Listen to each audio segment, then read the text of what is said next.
Watch the show on Twitch. Follow ESPN 1000 Chicago. Stream the show on the ESPN Chicago app and on FM 100.3 HD2 and on ESPN 1000 Chicago.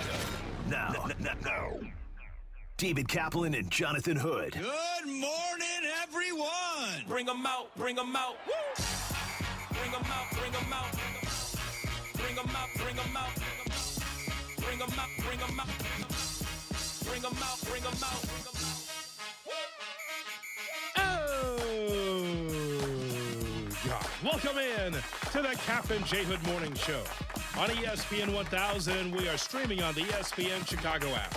With Hall of Famer David Kaplan and Jonathan Hood with you, we've got Shay, we've got Jay Moore, we've got you for a 3-hour ride here on this Tuesday morning. We'll open phone lines for you at 312-332-ESPN, 332-3776 is our telephone number. Watch our show and all the shows on YouTube. YouTube.com, look for ESPN Chicago there. Also on Twitch, twitch.tv/ESPN 1000 Chicago. As we broadcast live from the Jeff Dickerson Studio at the Chicago Board of Trade, brought to you by the Advantage Dealer Group, the destination for your next Chevy, Acura, Toyota, and now Cadillac, Buick, GMC. Find your advantage at the Advantage Dealer Group. The big news from yesterday, it finally happened. We've been waiting for years, 6 years, for this to happen. But finally, change has happened on the West Side. Arturas Karnisovas and Marc Eversley fired by the Chicago Bulls yesterday. If you are a Bulls fan, you should be celebrating this morning. You should have been celebrating all night that there's change finally that's happened on the West Side with the Chicago Bulls. After what we talked about yesterday, and we've been talking about ad nauseum, 256 losses, one playoff appearance, all the losing, all the tumult over there, finally change has happened. And so now there's going to be new brass in the front office for the Chicago Bulls. I cannot wait to find out what's next for this team. There's a lot of things that have to change, Cap, even after yesterday.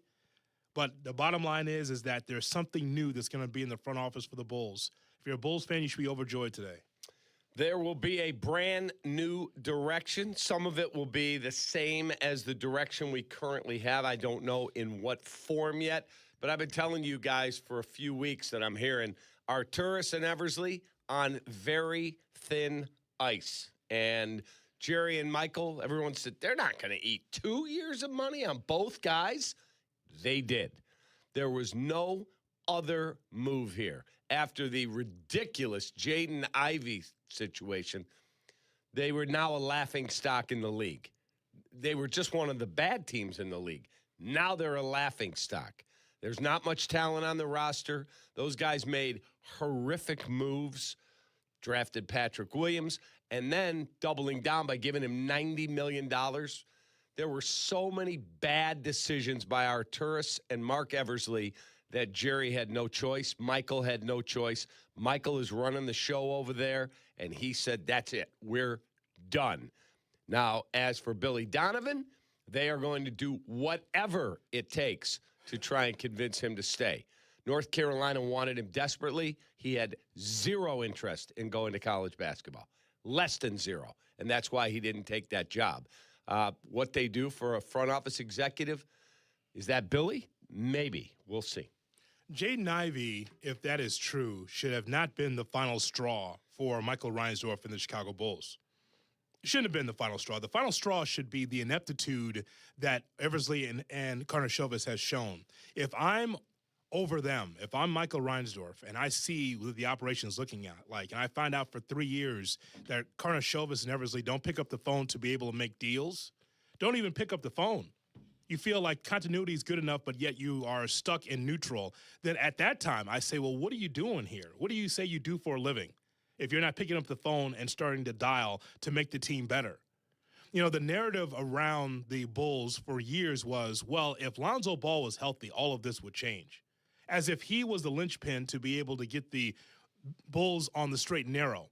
Oh, if Lonzo Ball was healthy. That was not the case, Cap. It was more than that. It's more than one player, unless that player is a superstar, that gets your team going. Lonzo Ball will never be a superstar in the NBA. He will not. I can be comfortable in my NBA thoughts in telling you that Lonzo Ball will never be a superstar in this league. But the idea that, well, if Lonzo was healthy, everything would have been fine. Let me just tell you, the best thing that AK and Eversley did for the Chicago Bulls is bring in Billy Donovan to go to the top shelf and find the best coach available at the time. And the rest of it is just pale. It's bland. It's beige. All the rest of it is not a winning formula to be able to get to the top of the NBA, let alone the top of the East. And so if Jaden Ivey and that whole thing with him, if that's the reason why they did that, then shame on Michael Reinsdorf. Your eyes have been closed the entire time. I'm sure that people went to Michael and said, did you see what Jaden Ivey did? I mean, making players uncomfortable or the organization uncomfortable. If that's the case, then that's a problem, because that means you've been blind the entire time. Even though you've had fans and you've had media and you've had everybody else that are experts around the NBA tell you that you're just swimming upstream, that you're not doing anything. If Ivey was the breaking point, then shame on Michael Reinsdorf. Really. If that was the reason, then that's a shame. Because I think the basketball operation is the reason why you fire Eversley and Carmen Jurko before you even get to Jaden Ivey. Yeah, and I think you're right, and I think that they were trending. I told you this weeks ago, that I was hearing from really connected people that those dudes were in real serious trouble and that they may be gone, thank goodness. And then the Jaden Ivey thing happened. I think the Jaden Ivey thing just was the cherry on top of a crap sundae. I do. But they went from just being one of the bad teams in the league with very little talent on their roster to an embarrassment with the Jaden Ivey thing, where Michael, he couldn't wait till the end of the season. We'll have a meeting. Nope, can't do it. Because if they want to hang on to Billy Donovan, and I think in fact, I know they do, they had to move quick. There could be no, well, I don't know, should we bring those? Nope. Gone. Get out. And both guys, with 2 years left on their deals, there's no tag days for them. They get their money from a multi-billion-dollar franchise. Good luck. Have a good life. You ruined our basketball team. Get out. Yeah, and so the next step is Billy Donovan, because it's very unusual where you fire a front office and the head coach is still in place. And so this makes it, again, awkward. And we've seen this in Chicago sports before, where it seems uneven. Why is the head coach still here, but yet the front office is gone? Well, I mean, there's a reason why the front office is gone. You're about a year too late on that, too. Maybe 2 years too late on that. But, I mean, it's done now, so it's done. So now the question is, what happens with Billy Donovan as the head coach for the Chicago Bulls? And I've been a Chicago sports fan all my life. And so there's been times, many, many times, where a manager or head coach has to be let go because you're not going in the right direction, or you feel like you need something new in that spot. I got no problem with change. Change is inevitable in sports. For Billy Donovan to still be here as head coach is interesting to me in a lot of ways. First of all, if you've lost 254 games over the last 6 seasons and you've had one playoff appearance, the head coach has something to do with that as well. I am not going to stand here and tell you that out of all the coaches and all the managers you've seen, that the head coach has never had anything to do with it, talent or no talent. There's been good coaches that have been let go because of the lack of foresight by a front office. So that's not anything new. Same thing's happening to Billy Donovan. But for Billy Donovan, I just think that if you're going to seriously make changes, make the changes all the way through the organization. That means scouting. You got to take a look at that. You got to take a look at the head coaches that are out there. You also have to take a look at the current head coach and the assistant coaches, because if you really want to be like, I don't know, where the Bears are, you got to make the tough choices. Mm-hmm. And I think that that's where, if Michael Reinsdorf is serious about being his own man, not Jerry's son, there's a difference between the two, quite frankly. If you want to be your own man and you really want to win, you got to make the sweeping changes, all of it. Yeah, I disagree with you. I've been saying for a long time, though, that I would offer Billy to be my team president. I would give him the opportunity to run the entire thing. And if he wants to bring in Shea as the general manager, he better be right. And then he brings in a head coach, whoever that may be. I would want him as the face of my operation. Well-respected, good human. He is an excellent evaluator of players. People around the league, I talked to multiple guys yesterday, go, that dude can evaluate players. He's been in an awful situation with a lousy constructed roster. Many of the moves he was not a fan of, but those are his bosses, who went 30 months without trading a human being. As you just said perfectly, it should have happened 2 years ago, but it's done now. They're gone. So I think that Billy will end up being offered some type of advisory role of team president, executive VP. He'll be in some way, shape, or form running this entire operation. So failing up, because we've seen that in sports too. See it because I mean, again, you want to tell me that he has nothing to do with these losses, his 254 losses over 6 seasons? I'm here to tell you, you talk about the face of the franchise. He has been the face of the franchise because Eversley was absent. You never saw him. Never. And AK came out maybe once or twice a year. So Billy actually has been the face of the losing. It's been him because it hasn't been star power. He has been that guy. And also, for me, again, going for it is finding someone that has experience at the job. AK did not have experience coming in. He was the third man in the Denver Nuggets organization, the third man. Now, maybe for an international scout, fine. As the EVP of the Chicago Bulls, it was a stretch. Correct. It was the stretch of stretches for him to be in that spot. So we talk about Billy Donovan being kicked upstairs. Where's the experience there? Where's the experience there? Do you know for sure that Billy Donovan is qualified to be in that position? Look, Brad Stevens is a completely different animal than Billy Donovan in that regard. We thought at the time, man, he's such a young guy. Stevens still has so much to learn and he has so much to give as a head coach. Why is he doing it now? Because he had the chops to do so and had a good organization that was supporting him. The Bulls? Absolutely not. If I'm a friend of Billy Donovan, I want Billy Donovan to be in a position where he can succeed. Are you sure that this ownership will allow him to succeed? That's a big question. And that cannot be refuted. You don't know if Michael Reinsdorf is going to do business as usual, then Billy Donovan, like he is now, will be spinning his wheels upstairs. That's the bottom line. So unless you could tell me that the ownership would change and it'll move out of Billy's way and Billy can really operate, then I don't think that's a good idea. Absolutely not. Just because he's a good guy and a longtime good coach doesn't make him a great executive. Absolutely not. Yeah, but Brad Stevens had zero executive skills when he took that job. But he has a support system of a good organization like the Celtics. Phenomenal organization. But my question to you is, if they said, okay, Bill, you get out too, who's doing the hire? Michael and Jerry? Well, apparently they already have their committee, in which John Paxson's part of that committee too. You've seen that, right? Yeah, that's who is in the organization. He lives in Florida. Yeah. He's not there on a day-to-day basis, but part of a committee, though. You saw that there's a 6-person committee. It's not a committee. Those are the guys who are currently working underneath Arturis and Eversley. Some of their scouts that are still there that they like. Those guys will be there to help run the front office until they figure it out, until they make a hire and determine what they're going to do. But it's going to be Michael's call. From what I was told, this is not Jerry's call. This is Michael's call. But my question to you is, he's the one that hired Arturis and Eversley. Arturis hired Eversley. He hired AK. Yeah. If you do not bring back Billy, that's your prerogative. Who's doing that hire? It's Michael. You want to do that again? And the committee. It's not a committee. It is a group of guys that work there that he's going to rely on to keep things running in the front office until he gets it where he wants it, whoever he's hiring, whether that's you or Billy or whoever.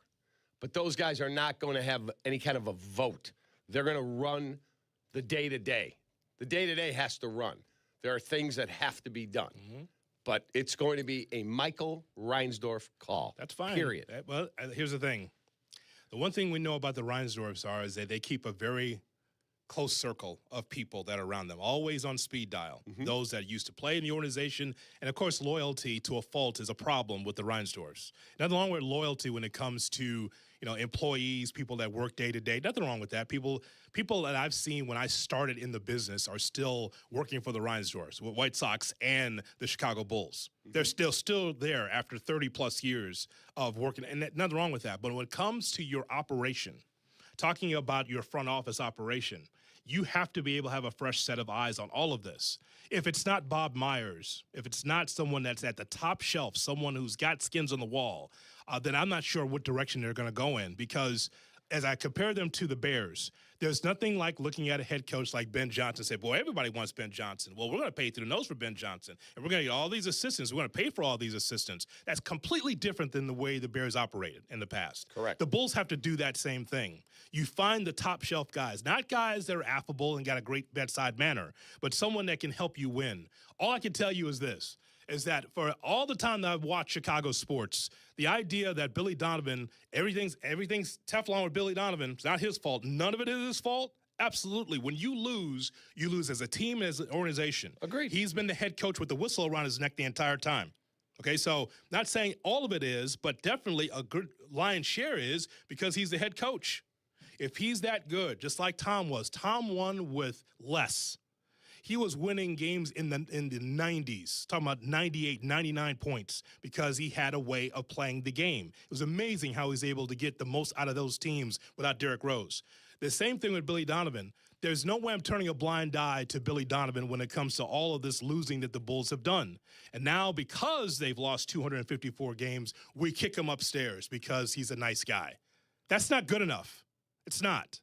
What you're looking for is someone that could be at the top shelf, someone that has got skins on the wall, that has won championships, who can identify rosters, can cultivate talent, and be able to go and do it the right way. Not because he's a nice guy, not because he's a good basketball guy, but someone that could be able, from the EVP position, from the GM position to the head coach position, to have a fresh set of eyes on the organization. That's something that's really needed for this team.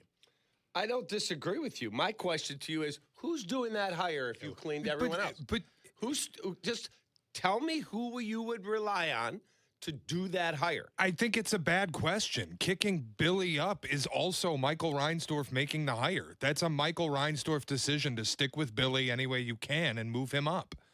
No matter what the hire, whether it's Billy or anyone else, it's still Michael doing it. This is part of the show where I give him the answer 3 times, and the answer isn't good enough. This is it is good enough because it's exactly what Hoodie just said. This is what they always do. Yeah, I have no problem with this. What we praised the Bears for last offseason was they went out and talked to everyone and then made the best hire. And it was a guy who had no experience. So hold on a minute. You, and I don't remember if Hoodie did or not, but you and many others wanted Poles gone when Ben Johnson came in. Don't forget that. I also still don't love Ryan Poles. Get me a first-round draft pick that is on the defense, a massive impact, and we can talk. But that's besides the point. This is what the Reinsdorfs have always done. It's loyalty to a fault. Any other organization, Kap, and you know this, 29 other teams, if they went through what the last 5 years were with the Bulls, it's an enema, top to bottom. Everybody's out. Feed the organization a laxative, wake up a couple days later, and just restart. The idea that anybody sticks around from the last 5 years is insane to me. And that's what they did when they hired Arturis. They cleaned out everybody. How'd that work out? You still have to do that, though. I mean, that's sports. Yeah, I mean, it's the sports we live every day. You have a regime, the regime does not work, and you start over. It's Etch-a-Sketch. That's how sports works. But that doesn't make it right. Yeah, but this is what sports is. Does not matter. That does not make it right. Yeah. Well, I mean, this is so you're going to scream at the clouds at the way sports works because that's how sports works. I'm not screaming at the clouds. I'm telling you that I would keep Billy down. But I've been saying this to you guys for 3 months. I would offer him to be the team president or executive VP, whatever the title is. I want him in my organization, and I would have him help run the thing. That's what I would do. I would want Billy Donovan to have a much better job as a head coach in this league with a much better team and a much better organization because that guy is here to win. He did not come here to tank, and he's not down with that. He came from Oklahoma City to be able to win championships or to be in the playoffs on a regular basis, and that can't happen. Well, it clearly can't happen with him as a head coach. It certainly is not going to happen with him in the front office with no experience. It's not happening. So, I mean, listen, that move could be made, but to me, that's spinning your wheels. I want experience there. I want a brand new Chicago Bulls organization that's not going to do it on the cheap or someone that's learning on the job in a big city. I want the head coach. I want the EVP, I want the general manager to be able to have experience and to be able to help this team. For Billy Donovan, I want him to be with another organization so he can win. He's a good coach. He's still one of the top coaches in the league. but he can't do it here, and I'd like for him to go someplace else and to be able to get it done. And again, everything is predicated on ownership, too. You tell me there's a new ownership coming in? It's not. It's Michael Reinsdorf. If Michael Reinsdorf has the commitment that George McCaskey has shown, how about that for a sentence? If he's had that kind of commitment, then, yeah, I'd be on board. I can't guarantee that's going to be the case. It might be Michael Reinsdorf's show, but the show is not very attractive to me. Yeah, somebody I spoke to yesterday who's been in the league forever, he said, that's a quick turnaround. He said, I'm not telling you a quick turnaround to win the title. I'm telling you can get that thing on stable ground, not be a laughing stock, and absolutely have a shot to be very competitive in the East within 2 years. You got $65 million in cap space, most in the league. You have all your draft picks. If Portland cooperates and does something in the play-in tournament, you're going to have their pick too. So you could have a lottery pick. Maybe you get some lottery luck. Who knows? And you get another first-round pick, 15 to 17, 18. You could have two players coming in that will impact your team right away. But you also have to be willing to get rid of just about anything on the roster. Yeah, well, here's what it comes down to. It comes down to foresight and someone that you can turn it quickly, sure, but who's turning the screws to make that happen? Who is it? 312-332-ESPN, 332-3776 is our phone number.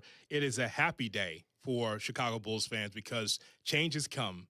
Arturas Karnisovas and Mark Eversley fired by the Chicago Bulls. We're talking to you about it here on the Kap J Hood Morning Show. Kap J Hood, morning 6 to 9. This is how it should be done. ESPN Chicago. Hey, it's Rich Eisen. You can now listen to The Rich Eisen Show right here on the home of the Chicago Bears. The Rich Eisen Show, weekdays noon to 2. ESPN Chicago.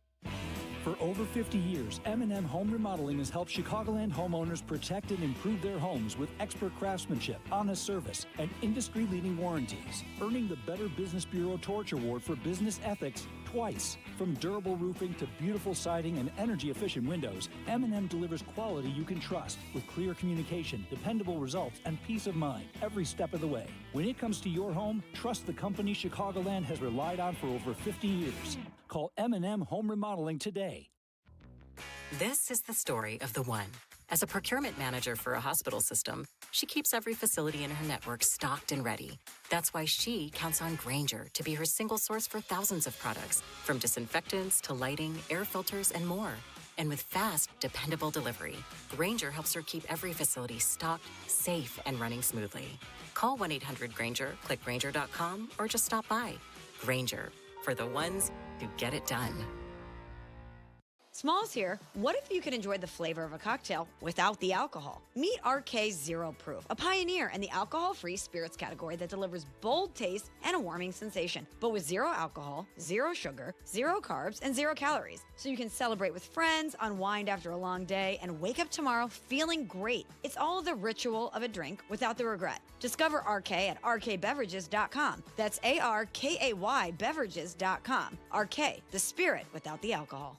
Hey, it's Rich Eisen for Pella Windows and Doors. Sometimes teams take a timeout to regroup and call the right play. When it comes to your home, Pella Windows and Doors always has the winning game plan. They're not just window and door experts. They're experts at taking care of you and your home. At Pella, they find the products that meet your needs and their experts install them. They do it every day, and that's why your neighbors trust them. Discover why Pella is a trusted choice for homeowners everywhere. Visit Pella.com/Eisen today. That's Pella.com/Eisen.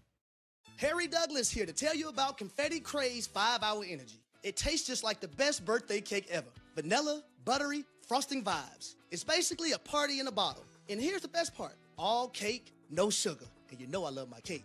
So I get that big birthday energy without any sugar guilt. The bottle's small, easy to toss in my bag, and perfect when I need a quick, tasty caffeine boost to cakeify my day. The Funfetti flavor is back on 5hourenergy.com or Amazon. Crack open a Confetti Craze 5-Hour Energy shot today. Medical bills piling up. Insurance is ghosting me after the accident. Who is it? Postman Law, injury and accident attorneys. We handle it all. Postman Law delivers peace of mind. Visit postmanlaw.com. Attorney advertising. Kap and J Hood are back on ESPN Chicago. Well, I'm asking for fans of patience because we're in the first year of that transition. I thought that the way we finished the year shows some promise.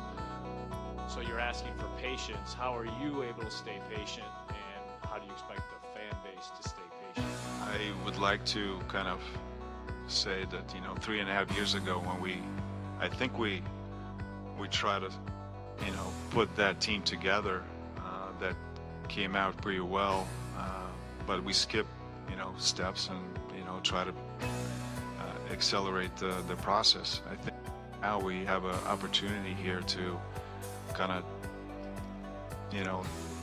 play slower and evaluate our young guys. And look, we got young quick. Yes. Play slower, like he speaks. Slower, slower, slower. Preaching patience, huh? Well, no more patience with AK and Eversley gone by the Chicago Bulls organization. It's a happy day if you're a Bulls fan. Kap J Hood, hoping that you're going to have a great Tuesday. 312-332-ESPN, 332-3776 is our phone number. We love new. We love change. And so we're getting it on the west side of Chicago. The question is, it's not about who the new EVP is or the new general manager or maybe the new head coach. Is there a new Michael Reinsdorf that'll be in the chair? I think that that's a big question as well, because you have to notice when you're an executive in this city, all right, well, there's a lot of excitement for the Chicago Bears. How are they doing this? Well, I mean, that's one Google search to see that there's a commitment to winning from a financial standpoint, that George McCaskey said, okay, Ben Johnson, coaching staff, there's a lot of new here. And guess what? The Bears were a heartbeat away from getting to the Super Bowl, or if nothing else, the NFC Championship game. The point is, that's a far cry from what they have been. And Michael Reinsdorf has to look at that. No matter how much money that you're making, no matter how much generational wealth that you have, no matter how many butts and seats that you're filling at the United Center, it's important to be able to win. I tell you this all the time, Kap, that when you're an executive and you walk in those meetings, those owners' meetings, those meetings in the off season, people look at you, not because you're wearing Florsheim shoes or the suit that you have. They look at you and say, is that a winner coming through there or not? And when the other owners see Michael Reinsdorf walk through there or Jerry Reinsdorf walk through those hallways, go into those meetings, they go, boy, that team's making a lot of money, but boy, they aren't very good. The history of Michael Jordan, the history of Scottie Pippen, the history of Derrick Rose and Tom Thibodeau. And they see Michael Reinsdorf come and they go, oh my God, here come the Bulls. Remember when they were a good franchise? I couldn't stand that if I'm in his shoes. I'd want to not only be rich and wealthy, but also I'd want to win, because that matters. In a city like this, like Chicago, absolutely. So as much as we can wring our hands about what's next for the Bulls, is Michael Reinsdorf looking at the Bears as an example and saying, or the Cubs, another great example, to say, I want that. I want people to smile when they see me walking in the streets or when I walk into the restaurant. I want them to say, good job. Anyone saying good job to Michael Reinsdorf when he goes Chicago Cut? I don't think so. They know him. They're telling him, get rid of these two guys running your team. Yeah. Quietly at the dinner. Hey, Michael, hey, it's good to meet you. Get rid of those clowns in the front office. Time to win. Have a good night. Yeah. And I'm going to pick up your check here. Hey, have a good night, buddy. But your team's not very good. Michael's a very nice guy. He is. But they are resistant to change. It was, how hard was it for Jerry to fire Kenny and Rick when he did? And if you talk to Rick, Rick's the best. If you talk to him, he said, I had my shot. It didn't work out. Now, does he agree with them making Tony the manager when he was hiring A.J. Hinch? No. Mm-hmm. Does he agree how the Bryce Harper thing went down? No. Those things should have been handled by the baseball executive, not the owner, or the team chairman, as he likes to be called. But on this basketball front, here's what ESPN writes. Although the damage seems swift with a week remaining in the regular season, team sources said ownership had been mulling the change for weeks, especially in the aftermath of the team's dismissal of Jaden Ivey and questions about whether the Bulls did enough homework before acquiring him in February, team sources told ESPN. The front office defended its approach, but one source to ESPN describes the Chicago Bulls as having a, quote, credibility problem around the league as well as with their own fan base. Yeah, no bleep. Credibility, absolutely. No matter that there's 18,000 people going in there at the United Center, I don't know what they're there to see. Like, maybe the opposition, the old Steve Shanwald bit of come see the Bulls take on Kobe and the Lakers. Right. Maybe that's the reason you want to see other stars because there are no stars in the Chicago Bulls. That is correct. Absolutely not. In 6 seasons, just about, those guys acquired 0 stars. 0. Like Zach LaVine, good player, grossly overpaid, and then they finally had to move on. DeMar DeRozan, he's fine. Yeah. Nice player. Superstar? No, he's not.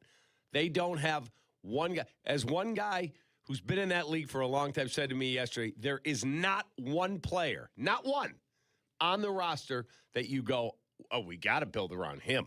Not one. He said to me, is Giddey a guy who puts up numbers on an awful team, or is he truly a piece of a championship team? He thinks it's the former. Good player, not, oh, my God, Josh Giddey. He said three-point shot looks better. His perimeter game looks better. Not a superstar. I said, what about Matas? He said, okay, what role is Matas Bazelis? Nice prospect, 19, 20 years old, best basketball ahead of him. Yeah, he could be part of your rotation. Your lead dog? Your star in that league? No. Shay, it's one of the rare times, I want you to bookmark this, okay? It's one of the rare times in sports in which someone gets fired for not doing anything. Usually in that spot, it is someone who's trying hard. I'm trading this guy, trading that guy. I'm making this big deal. I'm taking this big swing. You're right. It's very rare in sports that someone gets fired because you didn't do anything. Right. They may have, like what you're saying is most guys are, Trader Jack. Remember him? Yeah. He makes 7,000 deals, Trader Jack McKeon. You just swung and missed. And then when they finally fired him, they're like, yeah, you didn't have enough good deals. No question. He tried. Yes. He made a deal every day. A lot of people. Why he got the nickname. A lot of GMs, a lot of executives get fired because of the swing and miss. It's not like they didn't try. They went, this is not us just doing a bit here. Hoodie knows I'm right.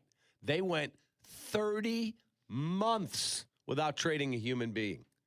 They literally did not trade a body in their organization in 30 months. What do you think about that? And yet they got extended. So, of course, if I'm paying attention, if I'm ownership, and this is the whole problem with this whole Bulls conversation. If Michael Reinsdorf does not see after 3 years that your organization does not make a move and you don't fire him then what makes me think that Michael Reinsdorf will have a better sense of what the Bulls really need? That's the whole thing with this. If you can convince me that Michael Reinsdorf will be different this time, they can look at the organization the way Jed looks at the Cubs or the way George McCaskey as of late is looking at the Bears, then you're just spinning your wheels. Because here's the thing. After 3 years of not making a move, you are in the same spot or worse in the standings. That's the whole thing too, right? I can understand no, you know what? Patience. Because we're one of the top teams in the East. We're good. We're right up there with Detroit and Boston. So, no, we're good. You're not good. As a matter of fact, you're battling the Heat time and time again for the play-in spot. But again, if you're an owner that's paying attention or listening to your fan base, you would have made that move 2 years ago, maybe 3 years ago. So that's the whole thing with this, with the Chicago Bulls. Again, you have to be able to stand on your own 2 feet if you're Michael Reinsdorf. You don't do business like your dad, where your dad is sitting in a home that he's been in for, since 1981? And now that home has cobwebs on it. The newspaper's out front. They haven't picked up the mail in a month because dad just sitting there in his home not doing anything. That's the Chicago White Sox, the cobwebbed home, the mummified home that he lives in. It's like, hey, Grandma, there's mail that's been here for a month. Oh, it's just out there, baby. It's all right. Oh, the cobwebs, don't worry. Someone will come out and get it. No. You have to clean up your own home.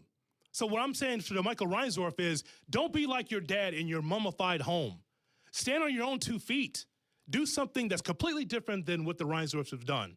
Loyalty, great. Putting smiles on people's faces at times, great. It's time to win, man. So Michael has, if it really is Michael's show, then he needs to be able to look at things differently. Don't run business as usual. The bottom line is the bottom line. You'll always get paid. But as Kap will always tell you, you can't die with the money. When you die, they're not going to line the coffin with all the cash that you've made and take it with you down into the ground. Right, and then you could spend it in the afterlife. Doesn't work that way. How about this stat, John? So Lonzo Ball got hurt. The Bulls were 38-21 before the All-Star break in Feb of 2022. He did not play in another NBA game until the start of the 24 season. But the front office kept the core of that team intact for 2 more full seasons without Ball ever appearing in a game, and eventually traded the top 6 players from that team, LaVine, DeRozan, Vucevic, Ball, White, Caruso, and got, in return, a return of their own first-round selection. It's the only first-round pick they got for all those guys. 312-332-ESPN, 332-3776 is our phone number. We'll take your phone calls. If you're on hold, you will be on the air. The Bulls have fired AK and Eversley. Let's talk to you about it on the Kap and J Hood Morning Show. You're listening to Kap and J Hood on ESPN Chicago. Bears Weekly. Host Jeff Joniak and Tom Thayer take you inside with the latest on your team. The latest news and the best interviews. Bears Weekly, tomorrow night at 7 on ESPN Chicago and the ESPN Chicago app. Folks, wherever life takes you, whether traveling far or close to home, take your health insurance along with the Blue Cross Blue Shield of Illinois mobile app. Insurance can be confusing. The Blue Cross and Blue Shield of Illinois Help Center has all the information you need to understand your benefits and get answers to your question. Blue Cross and Blue Shield of Illinois. J-Moore. Hey, it's your buddy Tom Waddle, and I drive a Hawk. In the market for a new car? Shop HawkAuto.com, where they buy more so you pay less. Check their massive inventory of over 2,000 vehicles. They buy in volume so you save in volume. Plus, get all rebates on top of the Hawk Auto volume discount. Save even more with 0% financing for 60 months, so make no payments for 90 days. With 12 convenient locations, your next car is closer than you think. Drive what I drive. Drive a Hawk. HawkAuto.com. Financing on select models with approved credit. Turn your dream kitchen into a reality during the IKEA Dream Kitchen event.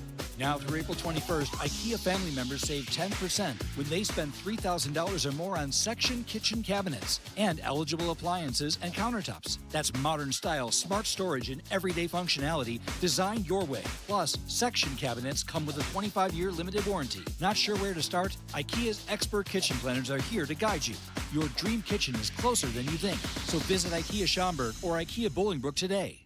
Menards.com business accounts are built for pros. Need to buy more materials for the Johnson house? Order it online and keep it straight with job name tracking. Need help managing purchases? Easily look up receipts and run transaction reports to make bookkeeping a breeze. Running short on time? Send an employee to get what you need with authorized purchasers. Best of all, it's secure and fast. Spend more time on the job. Create a Menards.com business account today.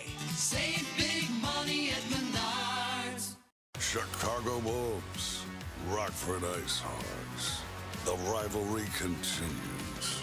You're going to get some bad blood. The Chicago Wolves return to Allstate Arena this Sunday to take on their division rivals, Rockford Ice Hogs. It's rock 'em, sock 'em as they go toe-to-toe. With the playoffs on the horizon, you don't want to miss a second of Chicago Wolves hockey. Get your tickets for Sunday Chicago Wolves versus the Rockford Ice Hogs today. It's about time delivery worked on your schedule. Same day, next day, or scheduled in advance. However you plan it, the Home Depot delivers the whole job. From drywall to doors, plumbing to paint, we'll get it there when you need it. Because on the job site, timing is everything. You order, we deliver. It's that easy. The Home Depot Pro. It's about time.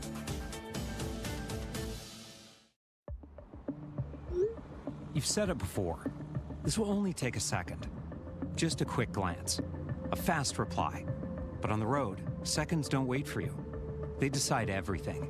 Who stops, who doesn't, who makes it home. So next time your phone lights up, ask yourself, is this distraction worth a ticket or even a life? Put the phone away or pay. Paid for by NHTSA. $2 million. The Verdoliak Law Group wins again for their clients. That's right. The Verdoliak Law Group recovered $2 million for a client who was injured due to negligent lighting. Hey, it's Jurko, and I'm telling you, if you're injured, make sure to call the Verdoliak Law Group.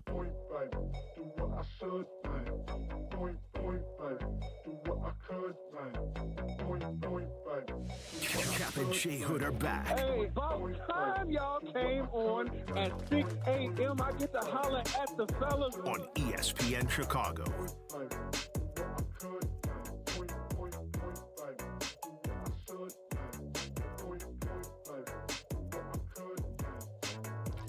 It's a Kap and J Hood morning show on ESPN 1000 and streaming on the ESPN Chicago app.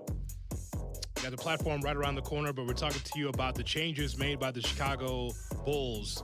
No more Arturas Karnisovas, no more Mark Eversley. That story breaking yesterday afternoon.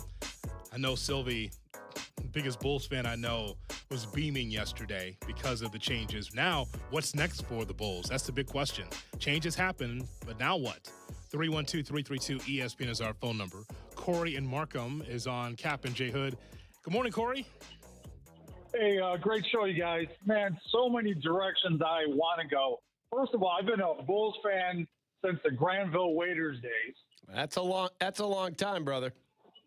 This is the first year I've never watched a Bulls game. Couldn't tell you who was on the Bulls.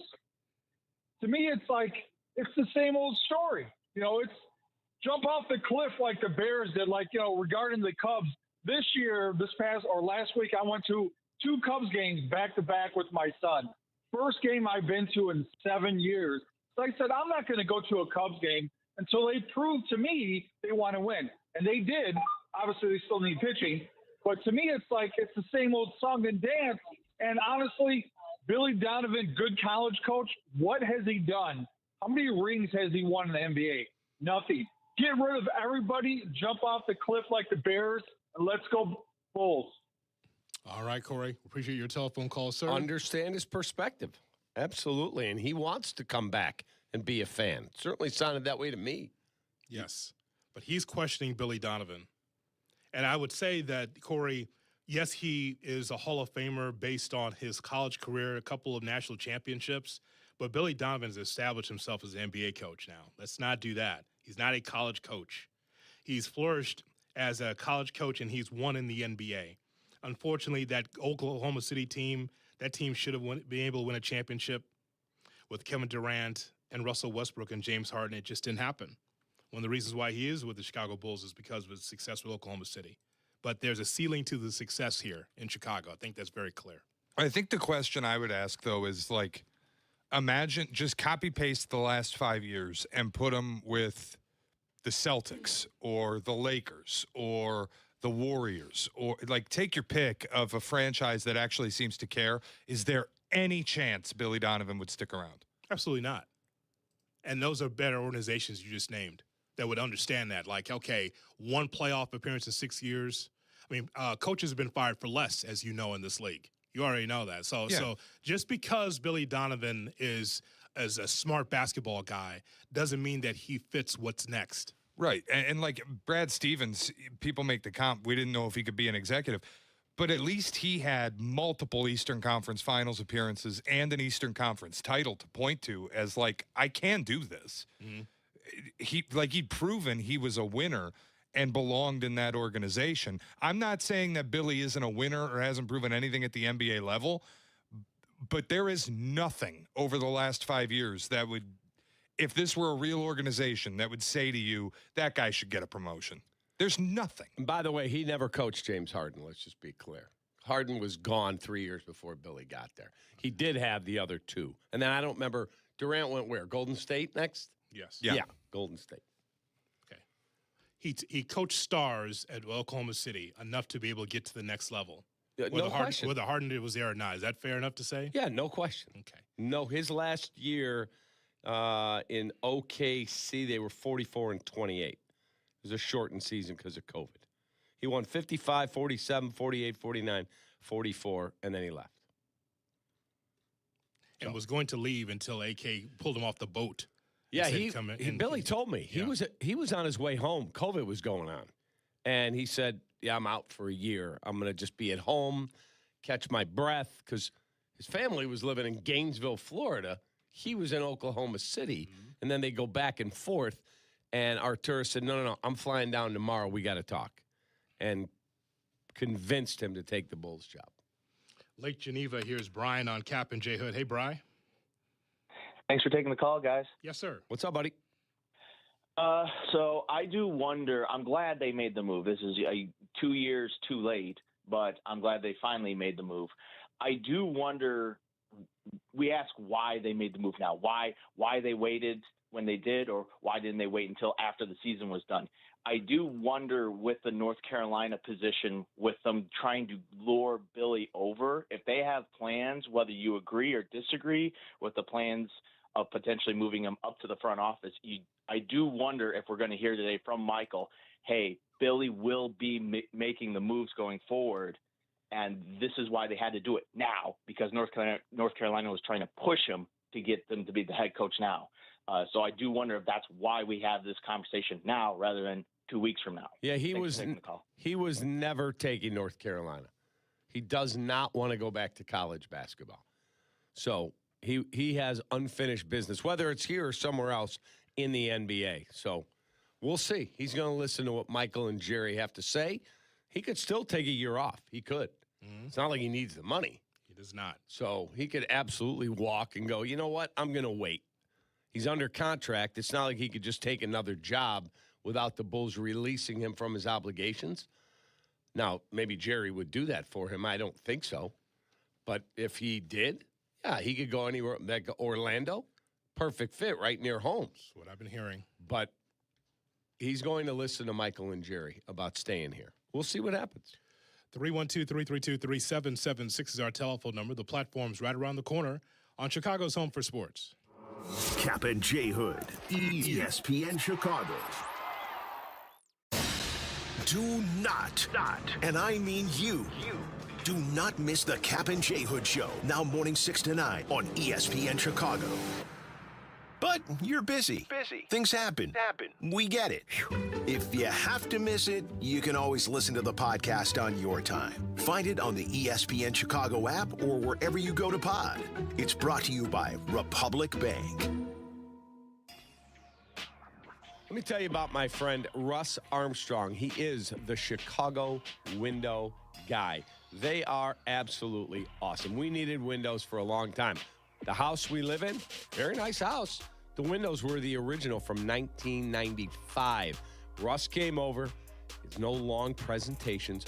Russ walked our house with us, and he said to my wife and I, see the fog in the corners? That means the gas is out of the window. Those got to be replaced. Whoever you use, you got to replace those.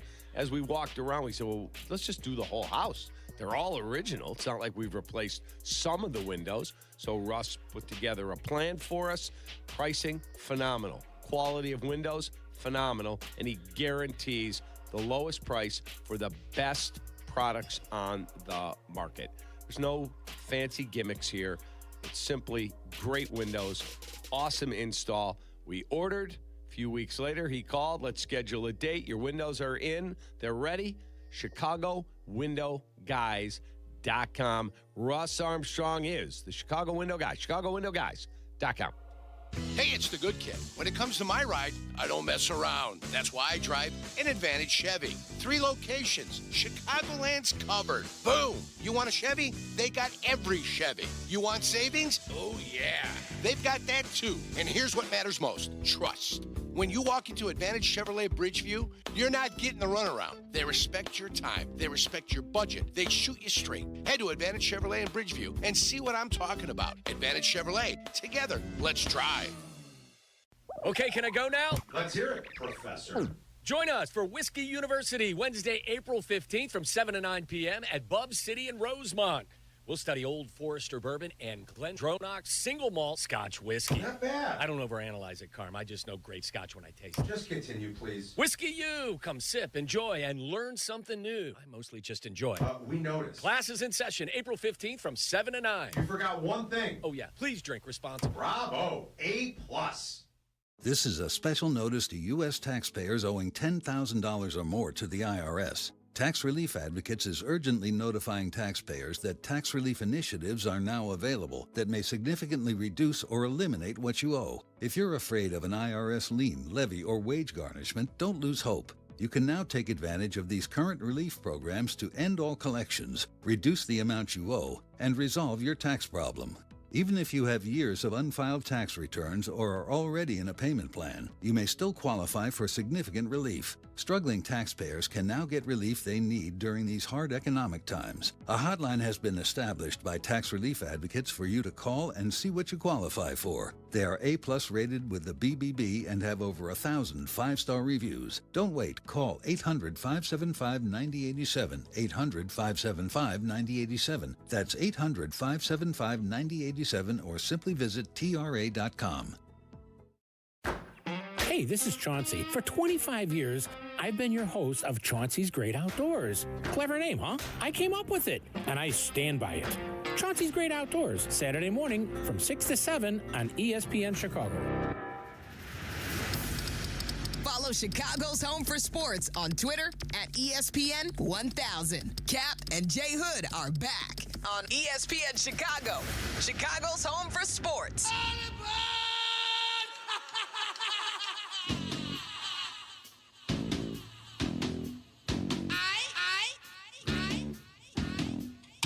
Time for the platform. Here's Shay Norland. Shay's Platform is always brought to you by the Chicago Transit Authority. Save money, do more, ride CTA. Last night, Hoodie, the Big Ten cut down the nets. For the first time in 25 years, a Big Ten team claimed a national title with Michigan beating UConn in a game that really never felt competitive. UConn never had the ball with a chance to win. Michigan didn't even play especially well, and still in the second half felt like they were ahead comfortably. And it completed what is, for me, the most dominant season I have seen in my life in college basketball. And I'm not interested in hearing about UNLV in the early 80s, whenever that happened, or the Houston teams. I could care less about UCLA with John Wooden when 8 total teams made the tournament. You played 2 people with a pulse the entire season. I'm not to take anything away from those teams, but I didn't live through it, and it was a different sport. Michigan doing what they did this year, where they just curb stomped everybody in front of them. They won something like 18 games by a minimum double digits. They beat Arizona by 100. Arizona was ostensibly the best team in the country going into that game. Michigan killed them. And just rolling into the tourney as hot as they were, and simply, we're going to score 90 and bludgeon everyone in our way. And then the one night we shoot bad, we still just stiff UConn all night. It is credit to Michigan, respect to Dusty May, respect to that school. Yeah, they went out and bought it, but that's kind of the way the game is played now. I have nothing for respect but respect for the way that they did it, and it is the most dominant season I have seen in my life in college basketball. Yeah, it goes back to the regular season, watching how Michigan was able to just steamroll teams like San Diego State and Auburn and Gonzaga, going through the Big Ten the way that they did. I was so impressed by the offensive output that Michigan had all season long. And even though this was kind of bowling shoe ugly at times last night for the national championship game, it just shows the versatility of Michigan, realizing like, hey, we're not going to beat this team by 40, but we're going to stay in the ball game. We're going to win it. And so I like that on the part of Michigan, that any way you want to play it, they find a way to win, and they did last night. Yeah, look, that team is amazingly well coached. They're loaded with talent. For anybody that goes, yeah, they just went out and pilfered everybody and bought the best team, I remind you that Mara, the big kid, was sitting on the bench at UCLA. I remind you that the kid that was the Big Ten Player of the Year, Yaxel Lendeborg, Lendeborg was in a JUCO for like 3 years and then was at UAB. It wasn't like this was, Duke getting the top 3 players in America every year. Yeah. They just put together a group, and they were exceptionally well coached. Yeah, the transfer 5. And by the way, If someone has a problem with that, then they don't know what's happening in college athletics. It happens all the time with the portal. That's correct. But hey, man, you found 5 guys that you put them together. Tell the story you heard on Sportsmanlike today regarding Dusty May. Yeah, he not only, you talked about yesterday that he brought in a basket to the big house to shoot with no background, like in a municipal arena, like the Lucas Oil Stadium. Crazy. Because in your home arena, you're used to practicing there every day. And he also had multiple times he would invite everybody in the program, everybody, the secretaries, the players, the coaches, the managers, the equipment guys, the trainers, all to his house. And he would have this pizza truck that would come to the house. They make custom pizzas, individuals. Hoodie wants sausage, Shay's a vegan, whatever the case may be. And he would put it all, and then they'd play cornhole and watch movies and a bunch of other things he has at the house for them to do. And he said, you're going to be with each other more than anybody else in your life. You better get to know each other because we have an African-American player here from Chicago. We have a kid from Spain. We have all these different personalities and types. And you're going to learn to play with each other, and you're going to be a team. It was super cool. It works out really well. And by the way, Shay, could you you weren't here yesterday. We're talking about Dusty May and Dan Hurley. And so when we look at those two, could we see that battle again, those two? And then let's kind of measure up those two coaches, Dusty May and Hurley. I think we could definitely see it again. I mean, Hurley's incredible. This wasn't even close to his most talented UConn team. The fact that they got to the national championship game, I think, was a surprise. He's so good on the clipboard. I would love to see him in the NBA with the sets that he runs, the way that he gets college kids to execute them. I like Dan Hurley a lot. And Dusty May clearly is talented. He also kind of thinks outside the box. It went a little viral that he had the team prepare for shooting in a football stadium by practicing on a mobile hoop at the big house. How about that, Cap? So that they could get used to the sight lines. It's crazy. Like, every other coach should be doing that. All these college coaches have access to football stadiums. If this is an option for Michigan, Ann Arbor's not particularly known for nice weather this time of year. You get the kids out there and shoot in a football stadium. That's smart. So, yeah, no question. It's like Tom Izzo having his rebounders put football shoulder pads and helmets on because they weren't getting aggressive enough rebounding. That went viral. Now other guys do it. Remember Ray Meyer? Ray Meyer, they were going to play some 7-footer, and he said, okay, get me tennis rackets. And he had the guys, the managers, holding up tennis rackets, so you had to shoot over the top of it. Now everybody does that. Yeah. Influence. Yeah. Yeah, that was that's fun. Yeah, nothing but respect for Michigan from me this morning. And honestly, on Izzo, I hope that he learns from watching his in-state rival break the streak that you do have to play in the transfer portal a little bit. I'm not telling you got to get all 5 starters, but he's married doing it the old way. These coaches are going to find out you either got to do it this way or you're not going to win. Where you can't be all recruited kids and just find these, diamonds in the garbage or diamonds in the rough and turn them into something. It's not going to happen. You got to go play in the portal. And as much as we talk about credit to Dusty May for what he did, but there is a middle ground. Like some people are saying, these were all cast-offs and he turned them into something. No, Yaxel Endeborg was the #1 ranked player in the portal. They had the #1 ranked transfer class. They were preseason top 10. It's not like this was totally unexpected and he got some group of recycled garbage to play up. He built a very good team. He should get credit for that. But it's also not like he had nothing to do with it, which is what other people are saying. Oh, he just went and bought the team and won a title. That's not true. No, it was two things at the same time. Like, explain to me how your guy, Mick Cronin, is over there. My guy. In L.A., and he has this 7-footer from Spain sitting there on his bench. What? Well, that's the thing. I know a lot of people didn't watch UCLA basketball last year, forget this season. Every time Mara checked into a game, you could tell he was just better than the guys he was playing with, but he couldn't get off the bench. And so, of course, Dusty May's calling his phone. And then the other thing, too, all these Big Ten coaches or fans that want to get sick about Dusty May tampering with their rosters. You know what, man? Everybody can do it. This is kind of like we're living in a new world where there are no rules.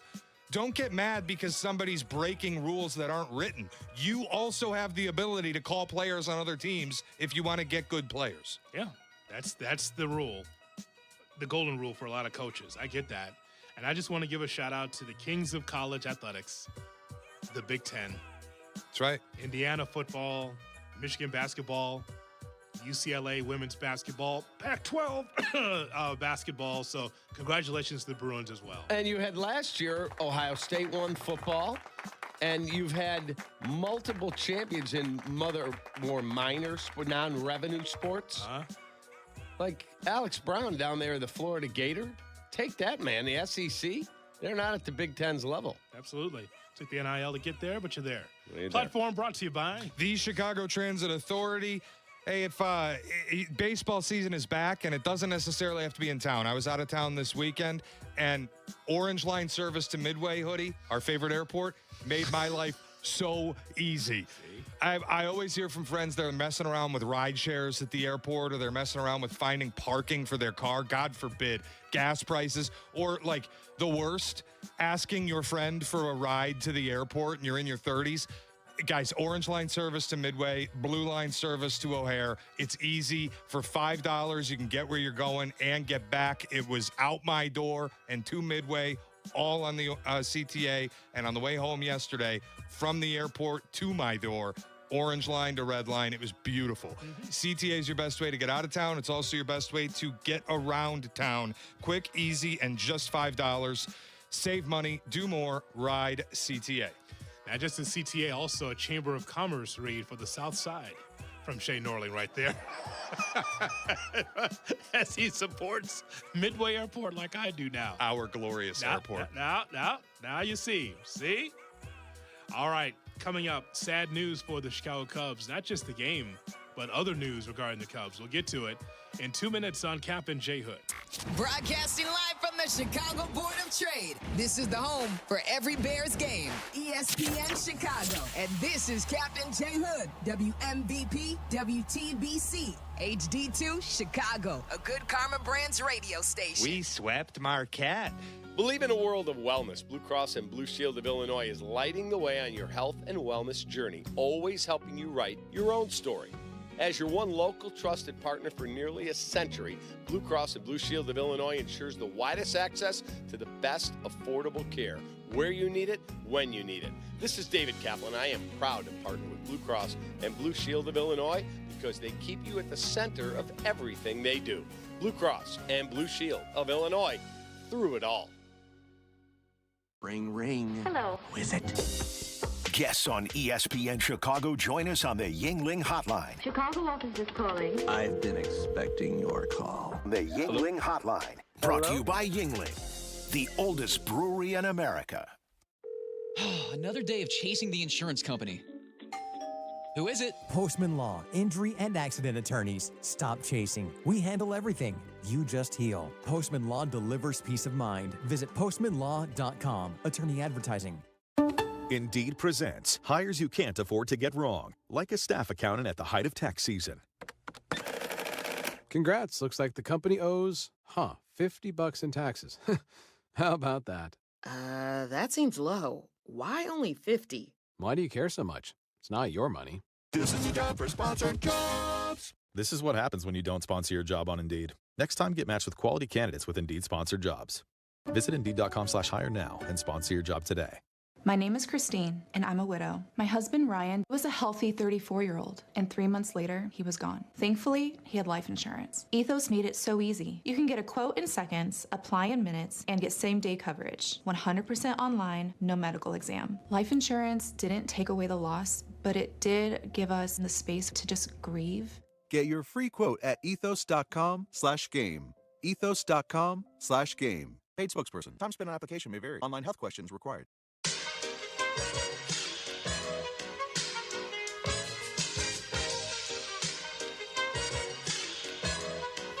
Now back to Kap and J Hood, presented by Advantage Dealer Group on ESPN Chicago.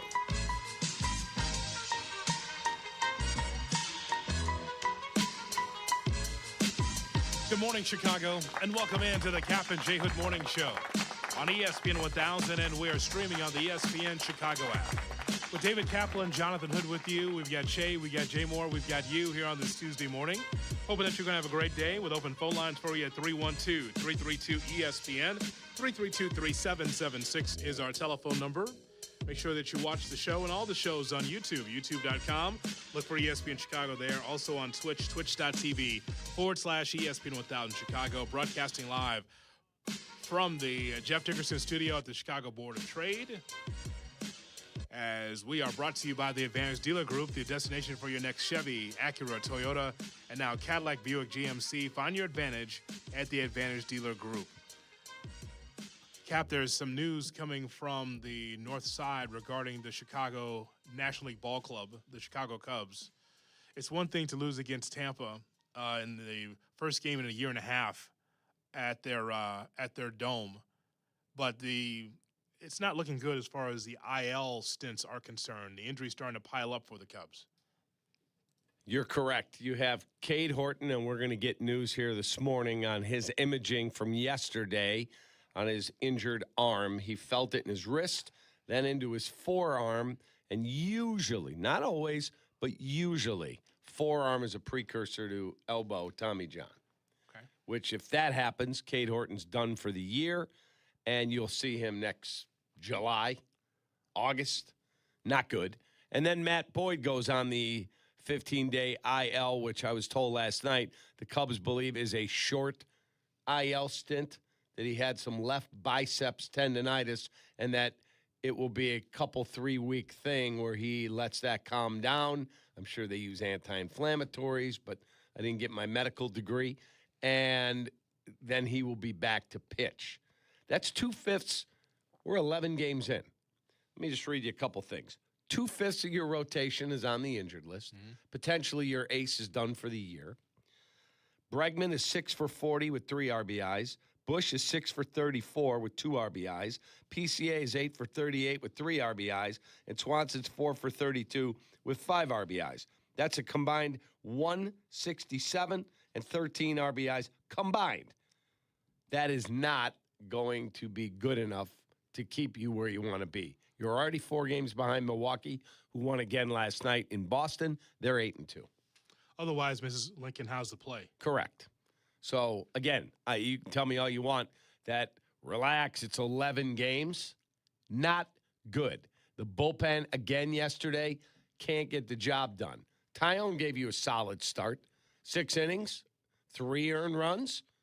You can win with that, but not when you get, 4 hits? It's funny how relax only works for when it's personal to you.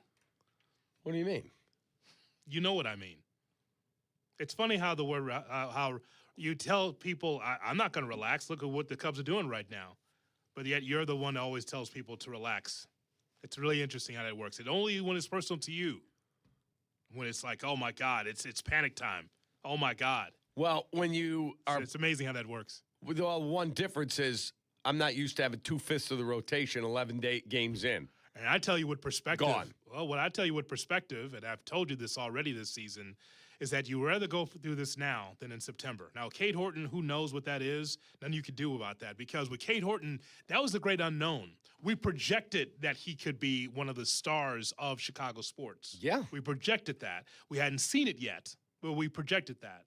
When it comes to a Matthew Boyd, if they say it's not that serious, you're happy it's happening now, and hopefully it doesn't happen for the rest of the season. So that's 2/5 now, but it's probably going to be 1/5 for the rest of the season. That's going to be maybe out for the rest of the year. Let me ask you a question. So does that perspective matter to you at all? It does. Okay, so that's what I'm saying to you. So the whole relax thing is really funny to me, how you utilize that, at your own will. Yeah, but relax when you hear Matt Boyd will be gone for a couple weeks, 3 weeks. That's one thing.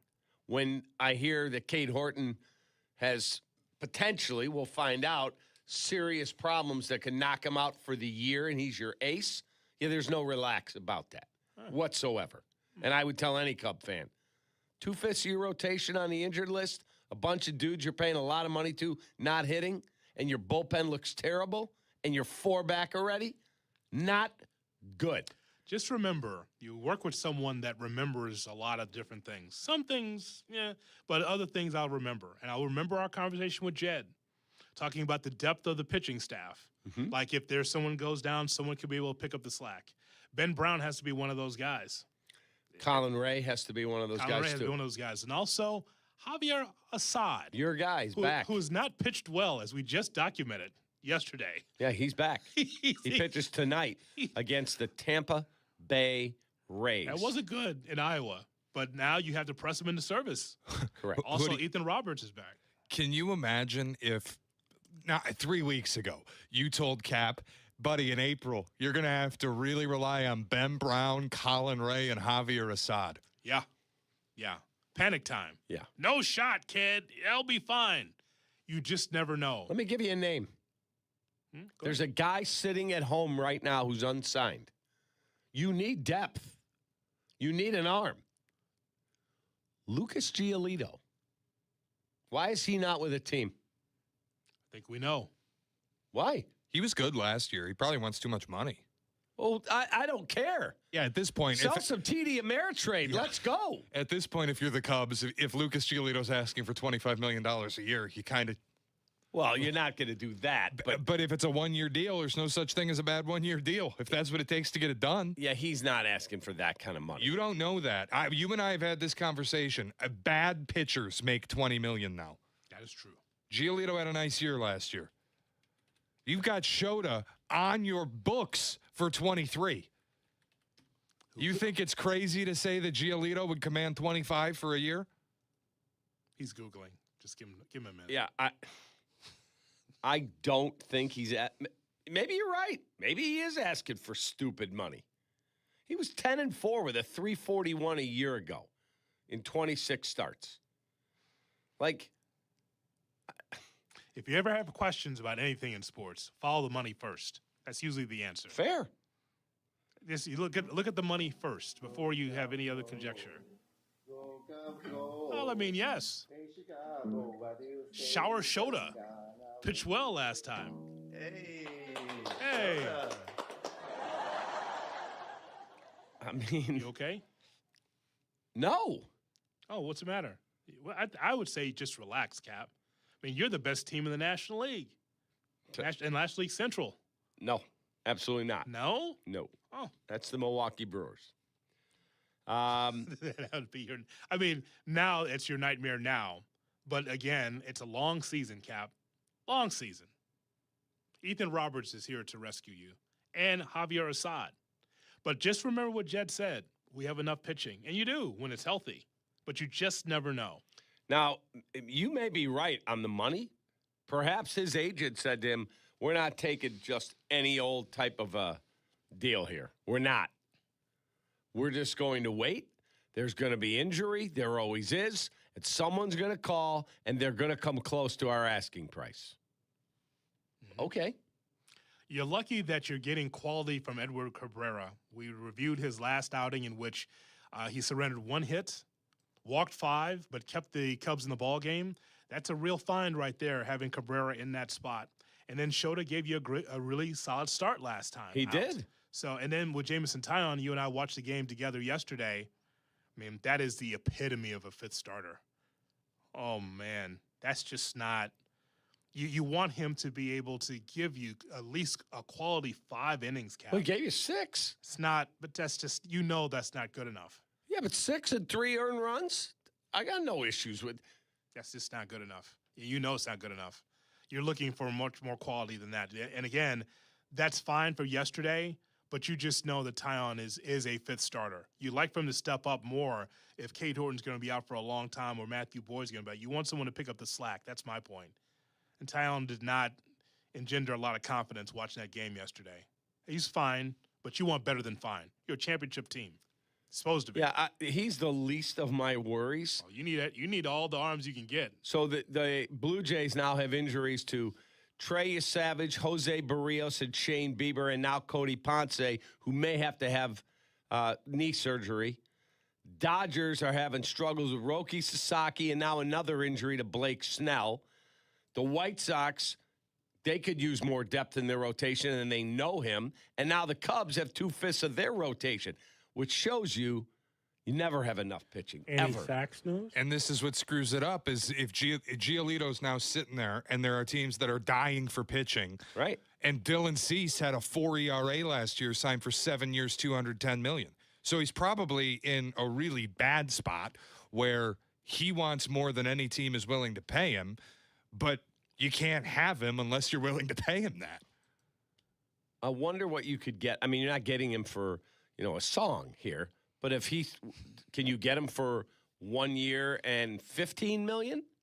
You're not confident that you have enough to be able to get through this past the Matthew Boyd injury? Well, once we hear from Jesse at some point here, Jesse's going to join us and hopefully have an update on Cade Horton's imaging.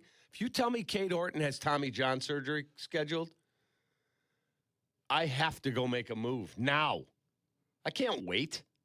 What if Assad gets his ass kicked tonight? That's likely. I mean, Assad? That's very likely. Man, he used to be your guy, Hoodie. Look, I know. Look That is how Hoodie's times guy. have changed. That is so rude of you to turn your back on a member of the family. You love that dude. I think that's taking it a bit too far that I love Javier Assad. I don't know that. I don't know that you looked at him like a nephew or something. But I just think that's a little bit too far. You wanted him in the All-Star game 2 seasons ago. Yes. Things change in sports, Right now, I love the make a transaction move in early April. Sounds like panic to me. I think that you're fine. I don't think signing Lucas Giolito is panic. Now, you tell me you traded 3 of your best prospects to go get a middling starter, that's panic. Uh-huh. The over-under on tonight's game is 7.5, which it's Rasmussen against Assad. Blair Rasmussen's going to be pitching? Hoodie, it's an ass duel. Battle of the ass. So Tampa Bay is a slight favorite, minus 136. Cubs are plus 113 on the take back. 7.5 total. Tells you they think it's going to be a fairly competitive game. Can I get 5 innings out of Assad? Yes. I need 5 innings. You can't allow more than 3 runs. Yes. Or do it like the White Sox. Just keep starting a reliever every game. Do that. For the first inning. Grant Taylor is going to finish the season with 76 starts at this rate. Is that a record? White Sox All-Star Grant Taylor. I'll tell you what game I want to watch tonight. Brewers-Red Sox, Mizorowski against Crochet. That's a starting pitching matchup. Top shelf. Top shelf. We see you on hold. We can get to your phone calls coming up. 312-332-ESPN, 332-3776 is our phone number. We don't know what's happening with Cade Horton, and Matthew Boyd is on the IL. But Jed Hoyer said right here on Kap and J Hood that they got enough pitching, that they're fine. Are they fine? On Kap and J Hood. Kap and J Hood, morning 6 to 9, ESPN Chicago. Yes. Advantage Acura of Naperville proudly presents the Peggy and Dion Show. Join host Peggy Kaczynski and Dion Miller every Saturday from 11 to 1 on ESPN Chicago, AM 1000, FM HD, the ESPN Chicago app, and live on YouTube. Let me tell you about my friends at apt.com. Apt.com, they're on Milwaukee Avenue. They're in Glenview. It is the single best customer service experience you will ever have. Do you need a TV? They got you covered. Do you need appliances for your kitchen? They got you covered. And now they've got a brand new furniture department on the 2nd floor that is absolutely amazing. I was there last week. It is incredible. Whatever you need for your home, you're going to get the best price and, even more important, the best customer service experience available. Apt, A-B-T, apt.com, pleasing people since 1936. Jay Moore. Psst. You. Yeah, you. Have you tried it? Well, have you tried it? Reintroducing unleaded 88 fuel, also called E15. And yeah, if your car is newer than 2001, the US EPA says you're good to go. It's cheaper than regular unleaded, the performance is the same if not better, it keeps the air cleaner, and using it supports local farmers in Illinois. Visit UNL88.com to find a pump, try it, and get going. At Uline, the prevailing opinion is, if you don't live it, you don't believe it. The people at Uline believe in hard work and they live it by being there 24/7 to answer your call, having 41,000 items in stock, and offering same-day shipping from 12 locations across North America. Business owners, sellers, buyers, shippers, and packers believe it. Uline is the hard-working, dependable source for your shipping and industrial supplies. Visit uline.com. Turn your tax refund into new tile at Menards. Make this the year you check that project off the list. Some things never go out of style, like tile from Mohawk. You can count on the durability, easy maintenance, and timeless beauty of tile. We carry a great selection of over 350 ceramic, porcelain, mosaic, and glass tiles to choose from. Head into Menards and let our helpful team get you everything you need for your tile project today. Save big money at Menards. It's Rich Eisen for Pella Windows and Doors. Sometimes teams take a timeout to regroup and call the right play. When it comes to your home, Pella Windows and Doors always has the winning game plan. They do it every day, and that's why your neighbors trust them. Visit Pella.com/Eisen today. Right now, Pella Windows and Doors of Greater Chicago and Northwest Indiana is offering up to 25% off windows and doors and 0% financing for 24 months. Some restrictions may apply. See store for details. Offer ends April 30th, 2026. Smalls here. Life is full of choices, some big, some small. And when you choose an H&R Block Tax Pro, you're choosing the largest network of tax expertise to be in your corner. For when your big ambitions need help with the small details. For when your six figures come from 6 different places. For when your gaming stream becomes your revenue stream. For when your business's year one needs 70 years of tax know-how. At H&R Block, they've seen it all. And they're here to help you make the most out of your money for life outside the box. Why does buying a car have to feel like Game 7 pressure? It doesn't. What's up, it's Jay Hood. At Advantage Toyota in River Oaks, it's simple. Real numbers, no mystery math, and a team that respects your time. Imagine that. Respect. Go see the crew at Advantage Toyota River Oaks. Toyota, let's go places.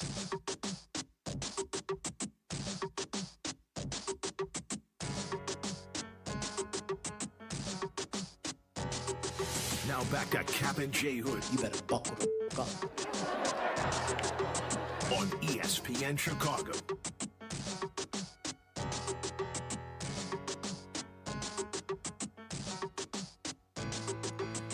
The Kap and J Hood podcast is brought to you by Republic Bank, with you until 9 o'clock. Then it's Carmen Jurko at 9, followed by Rich Eisen at noon.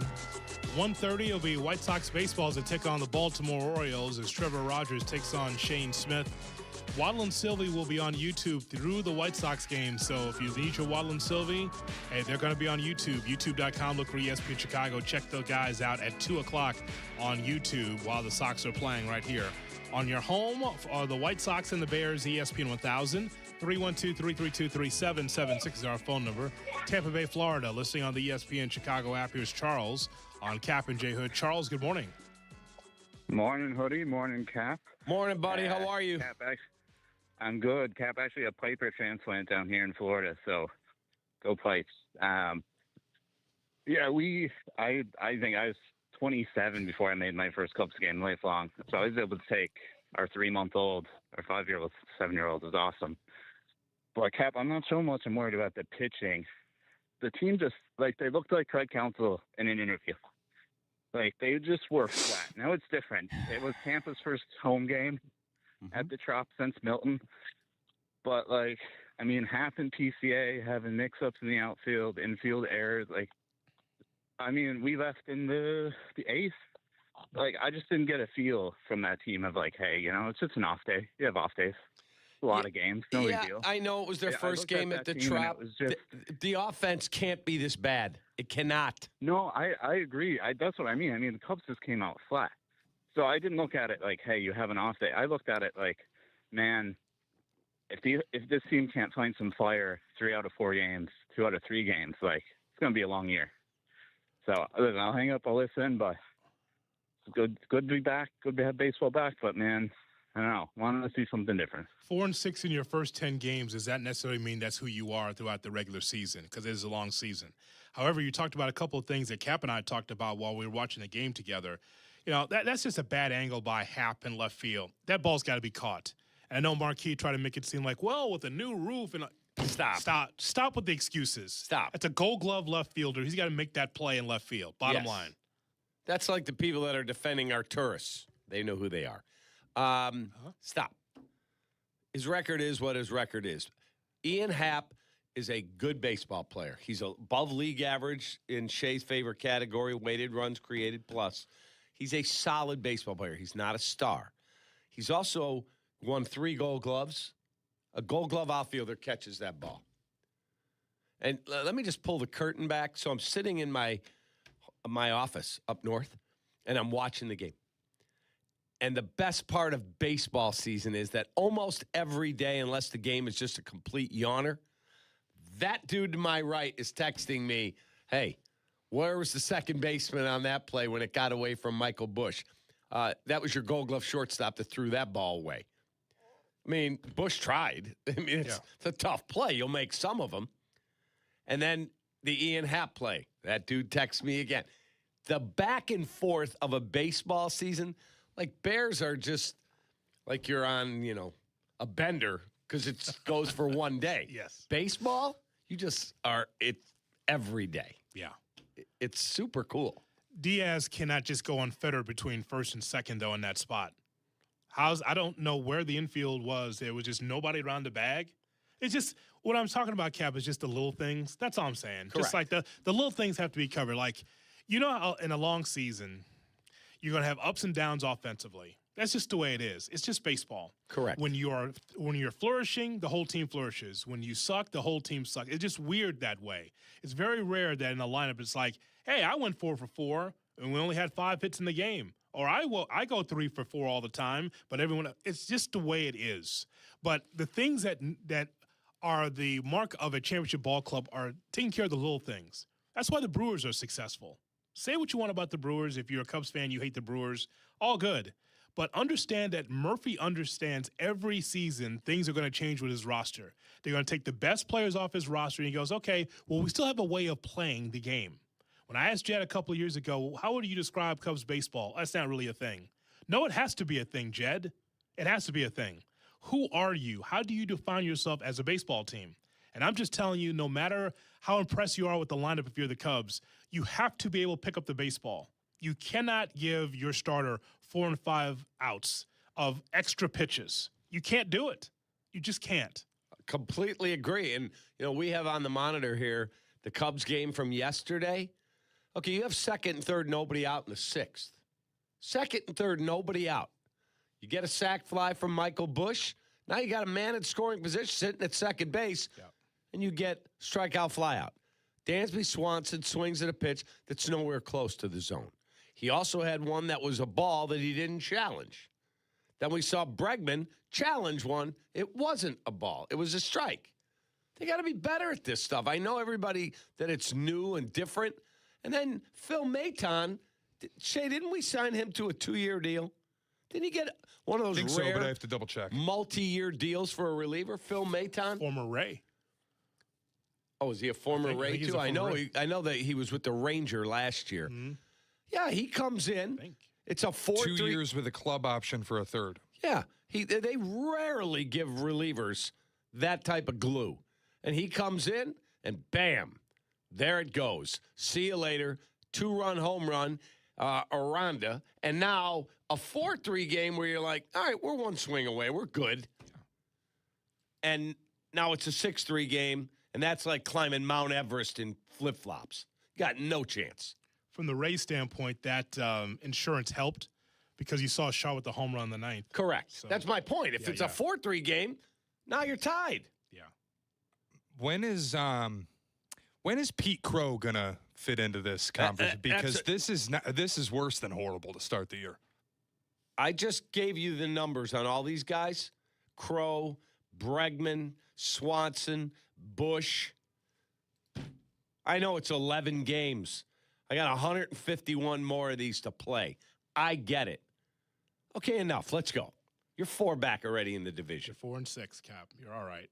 I'm not saying they're not, but 2/5 of the rotations on the injured list. One of them might need to go have a bionic elbow put in. That's one. Again. And then, for the second time. Yeah.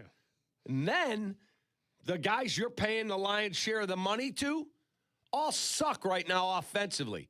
And then The guy you gave a 2-year deal to with a club option, Phil Maton, looks lousy. Jacob Webb looks like I put Shea on the mound. I mean, all right, what is going on over there? You don't have to do that now. Come on. I'm just being honest.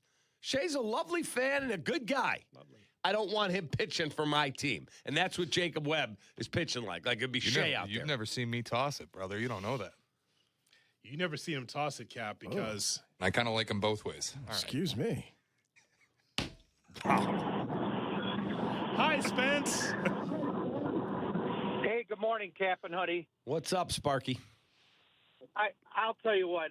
Counsell is maddening to me. Example, Ballesteros. He has proven that he can hit throughout every level in the minor league. Why even take this guy to Cleveland? He doesn't give him any opportunity, and when he was called up last year, he did pretty well. The other thing is PCA.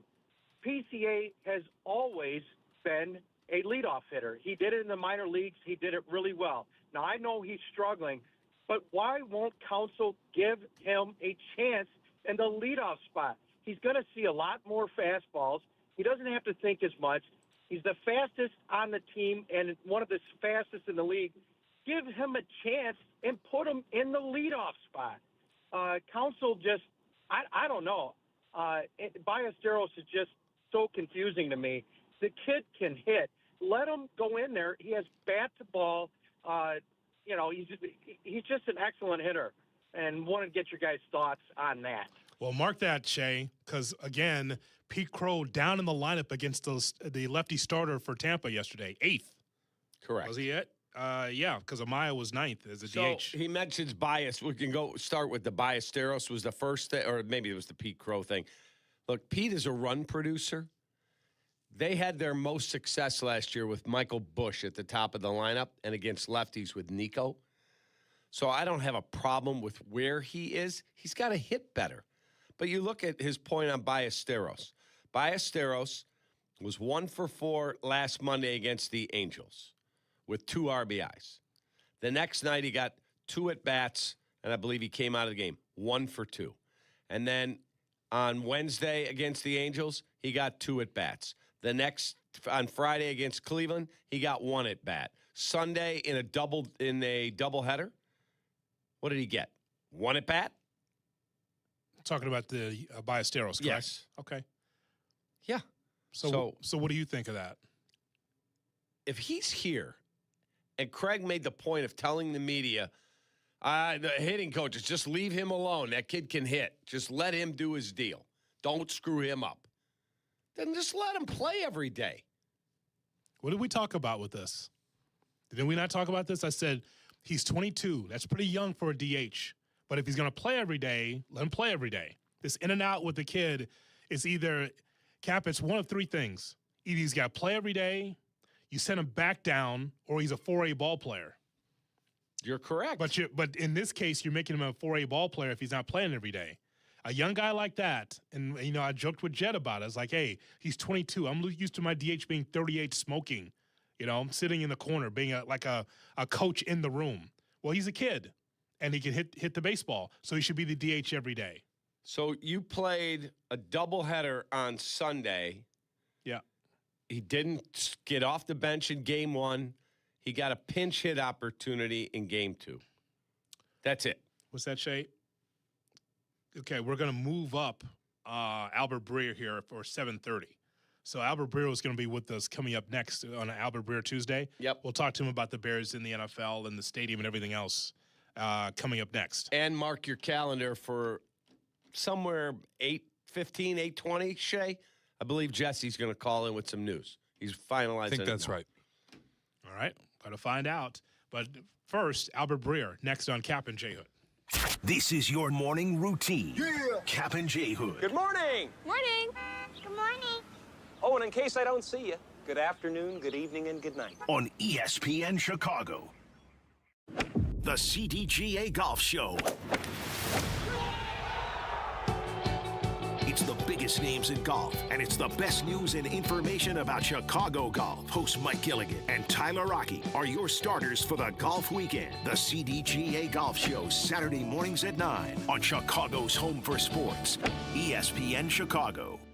This is your White Sox Minute. I'm Len Casper. The Sox dropped a pitcher's duel 2-1 to the Orioles Monday night. They also lost veteran outfielder Austin Hayes to a hamstring injury. The Sox did rally in the night, but left the tying run in scoring position. Today's game will begin at 2:10 p.m., not the original 6:40 start time, due to the forecast of cold temperatures. Parking lots open at 12:10. The gates will open at 12:40. Join us at the ballpark Saturday, April 25th for Sox Crawl, presented by Blue Moon. Enjoy an exclusive pregame crawl inside the stadium with special $5 menu items, entertainment, and more. Plus, receive a 90s City Connect jacket, presented by Miller Lite. Fans must be 21 years and older to attend. To purchase tickets, visit whitesox.com/SoxCrawl. This has been your White Sox Minute. Hey, it's Kap, and whether it's your home or your business, comfort isn't optional. When your heating or cooling system isn't working the way it should, you need a team you can trust, and that's why I recommend Automatic. They've been serving Chicagoland for decades, handling everything from routine maintenance to full system installs. Professional, responsive, and they get the job done right the first time. Don't wait for a breakdown to take action. Call Automatic or visit automatic.com and make sure your HVAC system is running exactly the way it should. You're sitting at a red light or stuck in traffic, and your phone lights up. Maybe it's a text, a video call, a new post, or a quick notification you think you can check in a second. It feels harmless, but the truth is, once your eyes leave the road, you're not really driving anymore. And traffic doesn't pause just because you do. That split second of distraction can throw off everything. Your reaction time, your awareness, your ability to avoid someone else's mistake. You could damage your car, injure yourself, or hurt someone you care about. Or you could get pulled over for a reminder that your phone isn't worth the risk. So before you start driving, make it easy on yourself. Put your phone on silent. Toss it in the glove box. Set it to Do Not Disturb. Put the phone away or pay. Paid for by NHTSA. $2 million. The Verdoliak Law Group wins again for their clients. That's right. The Verdoliak Law Group recovered $2 million for a client who was injured due to negligent lighting. Hey, it's Jurko, and I'm telling you, if you're injured, make sure to call the Verdoliak Law Group. Follow Chicago's Home for Sports on Twitter at ESPN 1000. Kap and J Hood are back on ESPN Chicago, Chicago's Home for Sports. Hello. Football on ESPN 1000. Hello, Bert. Albert Breer. Hey, Bert. Senior NFL writer for SI.com joins Kap and J Hood. Bert's it. What? You're it, Bert. On ESPN 1000. What do you mean I'm it? We see, that's the game. I just tagged you, and you're it until you tag somebody else. Albert Breer. No, I'm not playing a game. I'm reading, Ernie, and I'm not it. Okay. On Chicago's home for sports. But Bert is it. The oldest brewery in America. It's a Kap and J Hood morning show on ESPN 1000 and streaming on the ESPN Chicago app. Great to have you with us. We'll have Shot or No Shot coming at 8 o'clock. But right now, Albert Breer from SI.com and Monday Morning Quarterback is with us on the Kap and J Hood morning show. Good morning, Albert. How are you? Good morning, guys. How we doing? We're doing well, Albert. A lot to talk about with the Chicago Bears. Roma Dunze was on a podcast with Caleb Downs, who might be my favorite player in this draft. He's just a monster. I don't know where a safety's going to go, but he'll be a top 10 pick. But he said, we have, without a doubt, the best young offense in the National Football League. He told that to Caleb Downs and his brother. Do you agree, if you're looking at all 32 teams, if I had to pick the best young offense, I'm taking Chicago? You know, I hadn't really thought of it that way, so I would have to go down team by team. But, I mean, you've got Rome's going to be going into year 3. Caleb's going into year 3. You've got Loveland and Burden going into year 2.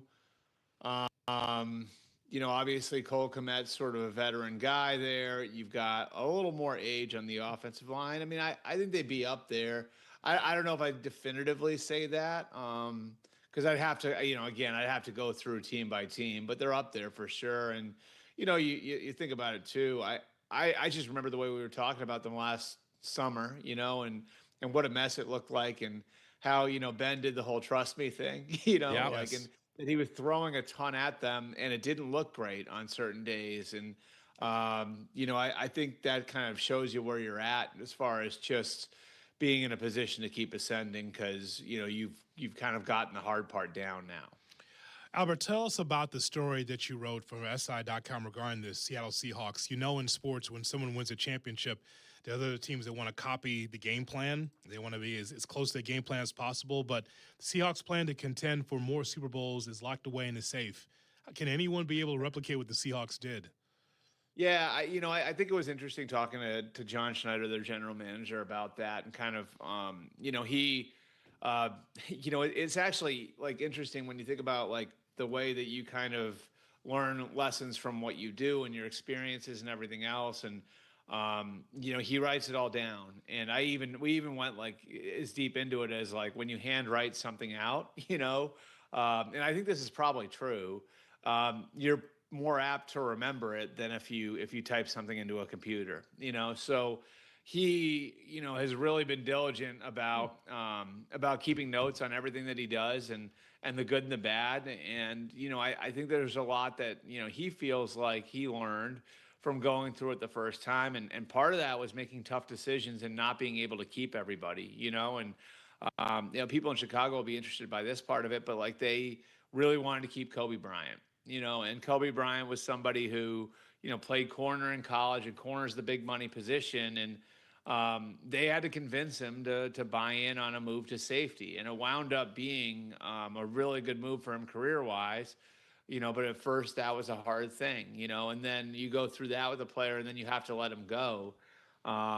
Same sort of thing, Kenneth Walker, they have to let him go. And he's somebody who developed, over the last 4 years there. So, I think the thing that you can really take from the Seahawks is the non-negotiables. You have to draft well, and I don't think I'm breaking any news there, but the reality of it is a huge part of what they've been able to accomplish is capitalizing on the windfall they got in the Russell Wilson trade, and being able to not just bring in really good frontline players, guys like Charles Cross and Devin Witherspoon and Jackson Smith and Jigba, but then also bringing in a second wave of players and guys that you really like that you let go, like a Bryant, like a Walker, like a Boye Mafe, and then you have to make those hard decisions. So I think it's sort of, an evolution over the course of a 3 or a 4 year period where you're developing those young guys and then making those hard decisions on who you're going to keep and who you're going to let go. And it was actually interesting. He even said, like,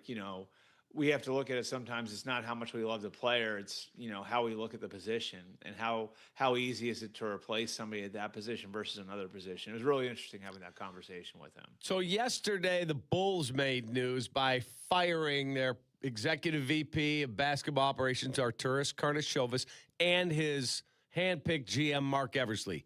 Gone. Yet, I'm being told by people over there that they're going to do whatever it takes to keep Billy Donovan, whether he gets promoted up as president, head of basketball operations, or if he wants to coach. It got a lot easier a couple of days ago, too, when North Carolina hired Malone, right? Yeah, Billy did not want to go back to college. That was an opportunity he rejected. Okay. And so they want to keep him. Can you think in the NFL terms, because there are people here going, why wouldn't you just have a clean break? I like Billy, and I think he'd be great as running my organization, pick a young GM to work under him, and bring in another coach. Have you thought of that in the NFL terms? Has that ever happened where you've seen everybody gets blown out except they keep the one guy? You mean like a coach is empowered? Yes. And like then we were trying to think of one. I can't really think of one. I feel like it usually happens on the front end, right? Mm-hmm. You know what I mean? Like where, a Bill Parcells type will come in and then, before you know it, the entire front office is reshaped. And generally that happens when the coach has a lot of leverage, right? Like, so, I mean, there are actually good examples in the NFL now of, and one there in Chicago, I'd say, right, of guys, inheriting a general manager who survived, right, and then the new coach coming in and it working with the new general manager. So that Ben Johnson would be an example of that with Ryan Poles.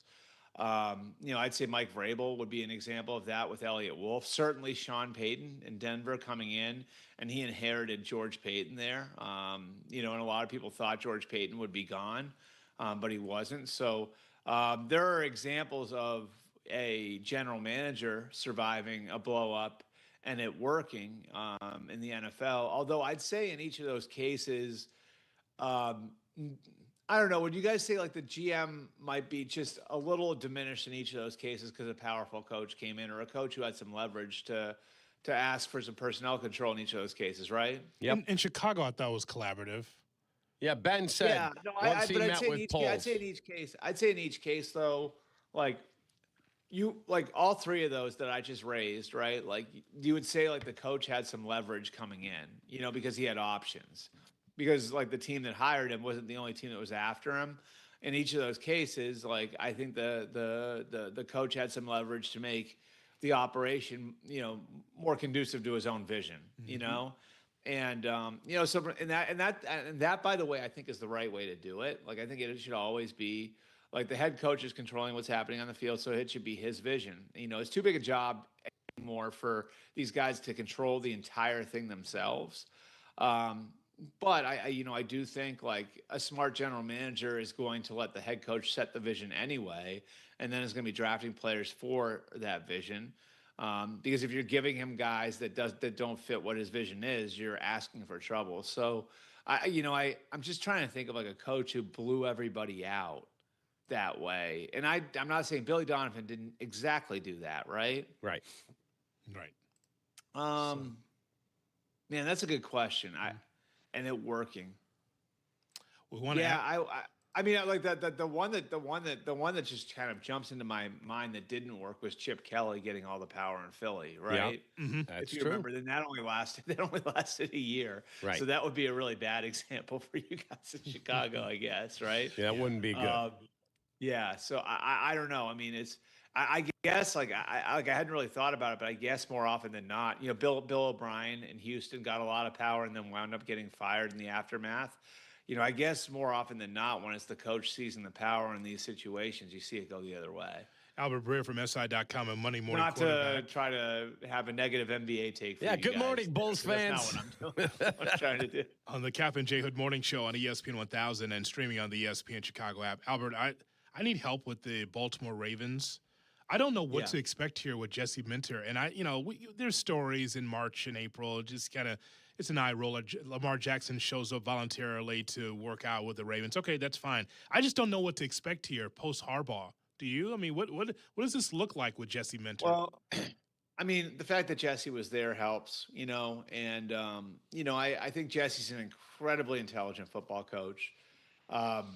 This is a challenge, and one of the challenges I always think about these situations when you're taking over for somebody like John Harbaugh is you're not inheriting something that's broken, so if you want to change a dozen different things coming in, and it's uncomfortable for the players are more apt to look at you sideways because you can't just say, well, you guys were 3-13 last year, so shut up. You know what I mean? Like it's a lot more difficult when they're coming from a program that was really successful. That said, while that is a challenge for Jesse Minter, he has such intimate knowledge of the way that program works and now has seen like almost different ways of running it, just in that, he did spend, the 2 years at Michigan and then the 2 years at the Chargers working for Jim Harbaugh. So he saw the other Harbaugh's version of what they were doing in Baltimore. And there is some crossover, but there are some differences too. So, I think he's uniquely equipped for the challenge of following John Harbaugh, but certainly not an easy one for a first-time head coach because you don't have the luxury if you're inheriting a team that's got Lamar Jackson and Ronnie Stanley and Zay Flowers and Nnamdi Madubuike and Roquan Smith and Kyle Hamilton and Marlon Humphrey, and forgive me if I'm forgetting any more of the accomplished veterans in that team, you don't have the leeway to walk in there and go 7-10 and call it a rebuilding year. You're expected to win very quickly. So that's the challenge ahead for Jesse Minter, no question. In terms of Kirk Cousins, he got, a $8 billion deal for 8 billion years, but it's really a 1-year deal, I think, guaranteed $20 million. Is he the opening day starter in Vegas? Yeah, I think there's a good chance of that. I like Mendoza a lot as a prospect, but the one thing you do hear plenty from people who have studied him is that the system at Indiana made it relatively easy for him in two ways. Number one, it was heavy RPOs, so that simplifies things for the quarterback. Number two, he had, although this was seen as a Cinderella story, he had NFL players around him. He's throwing to Omar Cooper, who's probably going to be a first-round pick, to Elijah Surratt, who I think goes somewhere in the first 3 or 4 rounds, and then to Charlie Becker, who, is a sophomore this year, but I think is also an NFL receiver. So you're talking about a guy who's throwing to 3 NFL receivers at Indiana, right, and has a really good scheme. And so you're projecting some as far as what this is going to look like when you stick him in a pro-style offense and he doesn't have better players than the other team. You can see some of that by going back and looking at his Cal tape. But, you may look at it and say, we want to give him some time to acclimate to the pros. And Kirk Cousins gives you the leeway to do that. Now, what I would say is the numbers. And I can pull it up. I don't have it right in front of me. But the numbers going back to 2008, the Ryan Flacco class, tell us there's almost no chance he won't start at some point this year. You know what I mean? Right. So I think, what the evidence tells you is these guys can tell you that they plan to redshirt the rookie quarterback until they're blue in the face. It almost never happens. There's, I think, 3 or 4 examples of it over the course of the last, whatever that would be, 18 Yeah, Mahomes. Mahomes, Jordan Love. And there's a couple more. Jake Locker. Jake Locker's one. Locker. But you know what those guys have in common though? Those guys all went to playoff teams, right? So Mahomes goes to Kansas City. The Chiefs make the playoffs that year, right? And so there's no reason to pull him off the bench behind Alex Smith. He started in the last game of the year, but that was it. Jordan Love is playing behind Aaron Rodgers. They're going to the NFC title game. No reason to play him. And then even Jake Locker, that year, Tennessee was in it till the very end and had Matt Hasselbeck at quarterback. So in all 3 of those cases, those players were playing for teams that were in contention. Do we see the Raiders that way? Probably not. So I think there's I love the idea of Cousins coming in and giving them the flexibility not to have to shove Fernando Mendoza out there. The reality is the history tells us that at some point this year he's going to play. Albert, I saw the videos you have on SI.com regarding the quarterback class. You don't seem overly impressed by anybody, and I think that's fair based on what we see. So whether it's Ty Simpson, whether it's Fernando, who we just talked about, based on what you said and the videos, I think you have them pretty much in the same boat. Garrett Nussmeier, same thing. I think that you don't think that there's one guy that stands out amongst the rest. That fair? No, I think if you start to talk about what the ceiling is for these guys, I think Mendoza's a really good player. Trust me, I do. I think too often people are just looking for everybody to be compared to Mahomes and Josh Allen. That's not what he is. I the comp I like for him is Jared Goff.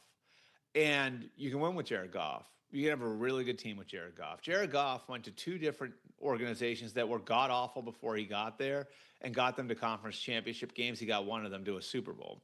So, landing Jared Goff with the #1 overall pick of the draft is not a bad result. But some people look at that a certain way. I think the comp that I like that I've heard most often for Ty Simpson is Brock Purdy. Brock Purdy's a really good player, but is that going to get people excited about him going in the top 15 or 20 picks? Probably not. And then after that, I think you're looking at a bunch of guys who are backups.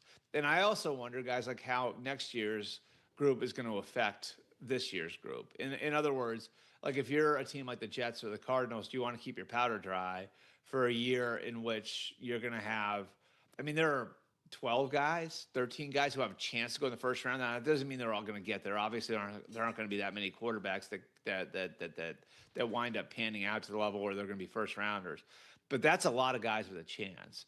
And that, creates a scenario where there's a likelihood that 4 or 5 make it, So whether that's Arch Manning or Dante Moore, I think those are the 2 names that everybody's probably going to be throwing around most commonly. But, you go beyond that, Brendan Sorsby, Nico Iamaleava, Julian Sayin, the Lenora Sellers. We can keep going down the list, and there's so many of these guys. I think that's going to affect the way some teams look at this too. The Jets, for example, have 3 first-round picks next year. I think David Bailey is going to be the second pick of the draft. I don't think it's going to be a quarterback. So. I do think that there's a dynamic there, as that adds to the idea that this isn't a great quarterback class, which is, there could be a really good class, around, behind door number 2 in 2027. Just don't forget, Brock Purdy looks like a really good player, and he is. I'm not denigrating the man's talent at all. He was the last pick in the draft. That perception, wow, we got a pretty good player there in the 7th round, as opposed to taking him at 14. Right, and I think Brock and Jared Goff have played in Super Bowls. You know what I mean? So when I say that's the ceiling for these guys, it's not too many people take that as an insult. You know what I mean? And I just think sometimes our expectations become unrealistic for these guys. Not everyone can have Josh Allen on their roster, and every year there are going to be 4 or 5 teams that have quarterbacks that are playing at that level.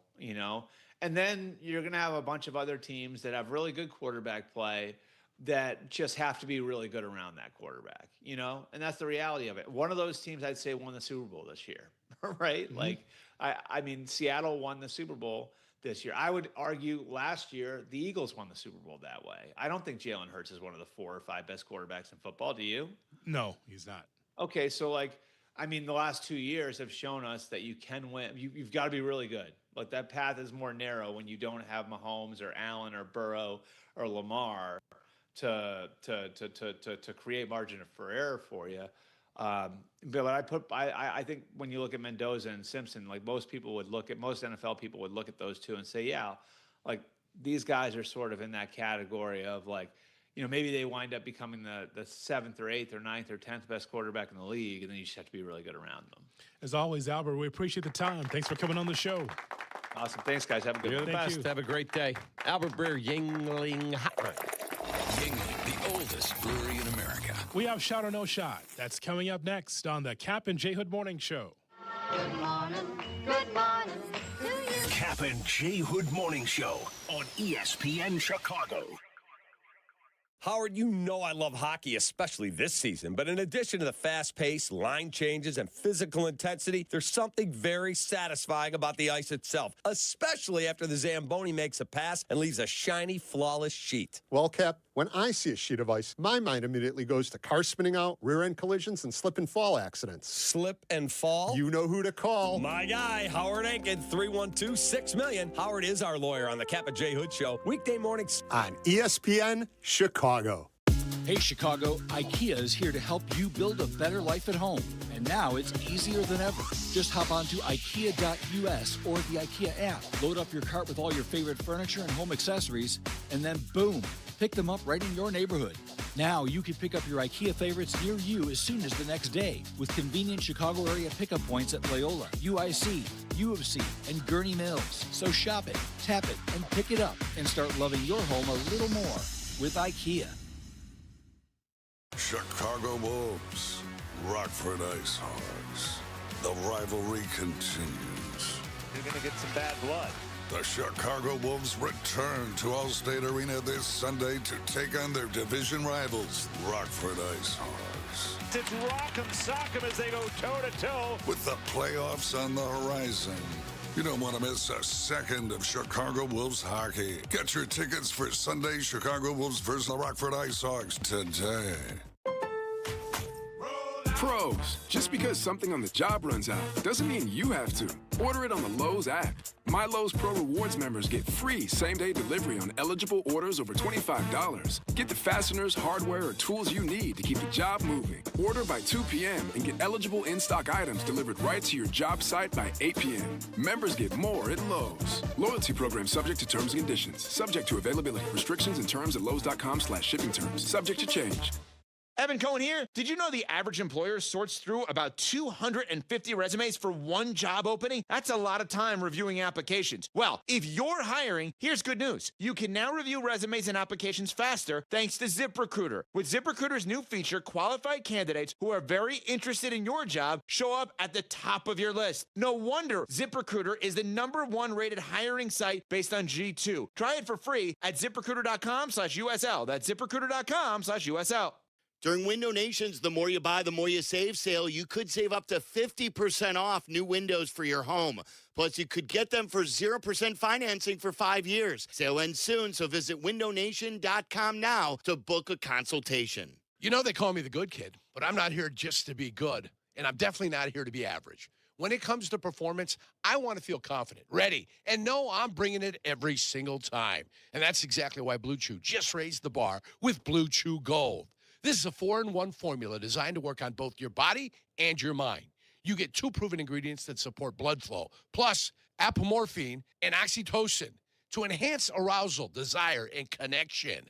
That means you're not just physically ready, you're mentally dialed in too. It dissolves right under your tongue and can start working in as little as 15 minutes. Less waiting, less worrying, more confidence. Ladies, if you're listening, send your man the link. Help him bring home the gold and make him a trophy husband. Oh, we've got a special deal for all of our listeners. Get 10% off your first month of Blue Chew Gold with code ESPN. That's promo code ESPN. Visit BlueChew.com for more details and important safety information. And we thank Blue Chew for sponsoring. Kick back and relax this summer when you shop at Menards. Your summer oasis is calling, and Menards is here to help. From outdoor furniture to patio accessories to grills and summer essentials, Menards has everything you need to make your summer dreams a reality. Don't wait. Hurry into your local Menards and see and feel the furniture for yourself. Save big money on everything you need to create your backyard oasis today. Save big money at Menards.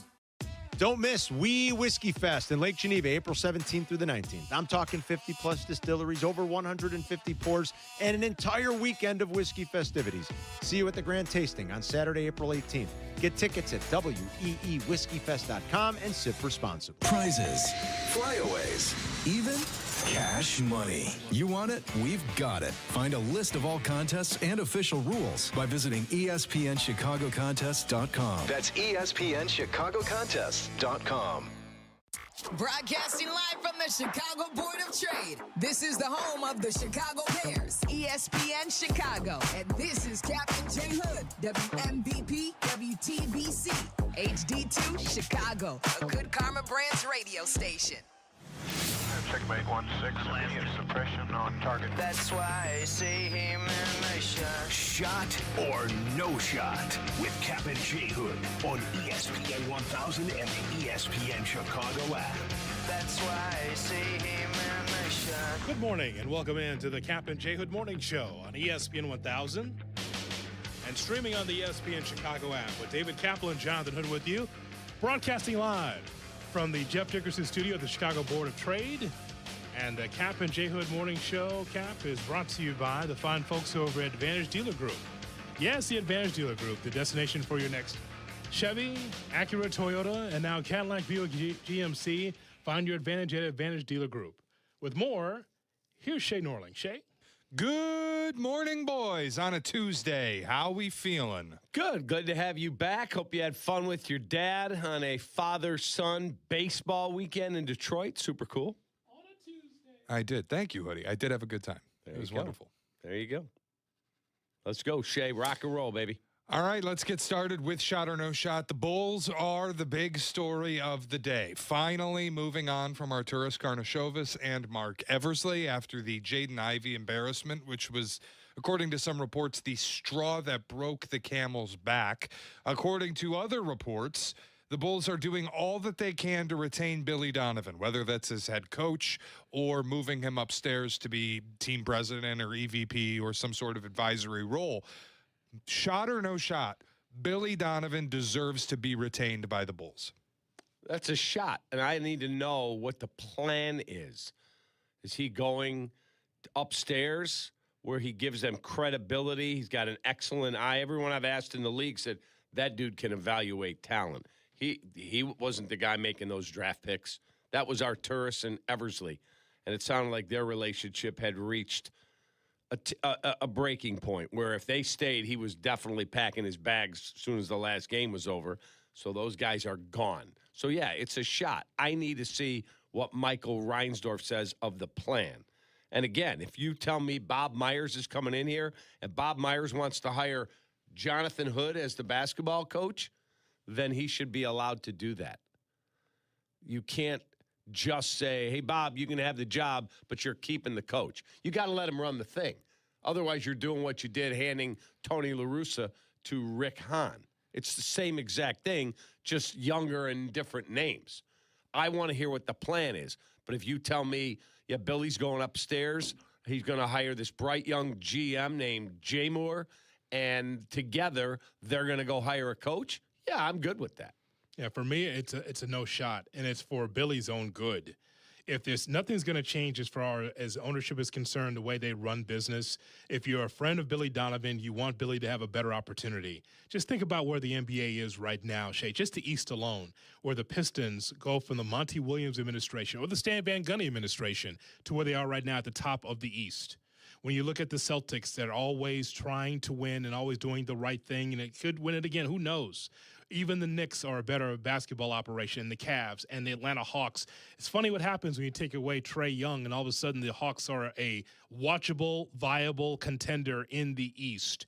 The Toronto Raptors and Philly and even Charlotte has lapped the Bulls and Orlando. The Heat stand still. That's not a real thing anymore. They used to be something that you'd fear. The Heat culture is not a thing anymore. It's just not. They stand still. They didn't make a move at the deadline. Pat Riley's asleep in the chair. That's what that is. But my point is that the organization, the Bulls, have sunk. They are down below the cut line. They are not even a play-in team this year. If you like Billy Donovan, you want Billy to be able to get one of these plum jobs that will be available at the end of the season so he can be able to coach and be revived again. This Bulls organization, based on how it's been run in the past, they have to show me that they can be where the Cubs and where the Bears are currently as far as having a commitment to winning. So, I mean, from Billy Donovan's standpoint, why would he stay? Why did he stay? Because along with the losing, Billy's part of that as well. We don't look at it and put it in a pie chart and say, well, who's responsible for the losing? Billy Donovan with 5%, 10%? No, just as much as ownership. When you lose as a team. When you are the EVP and the GM and you got no clue, the head coach has to find a way. That's his job. Here's what I'm giving you. You got to try to find a way to win. And unfortunately, he's lost just like everyone else has lost in that organization. So, again, if I'm a friend of Billy, there's so many other jobs out there where you know if you put Billy in, he's going to make it better. And an ownership that will agree. I don't know if this ownership would. The thing that bothers me about it, too, more than anything, is Billy is clearly a guy who will not tank, refuses to do it. Nope. To the extent that I think it damages their ability to develop young players, even this year when they decided to tank and they traded for Rob Dillingham, and he's stuck on the bench while Colin Sexton's playing 30 minutes to win games the Bulls should not be winning. Like, I'm not blaming Billy for not wanting to tank. I'm not saying that he should embrace it.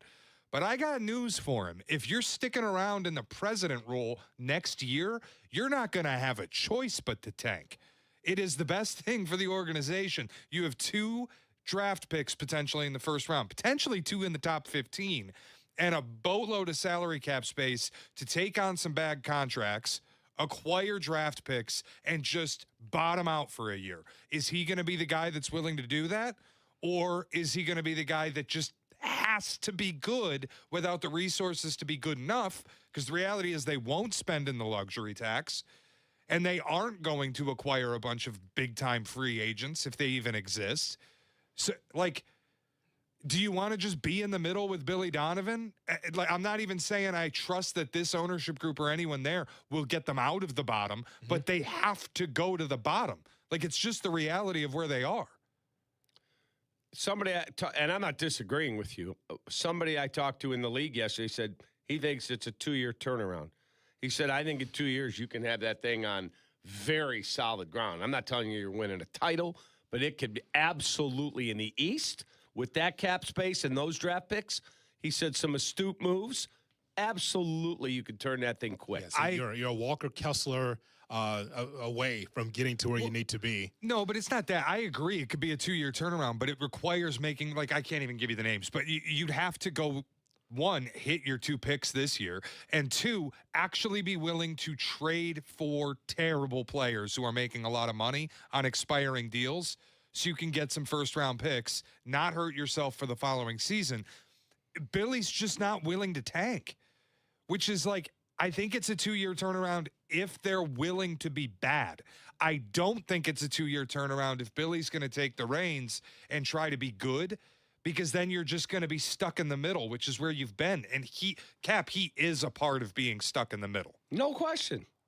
It's part of that as well. Again, I would need to sit and talk with him if I was the owner and find out what his philosophy. Is it true you don't want to tank? Maybe he does, but he wants to help orchestrate it and doesn't agree with the moves that Arturis and Eversley made. Shea is correct, and you know he's correct, that Billy Donovan came here to win. Oh, no question. He wasn't here to have a string of losses and coach young talent. He was here to win. And I'll say this with a wink and a nod, too.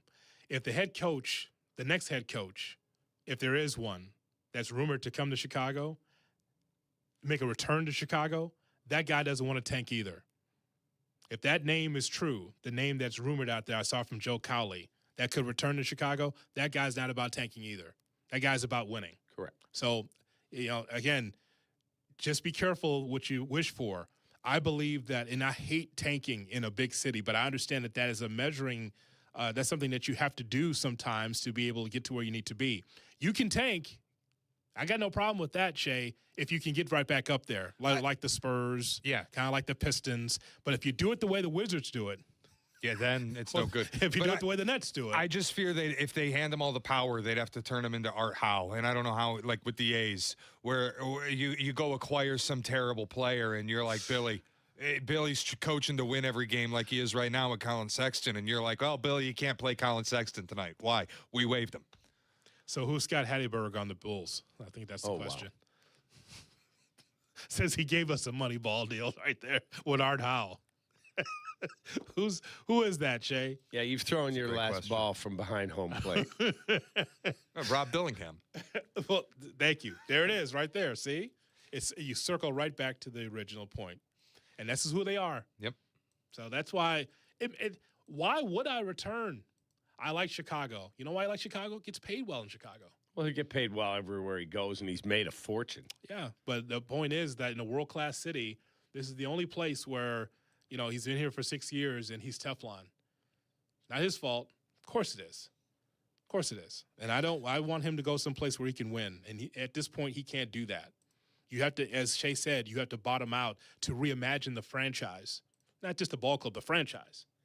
So, all right, what else do we have? All right, Adam Schefter reported yesterday on Twitter the Bears will have to make their decision on a stadium location in the next few weeks. He added, if Illinois fails to pass legislation for Arlington Heights in that time, the Bears are, quote, likely to be Indiana bound. Shot or no shot, it is now more likely than not the Bears will be in Hammond. That's a no shot? Yeah, I'm going to say no shot. I'm with John. There's no way. I don't agree with George. When George says people will adjust, they adjusted to Champaign. Champaign was an off-ramp at a rest stop for 1 year, and you came back. Indiana? Stop. Okay, good luck. They tell the people that are living in Lake Zurich or Gurnee or Lake Bluff, hey, you got to drive to Indiana for your home games. No shot. He did give you the New York, New Jersey spiel, as you recall. Right. He did bring that up. He did. I think that George plays politics, too. I think he does. I cannot believe that the politicians in this state won't find a way to get a deal done. That would be idiotic. The state would turn colors if that was the case in the Crayola box. Be a different color. Shay? You want to give us the color? I think white. Wow. Safe. Thank you. I knew what you wanted on that. Can I just ask on the stadium front? Do you think that they care if fans in Lake Zurich won't go? Like, one, do they believe that like fans who live on the Northwest Side would not go to the new stadium? And two, if they don't go, do you buy that? Like, it's like the Giants and Jets. When ownership moved them to New Jersey, do you think they cared at all if it blocked fans from some part of New York from getting to a game? Or are they cool with it because you're still going to be on your couch watching on Sunday? That may be true. That may be true. I just think it would be one of the dumbest things I've seen. Might be the single dumbest thing I've seen in Chicago sports in my lifetime if they moved to Indiana. And this is not a shot at the people in Indiana. The Chicago Bears are in Illinois. They do not play in Hammond, freaking Indiana. They're the pride and joy of Illinois. The song says it. It would be absurd. It would be absurd. I still think they'd have to change that. It would be absurd. Yes, it would be. And you said it would be the dumbest thing. I totally know what you mean by that. I mean, you covered the Chicago Cardinals and thought that was a bad idea for them to leave. So you're familiar. You were right there on the Chicago Cardinals. I was not right there. So there, huh? You're better than that. What do you mean? You're better when than they that. moved, you were crestfallen, were you not? You were gobsmacked that happened. Oh, my God. No? No. Well, no, okay. I might be mistaken then. Not that old. I could be wrong about that one. All right. Coming up, we go around the NFL right here. All right, we've got some breaking news here. Hold on a second, Cap. Before we go to around the NFL, we turn now to Jesse Rogers, who covers Major League Baseball for ESPN and ESPN.com. We will hear from Jesse momentarily. It looks like there might be some news coming from Jesse, and we'll get to him momentarily right here on Kap and J Hood. Jesse, good morning. How are you? Good morning, guys. Sorry to break in on the show. I guess it's probably a good time for shot or no shot when it comes to Cade Horton, because the news to this point is not good. I want to make sure I report it carefully here because no decision has been made. But the MRI via multiple sources, not good, not clean. And so he is going to see Dr. Keith Meister today. That's the Tommy John guy. That's the guy that Justin Steele saw. Justin Steele didn't have the full Tommy John. You know that they have that thing called with the internal brace, which is a little less invasive, a little bit quicker recovery time, but it's still a year, as you know, with Justin Steele. So we're headed down that path now. Dr. Meister might look at the MRI and say, look, no surgery required. We'll do something else, rest him up, and try some other things. But this is kind of the path that the Cubs are on. So the news really is the MRI was not clean, and he's going to see Dr. Keith Meister today to determine next actions. But you can kind of connect the dots here. It's exactly, I went back to my notes on Justin Steele. This is kind of how my reporting went on Justin Steele. The initial report, the MRI, not good, and then the second opinion leads to the surgery. Again, both guys have had Tommy John before. Steele had the internal brace, little quicker recovery, a little bit over a year as opposed to 14 months. So we'll see what the outcome with Cade Horton is. But no matter how you look at it, it's not good news, especially hearing about the MRI not being clean. Dr. Meister's based where? Texas. So he'll be in Texas today. Yeah, I believe he's the Rangers guy. I think he's still the Rangers guy. And he's done all the, a lot of the Tommy John surgeries or the internal brace surgeries, either one. And so, stopping short of reporting, he's out for the year and things like that. But certainly they're on that path. And getting a second opinion by Meister is key here because he's the guy that does those things. And you said the internal brace is what Justin Steele had. Yes. And I know it was Dr. Meister that did the surgery. He cleared him. Correct me if I'm wrong. You were at spring training. He cleared him completely. He said, I'm done seeing you. You're good to go. And the Cubs are being very cautious as they follow the protocol bringing him back. Is that fair? Yeah, that's fair. I mean, I don't know if they're being extra cautious. You're just good to go to your normal sort of routine, which means a lot of build up and games. I'm not sure they're holding him back or anything. It's still pretty much the timeline you'd expect. Maybe they're being. But Dr. Meister operated and then cleared him in March. Exactly, but it was almost a year later. Yes, cleared him in March, and he's rocking and rolling. So, Horton could be down the same path. Could be a second Tommy John. Could be something less serious than all of that. But it's not good news. Is why I came on today, because it's hearing the MRI was not what they wanted to see via multiple sources. I think that, and then the Meister visit today, I think you can sort of start to connect the dots. Jesse, hang on, because I have a shot or no shot now for all three of you, since we're still in segment. You rudely interrupted us. But if this is Cade Horton getting Tommy John, he's going to be done for the season. Shot or no shot, we're going to see Jackson Wiggins earlier than expected.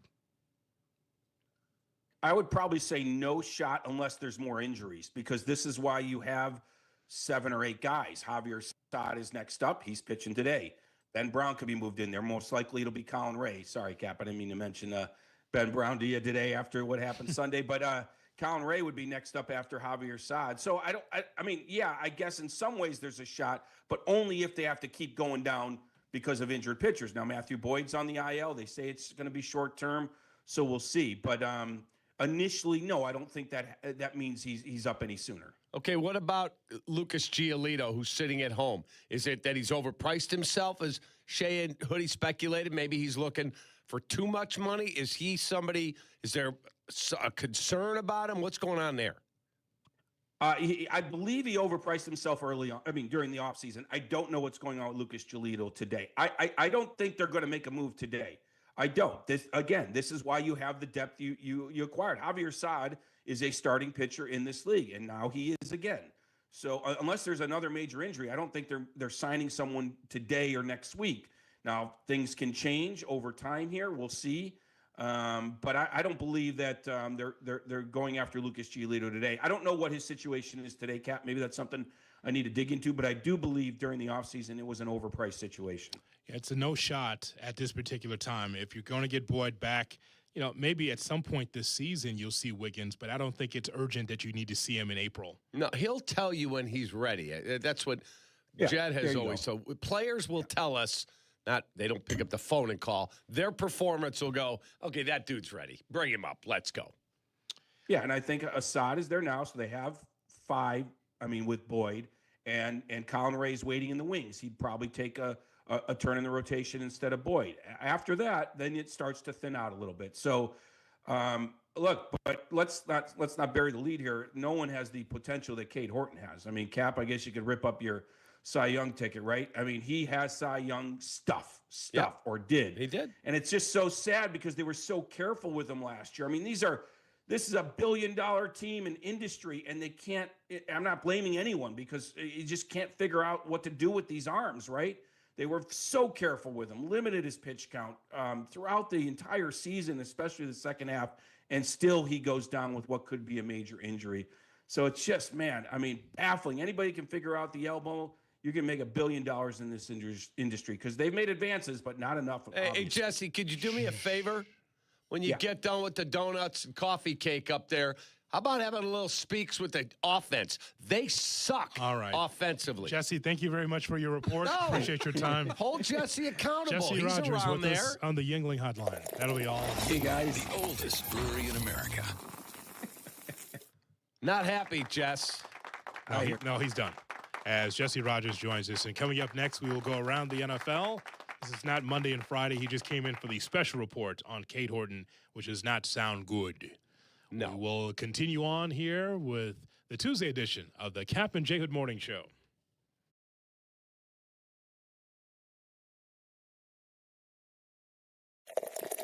Yingling, the oldest brewery in America.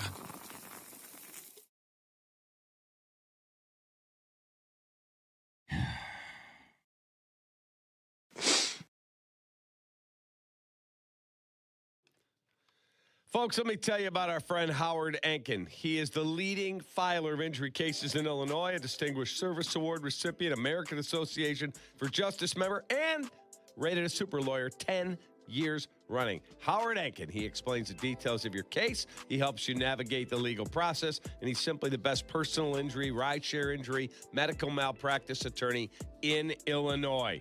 And he returns your phone calls. That means a lot. You're hurt, you need help, you're looking for answers. One call, Howard Enkin, 312-6-million. Injury law made personal. That's Enkin Law.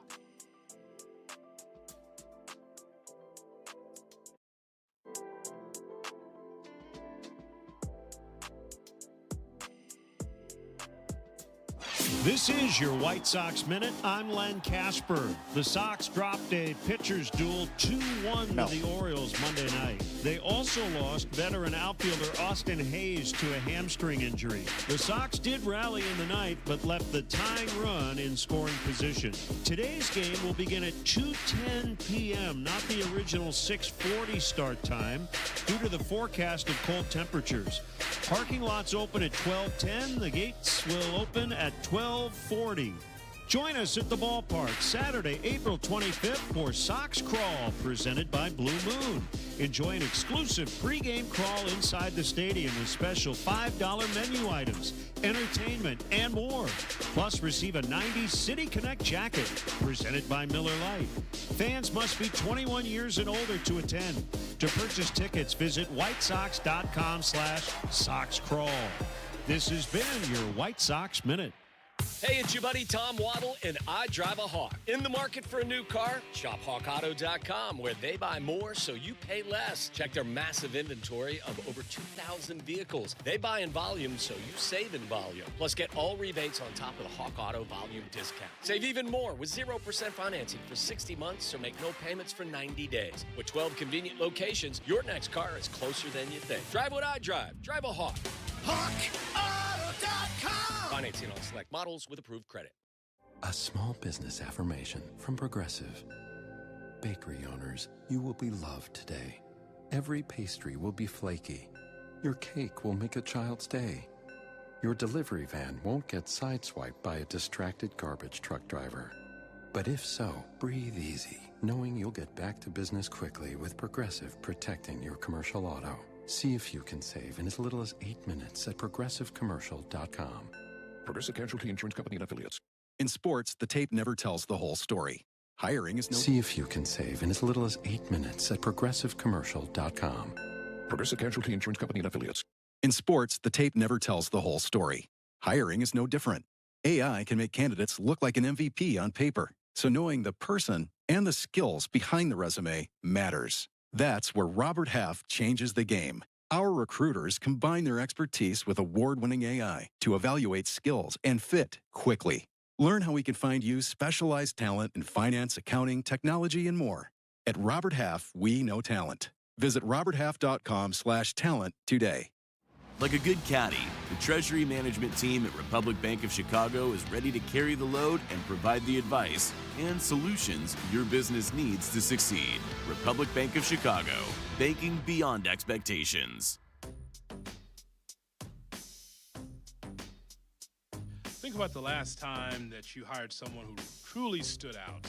Not just because they were qualified, but because they were genuinely excited about the role. They asked smart questions, wanted to learn more, and made it clear that they really want the kind of situation where they can join the team, that they had the kind of enthusiasm to make a difference for the team. If you're hiring, you want a candidate who's passionate about your role. So that's why you go to ZipRecruiter. Find candidates who really want your job on ZipRecruiter. 4 out of 5 employers who post on ZipRecruiter get a quality candidate within the first day. Try it for free at ZipRecruiter.com/USL. That's ZipRecruiter.com/USL. Meet your match with ZipRecruiter. J-Mo. If you missed something, get the podcast on the ESPN Chicago app. Kap and J Hood are back on Chicago's home for sports. ESPN Chicago. Nick Foles sucks. He sucks. I'm just a fan. I'm not a football evaluator. I love the Green Bay Packers. The guy is drunk, but there he goes. This is not Detroit, man. This is the Super Bowl. I want winners. He starts to come and then he pulls out. This is a really thickly built guy. I mean, what's answer you looking for on these things here? It's time to go around the NFL. Here's Shay Norling. Shay? A lot going on. All right. Good morning. You need to sit down. I got my mic falling over. I'm sending emails. Sit down. We'll give you time to sit down, and while you do that, we'll let everyone know that Carmen Jurko comes up at 9 o'clock. It'll be Rich Eisen at noon, followed by White Sox baseball as the Sox take on the Orioles. They moved the game up, Cap, because of inclement weather tonight. It's already in like the 30s, maybe the low 40s right now. So they're having a day game. So if you got tickets to the Sox game, come early. 2 o'clock start, right? Yeah, the weather has been less than cooperative in these parts. Not good weather, but I think it's going to start to turn after today. We're going to get a little more warm. Sox Orioles pregame 1:30 with Jeff Meller. And don't forget Waddle and Silvy at 2. And they'll be on YouTube for their entire show. No days off right here on ESPN 1000. We turn now to Shay Norling with this edition of Around the NFL. Shay. Thank you, Woody. We'll start with Dexter Lawrence, who demanded a trade from the New York Football Giants. I have two questions. One, should the Bears be interested? Apparently, I saw a rumor that they may have called about it. And two, do you even believe he will be traded? Because he's out of guaranteed money on his current contract. This is nothing but a contract ploy at the moment.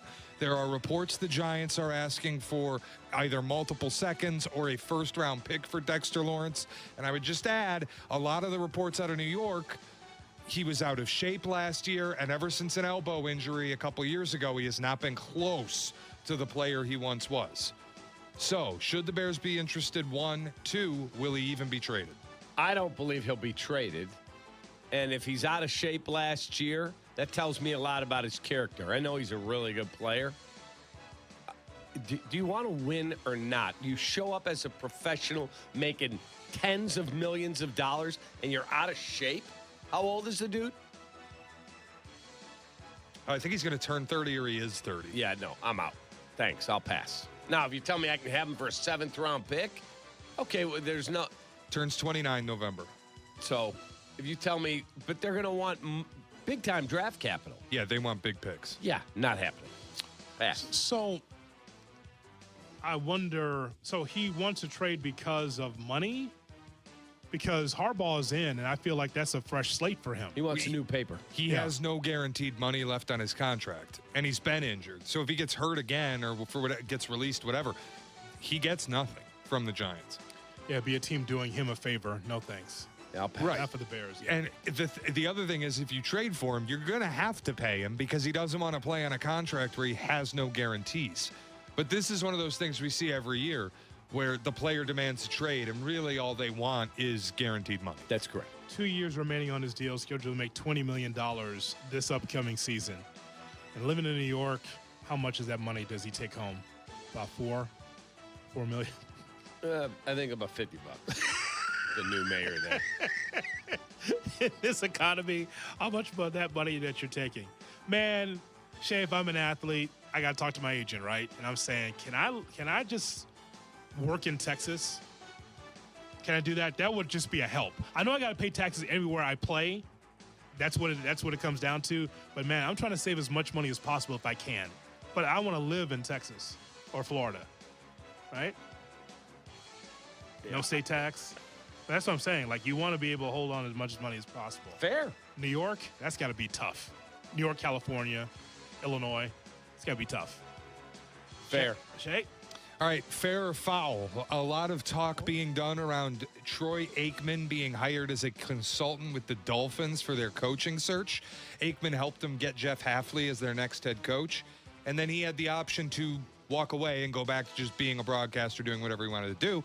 He did not do that. Instead, Aikman admitted he will be in the Dolphins' war room during the draft, and he added the Dolphins were smart to hire him because of the access he has to information that is unavailable to others because of his broadcasting role. We've seen this with Tom Brady. We're now seeing it with Troy Aikman, and Aikman isn't even hiding it. Aikman's like, yeah, I got info other people don't have. It's smart for me to be in your room. I'm at fair or foul that they're doing this. Is this dirty pool? Or if everybody can do it, just hire a broadcaster to be a consultant now. was always wrong. It was wrong with Tom Brady. It's wrong with Troy Aikman. Well, but they're different. At least Tom Brady was an owner. I understood you guys outraged. He's like he's basically the king decision maker. He may not own the biggest share, but he's the guy they're relying on. They just asked Troy, can we hire you as a consultant and run things by you and get intel? I mean, there's no rule in place against it. It's got to be one or the other. Should there be? Well, yeah. I mean, you're an analyst. You have intel. Now, here's the thing. It's the Dolphins, so they're irrelevant. It's not like he's going to be doing like the Monday Night Football game with the Dolphins. They won't be featured because they're terrible, and they have been terrible for a long time. However, I believe in separation of church and state in this regard, or church and football. And that way, you are a football analyst. That's what you do. But to have a side gig, like H&R Block says, you got a side gig working in a front office, that's not fair. That's, you have information that maybe other teams don't have as an analyst. And you're working with them to try to make them better. Now, it's the Dolphins, so it doesn't matter as much. But I don't like it for Brady. I don't like it for Aikman. Absolutely not. You're an analyst, Shay. That's the bottom line. Yeah, and he said that he would have gone to the Cowboys, but they never asked him. I wonder if teams were aware you could even do this. It does feel a little moral gray area to me that you're like, yeah, this guy sits in on production meetings, talks to people from all these teams. He's at these practices, probably feels a little verboten that we can go hire him to be a consultant and sit in our war room. Mm-hmm. But then there's no rule against it, so the Dolphins do it. And I have to admit it's kind of brilliant. If there's no rule against it and you have info other teams don't have, every team's looking for an edge. Oh, the Bears just announced they hired Tony Romo. Greg Olsen. Tony Romo doesn't have any information, though. He just comes sit in the war room and drool. And then maybe you go to make the pick. Chicago selects Caden Proctor, offensive tackle. Ooh, Jim. Jim, do you see the size of that guy? Oh. You're part of the process, Tony. Tony. The Bears are on the clock here, Jim. It all comes down to this, Jim, right here. This right here could make or break their season, Jim. Ooh, I don't know, Jim. I don't know about that pick. Like, that's not going to help you at all. No, at least Aikman knows what he's talking about. Guy needs a booster seat and a seatbelt in the draft room. No thanks. The Bears should hire Greg Olsen. That'd be cool. If it's just the Wild West like right now, if I'm the opposing coach of some of this stuff and I know that you're doing my game, that's incredible. But it's open. You can have side gigs apparently in the NFL. Yep. You would think. Barely out wide. It's a perfectly thrown ball, but it's a little wide. Okay. Thanks, Tony. How is it perfect when it's wide? It's perfect, but it sucks. It's unbelievable. Thanks, Tony. That was a perfect pitch. It was 6 inches outside. A beautiful curveball. Landed 6 inches short of the plate, but boy, what a pitch. It's a great day to be the Cubs. They won tonight. They beat Tampa. Your ace is having Tommy John surgery, and your opening day starter's on the injured list. But whatever. Thanks, Tony. It's incredible. Guy at the top of the profession for like a year and then just fell to the bottom. I mean, Adam Archuleta's giving you better color these days. That Great. says a lot. And that's our look around the NFL right here on Kap and J Hood on ESPN 1000 and streaming on the ESPN Chicago app. On Kap and J Hood. Kap and J Hood, ESPN Chicago. Here comes the ball. On the Chicago Bears podcast this week, we're keeping you updated on everything between free agency and the draft. The Bears still got a lot of work to do, and we'll keep you updated on all the breaking news with John Yurkovich, Shay Norling, Courtney Cronin, and, of course, our own Jason McKee. Make sure to tap in wherever you get your podcast, the Chicago Bears podcast. Yeah. Bear down, Bears fans. Let me tell you about Advantage Dealer Group. Why does buying a car feel like Game 7 in overtime? It really shouldn't. That's why I roll with the Advantage Dealer Group. Toyota, Chevy, Acura, Cadillac, Buick, GMC, whatever you're driving, they got options. And here's the key. They don't play games. No mystery math, no marathon sessions, no good cop, bad cop routine. Just real numbers, straight answers, and a team that understands you got a budget and you got a schedule. Imagine that. Respect. So wherever you are in Chicagoland, start your search with Advantage. Find your advantage at Advantage Dealer Group. Jay Moore. Hey guys, Silvy here for Window Nation. Spring's a great time to open your windows and, oh, wait a minute, those windows won't open. They leak, they're cracked, or maybe they need repainting. Again? Getting top quality custom fit windows from Window Nation is easy and affordable. During the More You Buy, the More You Save sale, you could save up to 50% off. Plus, you could get them with 0 interest for 5 years. During uncertain times, one of the best investments you can make in your home. So visit windownation.com now to book a free consultation. Has the excitement of betting turned into worry? Feeling overwhelmed every time you roll the dice? Problem gambling doesn't just affect your wallet. It can impact your health, relationships, and peace of mind. But there's hope. Gateway Foundation is here to help you take back control of your life with personalized treatment options. You don't have to face this alone. Call Gateway Foundation today at 844-444-5780. That's 844-444-5780. Turn your dream kitchen into a reality during the IKEA Dream Kitchen event. Now through April 21st, IKEA family members save 10% when they spend $3,000 or more on section kitchen cabinets and eligible appliances and countertops. That's modern style, smart storage, and everyday functionality designed your way. Plus, section cabinets come with a 25-year limited warranty. Not sure where to start? IKEA's expert kitchen planners are here to guide you. Your dream kitchen is closer than you think. So visit IKEA Schaumburg or IKEA Bolingbrook today. Good Karma Brands is proud to be an equal opportunity employer, providing equal employment, development, and advancement opportunities to all teammates and applicants. To learn more about careers with us, please send an email to talentacquisition@goodkarmabrands.com. That's talentacquisition@goodkarmabrands.com. Evan Cohen here. In life, as in sports, the pros make it look easy. That's why pro golfers like Jason Day, Ben Griffin, and Patton Kazire trust the pros in lawn care. True Green. They have the experience and expertise to give you a lawn worthy of the PGA Tour. And since True Green does the work for you, you get more free time, or more tee times. So stop stressing over your lawn and start loving it. Sign up now at TrueGreen.com because nobody makes it easier to get a golf course quality lawn than True Green, the official lawn care treatment provider of the PGA Tour.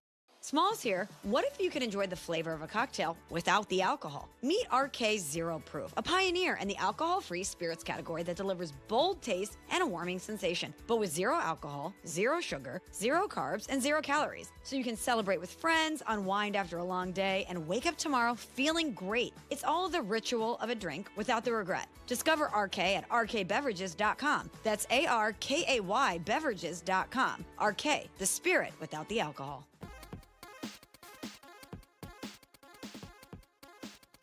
Jay Moore, I told you about H&R Block today. I know you've been busy. But I'll tell you about H&R Block. Because life is full of choices, some big, some tiny, some that make you wonder how you became the designated adult in your own life. And when you choose H&R Block, the Tax Pro, you're choosing the biggest network of tax experts to ride shotgun with you. For when your biggest ambitions need help with the little stuff, or for when your 6 figures come from 6 different side hustles, H&R Block, they've truly seen it all, and they're here to help you make the most out of your money. For life outside the box, Cap. Yes, sir. Tax day is coming soon. Don't wait. File today. Get started at hrblock.com. Jay Moore.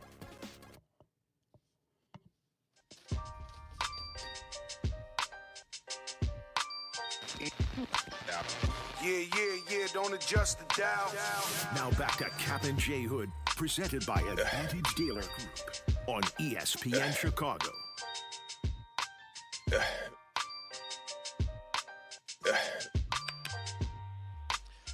Hi, Bob. Hey, guys. So, you guys are all saying, Hammond's such an awful thing. We're just as much Chicago as Naperville is. Bob, that has nothing to do with it. Well, first the of all, Chicago Bears aren't playing in freaking Hammond, Indiana. Well, first of all, never said it was Why? all. What's the difference? Hey, Bob, you want to have a conversation, or do you just want to talk? Which one do you want? Go ahead. Go ahead. Never said, neither one of us, that Hammond is awful. If you've listened to the show at least one time, I've talked about how important Indiana is to my family. So the idea that you said Hammond is awful is not true. So if you want to call in with facts. Now tell us why Indiana is a better choice than Arlington Heights. Go ahead.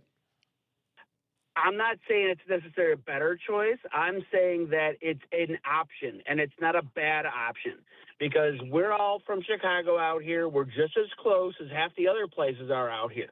And you know what? We're going to change the fight song from the pride and joy of Illinois to the apple of the eye of NWI. Take that.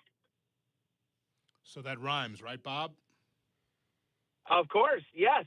That's what we're doing. We're changing it now. Yeah, and Caleb Williams just bought property in Hammond. I heard that too. All right, awesome, Cap. Come on down. We love it out here. There's good food out here too. Okay. Good luck to you. How's the Purple Steel doing? Purple Steel pretty good, Bob. Yeah, hey, it's pretty good out here. It works out, right? Right there on Indianapolis.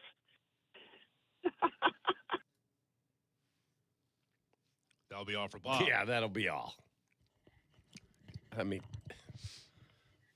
it makes me laugh. Makes me laugh. You can blame me for that one if you like. Yeah. Nice job on the screening there. No, but, Shay, that is a common call, though. That's from Indiana. That's a common call that believes that we're dissing Indiana. Listen. You've praised it. You've talked about your family moving from Arkansas to Indiana 100 times. It's an amazing success story. And here you are now, this major market morning jive radio star. Like the whole journey is super cool. I am a morning jive radio show host. That's exactly right. I am jive. No, I said drive. The Chicago Bears are not moving. And I have one guy down there. He's a politician. He said, hey, bro, we're getting Hallis Hall, too. I'm like, no, you're not. They're not moving Hallis Hall from Lake Forest to Hammond, Indiana. Listen, if we were doing this show on WJOB in Hammond, right, I'm sure that they'd say we really need that infrastructure and that money to come to this region. You can understand that. I get that. Of course, Cap, you're going to have people on the other side of the Indiana-Illinois border that will say, well, boy, we would love to have the Sox or the Bears on this side of the border because we need an infrastructure. There's nothing that would be more lucrative than having a pro team in that area. Agree. Because this will be the last shot. If it's not the Bears and the White Sox are going to move to the 78, there won't be and the Fires got their stadium's going to be in the same area, the 78, then there won't be a shot. Cubs ain't moving. Correct. So this will be their only opportunity. So you can understand why, if we were doing this at 12:30 JOB, we'd be talking about that too, talking up the Bears to try to get more money and more infrastructure on that side of Indiana. I'd get it, but you're just not getting that. Agreed. That's all it is. Agreed. I understand that. I hope it happens just because I want to see Mount Kaplan. If they announce that it's done and they put shovels in the ground, yeah, I will get in trouble. Hoodie, this is a root for radio moment for me. Absolutely. Prayer circle moment? No. I don't, because no. it's not. This isn't something I necessarily want to happen. But the root for radio, the root for content in me, I'd love to see your reaction. And so for me, it's a win-win. I look forward to seeing a new stadium because I don't want to be doing the penguin walk to Soldier Field anymore. I will get on the train happily and go to Arlington Heights. But if it's not, you're listening to the new pregame show host of the Chicago Bears. Yeah, you could walk to the stadium. So Silvy will not be making that drive to Northwest Indiana, but I'll make the 15-minute drive over to the new stadium. No problem. Silvy, let me negotiate your next deal when you got to drive from where we live to Hammond every day. Oh, it'll be the relay race. He will come as far as downtown, but going that far, no. It's me and Jurko. That's the new show. I'm making the announcement now before it hits the media cycle and Barrett and all that other stuff that I'm taking over. Hood and Yerk. Yeah.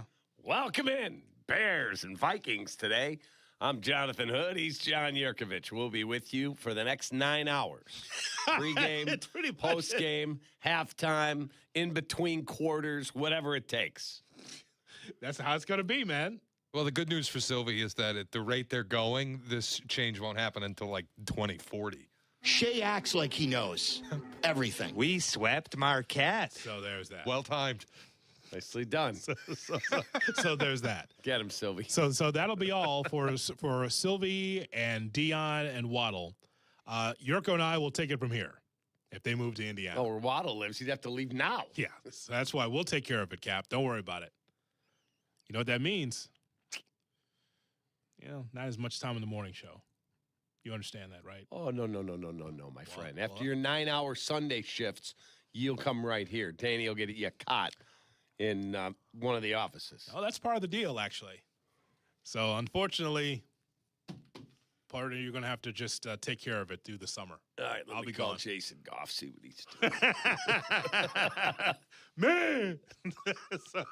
so there you have it.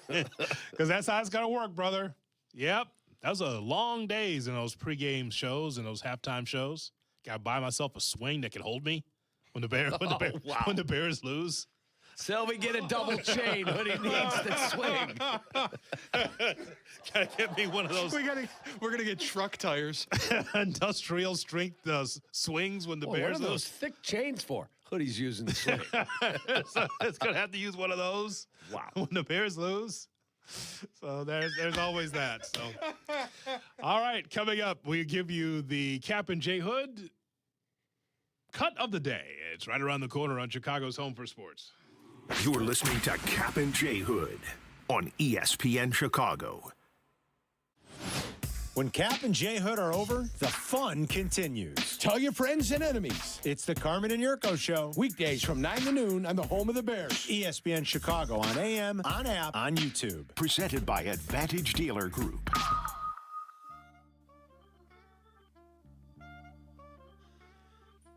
Apt, your number one destination for the home, has the best selection of Weber grills and accessories like the new Searwood Pellet Grill, featuring a temperature range from 180 to 600 degrees Fahrenheit. That means low and slow smoking, high heat searing, rotisserie roasting, even griddling on a Weber griddle insert, all on the same grill. Get the Weber Searwood Grill today and rethink what's possible on a pellet grill. For free and home delivery, professional installation, and complete satisfaction, shop where I shop. My favorite store in the world is Apt, A-B-T, apt.com. Pleasing people since 1936, Jay Moore. What if your instincts could pay off?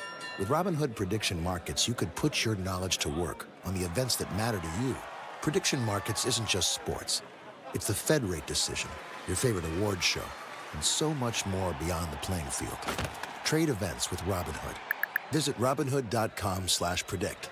That's Robinhood.com/predict. Futures and cleared swaps trading involves significant risk and is not appropriate for everyone. Event contracts are offered by Robinhood Derivatives LLC, a registered futures commission merchant and swap firm. Feel the roar. Feel the shore. The X Insurance Great Lakes Grand Prix, July 27th through August 2nd in Michigan City, Indiana. Come out for high-speed offshore racing at Washington Park on the shores of Lake Michigan. Free entertainment for the whole family. Celebrate at the opening ceremony, boat parade, block party, kids' day, and free race viewing on the beach Saturday and Sunday. Take your stay up a notch. Tee off at the golf outing. Enjoy exclusive VIP experiences and raise a glass at the Brewfest. Tickets are on sale now. Race over to GreatLakesGrandPrix.com. Whiskey lovers, I've got the weekend for you. Guys, it's Carmen. We Whiskey Fest is back in beautiful Lake Geneva, Wisconsin, April 17th through the 19th. I'm talking 50-plus distilleries, over 150 pours, and an entire weekend of whiskey festivities. And I'll be back for year 3. See you at the Grand Tasting on Saturday, April 18th. Now presented by the Grand Geneva Resort. We Whiskey Fest, one of the best in the Midwest. Get your tickets now at weewhiskeyfest.com and sip responsibly. Do you owe $10,000 or more in credit card debt or personal loans? With credit card debt at all-time highs, Debt Relief Advocates is urgently notifying consumers of debt relief now being made available designed to aid consumers with out-of-control credit card debt. Those who qualify and enroll for this relief program may only have to pay back a fraction of what they owe. This is not bankruptcy or a debt consolidation loan. This is a relief program that credit card companies would rather you not know about, as it could end your debt nightmare and save you lots of money. Consumers owing at least $10,000 in credit card debt or personal loans can now take advantage of this debt relief as the cost of living skyrockets. For free information and to learn what debt reduction you may qualify for, simply go online and visit DRA.com or call 800-433-8909. 800-433-8909. Again, that's 800-433-8909. As an attorney and a mom, I know how busy life gets. After an accident, think of Postman Law as your personal to-do list. We'll deal with the insurance, the medical bills, even help you find the right doctor so you can focus on what matters most. Call 844-POSTMAN. Attorney Advertising.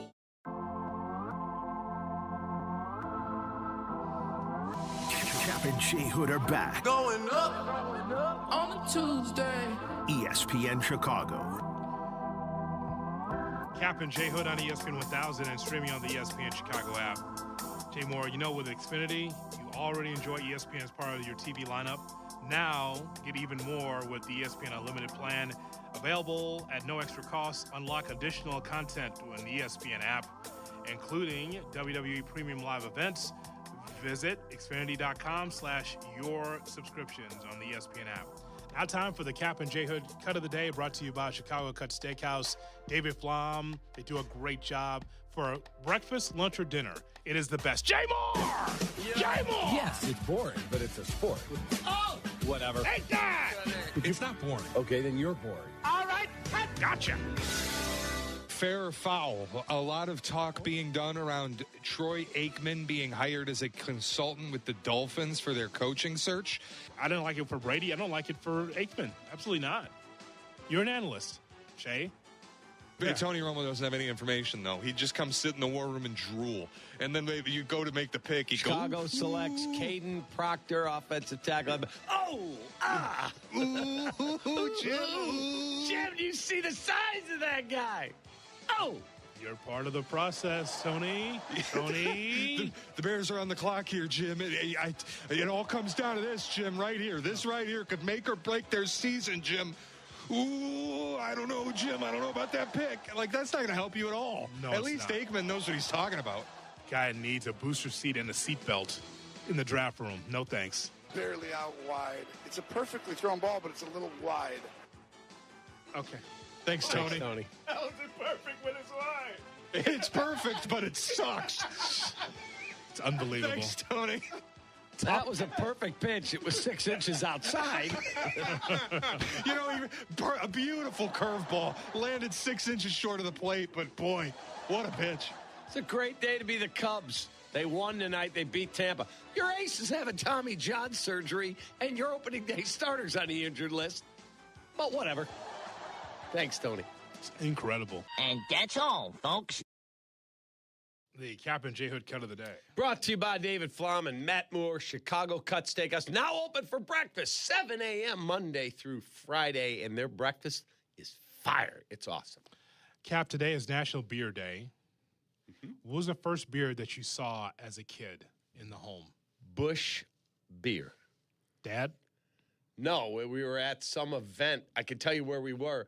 My dad's friends had a opening for like a building that they had renovated, and my brother and I don't know, I'm maybe 14, Bruce is like 12, and we saw the cooler full of Busch beer, and we started tapping into it. So my dad got mad.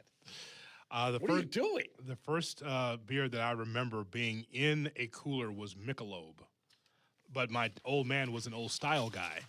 Of course, old style.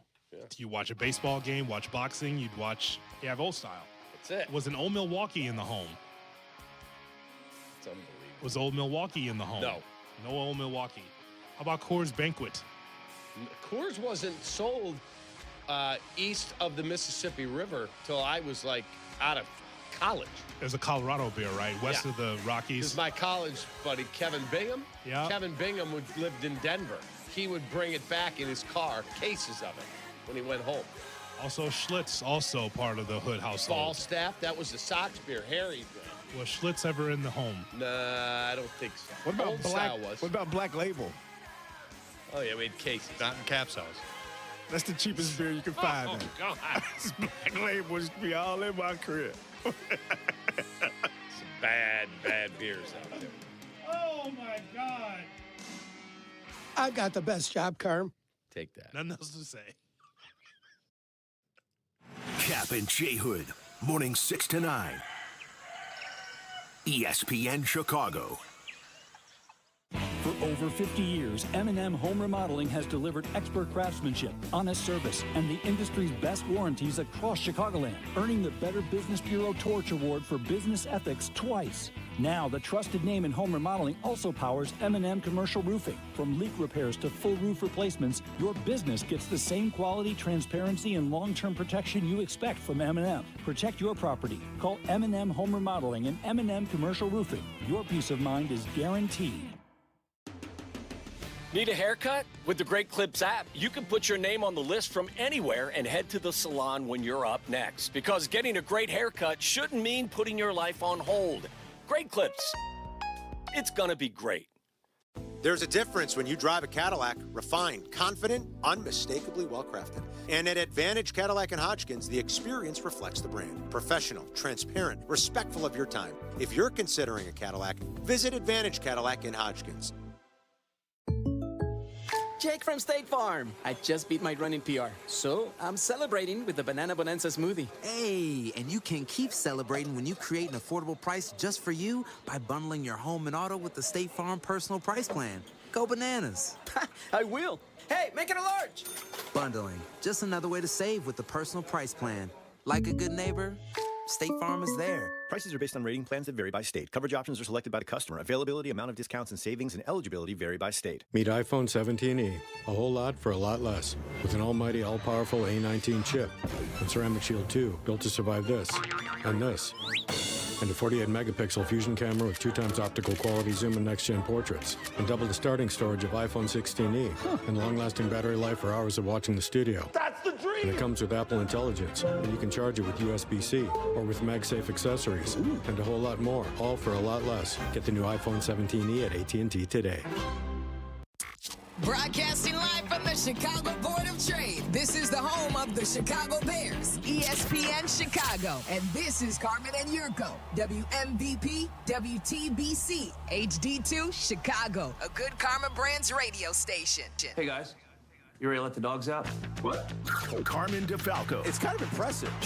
John Yurkovich. Yes! This is the Carmen and Jurko Show on ESPN Chicago. It's out there for everybody to see. It is what it is. Carmen Jurko. Check this out. Changes happening, Jurk. We wondered yesterday. We wondered a lot. Didn't think it was going to happen yesterday. Sure enough, it did. No, I didn't. And when the news came out, I'm just like, I mean, why couldn't they have done that in the morning? Well, why couldn't we heard the sounder? Instead, we get the sounder for Angel Reese's traded to Atlanta. We did have breaking news. Angel Reese traded. And I don't know if you saw Sarah Spain give us about 6 minutes on her thoughts of Angel Reese. I did not. Another talented player leaving the Chicago Sky before they see the end of their first contract. Is that a problem with the Sky? That's a recurring theme? I think it has been a problem with the Chicago Sky.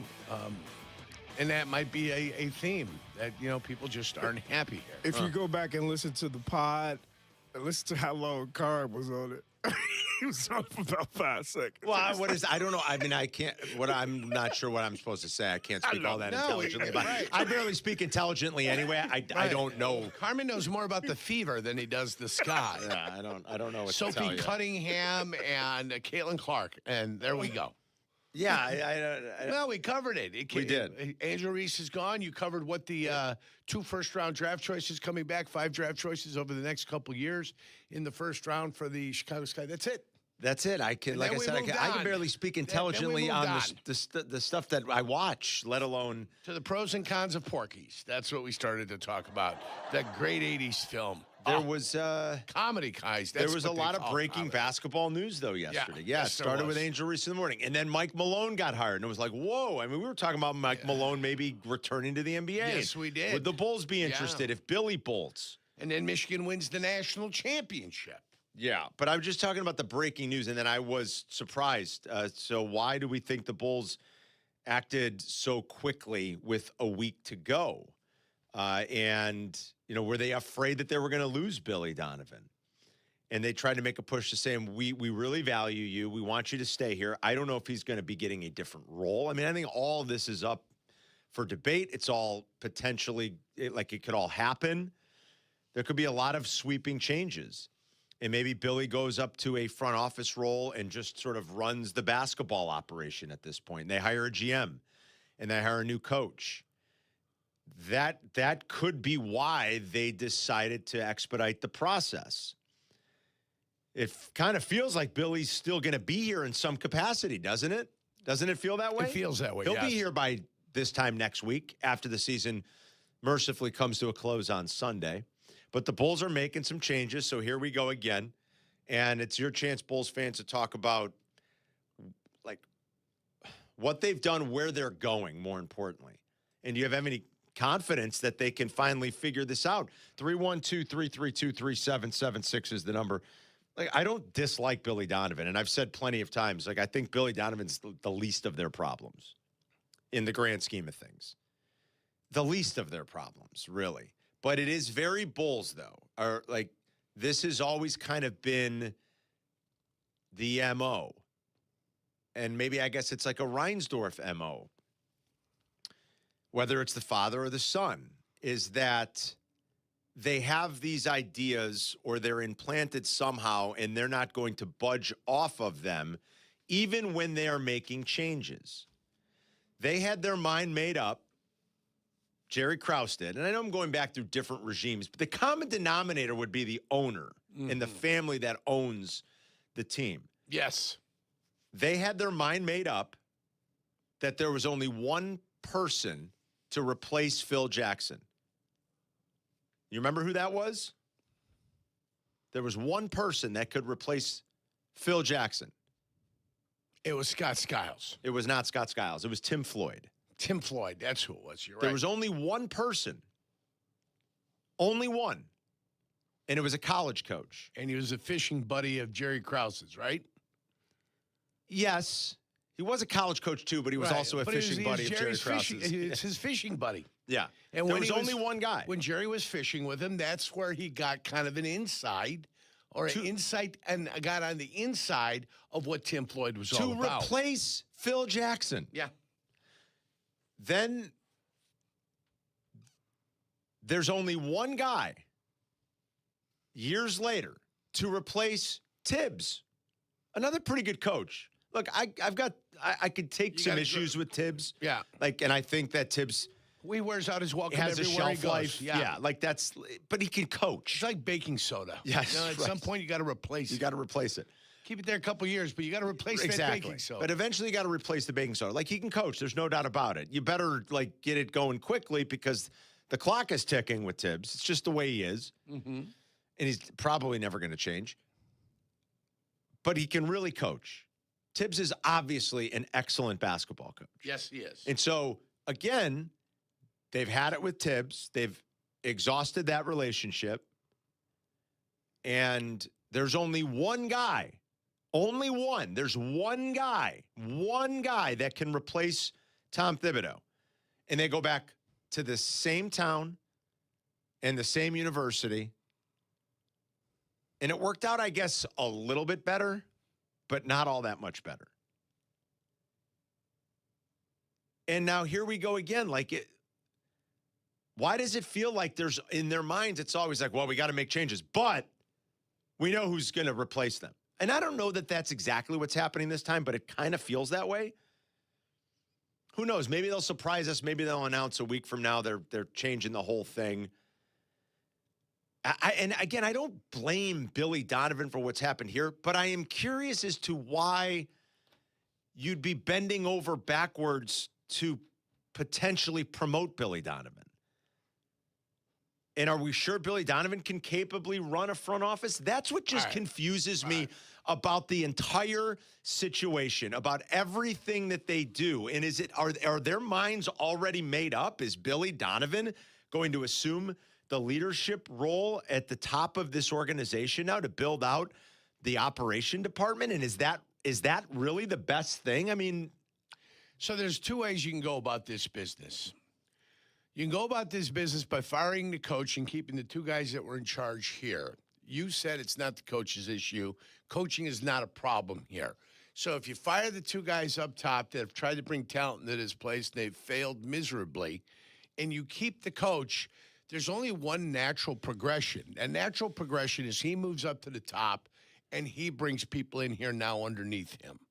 So that's what he ends up doing now. That, to me, seems a natural progression. You think so? But keeping the coach in place and then hiring a new general manager who might want a new person does not make sense. That's a good point. That's even more backwards. Yes. So for me, it feels like the natural progression here would be for him to move to the top, and Billy we trust now, and for him to bring people in to work with him and work under him and now coach the Chicago Bulls. That's a fair assessment. That's what it seems like, the direction it's going. If it doesn't go that way and he stays as the coach and they bring other people to the top, now that is backwards, and that's a problem. That's usually a bad sign, right? When you're sort of, whatever you think about Billy, good, bad, indifferent, media, like to say to a new personnel you have boss, to have him. You have to have this guy. Like that never seems to work out well. Well, it's terrible because then the coach has more power than the general manager. Yeah, it never seems to work. And that doesn't work that way. Bulls fans, your chance to react to the news, 312-332-3776 if you want to join Carmen and Jurko today. And we'll talk about it as we go on. I mean, we did all of yesterday's show just with a bunch of speculating and wondering, and it sure seemed like Billy Donovan was at the top of North Carolina's list. What made them pivot so quickly? Kap said he heard that Billy just simply doesn't want to go back to college at this point. That he's not up for that challenge. And maybe they got early indicators and signs as they did shift their focus over the weekend to Billy Donovan that they were quickly told at Chapel Hill, listen, guys, it's not going to happen. Pivot. Go find somebody else. They found an interesting guy, someone we talked about yesterday as maybe replacing, like we said, Billy Donovan here, getting back into the NBA at some point. I did not expect Michael Malone's name to pop up. No. I also didn't know he had a daughter there. He's got a daughter playing volleyball there. Guess what? She's probably had a scholarship anyway, but she'd be going to school for free now. Yeah, so he's got some ties, obviously, to the university. But that is not a name I expected. Mike Malone hasn't coached in college in 26 years. That's even longer than Billy Donovan, and he's never been a head coach in college. I think Mike Malone can really coach. He's a lot like Tibbs. And I mean a lot. When he was abruptly moved out of Denver a year and a half ago, I think it was a surprise to a lot of people, but it was classic. Like it reminded all of us of what had happened here. He and Calvin Booth were ready to come to blows. They could no longer work together. The relationship was so severed, so frayed, so bad, so nasty. And for whatever reason, like Denver's powers that be chose Booth instead of the coach, and a championship coach was out. It's so Tibbs in the Bulls, isn't it? He's the same guy essentially. He is a taskmaster. He is a defensive guy first and foremost. He is in your face. He is all over you. He is going to grind. He's going to push. He's going to wear you down. He can really coach. He can really X and O. He's a defensive mastermind, kind of like Tibbs was. Mm-hmm. He can really, really coach. Maybe that's good for college. You could scare the kids a little bit more. You've got a lot of control at the college program. I never would have expected that name, though. Yeah, I wouldn't. But you get to scare them less now. Now that they're getting paid, you get to scare them a little bit less. I guess. Yeah. I guess you're probably right. No, of course. Probably still works to a certain extent. That's why Izzo looks exhausted. I know. Okay, that's why Izzo looks exhausted. He's still doing it, though. His guy, every once in a while, you can see him just kind of. Bill Self, too. Boy, they'll just tune him out. Go ahead. Just yell all you want. Make sure the check clears on Friday, So where do the Bulls turn from here? And maybe Jurko's right. Maybe the proper thing to do now is if you value Billy's opinion that much, it would seem to make more sense than just to promote him up the ladder and not bring in somebody above him where he has to stay as the coach. Maybe Billy Donovan is about to get the sort of overseer title here, and he's going to start bringing in his own people. And there's a GM that works under him and a few other new front office guys that they bring with them. And they go out and they identify a bright young head coach on someone's staff somewhere. All these guys have connections to. The minute you start bringing in other people, they've got guys they've worked with and they have ideas. And that's the only thing I would encourage the Reinsdorfs and anybody to, if you were running a team to always do. And like we were talking about how Reinsdorf, it's always one person. It's got to be this guy. And a lot of times there's never been like, let's open this up and truly talk to everybody. Jerry's done it with the baseball team. He's done it before. Yeah.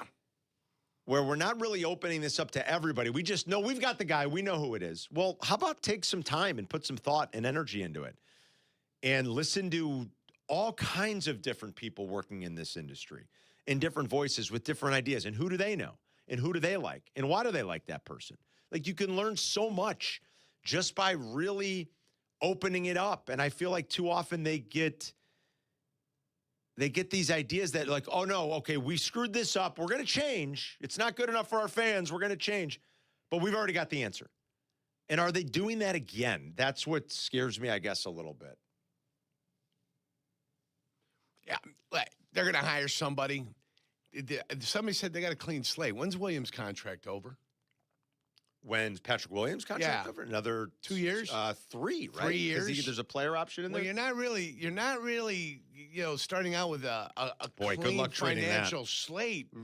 I mean, that's not happening. Well, they do have a lot of cap space. Not that matters. Yeah, like but cap space. That's a dead contract, though, Carm. Oh, yeah. That's a contract you can't utilize. Some new coach going to come revitalize him. And by the way, having a lot of cap space in the NBA is not like in the NFL. Like, again, like free agents choose very specific spots in this league. Historically, they always have. Unfortunately, Chicago really isn't one of them. Most cities aren't. There's just like a handful of spots that they have historically kind of flocked to.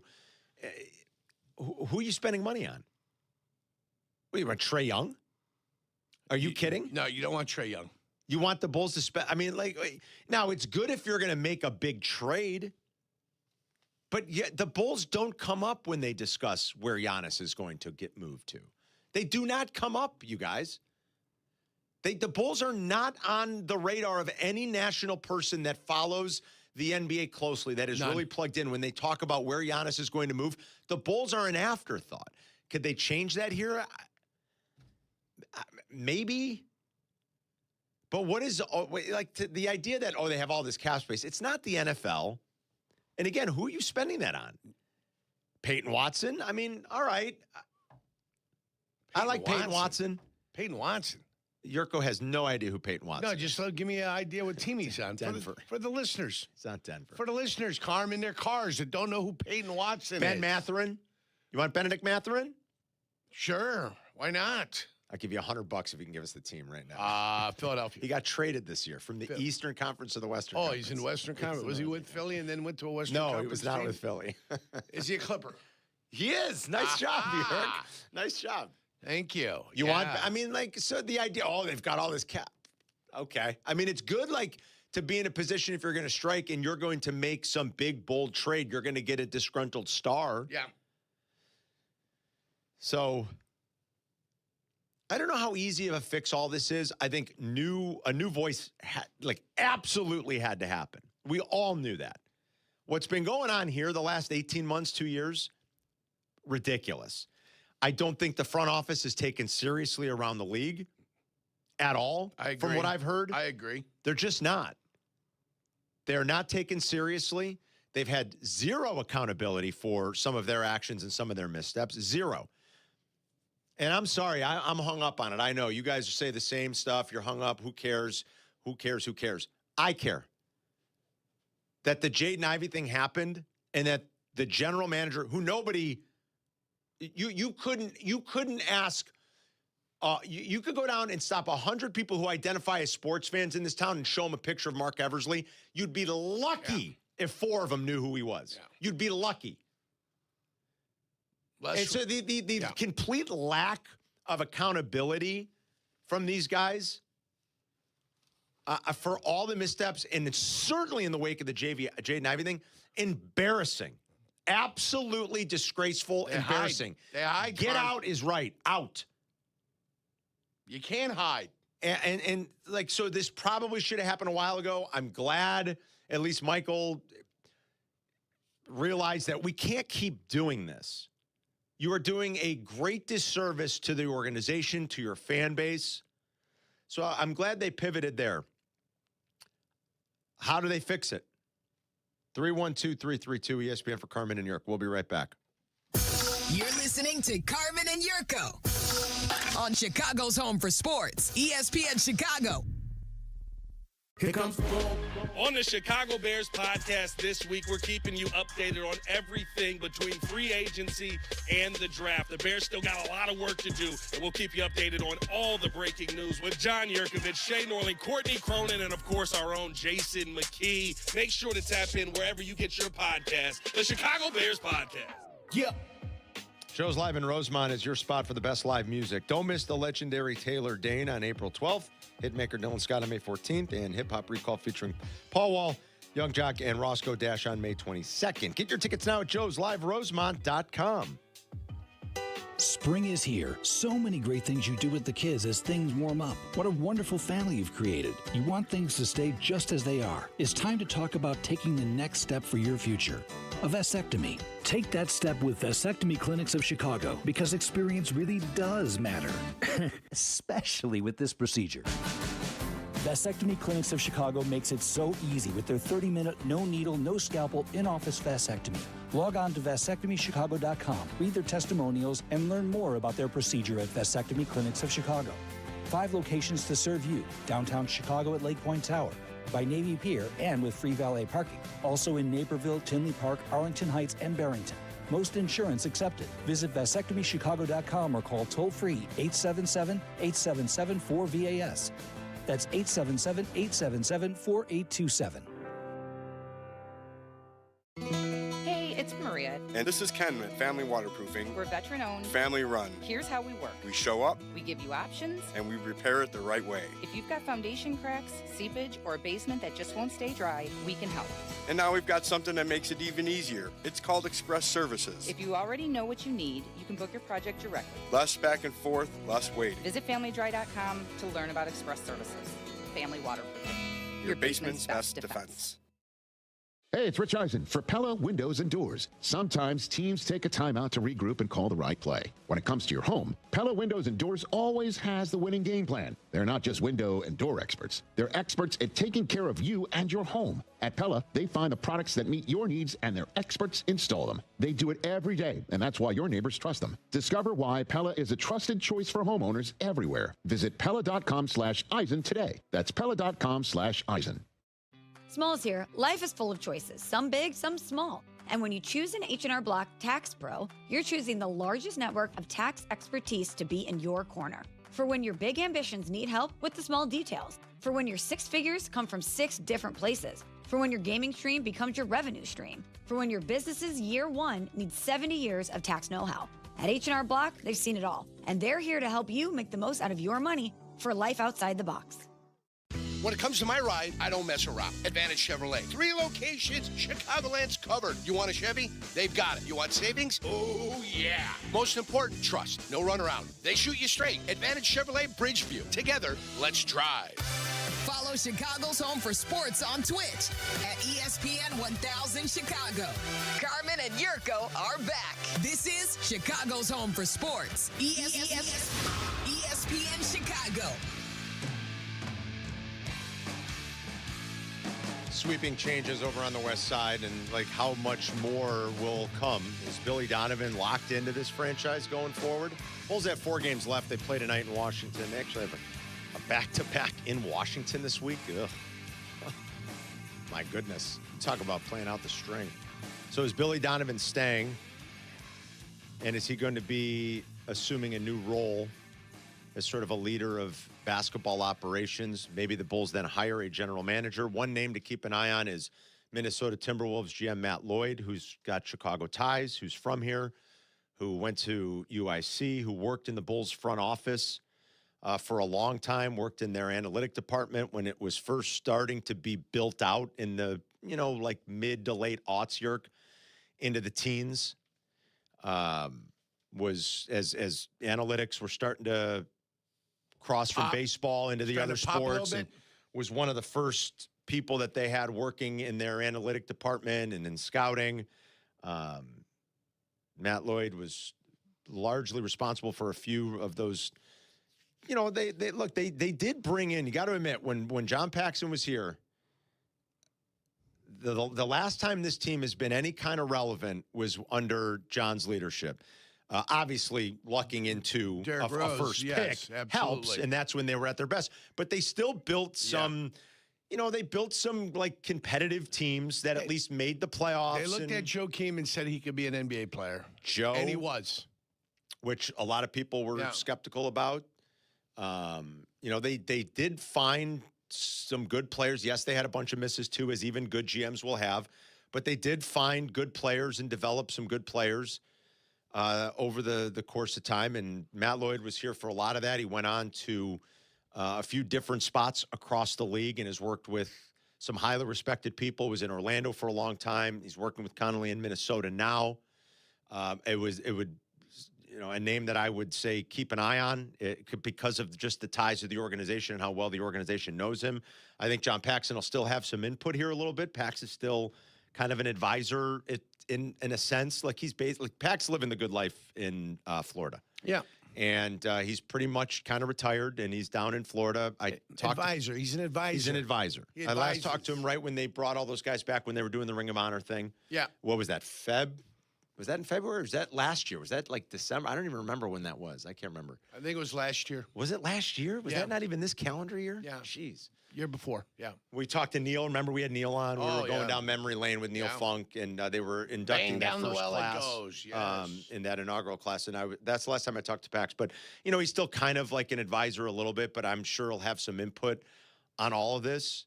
So that'd be one name to kind of keep an eye on. If they bring Matt back to this organization, he's really bright. I think he's really good at his job. I'm a little biased because I've known him a long time, but I think he's really good at his job, and he's worked for he's worked in other organizations at this point. And so thing I was talking about, different things. You're hearing, seeing, and being part of different things. And you're working with other good people, and you're just branching out, and you're learning new ways of like how to view things, how to scout players, view your analytics, like what proper team building kind of looks like from different viewpoints. And so it's a name that I think is worth watching here. Again, is Billy going to be just like solely in charge now? Kap was making the point it's maybe not the worst thing because you don't want Michael making those choices. You'd want someone like Billy. He's never done that job, though. It's my only concern. Billy's a career coach. And I guess you're sort of a CEO when you're at the college level, but I guess, are you?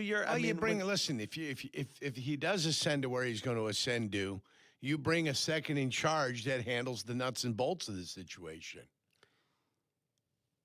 Yeah, I think you're right. Yeah, your second and third guy are the guys that are going to be the day-to-day. Know everything the league is all about, what the X's and O's are with dealing with the league and all that kind of stuff. A little Matt Ryan in Cunningham situation, if you will. Yeah. For what, as far as the North Carolina stuff, I've been trying to ask around as best I can about what, and Jeff Goodman is plugged into college basketball as anybody. But I do wonder how serious of a candidate Billy ever was, considering how quickly they moved off of Tommy Lloyd to go hire Mike Malone. I think the backup plan might have been Mike Malone. Timing wasn't striking to you at all? That AK and Eversley were fired very quickly after North Carolina made its hire? I was told that it was quite clear the person they wanted to hire was Tommy Lloyd. And when he said no over the weekend, it was put to me as this person was not quite sure that Billy was ever a serious contender and that Mike Malone was the backup plan if Tommy Lloyd said no. And the timing of that kind of works out, doesn't it? Tommy Lloyd basically told him, Saturday night? Thanks, but no thanks. And by Monday at noon, Mike Malone was getting hired. So I'm not sure how serious of a candidate Billy ever really was, if he ever told them no or not. He may have said it right away that he's got no interest in doing it. maybe like somewhere over these last 2 weeks, they did put some feelers out there, and Billy quickly, like Kap had heard channels, that. Like, Billy was, college doesn't seem like it's the thing for him anymore at this point in his career. Is like, thanks, but no thanks. So, that could be, you're right. Like they could have known 2 weeks ago. And the focus here in the last 10 days or so for North Carolina has without question been Tommy Lloyd at Arizona. Now, his team also played into the Final Four and played into Saturday night. And again, as that ended and he made the commitment to be staying in Arizona, North Carolina quickly had to pivot and went to, maybe it was backup plan C. I don't know. Maybe who knows what backup plan it was. Maybe they did know 2 weeks ago. Yeah, Billy's just not interested.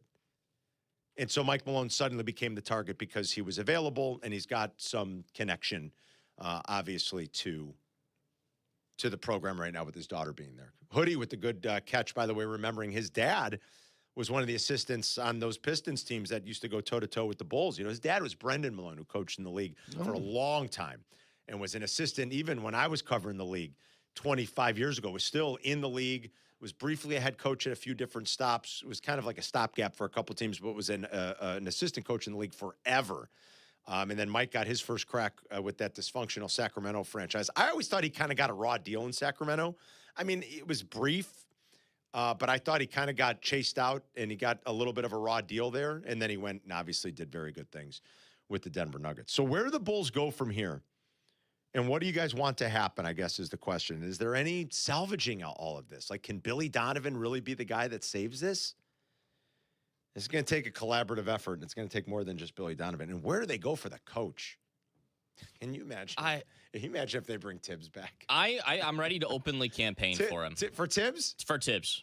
I think it's the most obvious option in the world. It's the best option. He changes the culture. He does. He comes in. Tibbs he 2.0. starts making these guys, not that the players aren't trying, but he resets a culture of a team that's going to play a lot differently than it has been for the past 5 years. I think I'd be up for it. He knows what he's doing. For the pure chaos of it, I think I'm up for it. He can elevate guys who are lower. Like, I am so in on Tom Thibodeau being the head coach of the Chicago Bulls. I think I'm up for it. Again, Tibbs is not the perfect coach. He's not. And there's always, the clock is always going to be ticking. It's just the way it is. So if you can accept that, and if to reset, sort of, I don't know if resetting your culture needs to happen. I don't think the Bulls have a bad culture. I think they have bad players. I don't think they're right. I mean, I'm not sure their cultures is necessarily bad. Look, the Ivy thing happened. It happened. They did a poor job vetting him. He was here. It was like a fart in the wind. And so, but I don't think their culture is bad. They have a losing culture. That's All what right. I mean when I say culture. They are losers. All right. They have a losing culture, and they need to bring a winner in. The Bulls are losers. Thibodeau's a winner. Tibbs can fix the mindset and change it, and he can develop players. We've seen that. And you're going to have potentially 2 picks, in the top 17 here. You got to, again, we all have to keep cheering for the Portland Trailblazers. Not only to make the play-in, though, Portland's going to have to get into the playoffs. That would be good for the Bulls. I think I'd be here for it. As crazy as it sounds, I think that's why it'd be fun. And he's there, the timing lines up. Are you telling me that Thibodeau delivers the star power? No. That you would need? No. I think Tibbs, all the reasons like Jack said. Look, Tibbs can obviously coach. And you need somebody that can come in and push and, change a losing culture and develop young players. I don't think it's about star power. I think Tibbs can coach. And maybe he is the right guy for the job right now. Could he get the best out of Patrick Williams? That ship might have sailed. I mean, if anybody could do it, I suppose. That ship might have sailed, though. Can he awaken him? Can he get in there, get inside the mind I of the guess it doesn't hurt to try at this point. So would you want and embrace a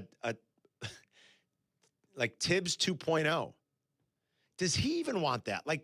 It kind of ended acrimoniously between he and Jerry. Now, maybe they've mended the fences. I don't know enough about the relationship. I mean, I don't. But it ended... we heard some stories here. Yeah, not well. Remember the one we heard about, one of the last encounters the two of them had together? It was pretty unpleasant. Now, that's 10 years ago. And so maybe time heals all wounds. Yeah. It's water under the bridge. And water under the bridge, every other pun. Yeah. But I mean, but it was a pretty acrimonious ending. So could they just let bygones be bygones and say, hey, we could get back together and take another run at this? I think most Bulls fans would probably embrace that. Am I right? Oh, 100%. All right, what do you think, Bulls fans? 312-332 ESPN. You want Tibbs coming back? It's Carmen and Jurko. We'll return in just a few minutes. You're listening to Carmen and Jurko on ESPN Chicago, Chicago's home for sports. Sometimes the conversation can get away from the team on ESPN Chicago's Kap J Hood show. Fortunately, there's always room for a sidebar. Just a quick sidebar, may I approach? Sidebars on the Kap J Hood show are presented by Hankin Law. Baseball fans, this is your spot. Join Neutral at Hawthorne's Backyard in West Chicago and turn game day into an experience. You can catch every pitch while you're in the action. Play wiffle ball, pickleball, hoops, volleyball. Yeah, it's all there. So come on, grab your crew and join us on April 16th to enter for a chance to win prizes, including Cubs tickets. It's April 16th at Hawthorne's Backyard in West Chicago. Enjoy responsibly. 21 plus.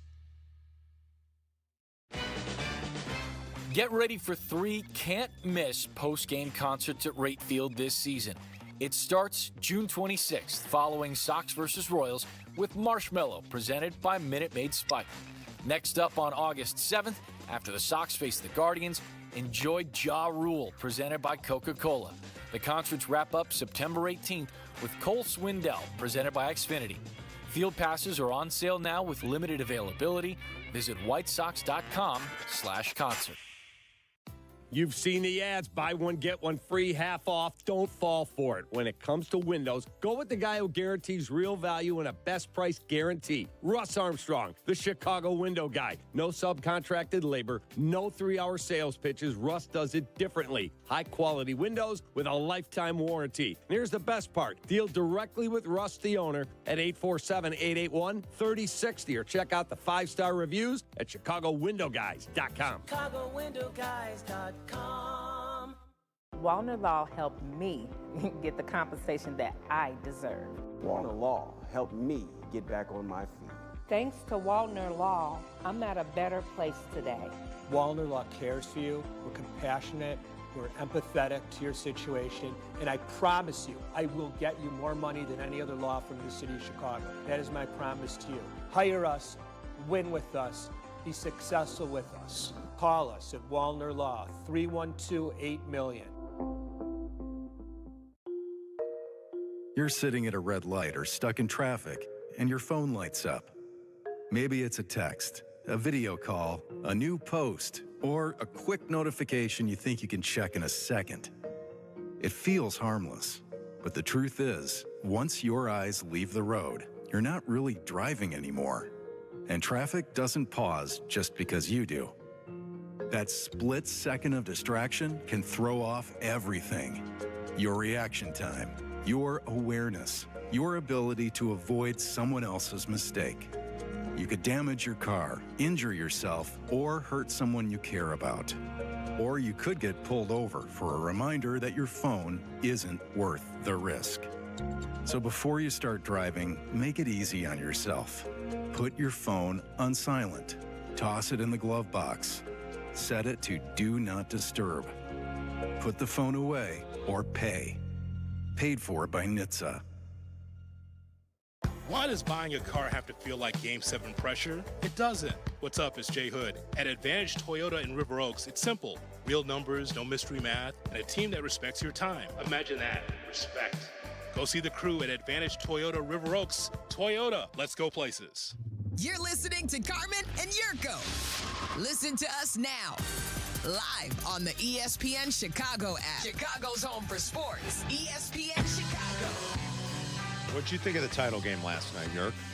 Michigan, congrats, 69-63. Good run for the Big Ten here this year. Football and basketball championships. First Big Ten basketball championship since Izzo and the Spartans back in 2000. I think the way it looked like Illinois was never going to find a way to get on top of Connecticut is the way I thought Connecticut was never going to find a way to get on top of Michigan. You know, when I watched the Saturday night game, as you know, Illinois made a comeback. They made a comeback. They had the 22-21 lead. They were outscored after that, 28-14. It just didn't happen for Connecticut yesterday for one reason or another. They just couldn't. There's a get lid it done. on the basket. Yeah, well, the same. Michigan had something to do with that. The same lid that was on the basket for the Fighting Illini. Every bounce went the wrong way. It would just kind of go off, but it felt like Michigan always had a comfortable lead. It was always out there, and when it did get close, it didn't seem to matter. Michigan did something to wrest the possession away and extend that lead out to 6 to 8 to 10, eventually resting at 6. They covered, right? They covered by the hook. By the hook. Connecticut covered by the hook, but that was just a late, not a miracle cover, but it was just something where the score, when it was done, it settled right there. It settled right there, yes. Settled there. They almost nailed And it. then at least if you bet Connecticut, you were a little bit happy, and that's it. But it's like Illinois never felt like they were in the game because they were behind the whole game. I think that's the same way for Connecticut. Connecticut was just behind the whole game. And the better team was Michigan. The better team won. I mean, the Huskies shot just 31% from the field. That's tough. Yeah. Michigan wasn't all that much better at 38%. And how about just 2 of 15 from distance? In this day and age, and you win a national championship in the clinching game, 2 of 15, that's it. But 25 of 28 from the free throw line, so some cold-blooded free throws down the stretch here, and then the 6 blocks and the 6 steals. That was the difference of the game. The paint. Really, the paint was the difference of the game. And what Michigan did to protect the rim, and outside of just those 6 blocks, I think how much it was in the minds of the UConn players as the game went along. Their length, their athleticism, their sheer size. It's kind of crazy on Michigan's side. Now, obviously, Mara is like 7'2", right? Yeah. Lendenborg, that kid can really play. I mean, I didn't know as much about him when he was at UAB. That kid can play. His body, I mean, you want to talk about an NBA body. Holy cow. That's number 23. Yeah. Yeah.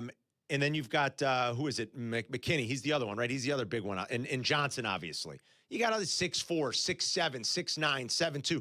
The sheer size and the strength and some of the NBA bodies they have on the floor.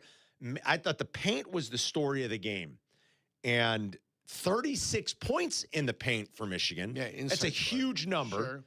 And if you're not going to make your threes, I mean, do it that way. 36 points in the paint, and then all the blocks and just all of the rim protection. And even when they weren't blocking shots, I think they were affecting a lot of what UConn was trying to do around the basket. And, Michigan just kind of owned them inside. Whenever they tried to front, it was just easy little lobs over the top of the defense. Yeah. And UConn struggled to have an answer for that. I thought for as brilliant as Dan Hurley is, he doesn't need me to tell him how to coach, believe me. I thought maybe they waited a little too long to be more aggressive in sort of doubling on catch and things like that. They finally started doing it a little bit more out of necessity, but it was just a complete dominating performance. For as much as the lid was on that basket at both ends at times, it was a real dominating performance around the basket and at the rim and in the paint for Michigan. And I think that's how they won the game last night. Yeah, that they did. Congratulations go out to them. What was it? What did they win? Eight games last year? 2 years ago? 2 years ago, they won 8 games. Now they just stormed through the tournament. They won by an average of 18.8 per game. 18.8, excuse me. There's a lot of 8s in there, Yerk. 18.8 points per game in the tournament. That's one of the great tournament runs we've ever seen. Yeah. And yes, from 8 wins to that, with all transfers. So what's this team look like next year? They're all totally different, just like the Illini team will look different. And it seems the 2 schools of thought are, you've talked about this, Calipari's still going to do it the way Calipari's going to do it for the most part, right? It's like, I want young guys. Yeah. I think Duke's kind of like that. Duke had a little bit of a mix, but, mostly they're going to probably roll the Flags and the Knipples into the Boozer boys. And I guess Isaiah Stewart was a second-year player. Or was he a freshman? He was a second-year player, I think, right? But I think Duke and Calipari and some of these guys are just going to keep doing it that way, and then maybe other schools are going to commit to finding the Lendenborgs and the Maras and the cast-offs and the transfer guys. I don't know how – what's the way I'm trying to put this? And I don't even – forget the question, like, is it ruining? Is it this? Is that – is this – is this the new way college athletics are going to look? You've got the football team and the basketball team that just won, that basically took advantage of the rules by hitting the portal, finding good coaches. I mean, really finding good coaches and then just hitting this portal and using it to their advantage. Will the European player become more prominent? Will colleges be sending guys out there for some older European talent that's been paid out there? The way Illinois used it so successfully. I would think that. I mean, Mamara's from Spain. Yeah, I mean, so there's a little bit of it, everywhere, kind of sprinkled in, but Illinois really attacked it. Yeah, probably more than anybody. Yeah.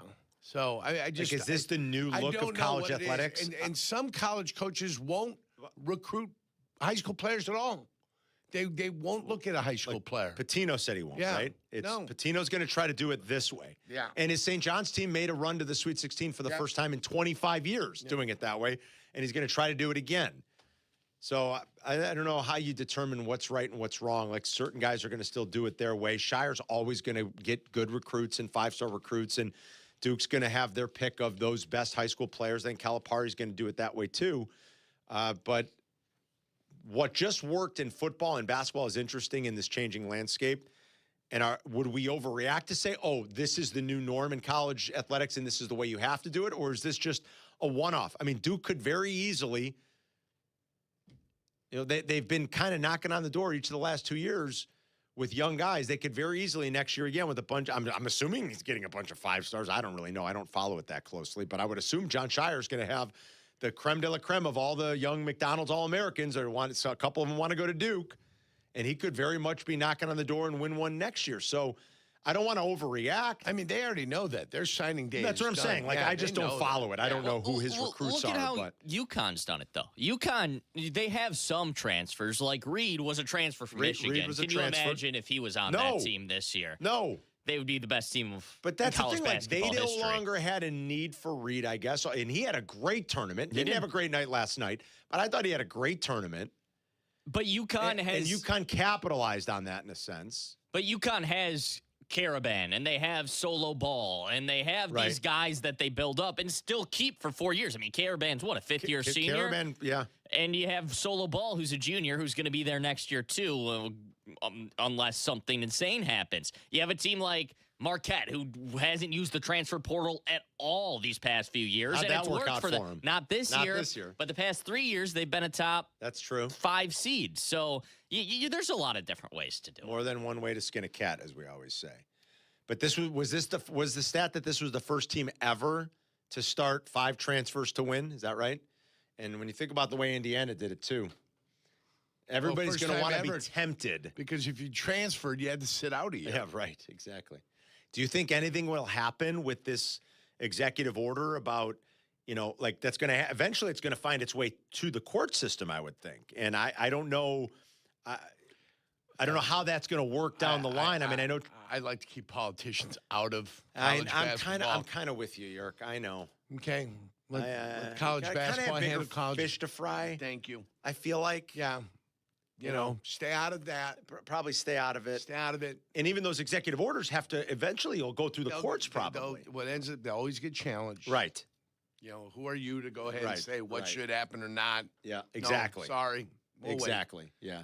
We'll wait. We'll let the adult decision makers in college basketball, hopefully along with some players, former players, they can get together and say, hey, this is what it should look like, because you can't leave it to the NCAA. You certainly can't leave it to the college coaches. The athletic directors, the school presidents, no thank you. I don't want any part of any of what they think, because we saw what system they love. Well, they love the old system. Student athletes. Student athlete, yeah. We plan on making gazillions off you student athletes. Right, yeah. They want the old one. What do you want? You want something? No. You're a student athlete. That'd be a violation of something. Yeah. And if it's not, we'll create a rule that it violates. That way we can't give it to you. It's Carmen and York. We'll be right back. You're listening to Carmen and Jurko on ESPN Chicago, Chicago's home for sports. 2 to 6 in 2026. Waddle, waddle. The longest-running show in Chicago sports content history, Waddle and Silvy expand to a full 4 hours. Hear them weekdays 2 to 6 p.m. We are Chicago's home for sports. ESPN Chicago. All right, you're buying a big car, or buying a car, leasing a car. It's a big decision, isn't it? Oh, Carm, it's a huge decision, Carm. And you want to make sure I don't want to get a runaround. Yeah, that's right. That's my problem. I don't want to get the old runaround. Jurko hates the old runaround. Trust matters. That's right. That's why we roll with the Advantage Dealer Group. It doesn't matter the brand. Chevy, Toyota, Acura, Cadillac, Buick, GMC, they've got it all. Yeah. Whether you want something sporty or refined. Or rugged like Johnny Handsome here. Bottom line, Advantage has the lineup. And they have the people, too. That's the difference right there. Check them out online. Find a location that works for you. Find your Advantage at Advantage Dealer Group. Chicago Wolves, Rockford Ice Hogs. The rivalry continues. You're going to get some bad blood. The Chicago Wolves return to Allstate Arena this Sunday to take on their division rivals, Rockford Ice Hogs. It's rock'em sock'em as they go toe-to-toe. With the playoffs on the horizon, you don't want to miss a second of Chicago Wolves hockey. Get your tickets for Sunday Chicago Wolves versus the Rockford Ice Hogs today. Feel the roar. Feel the shore. The X Insurance Great Lakes Grand Prix, July 27th through August 2nd in Michigan City, Indiana. Come out for high-speed offshore racing at Washington Park on the shores of Lake Michigan. Free entertainment for the whole family. Celebrate at the opening ceremony, boat parade, block party, kids' day, and free race viewing on the beach Saturday and Sunday. Take your stay up a notch. Tee off at the golf outing. Enjoy exclusive VIP experiences and raise a glass at the Brewfest. Tickets are on sale now. Race over to GreatLakesGrandPrix.com. Hey, it's Kap, and whether it's your home or your business, comfort isn't optional. When your heating or cooling system isn't working the way it should, you need a team you can trust, and that's why I recommend Automatic. They've been serving Chicagoland for decades, handling everything from routine maintenance to full system installs. Professional, responsive, and they get the job done right the first time. Don't wait for a breakdown to take action. Call Automatic or visit Automatic.com and make sure your HVAC system is running exactly the way it should. Shh, here it comes. Surprise! The people above your catering business are doing major construction, and the drilling is only during business hours. It's so loud. Progressive knows small business owners usually don't like surprises because they cost you money. But a good surprise that could save you money, getting personalized discounts on a commercial auto quote with Progressive. Also, that isn't powdered sugar on the floor. It's plaster from your ceiling. Surprise yourself. See if you can save in as little as 8 minutes at ProgressiveCommercial.com. Progressive Casualty Insurance Company and Affiliates. Discounts not available in all states or situations. It's Rich Eisen for Pella Windows and Doors. Sometimes teams take a timeout to regroup and call the right play. When it comes to your home, Pella Windows and Doors always has the winning game plan. They do it every day, and that's why your neighbors trust them. Visit Pella.com/Eisen today. Right now, Pella Windows and Doors of Greater Chicago and Northwest Indiana is offering up to 25% off windows and doors and 0% financing for 24 months. Some restrictions may apply. See store for details. Offer ends April 30th, 2026. Don't miss We Whiskey Fest in Lake Geneva, April 17th through the 19th. I'm talking 50-plus distilleries, over 150 pours, and an entire weekend of whiskey festivities. See you at the Grand Tasting on Saturday, April 18th. Get tickets at weewhiskeyfest.com and sip responsibly. You're listening to Carmen and Jurko. Follow the show on Twitter at Carmen DeFalco and at Jurko64. This is ESPN Chicago, Chicago's home for sports.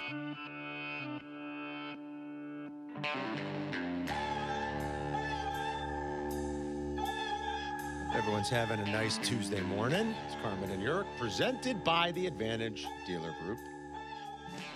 Home of the 60-minute guarantee. Oh, we love the Advantage Dealer Group. Your destination for your next Chevy, Acura, Toyota, and now Cadillac, Buick, GMC. Find your advantage at the Advantage Dealer Group.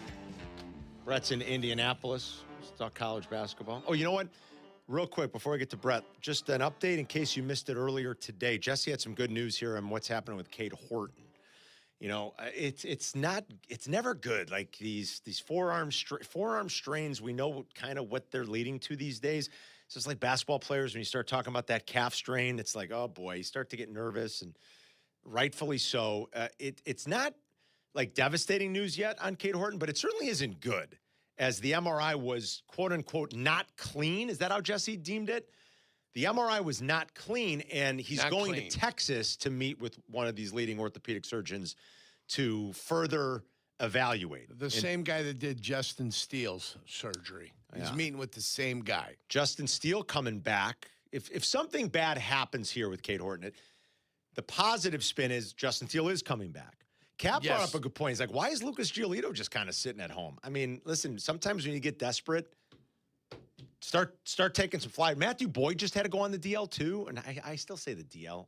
It's like an old habit that's hard to break. The IL, excuse me. Injured I know, list. in the old days, What the hell's the difference? The disabled He's list. not right. He's on the not right list. Let's call it that. NRL. There are options out there, and there are going to be some internal ones too, and we'll see where this goes. But yeah, I don't blame Cub fans for being a little uneasy about that right now. So that was the latest from Jesse. Cade Horton is going to Texas to get some further evaluation. But really, the news is baked into the fact that MRI was not clean. Whatever that, I mean, obviously you Not like it to be clean. clean. Not clean. You know, you get an MRI and they're like, when they you go know like what it this, looks when they like. go, You know when it looks crappy, it looks crappy. Yeah. When it doesn't look right, it's not right. Right. Yeah, I mean, either it is right or it's not That's right. right, Yerk. And it's not right now, period. Something's not right. Get back into basketball real quick. Yeah, go ahead. We figured out 29 shares for the Big Ten. Oof. 29 shares for the 9 Big Ten teams. Michigan 6, Illinois 5, MSU 3, Iowa 4, Nebraska 3, Purdue 4, OSU 1, Wisconsin 1, UCLA 2. Wow. So 21.64% of the pool money will go to the Big Ten. Impressive. Yeah, and I don't know what that number is, but it's going to be a massive number. Yeah. What a run for the Big Ten. Yeah. Brett's in Indianapolis. What's going on, Brett? Hey, thanks for taking the call. And no, great run for the Big Ten. I see the way Michigan runs things, same as IU football. They bring in all these transfers. I'm a Purdue fan, so of course I'm going to be a little biased here. I still like the way Purdue runs things. We bring in talent, we develop it. We will go into the portal, but I mean, you listen to Painter's interviews, it's still about getting that education. And the odds of making it to the NBA are astronomical, even for these great college players. It's getting that degree, and you lean on team chemistry, you lean on experience. Is this a blip? I think so. I still lean on experience in the tournament, especially going forward. Yeah, it seems like it matters. Brett, thanks, man. Appreciate it. Right. Is it a blip or is it some sort of a trend? Is it a little outlier? We don't know yet because there's just not enough. We haven't seen it for long enough. But some of these coaches are determined to take advantage as best they can with this transfer portal and just finding these guys as they get a little bit older, a little bit more experienced. Like, okay, now we'll bring them to our program. And it worked wonders for Michigan. I mean, they really were an outstanding team from start to finish. When the international thing started in the NBA, there were certain teams that were doing it well. I think Portland was one of the teams early on that kind of delved into that. Did they have Seattle had Marcellinus. Well, Portland found Arvidas. Like, he was a little bit later in it. Not found, but like Sabonis came over a little bit later in his career. They had Petrovic there. Yes, they did. They had Drazen. They're the ones. They had 5 guards. They had too many guards there at the time. Well, they traded Drazen because he wasn't going to play behind Drexler. Everybody they had. They had everybody. At that point, they had Danny Ainge over there, too. Yeah, you might be right. Yeah, he had some time up there. I don't know if Terry Porter was out there. But the point was they had too much. Yes. And he was the 5th guard. He wasn't getting a lot of playing time, so they're moving. But there were teams ahead in the NBA. Yes. San Antonio might have been ahead in the NBA. So there were a lot of teams that were reluctant to delve into that market. But as teams became successful and some of those players became successful in the league, then more NBA teams were willing to do it. I think that's where you're at with college. Some colleges go out there. Maybe they've got a network. Maybe they've got some people out there. And it's made life a little bit easier for them. We'll see who does it that way, too. That's a different way of doing it in college basketball now. We'll see who does it. And it's really kind of unique for college basketball, for women's volleyball. I think you get a lot of international players that can come over and help teams. You don't just have to sit in the United States. Puerto Rico's got one hell of a, and I know they're part of the United States, too. But Puerto Rico has got a volleyball program down there that's phenomenal. Oh, yeah. I didn't know that. Surprised, yeah. Rob's in Sugar Land. What's up, Rob? Morning, gentlemen. How are you today? Good. How are you? I'll be fine. I'll be seeing Cade Horton later today, but HIPAA laws prevent me from giving you an update. Oh, appreciate it. Thank you. Yerk, in any event, do you want your ex-wife back? No. I mean, really, we're talking about Tibbs? We're really talking about Tibbs? I mean, come on.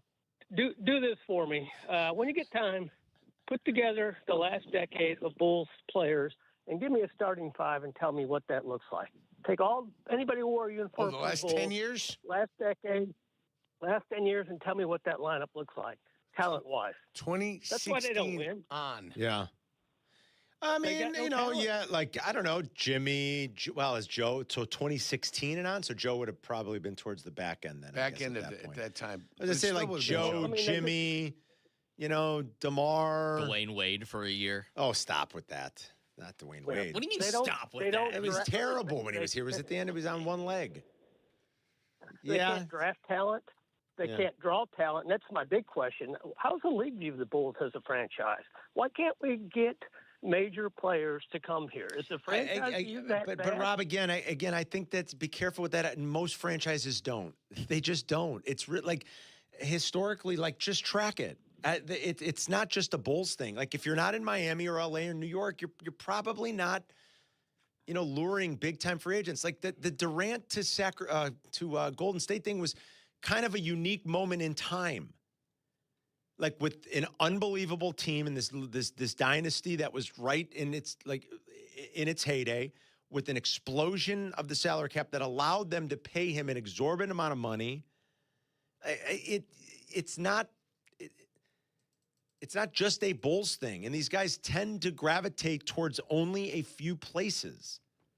They go to Miami for very obvious reasons. New York, too. So I just don't think it's fair to be like, oh, they can't attract. Most teams struggle to do that in the NBA. They just do. The Bulls are one of them. And for obvious reasons, these guys don't want to come here in this weather. They don't. They don't want to pay the taxes if they don't have to. Right. They don't. There's nothing attractive about the weather. Right, there's nothing attractive about this town in the winter. But New York, there's nothing attractive. Their taxes are worse than the state of Illinois. But it's New York. I get you. It's New York, but it's the the weather stinks, okay? So it's not like they're playing in some multi-million brand new facility. They're playing in a historic building. But they're playing in the most famous arena in the world. Yeah. And 50 cents gets you a cup of coffee. Filled with stars that they recognize on courtside every game. Leo. Yeah, yes. Leo. There's a difference. There is. Same with LA. Why do you think they go to LA?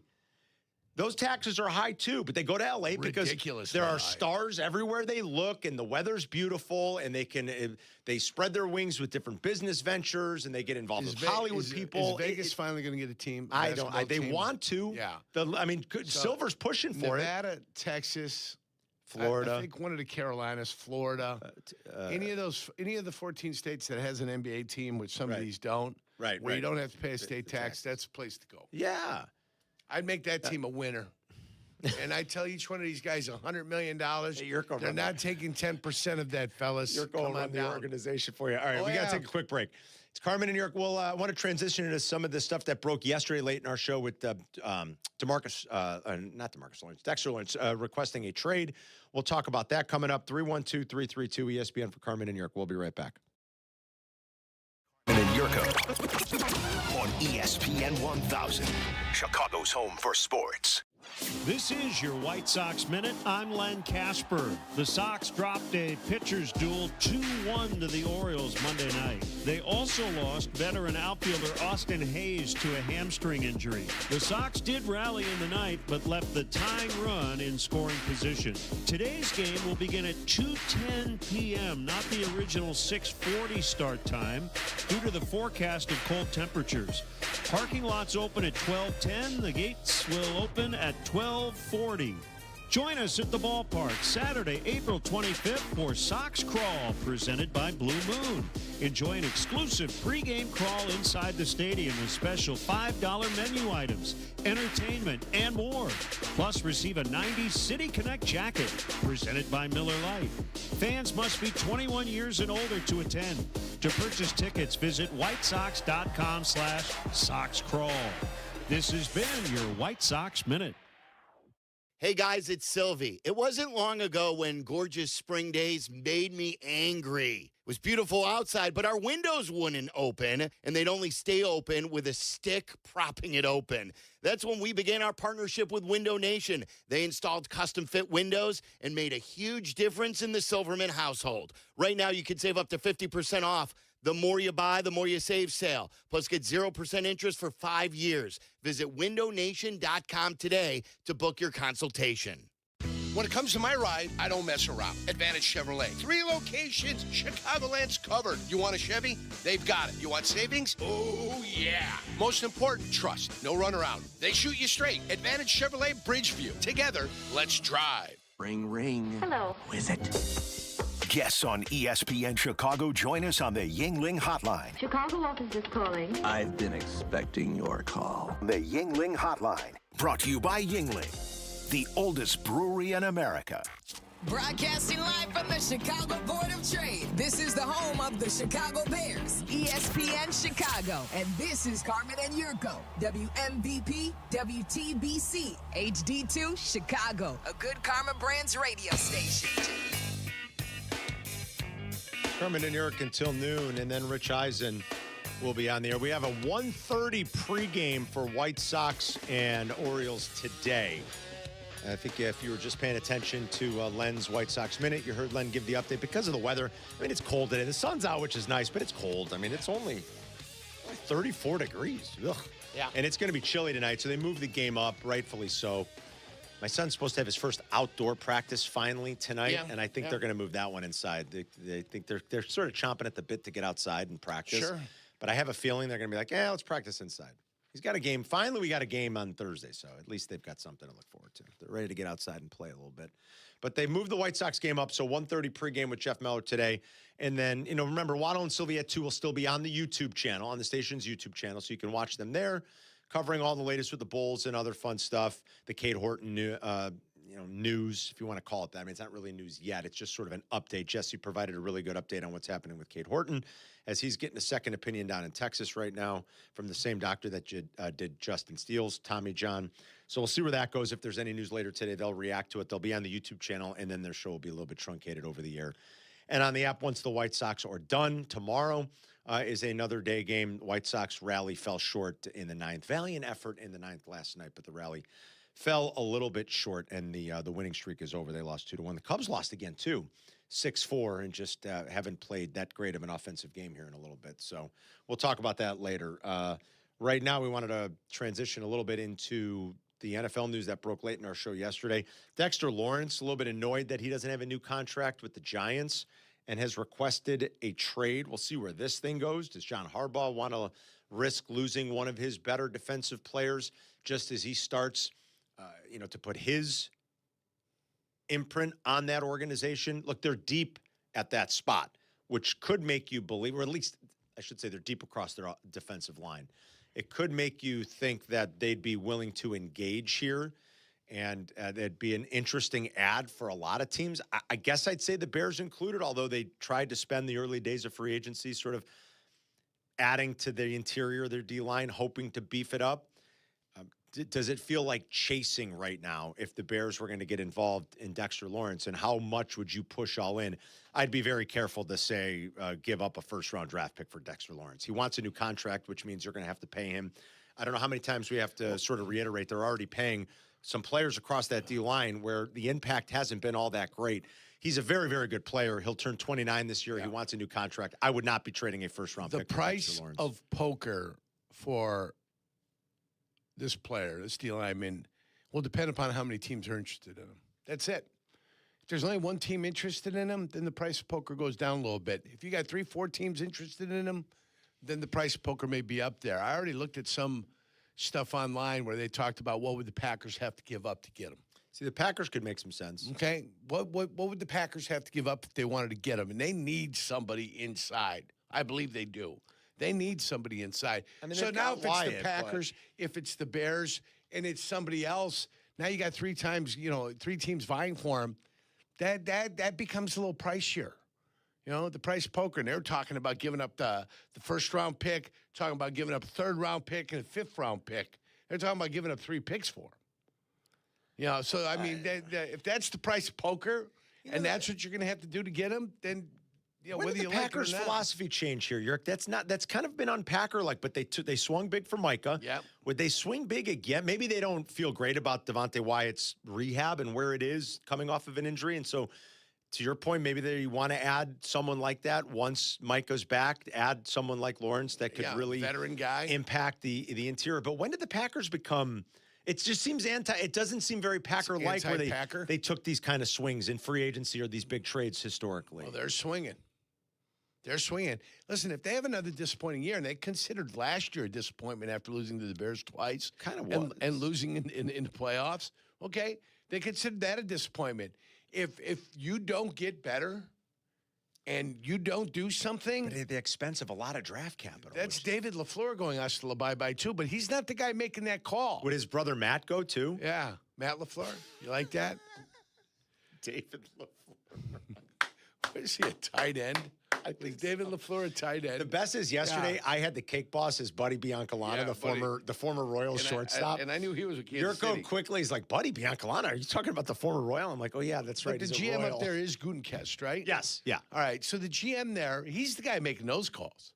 Right. He's the guy that's getting tired of being close and not getting a cigar. He's the guy tired of, and if you look at him, you know, they've won games in the playoffs before. Now they're starting to lose games. That's a problem. Well, they've been one and done, right? Packer fans are livid up there. I know. They're not happy up there. I know. And what else do they have? They got the Milwaukee Brewers, and then they've got nothing. They've got nothing. Certainly not the Bucks this year. All winter, they're boozed up. They're getting drunk. They're drinking whiskey old-fashioned sweets with pickled mushrooms in them. And all they're doing is complaining about what's happening with the Green Bay Packers. And that noise builds, and it builds. And then they get to training camp, and everything's good. You have a rough September up there? You have a rough September up in Green Bay? Well, there's not going to be a lot of joy in Mudville. The Packers lost 5 straight games to end the year, including 2 to the Bears. And they're one and done in the playoffs the last 2 years. And 2 epic losses. Epic losses. Two losses in which their win probability was, am I right in saying this, was north of 90% in both of them, wasn't it? I believe you're right. North of 90% in both. So I hear what you're saying. Yeah. They're turmoil up And so there maybe it forces you to go all in more than you normally would or more than you normally like to as an organization. Historically, I'm just saying the way they've mostly operated. Look, they got one of the biggest, most impactful free agents ever 35 years ago when it started. They got Reggie White. But historically, for the most part, they haven't lived in that world. They've been very good at building their teams around their draft talent and around their core. And it helps when you rip off 25 years of Brett Favre and Aaron Rodgers. Yeah. When you get the quarterback right for 20 years, however long it was. It was 1992 to 2002. That's like 30 years. Yeah, it's 30 years. They ripped off like 30 years with 2 Hall of Fame quarterbacks. So that helps. Yeah. But that's just normally how they've done things, and now you see them being a little bit more aggressive, and maybe they are doing it right. And we've they feel done like it. they have and to. we've done it. We did the count from 1993 on how many times they've been in the playoffs with both of those quarterbacks. It's sickening. And now including Jordan Love. It's sickening. Yeah. And I know Packer fans are tired of, and why we're talking about the Packers. We're just talking about who's going to be going after DeMarcus Lawrence. No, Dexter Lawrence. This is Dexter. Thank you, Dexter Lawrence. His brother, too. Yeah, his brother. Yeah, Dexter Lawrence. We're talking about who's going after them. And if the more teams that go after him, the higher the price becomes.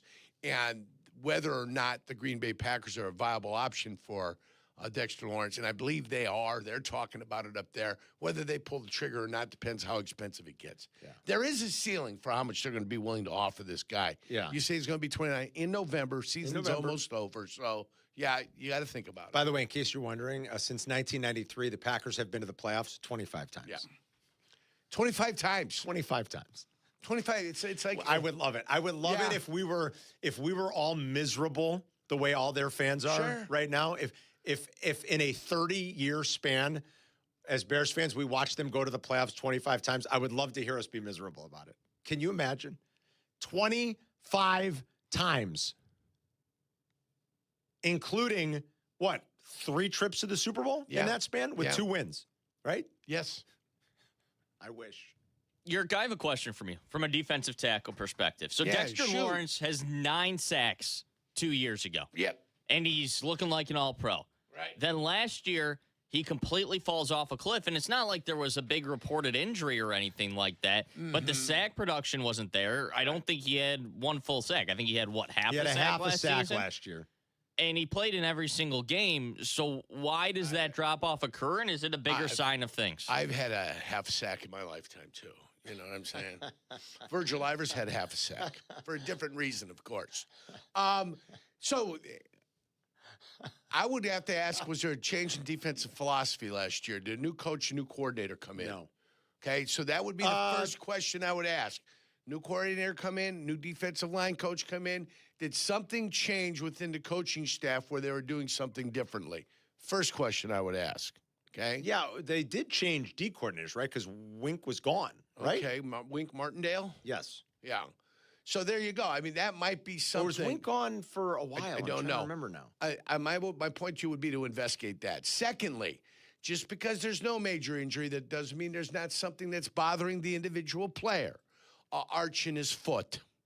Maybe he sprained an ankle in practice. Not enough to take him out of the game, but just enough to maybe affect his ability to get to the quarterback. Always remember, it's the extra 10% that allows you to get to the quarterback. If you look at his pass pressures 3-4 years ago, he had like 28, 29 pass pressures. Last year, he only had 8.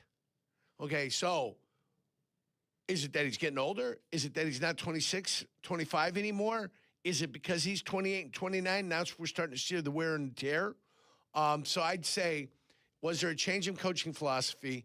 Was there a change in his physical abilities as far as an injury? I'd investigate that to try to find out why last year happened the way last year happened. So I'm trying to see here. Let me see if I can find his win rate. It may not simply be because he just stinks. You know what I'm saying? Or that he's lost that step and he doesn't have it anymore. Grady Jarrett, what we saw in Atlanta with Grady Jarrett is not the same Grady Jarrett we got last year. But he's coming off a knee injury. You knew he had a knee injury. You know it's going to take him some time to recover. And you know that area is probably afflicted with some arthritis. And he can't give you 70 plays a game, but you hope he can give you 25 to 30 plays a game. For what it's worth, PFF still had him last year. There you go. As a top 10 win rate guy in both on all snaps and in true pass sets. He was still top 7 in both. So, on a list that, includes Jeffrey Simmons, Quinnen Williams, Chris Jones, Milton Williams, Poona Ford, Malik Collins, Dexter Lawrence. I mean, that's who he took rank with last year with those guys in terms of win rate. Those were win rates on true pass sets. So that's a pretty good list, right? That it's a pretty good group of guys that he's still with. So the stat sack can be a little deceiving. Like Jurko's explained that for years.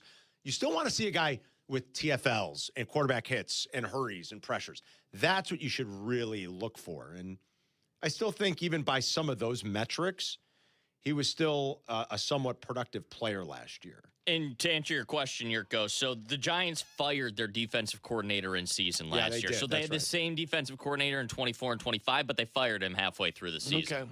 All right. So Martindale's been gone for a couple years then already, I guess, when Dayball made that change. Yeah. Sometimes it's hard to keep track. Yeah. Oh, trust me. Guys coming and going a lot, man, I tell you. Philly Sids with Carmen and Jurko on ESPN Chicago. What up, Sid? Philly. Gentlemen, hey, I could help you on the question about the Giants and why they're moving on from him or why he wasn't so successful last year. Jurko, like you always say, what is the best way to slow down a team that's got a great edge rush? Run right at straight at him. Look, last year, the Giants were the second worst team in the league as far as yardage given up on the run, and they were the fourth worst team giving up rushing touchdowns. Teams figured out you've got to run the ball against them. Dexter Lawrence got a lot of double team action last year. I remember the Eagles lost their first game to them in New York. Yeah. And in the second game, they gave him a heavy dose of Barkley. Yeah. Barkley busted up several big runs in that game. And basically the running game was what won that game for them. So I think that's the big reason why Lawrence didn't look as good last year. Plus, I don't think he wants to be there anymore. I mean, come on, you can only take so much losing as an athlete, I would think. Doesn't seem and even with the change with Harbaugh, But anyway, I digress. Not why I called. First of all, in honor of the week that it is, hello, friends. Masters Week it is, right? Well, lovely. But the basketball game last night, guys, I used to be a massive college basketball fan. I was the guy 25 years ago in the company who ran the office pool back before the internet when you had to manually check sheets and all that stuff. I was amazed watching the game last night at the physicality. Yes, like very. how much they let them play. Yes. I mean, I bet you every single guy walked off that court with scrapes on their body. They're going to have bruises showing up later today, tomorrow. That was unbelievable. I mean, it was like watching an old game between the Pistons and the Bulls. As far as the physicality, especially UConn, it seemed like it was a major part of what UConn had to do to be competitive in that game. They had to be physical. They had to be extra athletic, trying to get to every loose ball, trying to get offensive boards and stuff like that. But it was a fun game to watch. It might have brought me back into the college scene, man. No, that's good to hear. Sid, thanks, buddy. I think Sid's exactly right. I thought it was an extremely physical game, especially in the second half. And they kind of let him, I guess, to the refs' credit. And if you're going to go that way for a certain period of time, just let it go. They let him bang. They let him. It was physical, man. Yeah. It was. And those kids were out there competing their butts off both sides. I mean, that Mullins is like all over the place. For a little guy, he throws his nose in there. Like, they really scrapped and played hard. Yep. Yeah, they did. Scrappy. 312-332-ESPN if you guys want to join us. It's Carmen and York. We'll be right back. You're listening to Carmen and Jurko on ESPN Chicago, Chicago's home for sports. The Kap J Hood podcast is available on the ESPN Chicago app and wherever you like to pod. Presented by Republic Bank. Or listen live to Kap J Hood on the app as well. Weekday morning 6 to 9, ESPN Chicago. You know what they call me? They call me the good kid. Johnny Handsome, festivities. But I'm not here just to be good. I'm definitely not here to be average.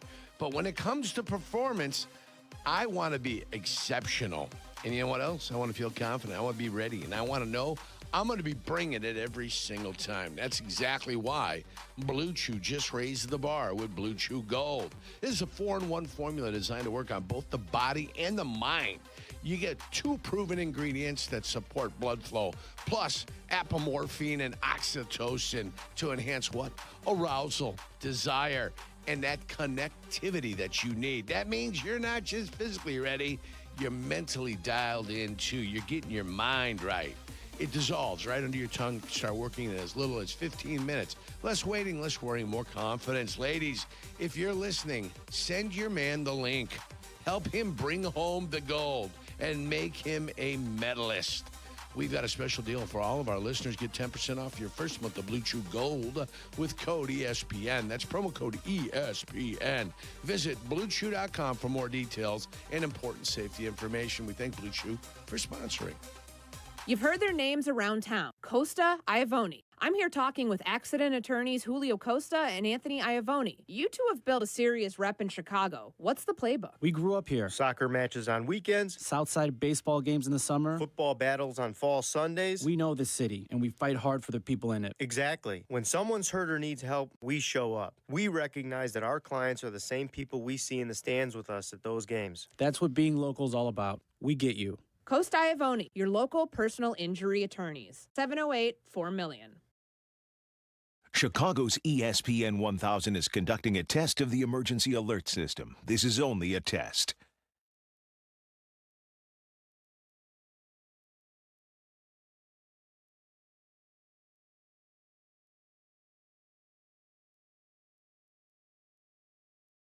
It's about time delivery worked on your schedule. Same day, next day, or scheduled in advance. However you plan it, the Home Depot delivers the whole job. From drywall to doors, plumbing to paint, we'll get it there when you need it. Because on the job site, timing is everything. You order, we deliver. It's that easy. The Home Depot Pro. It's about time. Evan Cohen here. Game day brings the excitement. Your stay should feel just as memorable. With Marriott Bonvoy, official hotel partner of the NCAA and U.S. Soccer, you're connected to a portfolio of brands designed for how you travel. Some offer complimentary breakfast, others give you room to spread out, space to stay productive, or extended stay comforts. So whether you're a traveling fan or part of the team, Marriott Bonvoy celebrates the moments that live on before and after the game. Marriott Bonvoy, where game day checks in. When making a big decision, I believe in doing your homework and working with people you trust. That's exactly what you'll find at Advantage Buick GMC in Hodgkins. No pressure, just clear communication every step of the way. Visit Advantage Buick GMC in Hodgkins. We are professional grade.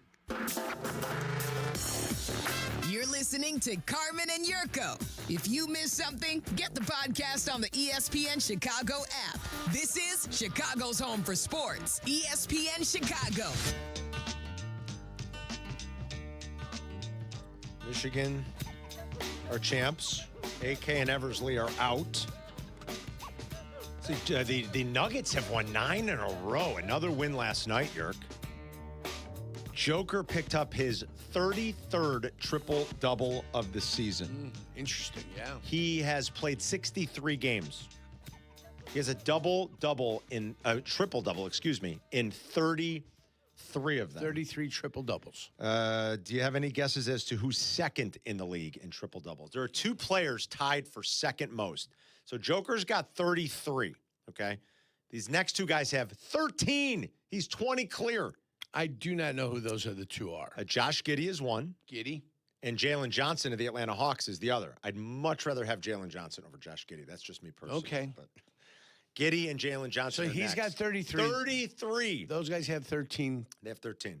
Luka's got 8. Luka's also, going to end up missing, 25 games this year, 30 games, something like that. Well, he's having another great year. What's his win share, Carl? Luka's, he's had an incredible Not Luka. Oh, Joker? Please. You want to see someone like the advanced box stuff for Joker? It's a joke. Well, I mean, yeah, I'm just asking you. He's not even the conversation for MVP. No. Well, I wouldn't say he's not in the conversation. Wemby got hurt last night. Yeah. Saw that. Bruised rib. Rib cage. Rib contusion. And a lot of ribs, too, Brutal. Those ribs are, bigger target than, say, if it was Hervé Villachez. Much bigger target. Longer. Yes. Jack, do you know who Hervé Villachez is?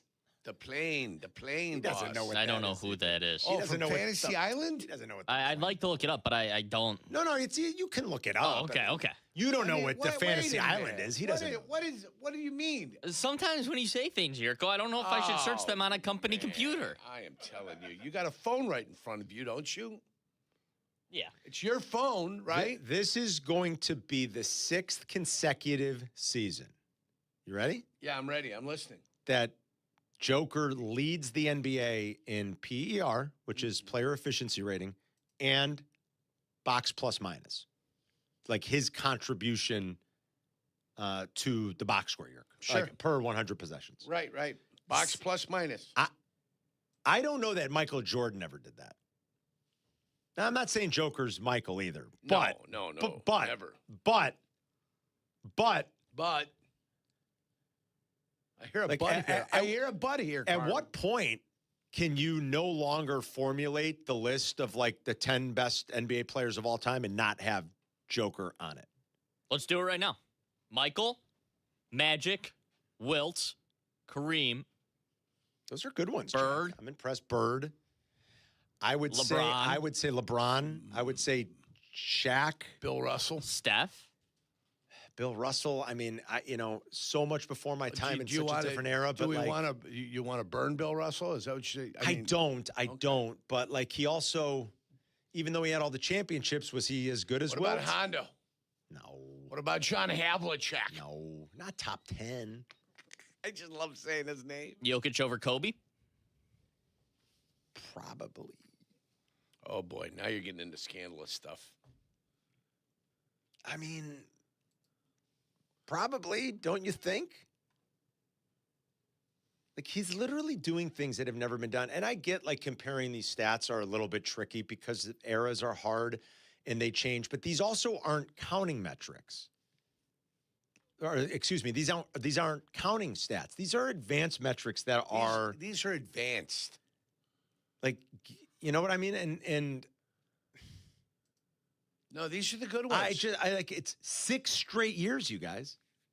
It's 6 consecutive years. He's had a PER over 31 for 6 straight years. Again, I'd have to pull up the side-by-side to Michael's. His win shares are 14-4, by the way, Mark. Right. 14-4 and I don't know that Jordan ever did that. So here, Michael, I'll get you Michael's player page here. Let me go to his advanced stats. All right, you're going to compare the two? Yeah. All right, so Michael had more than 30 had a PER greater than 30 for 4 consecutive seasons, which is amazing, but not 6. Every year from 88 through 91, Michael's PER was over 31. Carm. Joker's on that run for 6 straight years. And then Michael did lead the league in box plus minus for 7 straight years before he retired. So Michael did lead in box plus minus 7 straight years, and then actually led again in 96 and 97. Question from the Twitch chat real quick for clarification. Yeah. What the heck is PER? Player efficiency rating. I said that, didn't I? I think you did. That's your player efficiency. Twitch chat missed it. Yeah, it's okay, though. That's your player efficiency rating. Anything north of 25 is like, you're kind of exceptional. You get to 28, you're sort of your MVP. 20, like over 30 and over is, you're doing stuff that Michael did. All right, where do I find PER? I'm on the same thing you're Hold at. on, let me show Jurko. Yeah, where do I get to PER? We're going to do a little tutorial, my friend. These are your counting stats. Here are your totals. Yeah. Here's your per 36. Here's your per 100 possessions. Now we're going to get down into advanced, and here's PER. I got you. Here's your true shooting percentage. Here are all your box plus minus. That's the nitty gritty. Yeah. This is where I thank you, Carmen. There you go. Advanced. I wonder if I just go to the advanced section, what it would say. All-time leader in average player efficiency rating in his career. Is Joker, is that right? Is it? That's a gold number, right? That would be all-time high. 28.8. Yeah. Win shares in 48. 264. All-time leader. It's crazy. OBPPM. Offensive box plus minus. Offensive box plus minus. Out of any player ever in the NBA, leader. Defensive box plus minus. 3-1. All-time leader. All-time. And in box plus minus, obviously. In offense and defense in total. In offense and defense in total. That's crazy. He's the all-time leader, period. And then I want to look at his thing. His PR. You do? That seems weird. Well, why not, Carm? If you get a chance, just say hello. Traveling with massive wieners all the time. 32.2 is his PER. It's he's been the MVP 3 times. He's been runner-up twice. This is the highest PER he's ever had. It's unbelievable. In his career. I mean, like, highest ever in his career. Honestly, Carm. I don't know that we can make the list anymore of the top 10, can we? When, or at least when do you have to just say, all right? In the last 6 years, he's been above 31. It's unbelievable. In PER. And Michael never did that. Yeah. Michael had 4 straight years. Michael, again, did lead the league 7 straight years in box plus minus. Every year from 87 until the first retirement, Michael led. Then, of course, 95, he came back. He only played 17 games. And then he led again in the record-setting 96 season, and he led again in 97. He did not in 98, but he was the MVP that year. And you know what? Sweet Nicola does? And he's probably, they're going to try to advance in the playoffs, obviously get there. Can't wait to get home. To be with his horses, right? He can't wait. It's very true. Remember that? They won the championship. They said, we got to stay for the parade. And he's like, parade? I don't want parade. No parade. When is parade? Oh, man. He goes, I'm going home. I have to go home. Lewis is in Lyle. That was great. I mean, he's so enjoyable. He's the best. And I'm going to tell you why. He looks like he's doing nothing. It's unbelievable. He looks like he's doing nothing, and he's just doing things. He's a truly remarkable player in career. What's going on, Lewis? Hey, so guys, it's been a great show as always. I was just looking to chime in on this whole thing with Dexter Lawrence. Look, I would love nothing more than to have him. He is an all-pro. He had a bit of a down year last year, which, could potentially drive down his price and make him a little bit more affordable for us. That said, I was reading some stuff from Greg Gabriel. He was saying he actually has some friends who are still high up in the chain of command and they have no interest in moving him. Also, I mean, it does definitely seem like it's a ploy to get more guaranteed money, considering he is out of guaranteed money. Mm-hmm. Now, look, would I love Dexter Lawrence on the Bears? Abso-freaking-lutely, I would love him on the Bears. But the more I read into this, the more, do you think that this is kind of becoming more and more of a fantasy, or do you think it's more of a reality given everything that I just brought to the table? I do not think it's much of a reality, Lewis. And I don't think so for the Bears. And I could understand why Harbaugh and a new regime starting there would still value him and want to keep him. Now they've got some serious money already tied up in that line in Brian Burns. They'll have to think about Abdul Carter in a few years, but Abdul Carter's only going into year 2, so you don't have to worry, concern yourself too much yet, but that might just give them some sort of pause on how they structure a long-term deal. They've got, it's a pretty deep position group for them. And sometimes not everybody can get paid and you have to prioritize, but they might still want to prioritize Dexter Lawrence. So my guess is he doesn't get traded, but that's just, I'm Trader Yerk. If I'm the New York Giants, I'm throwing it out there, see what might happen. If nothing happens, if you don't get an offer you like, keep your guy. Yeah. That's not an issue. It's not a problem for him. I'll keep my guy. But if they get something, somebody wants to wet their whistle, I listen to everything. And if it's a decent offer, boom, you can have them. Cheers, especially if you're deep there, Carm. Right. That's the luxury. Keep the inexpensive talent, let the expensive talent go, get something back for the expensive talent. Whoever that GM there is there, if that's the way they can pull it off, Shane, right? With some skill, Joe Shane. Let's do it. Yeah. All right, we got the Brunch Rush coming up next. We'll be right back. Go on Chicago's home for sports, ESPN Chicago. Bears Weekly. Host Jeff Joniak and Tom Thayer take you inside with the latest on your team. The latest news and the best interviews. Bears Weekly, tomorrow night at 7 on ESPN Chicago and the ESPN Chicago app. Hey, it's your buddy Tom Waddle, and I drive a Hawk. In the market for a new car? Shop HawkAuto.com, where they buy more so you pay less. Check their massive inventory of over 2,000 vehicles. They buy in volume so you save in volume. Plus, get all rebates on top of the Hawk Auto volume discount. Save even more with 0% financing for 60 months, so make no payments for 90 days. With 12 convenient locations, your next car is closer than you think. Drive what I drive. Drive a Hawk. HawkAuto.com. Financing on select models with approved credit. Another hospital bill from the accident and another letter from the insurance company. Did you call them? 3 times this week. I keep getting transferred. Nobody will tell me anything. Who is it? Postman Law, injury and accident attorneys. Put down the bills, hang up the phone. We'll handle the insurance company, help you find the right doctors, and be your one call for answers. Injured in an accident? Postman Law delivers peace of mind. Call 844-POSTMAN or visit postmanlaw.com. No fee unless we win. Attorney advertising. Chicago Wolves, Rockford Ice Hogs. The rivalry continues. You're going to get some bad blood.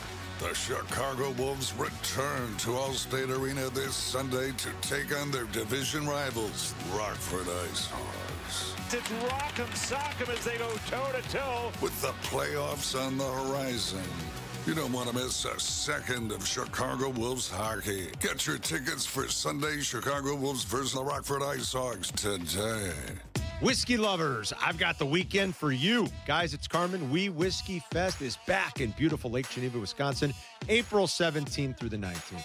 I'm talking 50-plus distilleries, over 150 pours, and an entire weekend of whiskey festivities.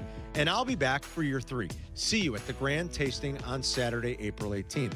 Now presented by the Grand Geneva Resort. Whiskey Fest, one of the best in the Midwest. Get your tickets now at weewhiskeyfest.com and sip responsibly. You've said it before. This will only take a second. Just a quick glance, a fast reply. But on the road, seconds don't wait for you. They decide everything. Who stops, who doesn't, who makes it home. So next time your phone lights up, ask yourself, is this distraction worth a ticket or even a life? Put the phone away or pay. Paid for by NHTSA. Evan Cohen here. In life, as in sports, the pros make it look easy. That's why pro golfers like Jason Day, Ben Griffin, and Patton Kazire trust the pros in lawn care. True Green. They have the experience and expertise to give you a lawn worthy of the PGA Tour. And since True Green does the work for you, you get more free time, or more tee times. So stop stressing over your lawn and start loving it. Sign up now at TrueGreen.com because nobody makes it easier to get a golf course quality lawn than True Green, the official lawn care treatment provider of the PGA Tour. During Window Nation's The More You Buy, The More You Save sale, you could save up to 50% off new windows for your home. Plus, you could get them for 0% financing for 5 years. Sale ends soon, so visit windownation.com now to book a consultation. Follow Chicago's home for sports on Instagram at ESPN_Chicago. Carmen and Jurko are back. This is ESPN Chicago, Chicago's home for sports. Carmen and Jurk brought to you by the Advantage Dealer Group, the destination for your next Chevy, Acura, Toyota, and now Cadillac Buick GMC. Find your Advantage at Advantage Dealer Group. At some point today, we got a golden buzzer, our final picks, our final movies into the group of 25. 25 movies Jack's going to watch this spring and summer before football starts. He's going to have to get on that. I've narrowed my list down to 2. You know, Jack gave us the full list of movies that we could choose from which to choose. I've narrowed it down to 2. I've got 3. Do you have 3? Yeah, I'm just kind of bouncing it around. I'm not going to make him watch like A Bridge on the River Kwai. No? I don't think he'd appreciate it. Eastern Promises. Oh, it's so good. Is one that I'm thinking of. And Vision Quest. Both are good choices. And Breaking Away. Those are the 3 that I'm probably at. Porky's, I'm going to let him go. He's going to have to be interested in that if he's going to watch that. But those are the 3 I'm mulling around. Boy, Eastern And Promises. one of those is going to be saved. Eastern Promises. I think he'd appreciate Eastern Promises the most. Especially the bathhouse scene. And then I got Let It Ride there, too. Well, Sylvia always appreciated that scene. Yeah. But Let It Ride. Let It Ride's another good one. The greatest horse racing movie ever made. Richard Dreyfuss, David Johansen. I mean, it is a beauty. Especially around this time. A great movie. It is Kentucky Derby time. It is. I think the greatest horse racing movie of all time is Seabiscuit. But I think Let It Ride is close. But it's close. Yeah, I got you. You're going the other way. That's fine. I'm embracing Seabiscuit. Seabiscuit's good. Yeah. Real good. Maybe what Larry King meant when he said this statement. It was Larry King that said it.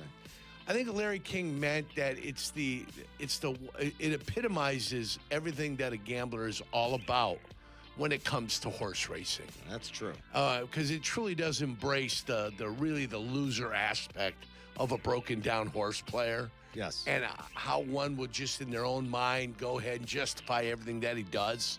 Very true. And why he does it. And I can't believe the jockey fell off the horse. Exactly. Yeah. Right. When Lord Byron unseated his rider, he goes to the window. You got to listen to this, Jack. He goes to the window and he wants to bet all his money on Lord Byron. I want to bet Lord Byron. I want to bet Lord Byron. And then they went and they tackle him. They get him away. And as he's watching the race, there's been a shocking incident of bumping. Lord Byron has unseated his rider. He goes, he unseated his rider, and I didn't get to bet it. And that's how he started to know it was his day. Right. Like he was having a day. It does epitomize the attitude of the horse player. Just a broken down horse player and what it's all about. So I might save that one for you. It's a pretty good one. The Brunch Rush is brought to you by the Village of Elmwood Park. From first-class events to unforgettable food, Elmwood Park is where community and flavor come together. Once you're here, you get it. Take it away, Jack.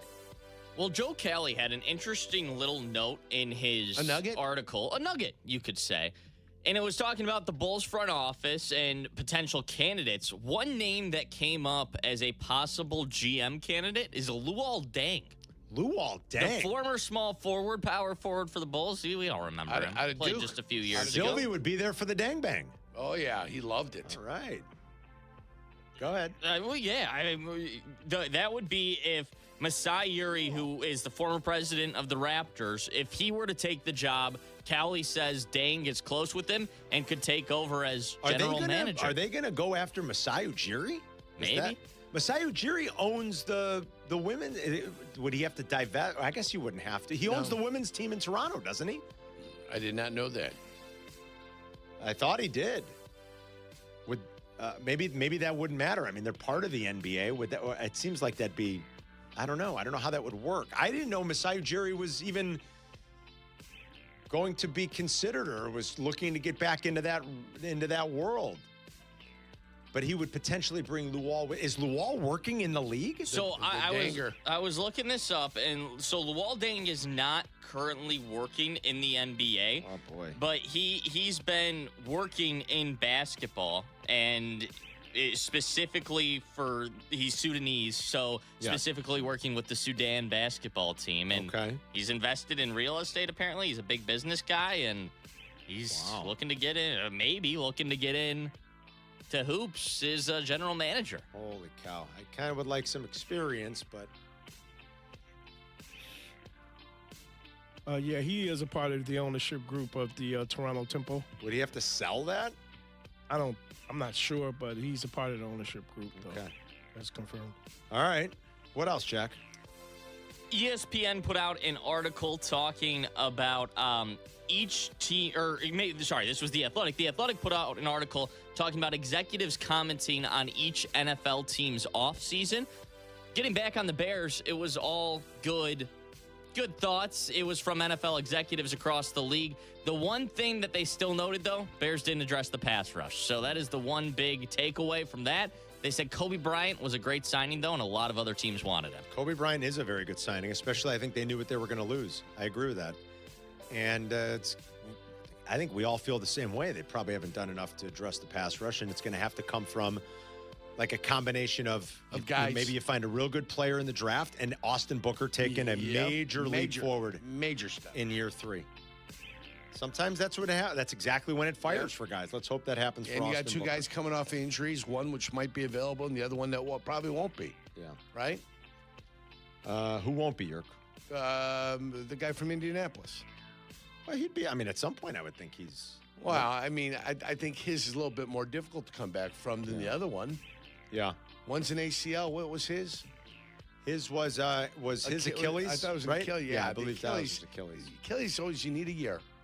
So you come back, you're going to get a player, but I don't know if you're going to get the player. And then the second year after the Achilles, you feel better. Okay. So it's amazing what Tatum's doing. That comeback by Jason Tatum. Insane.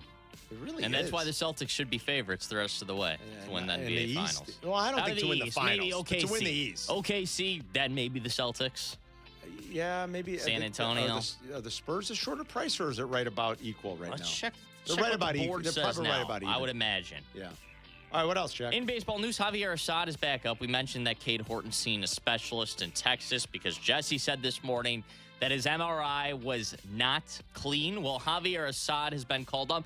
One good thing about the Cubs right now, there's a lot of good things, but one of the main good things is that the Cubs have really good rotation depth. Javier Assad would be in a lot of teams' top 5 in the starting rotation, and even if the Cubs have to dip to the well to their 6th or 7th guy, Javier Assad is a formidable replacement. Does Jackson Wiggins become an option at some point? Have to hope so. You would think. Top prospects, starting to pitch well. You're going to need arms at some point down the stretch here, especially if Boyd misses extended time and Steele's not back. You would have to think. All right. You're going to have to rely on everyone, it looks like. Call Lucas Giolito. All right, next, what else? That's it. That's the brunch rush. That's the brunch rush. All right. Brought to you by the Village of Elmwood Park. It's Carmen and Yerk. We'll be right back. Carmen and Jurko. They'll be right back. ESPN Chicago. Today's White Sox game against the Baltimore Orioles has been moved up to start at 2:10. Join us for pregame at 1:30. White Sox and Orioles live from the South Side this afternoon and live on ESPN Chicago and the ESPN Chicago app. Hey guys, it's Carmen. You know, when it comes to making a big decision, I believe in doing your homework and working with people you trust. That's exactly what you'll find at Advantage Buick GMC in Hodgkins. No pressure, no unnecessary noise, just clear communication and a process designed to make you comfortable every step of the way. That's important to me, and I think it'll matter to you too. So, if a Buick or GMC is on your radar, I encourage you to visit Advantage Buick GMC. We are professional grade. When your life turns upside down after an accident, you need an advocate like Wallner Law. I'm John Wallner, and for over 50 years, Wallner Law has fought for people just like you, injured, overwhelmed, and searching for answers. We don't just take cases, we take care of people, and we win for you. From car crashes to workplace injuries, Wallner Law stands by your side every step of the way. So call us today, 312-8-million, and win with Wallner. Business checking accounts for big business, small business, and most importantly, your business. Republic Bank of Chicago is the bank for business, and we've got what you need to succeed. Business Zelle? Check. Online and mobile banking? Check. More than 60 years serving Chicago? Check. Visit ourbankchicago.com or one of our 20 locations to open your account today. Business checking that takes banking beyond expectations. Republic Bank of Chicago. Member FDIC. Okay, can I go now? Let's hear it, Professor. Join us for Whiskey University Wednesday, April 15th from 7 to 9 p.m. at Bub City in Rosemont.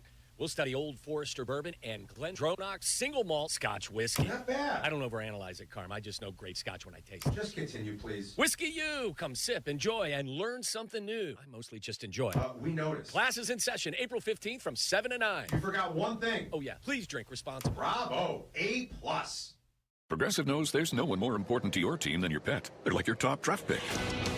And it looks like Chuck has selected Pepper the Corgi. Bold pick there, Deborah. Yeah, Rich, Pepper has a high ceiling for sure, but he does have a tendency to bark at every tree. Yeah, he brings a lot to the table, but also takes a lot off of it, especially when it's been left near the edge. Nothing left to do now but suit him up for the dog park. Protect your top draft pick from injury and illness with Progressive Pet Insurance. Get a quote at Progressive.com. Progressive Casualty Insurance Company affiliates of third-party insurers. Not available in all states or situations. Covered subject to policy terms. Life is full of choices, some big, some small. And when you choose an H&R Block Tax Pro, you're choosing the largest network of tax expertise to be in your corner. For when your big ambitions need help with the small details. For when your six figures come from 6 different places. For when your gaming stream becomes your revenue stream. For when your business's year one needs 70 years of tax know-how. At H&R Block, we've seen it all, and we're here to help you make the most out of your money for life outside the box. Get started at hrblock.com. With Xfinity, you already enjoy ESPN as part of your TV lineup. Now you can get even more with the ESPN Unlimited plan. Available at no extra cost. Unlock additional content in the ESPN app, including WWE Premium Live events. Visit Xfinity.com/your subscriptions to activate and start watching in the ESPN app. Follow Chicago's Home for Sports on Twitch at ESPN 1000 Chicago. Carmen and Jurko are back. This is Chicago's Home for Sports. ESPN Chicago.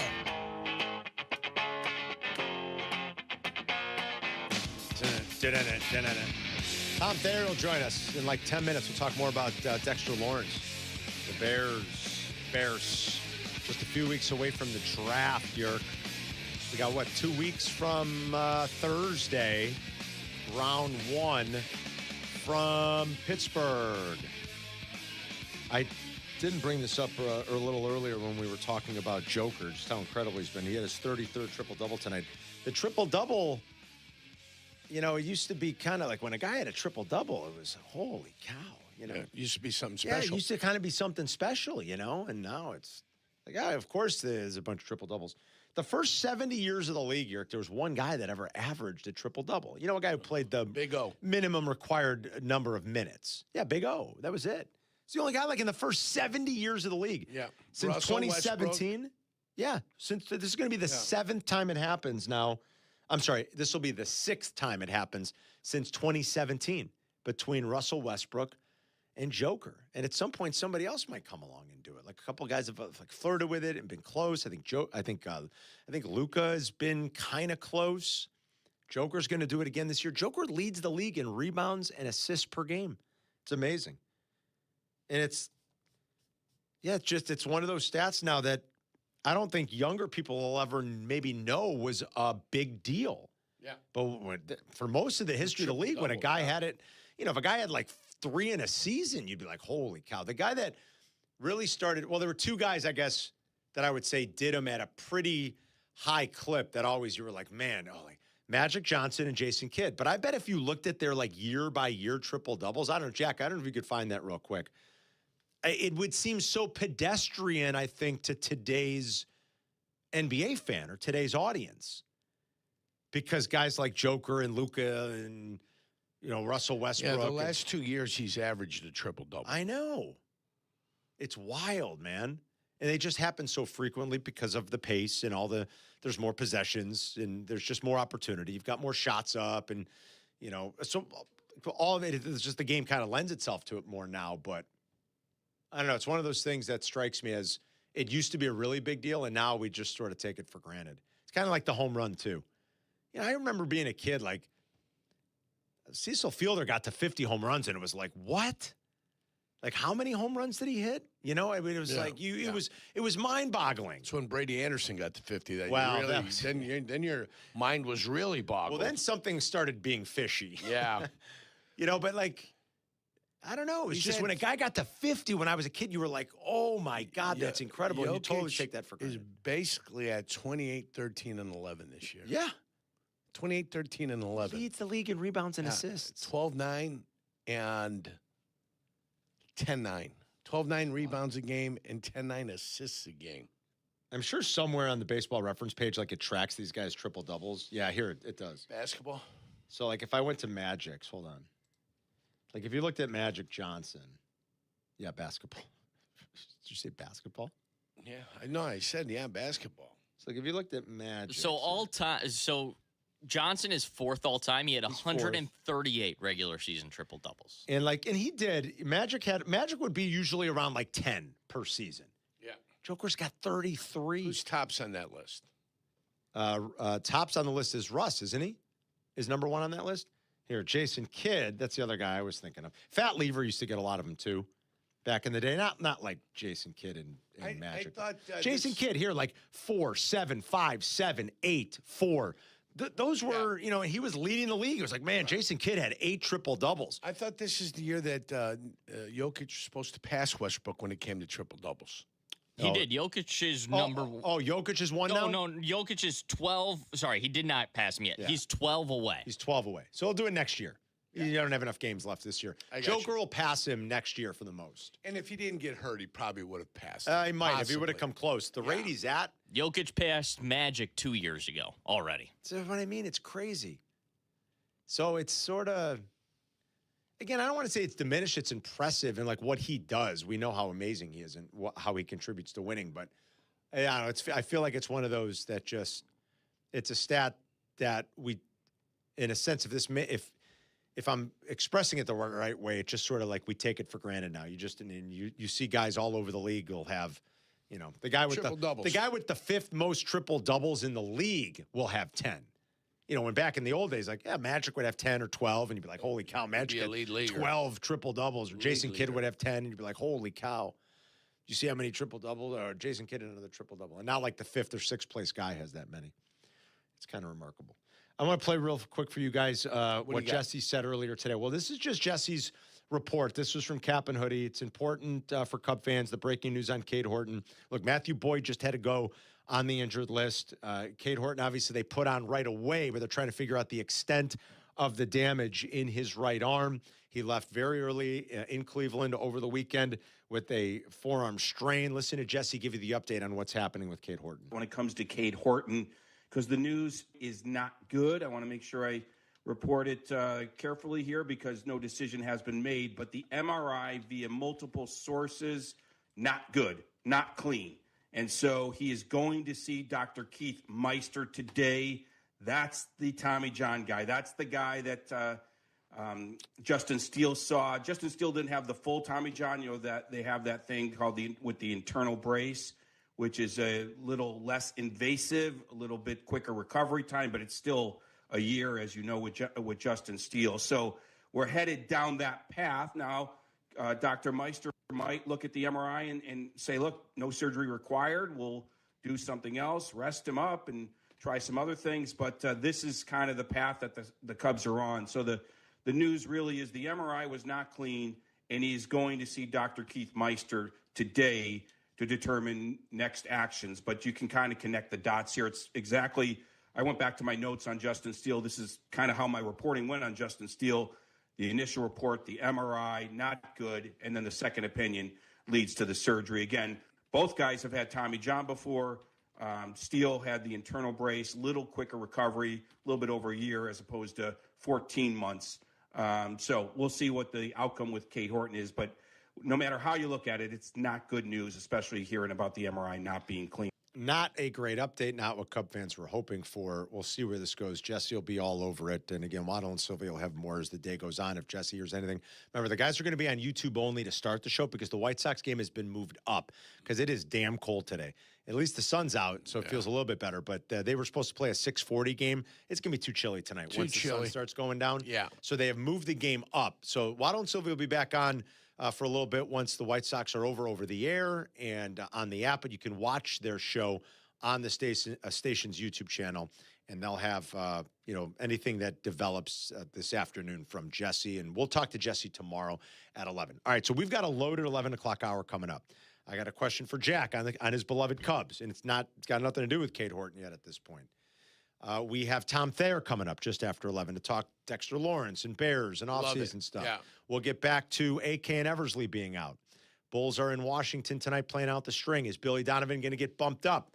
And would you entertain another go-around with Tibbs potentially as the coach if Billy Donovan is no longer coaching and he is running the basketball operations department? Sure. Plus, we have to save 3 movies. Me, you, and Jay Moore will push the golden buzzer, the golden plunger. Yep. And then the list of 25 will be complete. So we have a loaded 11 o'clock hour coming up. If you guys want to join us at any point, you can at 312-332-3776. It's Carmen and Jurko back in 2 minutes. You're listening to Carmen and Jurko on ESPN 1000, Chicago's home for sports. Spring is here. So many great things you do with the kids as things warm up. What a wonderful family you've created. You want things to stay just as they are. It's time to talk about taking the next step for your future. A vasectomy. Take that step with Vasectomy Clinics of Chicago because experience really does matter. Especially with this procedure. Vasectomy Clinics of Chicago makes it so easy with their 30-minute, no needle, no scalpel, in-office vasectomy. Log on to vasectomychicago.com, read their testimonials, and learn more about their procedure at Vasectomy Clinics of Chicago. 5 locations to serve you: downtown Chicago at Lake Point Tower, by Navy Pier, and with free valet parking. Also in Naperville, Tinley Park, Arlington Heights, and Barrington. Most insurance accepted. Visit vasectomychicago.com or call toll-free 877-877-4VAS. That's 877-877-4827. Hey guys, it's Courtney Cronin. Picture this. She opens the box. The light catches the shine inside, but what you really see is her smile. That's the winning moment. That's what Rogers & Hollins delivers. Not just a ring or a necklace or a watch, a moment. A story she'll share every time someone compliments her. For 115 years, Rogers & Hollins has been the jeweler Chicagoland trusts. Because while the world changes, the power of giving jewelry never does. Visit your local Rogers & Hollins or go to fornowandforever.com. $2 million. The Verdoliak Law Group wins again for their clients. That's right. The Verdoliak Law Group recovered $2 million for a client who was injured due to negligent lighting.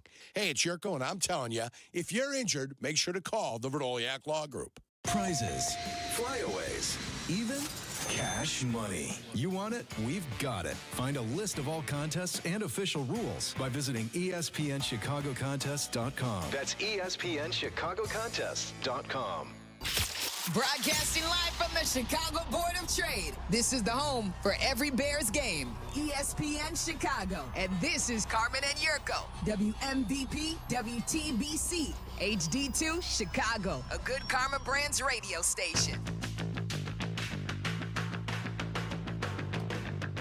Hope you're having a great day. Final hour for us. White Sox baseball coming up a little bit later. 1:30 pregame, 2:10 first pitch. They moved the game up against the Orioles today.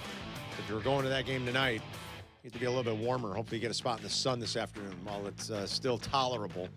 Then they'll wrap the series tomorrow afternoon with a 1:10 first pitch. So just FYI, Waddle and Silvy will hit the YouTube page at 2 to start their show. They'll be on after.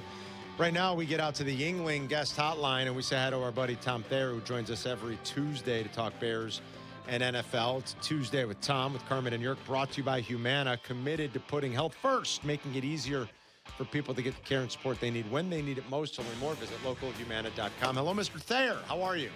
Boys, how you doing? Hey, Carm, I got a question for you. You were talking a little earlier about bringing Tibbs back to the Bulls. Yeah. Would you rather have Tibbs back to the Bulls or Ozzie back with the Sox? Good question. I don't mind Will Venable. I'm going to say Tibbs. Oh, boy, that's a really good question. I think 5 years ago, Ozzie to the Sox. Remember when he had talked to the White Sox? Yeah. And it didn't happen, and they brought, I forget who it is they brought in. Pedro Grifol. Yeah. That would have been it. That would have been the time to bring him back.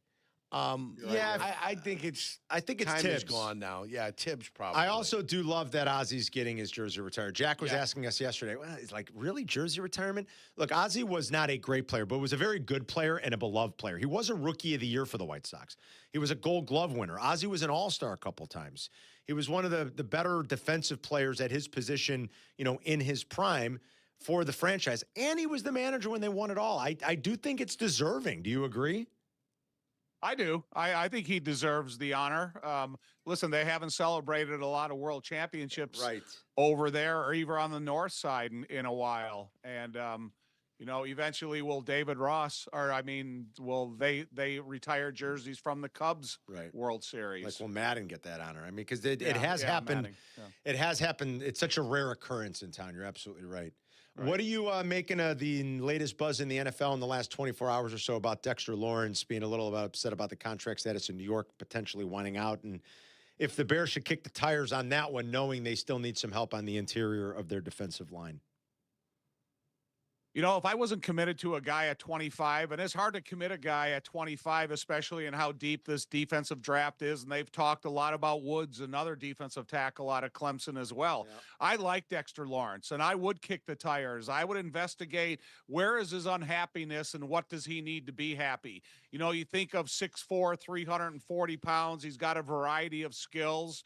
He could be a penetrating three-technique defensive tackle. He could sit on top of the center in this division and kind of abuse that position a little bit. So I wouldn't necessarily avoid the contact or, kind of act like I was disinterested. If I was interested, I would let him know it and kind of investigate what he needs to be happy. Yeah, and I don't know I'm not good at figuring out exactly how to project what the draft capital looks like in these types of trades. Would somebody offer a first-round pick? I mean, to me, that seems rich for a player that is, going to be 29, that is very good, but still age is a factor in this league and is wanting a new contract. I mean, that seems rich for me, but I don't know what it would look like. Is there something that you would hear that would be off-putting in terms of what the compensation would have to be like going back to the Giants? I would be interested to see if somebody in the new coaching staff, either defensively or head coach, kind of made some, talk about this is what we're going to need out of you in training camp. This is what we expect out of you at OTAs. You better be there every day, else, you're not going to get the consideration or the evaluation that we need out of you. Sometimes when you make threats to an experienced quality veteran, sometimes they take it the wrong way and they go, man, I just want to cut bait and let me get out of here and go to another team. And, Chicago is a really inviting spot right now with Ben Johnson, with Dennis Allen, with the variety of defenses that Dennis Allen plays and the skill level that Dexter Lawrence has. I'm sure that he'd be interested in it as well. And, but, again, this being such a heavy defensive draft, you may be able to go first, second, third pick and get quality defensive players into this team. Right. Do you think that's ultimately what they're going to do? Really focus on that side of the ball? And we got 2 weeks to go here, just over 2 weeks. Unless they saw that receiver that really thought they could come in here and be an immediate contributor and playmaker, because you saw what they expected out of Colston Loveland, even though he was coming off of an injury, what they were able to get out of Ozzie Trapillo, and he was making a position transition really from right to left side. And if they felt that there was a guy out there that could fill that void of DJ Moore and add more bodies into the wide receiver room, I don't think they would run from that position. And then I think within the first 4 or 5 rounds, there's 9 centers in this draft that have future ability. And you're not necessarily looking for a center to come in here and play this year, but you're looking for a center to come in here and play within 2 years. Yep. That's a good point. Tom Thayer's our guest. It's Carmen and Jurko on ESPN 1000 and the ESPN Chicago app. Do you pay a lot of attention to the mock drafts? God, there's so many. I've probably looked at maybe 15 to 18 mock drafts. And the consistency of the mock drafts is everybody's picking a defensive player out of every one of these mock drafts of, safety, defensive line, both edge and interior, and then linebacker. And then there was one that had that, what's his name? Monroe Breeling, the offensive tackle from Georgia. Breeling, yeah. There was one guy that, they had him in their sights, but I don't know if he's going to last that long. I don't think he is going to last that long. It doesn't seem like it. I saw another one from PFF that mocked Emmanuel McNeil Warren. There have been a few. I think maybe Todd McShay's last mock draft a couple of weeks ago, he mocked Emmanuel McNeil Warren from Toledo. Like if you heard safety at that position at 25, what would you think in 2 weeks or 2 weeks from Thursday? I think any first round draft choice that you take in the NFL nowadays, outside of a late round quarterback, you have the starter consideration that are added to them. And so when you talk about Kobe Bryant and his status on this football team, how it's elevated immediately to a leader at the position in the defensive backfield, if you go out there and you draft the safety within the first 2 picks, your first 2 picks in the draft. I know they have a couple in the second round, but if you bring a safety in, I think he's got to be a plug and play player. If any of these kind of 4 scenarios happen for the Bears at that 1 pick or in the first 4 picks that they have, safety, corner, D-line, with edge and defensive tackle, any way you want to slice them up and down, as long as those are the first 4 picks, I think the Bears are going in the right direction. Because they have to address, they have to address the defense. 100% agree. And, I would like to see if there was a defensive tackle that had those explosive traits that really kept showing up on tape and, the variety of workouts that they've been able to see him at. And he's got the right attitude inside the interviews. I would like to see that finally happen for the Bears, where they brought in a guy here that is going to be just a blow up inside guy and hopefully be that defensive contributor for the next 10 years. What do you think of the Raiders grabbing Kirk Cousins and like what the plan might be ultimately there? Like when these guys go these guys go in the top 10, the top half of the draft, it's rare to see them sit these days, Tom. We know that. Not guaranteed they're going to play, but just if you looked at the simple math, the simple percentages of it over the last 20 years in the history of the NFL draft, these guys play. They just do. They want the clock to start going. They want to see what they've got in these quarterbacks, whether it's right or wrong. Just seems to be the way they do it. I mean, what did you make of Cousins going out there and what maybe the Raiders are hoping to get? Because it still seems like they have their sights set on Fernando Mendoza. Yeah, I'm kind of not a big fan of either of them. I don't think that Kirk Cousins has played very well in the last couple of years in his recovery from the Achilles injury and everything else. And if you put him behind a makeshift offensive line, even though they went and spent a ton of money on the center position, I don't think Kirk Cousins is going to provide you the athleticism and the escapability to make a C- offensive line into a B+. And then a guy like Mendoza, with just not a lot of NFL experience right now, and the same type of expectations you're going to put on him is trying to make that C- offensive line into at least a B. I think it's going to be tough. It's going to put more emphasis on the running back position that they drafted early in the draft last year. The tight end position is going to have to be productive. So I'm not sitting here saying, oh my God, the Raiders are going to be a whole different team because of the quarterbacks. One thing too, which always scares me about the Raiders is the Raiders, like in college football, you're never going to have a home field advantage again. That's right. Every single game that you play, the away team attracts more fans than the Raiders. So don't expect that Mendoza is going to have unbelievable silence when he's on the field. It's not going to happen. And it's the same way, on the other side of the ball. I just think when their offense is on the field, the crowd's going to be loud. Yeah, and that's a great point. It's going to be difficult. That's a great point. Speaking of stadiums, are you at all interested in like what happens here? Do you not care? Do you just say, show me, show me the money, give me the address and tell me where to show up on Sundays? Are you still like kind of waiting with bated breath to see how this goes, Indiana, Arlington? Like, what's your level of interest in what's happening with the stadium? I'm not waiting with bated breath, because I was the type of guy that thought it was a foregone conclusion when they put all the time and effort into getting Arlington that they were going to have shovels in the ground and that stadium would be a quarter to half built right now and they would have a Super Bowl in their sights. But because of, the political confusion that's involved in it, it's kind of frustrating if you are a fan, an alumni, a season ticket holder, or whatever. I just want to see wherever the stadium goes to provide the best game day experience they possibly can for the fans that take their time to come out. Because, one thing about, you live in Wrigleyville, you walk to a Cubs game, you're there for 2 hours, you walk home. You near Sox Park, you drive over there, go to a 2-hour and 40-minute game, go home, Bulls game, all that. A football game now is a full-day event. It is. You get there early, you go through the tailgating, you go through the game itself, You slowly make yourself way out of the stadium. You kind of linger around a little bit, let traffic die down a little bit, and then get on the road. So it's a little bit different when you're talking about a full day event with an NFL football game than when you're talking about the baseball games and the basketball games, for that matter. Excellent point. All right, buddy. Thanks as always. We will talk to you next week, okay? All right, man. See you, Tommy. There's Tom Thayer on the Yingling guest hotline, brought to you by Humana. That's a good point. It is. Football is an all-day thing.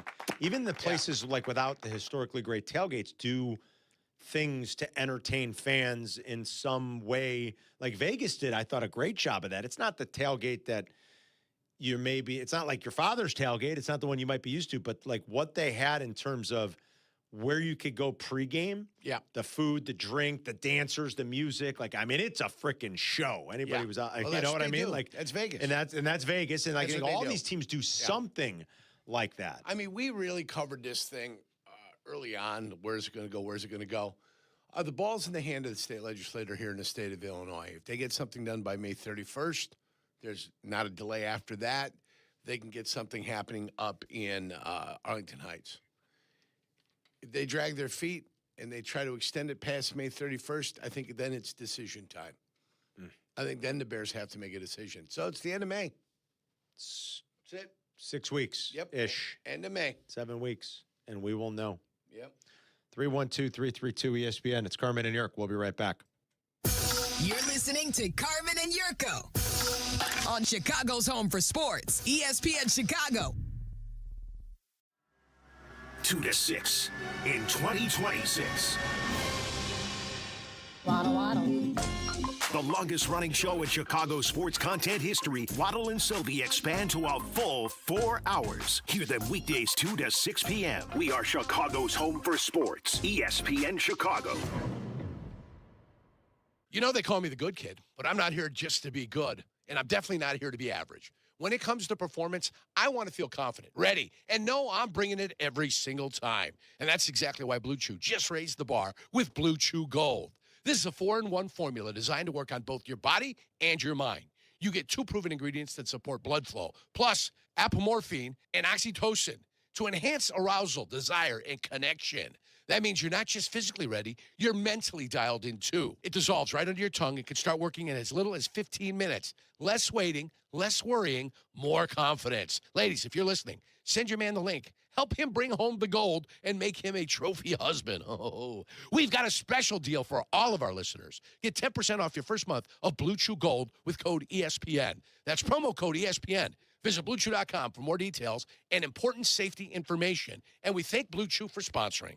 Hey, it's Deion Miller, and if you're in the market or even think you should be in the market for new windows, you need to call Russ Armstrong, the Chicago window guy. For over 30 years, Russ has done things differently. He offers the most energy-efficient windows and doors at the lowest price, and they come with a lifetime guarantee. And when you call Chicago window guys like I did, you get to deal directly with Russ, and you will not be sorry. So call Chicago window guys today at 847-881-3060 or check them out for yourself at ChicagoWindowGuys.com. ChicagoWindowGuys.com. You've said it before. This will only take a second. Just a quick glance. A fast reply. But on the road, seconds don't wait for you. They decide everything. Who stops, who doesn't, who makes it home. So next time your phone lights up, ask yourself, is this distraction worth a ticket or even a life? Put the phone away or pay. Paid for by NHTSA. Hey, it's Rich Eisen for Pella Windows and Doors. Sometimes teams take a timeout to regroup and call the right play. When it comes to your home, Pella Windows and Doors always has the winning game plan. They're not just window and door experts. They're experts at taking care of you and your home. At Pella, they find the products that meet your needs and their experts install them. They do it every day, and that's why your neighbors trust them. Discover why Pella is a trusted choice for homeowners everywhere. Visit Pella.com/Eisen today. That's Pella.com/Eisen. We Whiskey Fest is back, you guys, in beautiful Lake Geneva next weekend, April 17th through the 19th. And I'm talking about a full weekend of fun. food, entertainment, and, of course, great whiskey. You got to go to wewhiskeyfest.com to see all the different things that are available to you and all the different packages. At the very least, come on up Saturday afternoon, next Saturday the 18th, for the grand tasting. I'll be there for the third straight year, enjoying over 150 pours from 50-plus distilleries all over Kentucky and America and the world. It's an entire weekend of unbelievable whiskey festivities. We Whiskey Fest, one of the best in the Midwest. Hope to see you at the grand tasting at Grand Geneva on Saturday, April 18th. Get your tickets today at We Whiskey Fest. That's WEEWhiskeyFest.com. Carmen and Jurko live now on ESPN Chicago. The Advantage Dealer Group invites you to check out their podcast. It's on the ESPN Chicago app. I hope everyone's having a great day. The Bulls acted fast. They didn't wait for the end of the year, Yerk. They fired AK and Eversley yesterday, and now a search begins for new leadership. Does that include Billy Donovan getting bumped up? And is he going to start piecing together a different front office in his vision? Who would be the coach in that scenario? Could Tibbs possibly come back? That seems a little unlikely to me. But we were trying to gauge Bulls fans' interest. I would think most would be okay with that. I mean, Jack had mentioned the ovation he got for the Derrick Rose night. And Tibbs is still, I think, by and large, pretty beloved here. And Tibbs is obviously an outstanding basketball coach. Now, not perfect, wears out his welcome. He's never gotten to the promised land, but he can really coach. And, you know, you need to sort of reset your culture a little bit. Again, not that the Bulls, have a bad culture. It's a little bit of, I think they've lost their way a little. You know, they don't have great players. They haven't won anything for a considerable amount of time. They've barely been competitive. Like, to me, being the 9 seed in that play-in tournament is not really being competitive. No, I'm sorry. That's not. Being 9th in the East, really? It doesn't do it. So they've lost their way a little, and I think Tibbs could fix and help some things. I still think that's kind of a long shot, but, you know, is Billy destined for a bump up here? And, you know, why did the Bulls decide to do it now with the week to go just to get a little bit of a head start on it? In terms of if they were fearful or not of losing Billy to North Carolina, it seems like that's not the case either. Kap said earlier today he heard Billy was just not interested. I was told that over the last 48 hours here, I was told by someone pretty connected that Billy Donovan was not an option for North Carolina. Now, maybe like Kap's 100% right. Like 2 weeks ago, they kicked the tires. And Billy's like, I'm not going back to college. Not interested, guys. But I was told that the minute Tommy Lloyd was the guy, and the minute Tommy Lloyd was ousted and was announced as staying at Arizona, that they quickly pivoted to Mike Malone, that was plan B. And Mike Malone's got a daughter that's there. He was available, not coaching anywhere, just doing some media stuff after getting relieved of his duties about a year ago in Denver. So Billy very well could have just been like, I'm done with college. Been there, done that.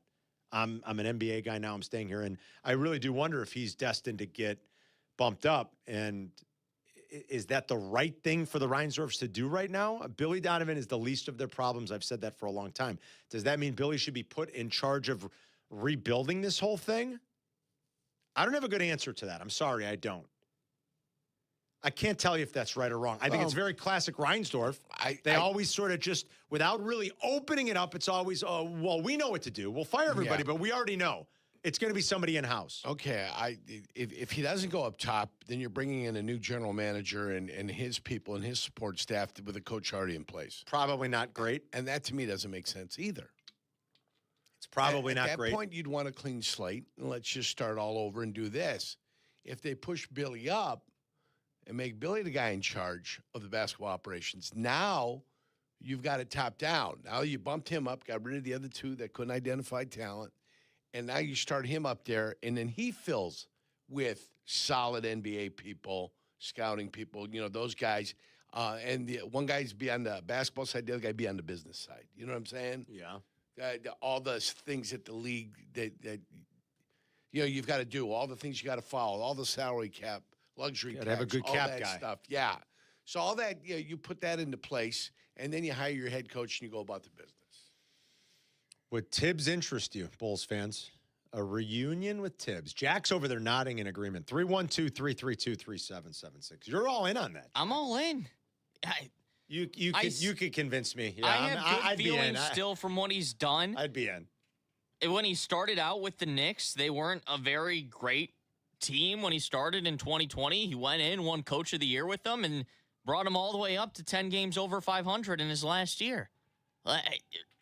20 games over 500 in his last year. 20 games over. He's proven year in and year out that when he coaches, his teams win. There's no doubt That's what the about Bulls need. Have the fences been mended, though? That's the question. Can he work for the Reinsdorfs again? Do the Reinsdorfs want him back? It was pretty acrimonious at the end there. I don't know if you can go down that path again. That's the thing where the Rose ceremony is a good sign to me, because they bring him back for the Derrick Rose ceremony and they give him his flowers and he gets a standing ovation. That's a good sign that things have been mended from an outside perspective. You know he's just going to be there for one day and he's going to leave. It's a little different. It's easy to cheer the guy on when he's there for the one day for the ceremony, knowing that he's going to be out of town the next day. Yurko's right about that. And listen, he's also 68, like Yurk just said. He's no spring chicken. Although I think Tom's kind of a young 68, don't you guys think? I mean, he's grinded himself down over the years. I mean, all he does is work, but like his whole life is basketball. So is he a young 68? Young 68? Is that exist? Can you be a young 68? Well, it depends what your physical fitness is. I think he might be. He's still so fiery and passionate and feisty and in your face, right? I mean, he even saw it last year when he was still coaching. I think Tibbs is kind of like a young 68. But didn't Tibbs clash with Paxson more than the Reinsdorfs? A little bit of both, Jay Moore. I mean, definitely at the end, and again, it's not like an exclusively Bulls problem. It does happen. I was telling you, we talked about Mike Malone and his ouster from Denver. He and Calvin Booth they had it with one another. And it became untenable. And so they made a change. But you're not wrong, though. And, it's so ironic, Jay Moore, because I've told the story many times. When Pax took over in 2003, and they were starting to overhaul some things, right? Like when they were moving When they said on. goodbye to Jake Voskuhl. Well, when they say goodbye to Khalid El-Amin. When he had to move on from Cartwright, which was a tough thing for Pax. That was a teammate. Yeah. Oh, yeah. I mean, they were close. They were teammates. And Pax tried to give it the benefit of the doubt at the start. He didn't like the way it was going at the beginning of that season. I'm trying to remember the timeline, actually. This might have been before he fired Cartwright, because I think what was drawing him to Tibbs is he was worried that he had some questions if Bill was going to be able to do that job at the level required. And he thought Tom Thibodeau could really help him on the coaching staff. You had to be a real NBA. You had to be deep in the weeds in the NBA at 25 years ago, knew who Tom Thibodeau was. But Pax tried and was denied by Jeff Van Gundy in Houston to hire Tibbs. Mm-hmm. They wanted to hire him in 2003. That's how long ago he identified Tom Thibodeau. Yeah. And I'll never forget what he was saying about Tibbs at the time. Again, this is 25 years ago. Right. He was like, this guy is going to be something. Like, this guy can really coach. Oh, he's something. And he's going to be a head coach someday. And he'd be great to have on Bill's staff. And then 20 games in, they moved on from Bill. They hired Skiles. Mm-hmm. Van Gundy denied it anyway. Yeah. The Rockets said Didn't no. happen. It didn't happen. Yeah. And so then when he had a chance after the Vinny debacle, when they had a chance, they were quick to strike and pounce on Tibbs. It was someone they identified years before. And at that point, Tibbs was established. They had won a championship in Boston. Doc Rivers, Doc is selfless for all of Doc's flaws. I love Doc Rivers. Used to give Tibbs a lot of praise. The world had then known about Tom Thibodeau, and he was the architect of that defense, and everybody knew, and a lot of teams around the league wanted him. But the Bulls were on long before that.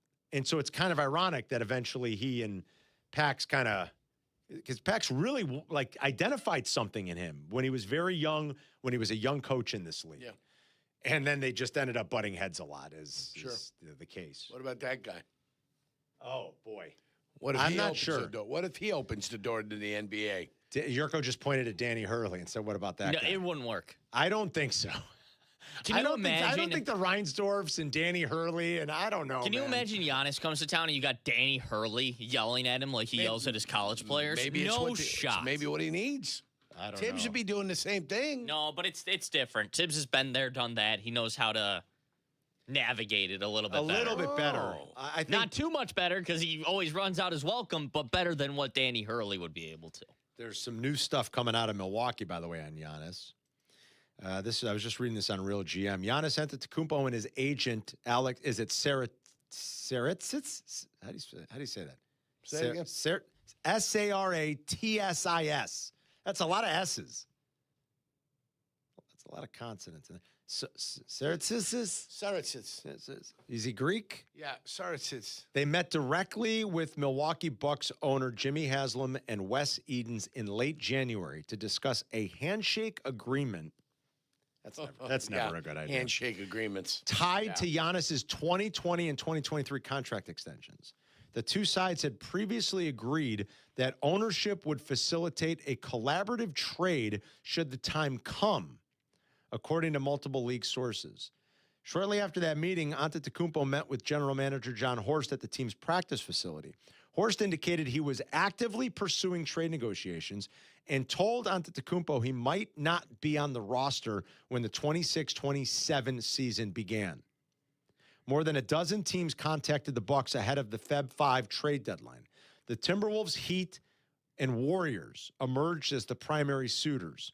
League sources said executives from all three franchises believe Horst was negotiating in good faith, seeking a young blue-chip player and/or a substantial package of draft picks in return. The Heat's offer centered on Tyler Hero, Khalil Ware, and multiple draft picks. It drew serious internal consideration, according to sources. Milwaukee came close to accepting on Feb 4 before ownership decided to hold Antetokounmpo and pursue a stronger offer in the summer. Some rival execs grew skeptical of Milwaukee's commitment after the Bucks took days to return calls and messages. Others balked at the asking price that included Evan Mobley in conversations with the Cavs and VJ Edgecombe in conversations with the 76ers. My point of reading all that is, what do the Bulls have to offer the Milwaukee Bucks? Is Matas going to do it? If they're asking for the Tyler Heroes and the VJ Edgecombes and the Evan Mobleys of the world, is Matas going to do it? That answer's no. I see Jack shaking his head. Even with the great glare over there, he's going, no. That's not going to do it. They don't have players. They don't have enough players, period. Yeah, no. Giannis to the Bulls seems... Or the quality of players. They don't have. Unlikely. Nor do they have the picks to make it work. I mean, they might have unlikely. 2 firsts this year. They might have 2 firsts. But if you get a high lottery pick, that's probably more valuable than Giannis anyways, and you're not going to trade it away. What about a three-way? Can you get somebody else involved? Yeah, but for what?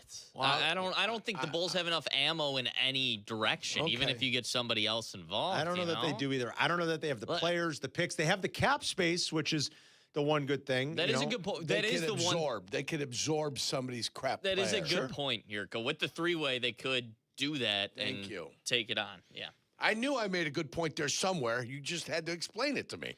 Thank you. I appreciate it. The Bulls just released a media advisory. They will have media availability with President and Chief Executive Officer Michael Reinsdorf today. Great. Excuse me. That should be fun. It looks like Reinsdorf will be the only one speaking. At least he's the only one on here. Is that a wealth of information that's going to come out there? I mean, the Bulls are on the road in Washington, too. Well, we'll see what he says. It is going to be today at 3:30 Chicago time. So Waddle and Silvy will react to anything that comes out of that. That Michael Reinsdorf will meet the media today after sending out the press release yesterday announcing that Mark Eversley and AK have been relieved of their duties. You want to blind rank the moves, Jack? We said we would do that. Should we do that coming up? And plus our golden plungers here, our golden buzzers in the final 30 minutes. 312-332-ESPN for Carmen and Yurko. We'll be right back. You're listening to Carmen and Yurko on ESPN Chicago, Chicago's home for sports. YouTube. For the live stream of ESPN Chicago, subscribe for free today at ESPN 1000 Chicago. $2 million. The Verdoliak Law Group wins again for their clients. That's right. The Verdoliak Law Group recovered $2 million for a client who was injured due to negligent lighting. Hey, it's Jurko, and I'm telling you, if you're injured, make sure to call the Verdoliak Law Group. Playing professional football and being on the radio for many years, I've had the opportunity to endorse many products and companies. And I've always felt it's important to choose companies that I believe in. I've never had the opportunity to endorse a company owned by close friends until now. The Verdoliak Law Group has been helping people for 60 years. They've even taken care of some of my neighbors and close friends. When you need medical care, you want a doctor with the experience and skill set to help you. The same holds true when you need a lawyer. The Verdoliak Law Group has recovered over $9 billion for their clients through legal representation and consulting. They have over 60 years of experience and skill, serving over 40,000 clients for personal injury, auto accidents, truck accidents, wrongful death, workers' compensation, medical malpractice, and all of your legal needs. Call my friends at the Verdoliak Law Group at 844-4VLG-LAW. That's 844-4VLG-LAW. Presented by Robinhood. He crosses, spins, pulls up. With Robinhood Prediction Markets, buy or sell your predictions all game long. No house odds, just you versus the market. Put your sports IQ to work. Trade every shot, block, steal, run, and moment that shifts the game. With Robinhood Prediction Markets, trade every play. Visit Robinhood.com/predict to start trading. Futures and cleared swaps trading involves significant risk and is not appropriate for everyone. Event contracts are offered by Robinhood Derivatives LLC, a registered futures commission merchant and swap firm. Hey, it's Kap, and whether it's your home or your business, comfort isn't optional. When your heating or cooling system isn't working the way it should, you need a team you can trust, and that's why I recommend Automatic. They've been serving Chicagoland for decades, handling everything from routine maintenance to full system installs. Professional, responsive, and they get the job done right the first time. Don't wait for a breakdown to take action. Call Automatic or visit Automatic.com and make sure your HVAC system is running exactly the way it should. Smalls here. What if you could enjoy the flavor of a cocktail without the alcohol? Meet RK Zero Proof, a pioneer in the alcohol-free spirits category that delivers bold taste and a warming sensation, but with zero alcohol, zero sugar, zero carbs, and zero calories. So you can celebrate with friends, unwind after a long day, and wake up tomorrow feeling great. It's all the ritual of a drink without the regret. Discover RK at rkbeverages.com. That's ARKAY beverages.com. RK, the spirit without the alcohol. It's Rich Eisen for Pella Windows and Doors. Sometimes teams take a timeout to regroup and call the right play. When it comes to your home, Pella Windows and Doors always has the winning game plan. They do it every day, and that's why your neighbors trust them. Visit Pella.com/Eisen today. Right now, Pella Windows and Doors of Greater Chicago and Northwest Indiana is offering up to 25% off windows and doors and 0% financing for 24 months. Some restrictions may apply. See store for details. Offer ends April 30th, 2026. The Chicago Wolves, the Rockford IceHogs. The rivalry continues. Catch them one last time in the regular season this Sunday at 3 at Allstate. Wolves gearing up for another playoff push. It's a family Sunday with a free skates spinner giveaway. So get your tickets now at Ticketmaster.com. This is Wolves Hockey. You're listening to Carmen and Jurko. Listen to us now, live on the ESPN Chicago app. Chicago's home for sports. ESPN Chicago.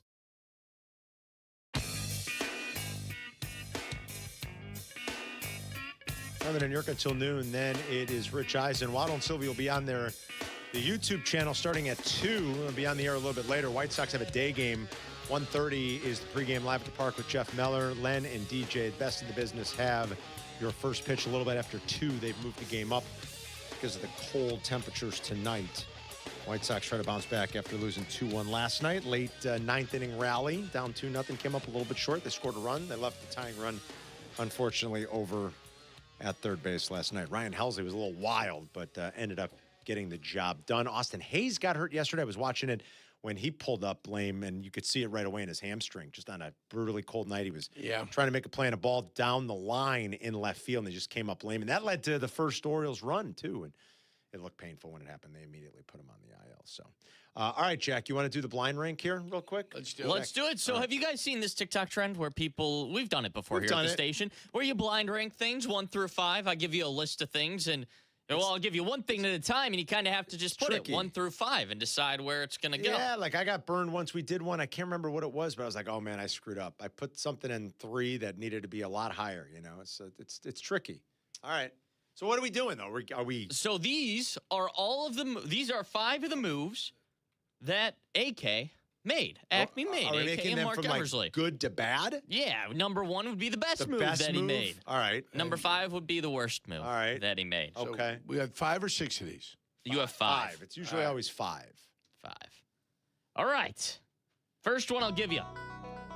Good choice. Io DeSumo and Julian Phillips for Rob Dillingham and a few second-round picks. I mean, I'll say 4, but I feel like that should be 5. I was going to jump with 4. Right? Because there's got to be one worse. Is there, though? I don't know.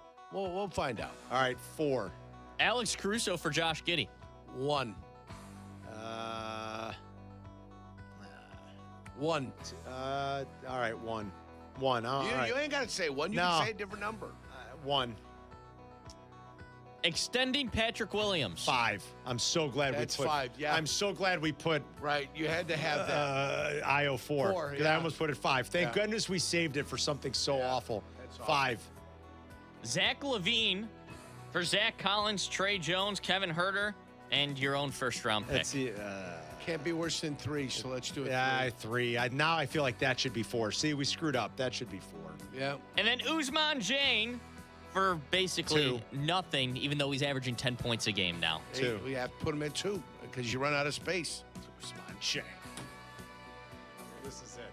That's it. Listen That's to what you that get. list. That's the list. That's the list. We didn't even have Vooch on there. Yeah. The Vooch trade. It's all so bad. It's all so bad. Even the best is bad. The fact that like Kobe White, Zach, DeMar, Vooch, Io, they didn't get a first-round pick for any of them, right? Yep. It's almost hard to believe for any of them. I just have to believe that a different front office would have done better. And as far as I can gather, they're just the way people looked at this front office the last couple of years around the league, it was with just this growing skepticism of what are they doing? And do they have any idea, like at all? That's how bad it was, you guys. Yeah. Like, this is people in the league. Like, yeah, that's not a well-respected group. Like, No, people it's are not. very sort of curious as to, like, what their plan is and if they have one at all and, like, how they're even trying to implement or execute it. Awful. Awful. Jack, are you worried that... I just heard something in my headset. Yeah, I did you hear too. that too? Yeah, we somebody's both, we both heard something in our heads. Somebody is I was like, talking. wait, who is that? I'm hearing voices. Oh, I heard it earlier, too. I just heard it for the first time. It's gone now, though. Yes, it is. We just heard some voices. A button has Somebody been pressed pushed. a button somewhere. A button has been We pushed. heard some voices. Jack, are you worried that Bregman, Happ, and PCA all have on-base percentages below 300? No, because Hap's showing pop. Okay. Good answer. Bregman, I believe, will get it back. There was a pitch yesterday that looked kind of middle. For some reason, he stretched out on it, and he didn't hit it with pop. I don't know. Slightly concerned with Bregman, but I've seen enough of a sample size with him over the course of his career where I'm not concerned.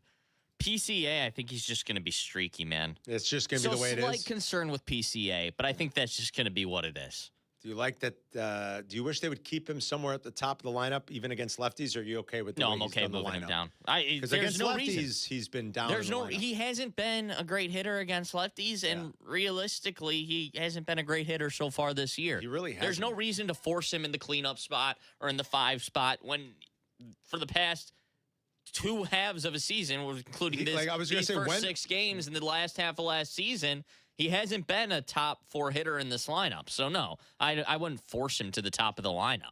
I'm Keep with him you. at the bottom if you need to. I think he'll be all right. I think he's just always going to be a little streaky. He's always going to bring you a ton of value, though, or at least a fair amount because of the defensive stuff he does and the base running. So he's going to bring you a fair amount of value in that area, no matter what. I think offensively, you're just going to have to deal with a streaky player. The good news is when he gets into one of those zones, like, you could see him go a month where he's just dynamic. Let's get him into some warm offensive. weather. Yeah, I like the that'll help. California kid in the warm weather a little bit more. The weather, it's you don't want to make too many excuses, but geez, I mean, you got to admit, the conditions they played in mostly here to start the season have been pretty miserable. Yeah. On the south side, the best story going right now is Grant Taylor, isn't it? He's opened 3 of the last 4 games, and he's gotten through the innings fairly unscathed. Just 1 hit allowed, 0 walks, 3 strikeouts, throwing a lot of strikes, especially those first 2 games. They've done 3 of the last 4, and Grant Taylor's been really good. He's one of the best parts of he's one of the most exciting things to watch on the South Side right now. And Mooney too, man. I got to say, he keeps getting on base, and he drew a walk to lead off the 9th inning last night. I like Mooney. I wouldn't say it was the most patient at bat because he didn't have to be. Helsley barely gave him anything that looked like a strike, but you like Mooney, huh? Yeah. Yeah. I like him. I like the White Sox team. Gritty. 4-6 through 10. Extrapolate those numbers if you will. All right, what's that? That leads to about 64 victories. Yeah.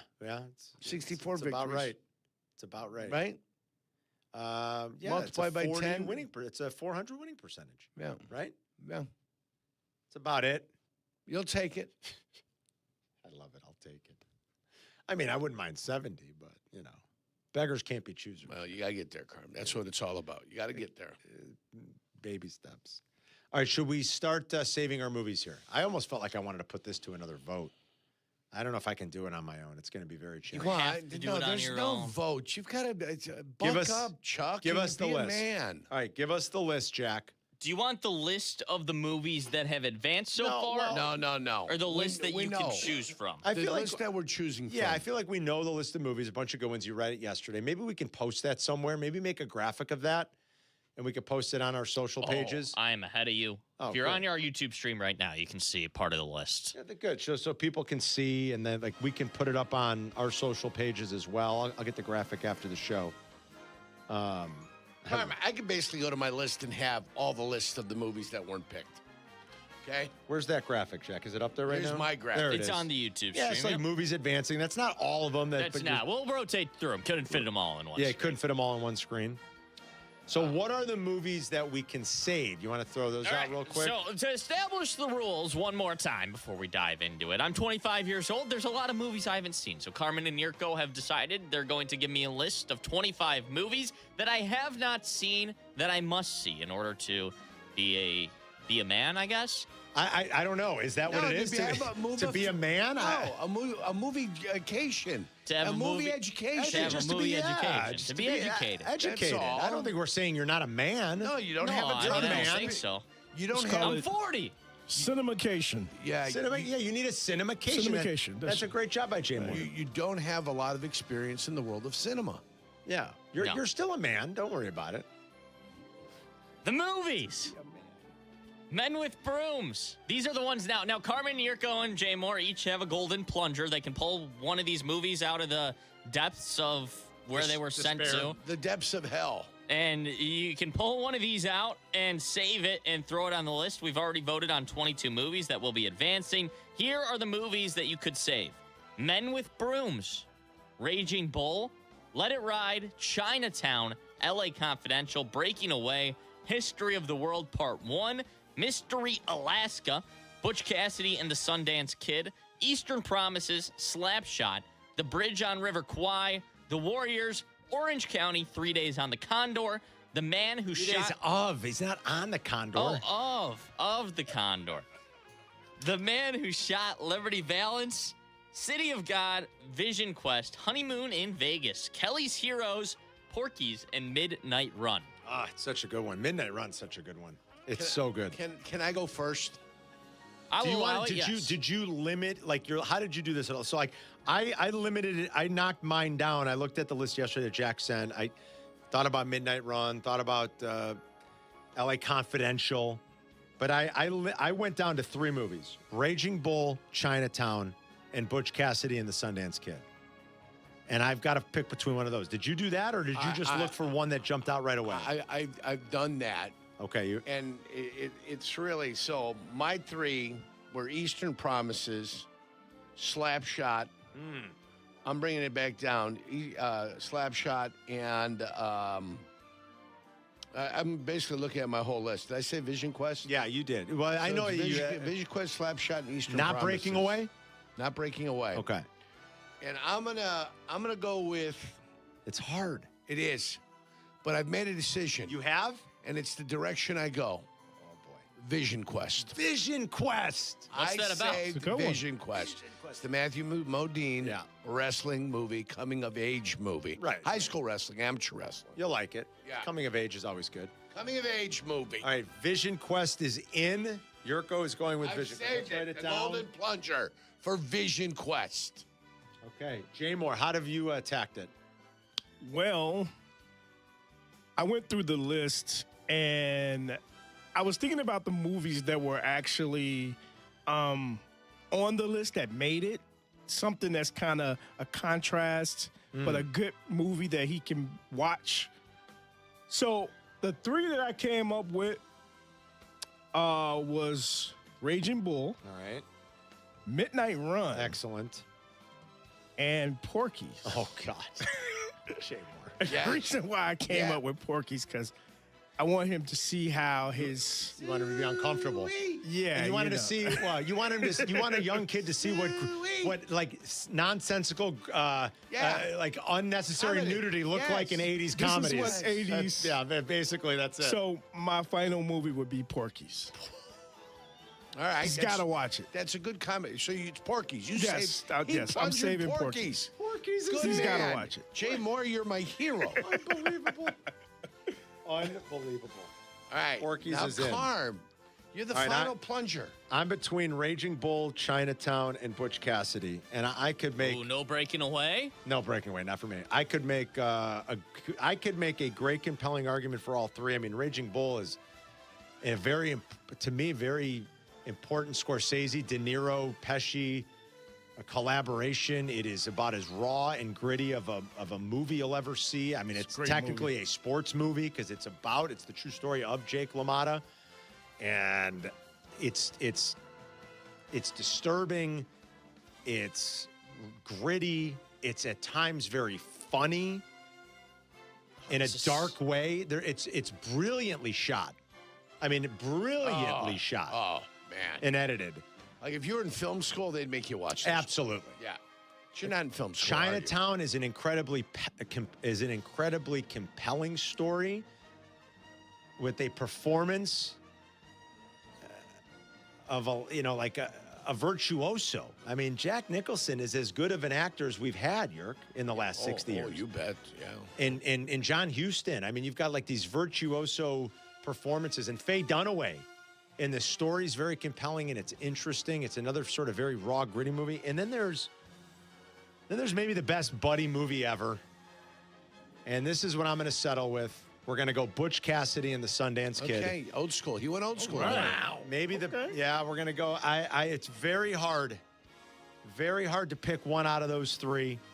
Butch Cassidy and the Sundance Kid. We're going to go Butch Cassidy and the Sundance Kid, maybe the greatest buddy movie ever, and I want Jack to experience the ending especially. We won't give it away. I know it's like 65 years old, but we won't give away the it's probably about 60 years old, right? Give or take. Yeah. We won't give away the ending, even though it's 6 decades old.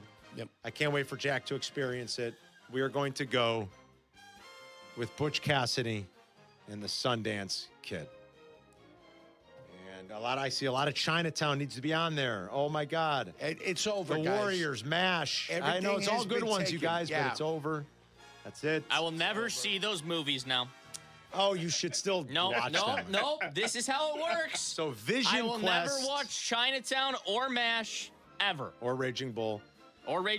So Vision Quest, Porky's, unbelievable, and Butch Cassidy and the Sundance Kid go into the final list of 25. And Jack will begin. We'll ask Jack next when he's going to start the assignment. We can't wait to start getting some reports on these. It's Carmen and Yerk. We'll wrap it next.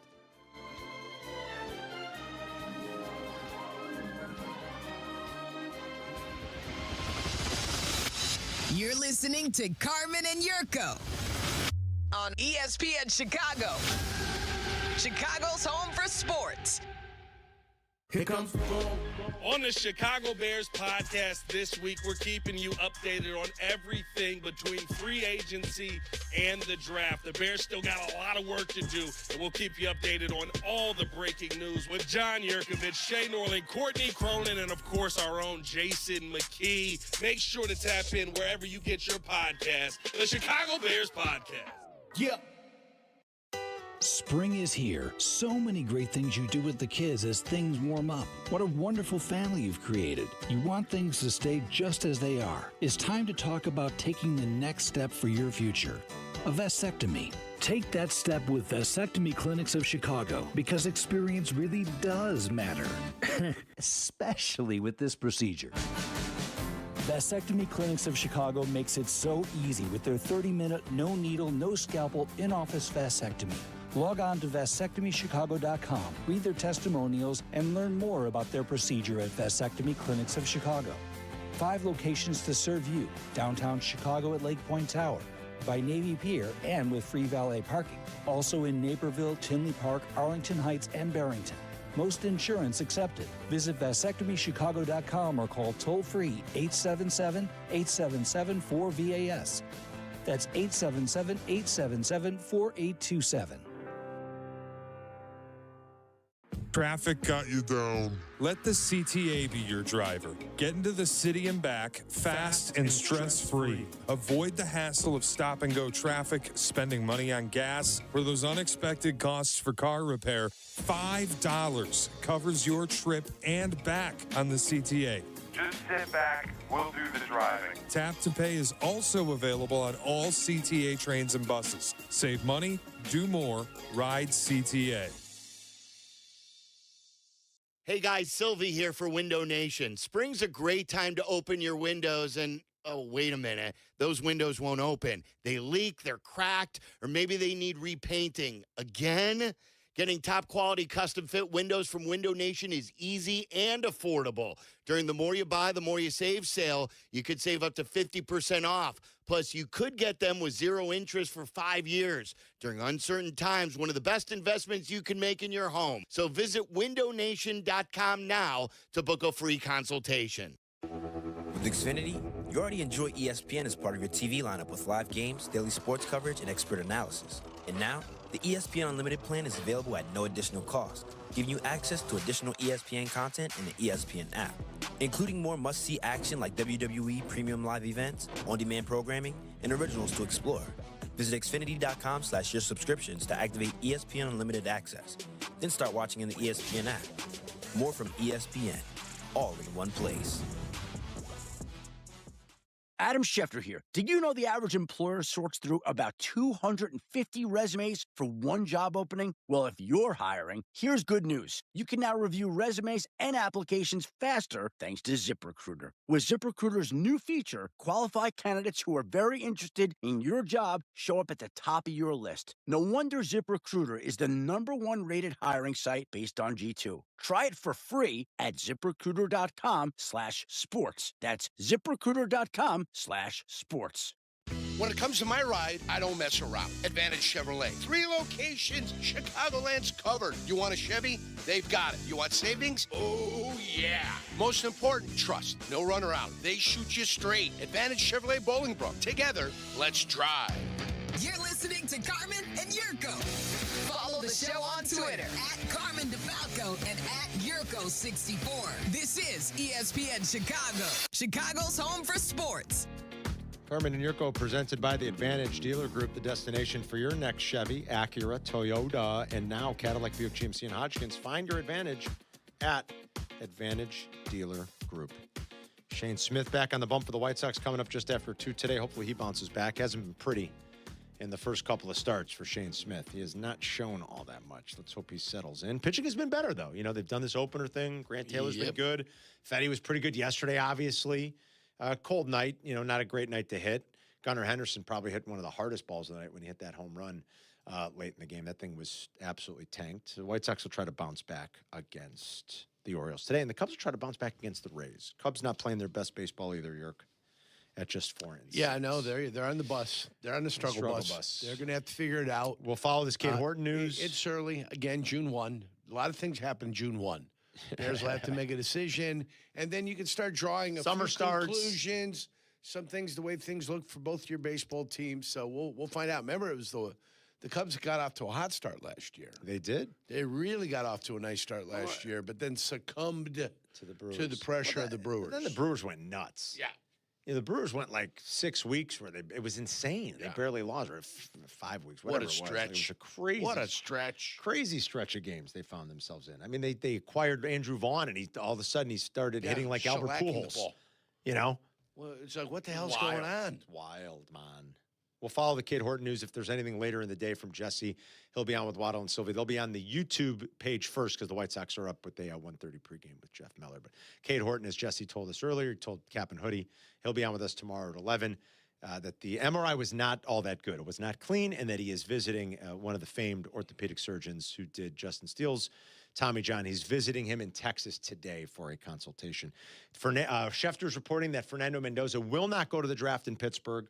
This is becoming more of a common trend, it seems like, right? Guys just staying home in the familiar place. Did they pay you? I don't know. I don't know. Mendoza will not go to the draft. Yeah. So he's going to watch it with his family. It's likely going to be likely going to be the number one. I enjoyed that.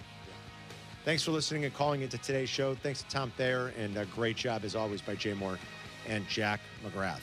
We will see you guys tomorrow. Enjoy the rest of your day. Remember, Waddle and Silvy will be on the YouTube channel at 2. White Sox baseball coming up on ESPN Chicago, AM and FM, and, of course, on the app. Make sure you've got that ESPN Chicago app. You'll catch the game coming up with a 1:30 pregame. First things first, Rich Eisen is next. See you tomorrow.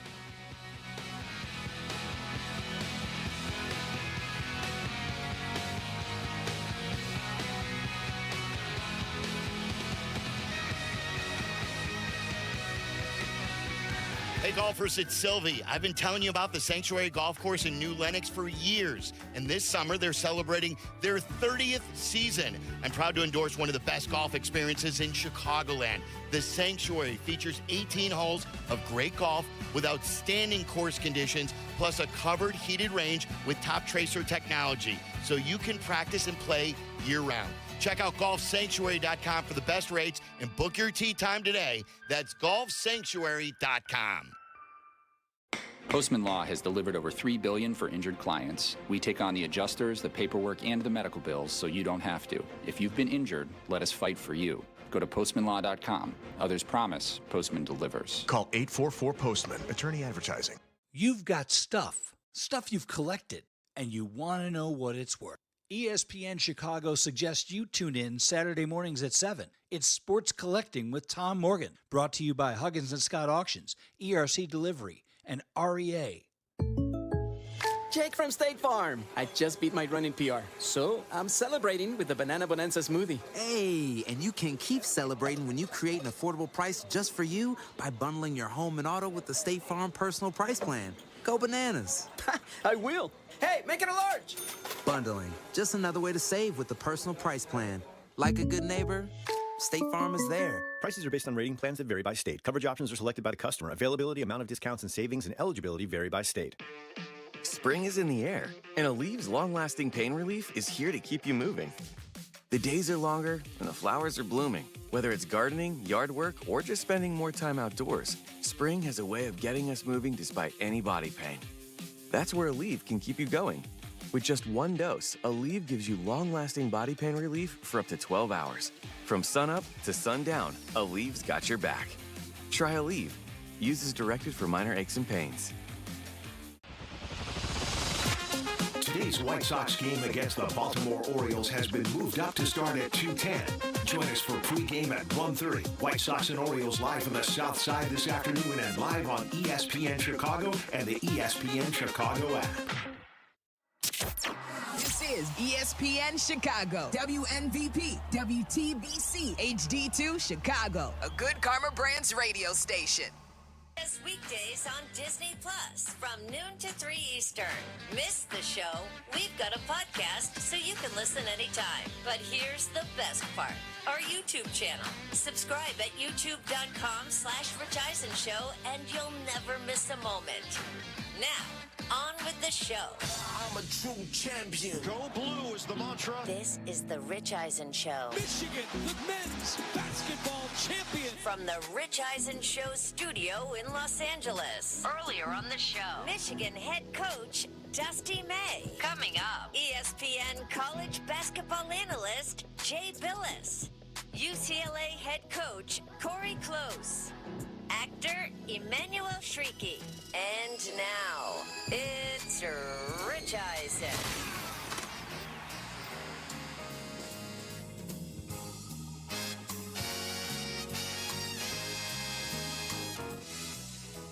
Hour number 2 of the Rich Eisen Show is on the air. 844-204-RICH, number to dial this hour. We're going to have Overreaction Monday on a Tuesday and more than enough time to take your phone calls before Cory Close, the champion head coach of UCLA basketball on the women's side, will be joining us. The actress Emmanuel Shrieky. We also just said goodbye to Dusty May on a nice Zoom that we had a chat with here on this program moments ago. After cutting down the nets in Indianapolis last night. Joining us now, fresh back, I imagine, from the national championship game in the Final Four is none other than Jay Billis in his usual spot here on the show Tuesday after the national championship game. Good to see you, Jay. How are you, sir?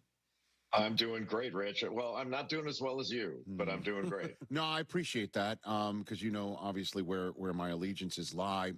I'll just give you the floor on your impressions of the national championship game. Your takeaway is what from that? You know, I thought it was great. It wasn't the prettiest basketball game I've ever seen. There were a lot of missed shots, and it was really physical. And I'm not sure in these football arenas whether we should expect teams to shoot it better. I mean, both Michigan and UConn shot it better in the semis than they did in the final. But it was compelling. And as well as Michigan played defensively, and as hard as they played, it always felt to me like they kind of were going to win until the last few minutes. And UConn kept hanging around. And when Terrace Reed made that steal in between the top of the key and midcourt and was taking it the other way, it was a 6-point game. That would have cut it to 4, and I felt put some real game pressure on Michigan.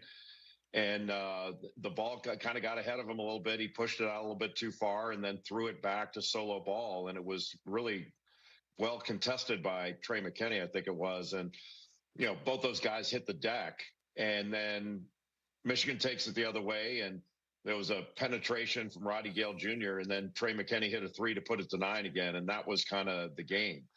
And it was one of those deals where it came down to the end, at least in the last couple of minutes, and it was really compelling. And all those games, every title game has something unique to it, and just these guys didn't shoot it well. That was the only thing. If shots had been going, it would have been really fun to watch. But it was a really enjoyable game. Yeah, Danny Hurley's conversation with Tracy Wolfson during a timeout, and the one time that they had Danny Hurley for that conversation, he was really honest. He's like, I think we're playing the style of game, the type of game that we have a chance to win. Of the only chance to win is what he said, the style of game. And he's right. They dictated. UConn dictated the tempo on the eventual national champs on Monday night. Jay, they did.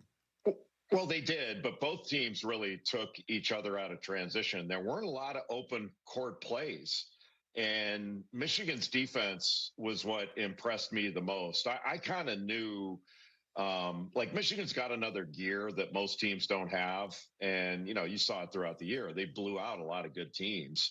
And there might have been games, or there were games, but you might have seen them where, they were letting a team, you might say we're letting a team hang around. And then they just stepped on the gas and blew them out. I remember that game against Northwestern where it looked like, hey, Northwestern's got a shot here. And then midway through the second half, Michigan just went on a 20-something to nothing run, and the game was over. But UConn runs such good offense. And it certainly didn't look like it against Michigan. Michigan was switching different things, took away a lot of their cutting, extended their catches further out on the floor, made them take a lot longer. UConn couldn't run any clean offense against Michigan, and that was really impressive. Their rim protection, their size was one thing, but even guys like Roddy Gale Jr., he blocked 2 shots. At the end of the game, I was looking at the stat sheet and I was going, they blocked 6 shots, had 6 steals. I was going, it seemed like they blocked like 12 shots. Yeah. They were really good defensively, but it wasn't the tempo If it were an up and down game and the game were in the 80s, I would have been surprised if UConn could have won that game. But they certainly, in a game in the 60s, and as poorly as they shot it, UConn still could have won that game. And, mentioned the Terrace Reed Steele thing in the 3. But even, Alex Caravan had a shot. They were down 4, had a shot to cut it to 1. I kind of couldn't believe with the feel of the game that UConn had a shot. Yeah, there's no doubt about it. What do you make of the last 4 years of UConn? One of the better runs we've seen in quite some time. Right, Jay? Oh, yeah. Right? If you went back to the mid-90s, I thought one of the great sort of periods in college basketball for a single team was what Kentucky did, 96, 97, 98. I mean, they were an overtime period away from a three-peat. Went to 3 straight title games, 2 with Rick Pitino and 1 with Tubby Smith. They kind of bookended two championships. That 96 team was historically good. And I think Dan Hurley could talk about his 23 and 24 teams as being historically good. In fact, they were. I mean, those 2 years they won every tournament game. So that's 12 tournament games in a row. They won by double digits, which has never happened before. I mean, John Wooden's teams didn't even do that at UCLA. But to have a guy like Alex Caravan, who if they had beaten Michigan last night, he would have won 3 championships. And he would have been the only non-UCLA player in history to have 3 championships. Is kind of amazing. And so what Danny's done at UConn, and especially like people like to say in today's game, like somehow it's harder now, but it's really, really amazing what he's accomplished there. Yeah, and I don't know if you heard this stat, you might have, but I'll repeat it here since we're talking about Caravan. He became the 5th player to start 3 national championship games in 4 years. The others are Ewing, Grant Hill, Christian Leitner, and Danny's brother Bobby. I mean, that's a heck of a cast right there. That's a 5 right there. Unbelievable. Yeah. And it's been a long time since that's happened. Right. And he stayed at one place. So, I really kind of enjoyed the contrast a little bit because you hear a lot of narratives and people have their mindsets about the way things should be in sports, and especially in college sports. So on one hand, you have Alex Caravan and people say, oh, look, stayed in one place and look at all the relationships and all that. And then you look across the way at Michigan and they started 5 transfers. And the stories there were frankly amazing. Like Adai Mara barely played at UCLA. Before he transferred to Michigan. And he's a lottery pick player now. And Yaxel Lendeborg was one of the best players in the country that nobody knew about. Outside of the basketball nerds like me, very few, fans knew how good he was. And Elliot Cadeau, when he played 2 years at North Carolina, and I think North Carolina fans would admit this, that they criticized the hell out of him. He went unguarded in games because he had difficulty shooting from the perimeter.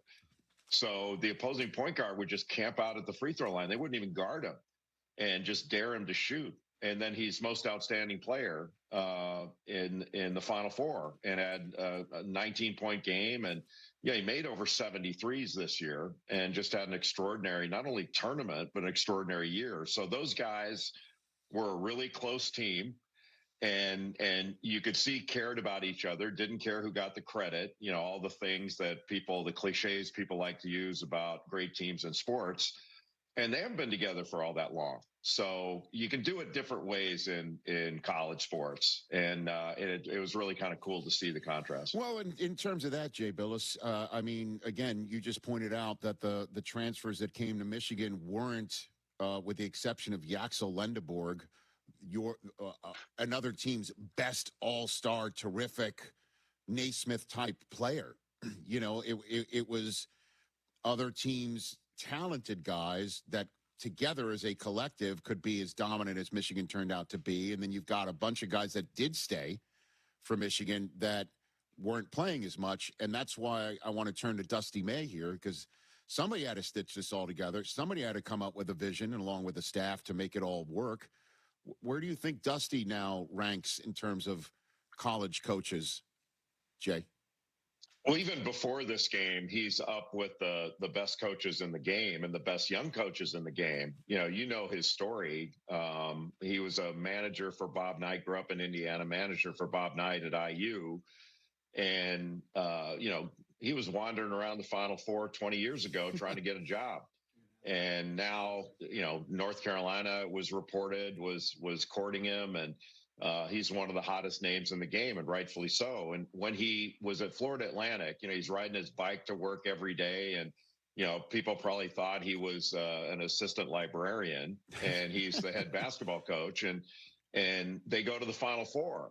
And one of the cool things about that was I'm sure a lot of coaches in that situation have taken a team like Florida Atlantic to the Final Four, would have capitalized on the opportunity to go somewhere else right away. He stayed another year at Florida Atlantic before taking the Michigan job. And one of the really cool things about that Florida Atlantic team is all the players stayed another year.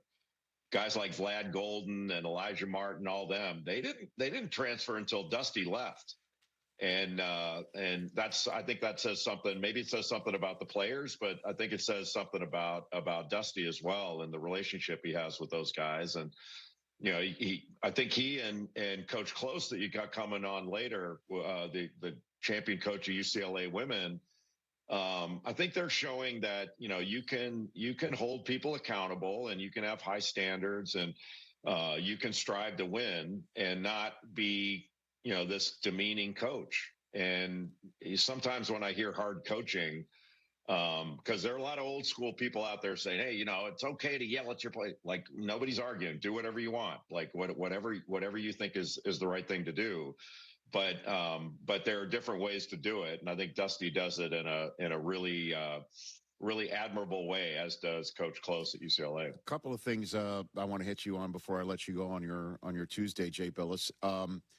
Last night, as soon as the game was over and Danny Hurley's meeting with the media, I don't know if you saw the soundbite, but he asks if it's after midnight, and somebody says it's 12:01. He goes, the portal's open. Is anybody in it yet?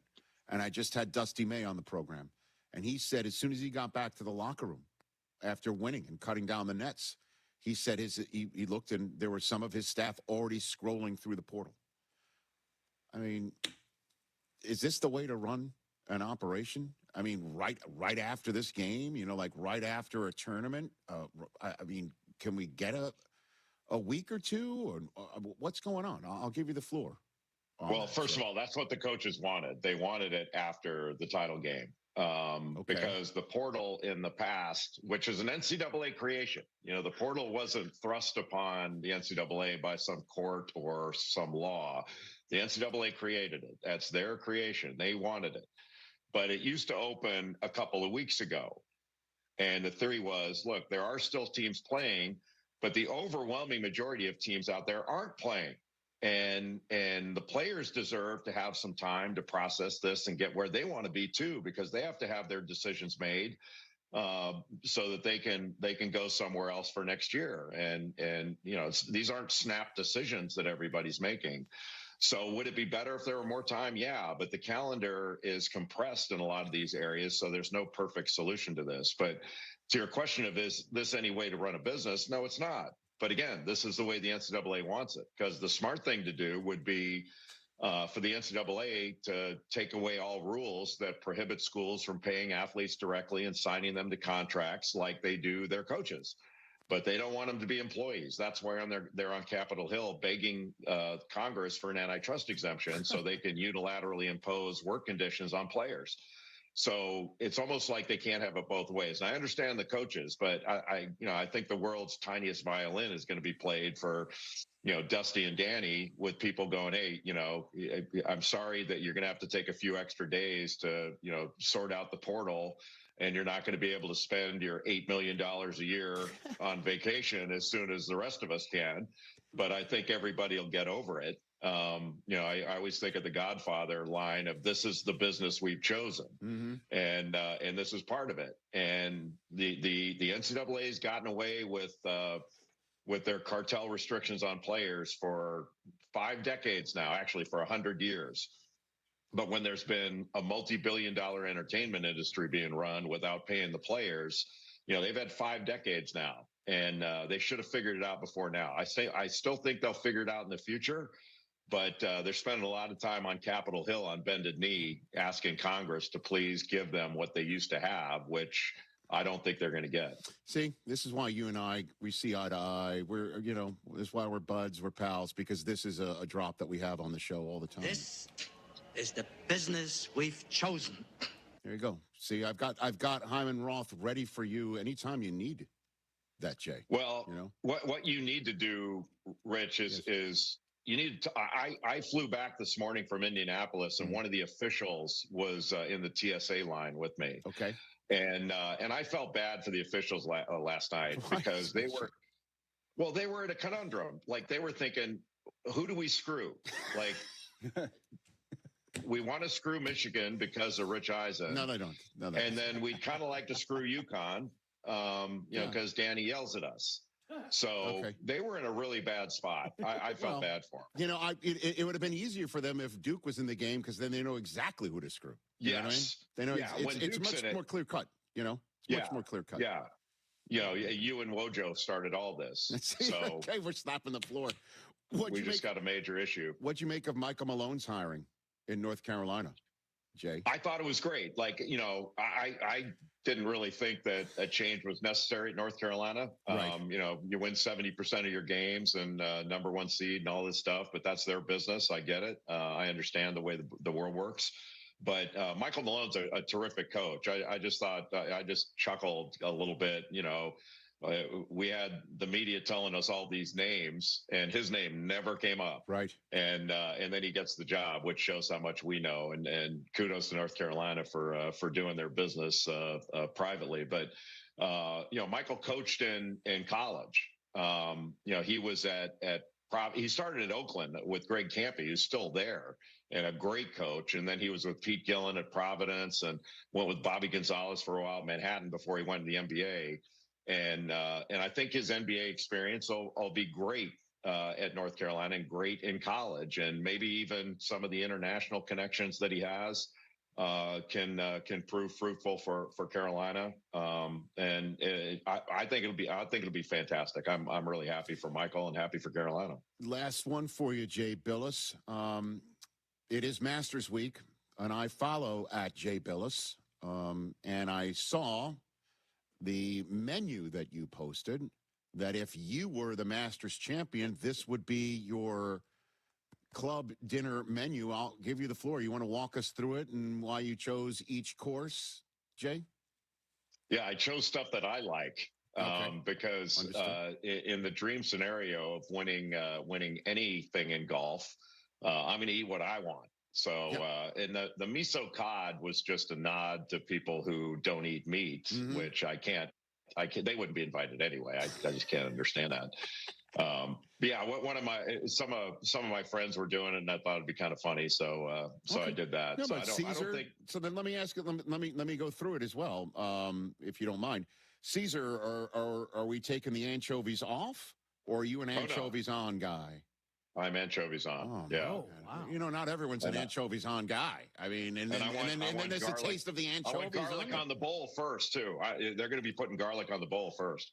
Jeez. Dang. Heavy Caesar, light Caesar. What are you? What do we got? I'm medium Caesar. Large croutons, small croutons. These are very crucial questions, Jay. This is the Masters, for crying out loud. Yeah, croutons I'm not as concerned about. I think small or large can work. Stale bread is what difference does it make how big it is? Understood. Tomahawk ribeye. You're just going for the whole big. And I mean, you pay for the menu. You're right. Are you aware of that? They make at Augusta. They make the player pay for it. That's expensive. They seem pretty happy to do it, and I think I would be too. Yeah, okay. But I went tomahawk because I want the option to pick it up with my hands. Attaboy. I was from the Flintstones generation, and a nice brontosaurus steak is in my mind all the time. So it would tip over your golf cart like Fred Flintstone's car. Oh yeah, that's what you're talking about. Absolutely. Okay. Yeah. And then chocolate brownie with vanilla bean ice cream. So it's not just any vanilla ice cream. You need the beans in it. That's what you're saying. Oh yeah. Okay. Oh yeah, and I would pay the staff extra to make it. That's because you're Jay Billis, man. Because you're Jay. Well done. I look great in green. Jay, thank you for your time. By the way, this is a tradition unlike any other. You being on this show after every national championship game. I think this is like 5 years in a row, and I really appreciate it. I truly do. No, it's my pleasure. It's an honor for me to do it. Oh, I appreciate you saying that. Let's.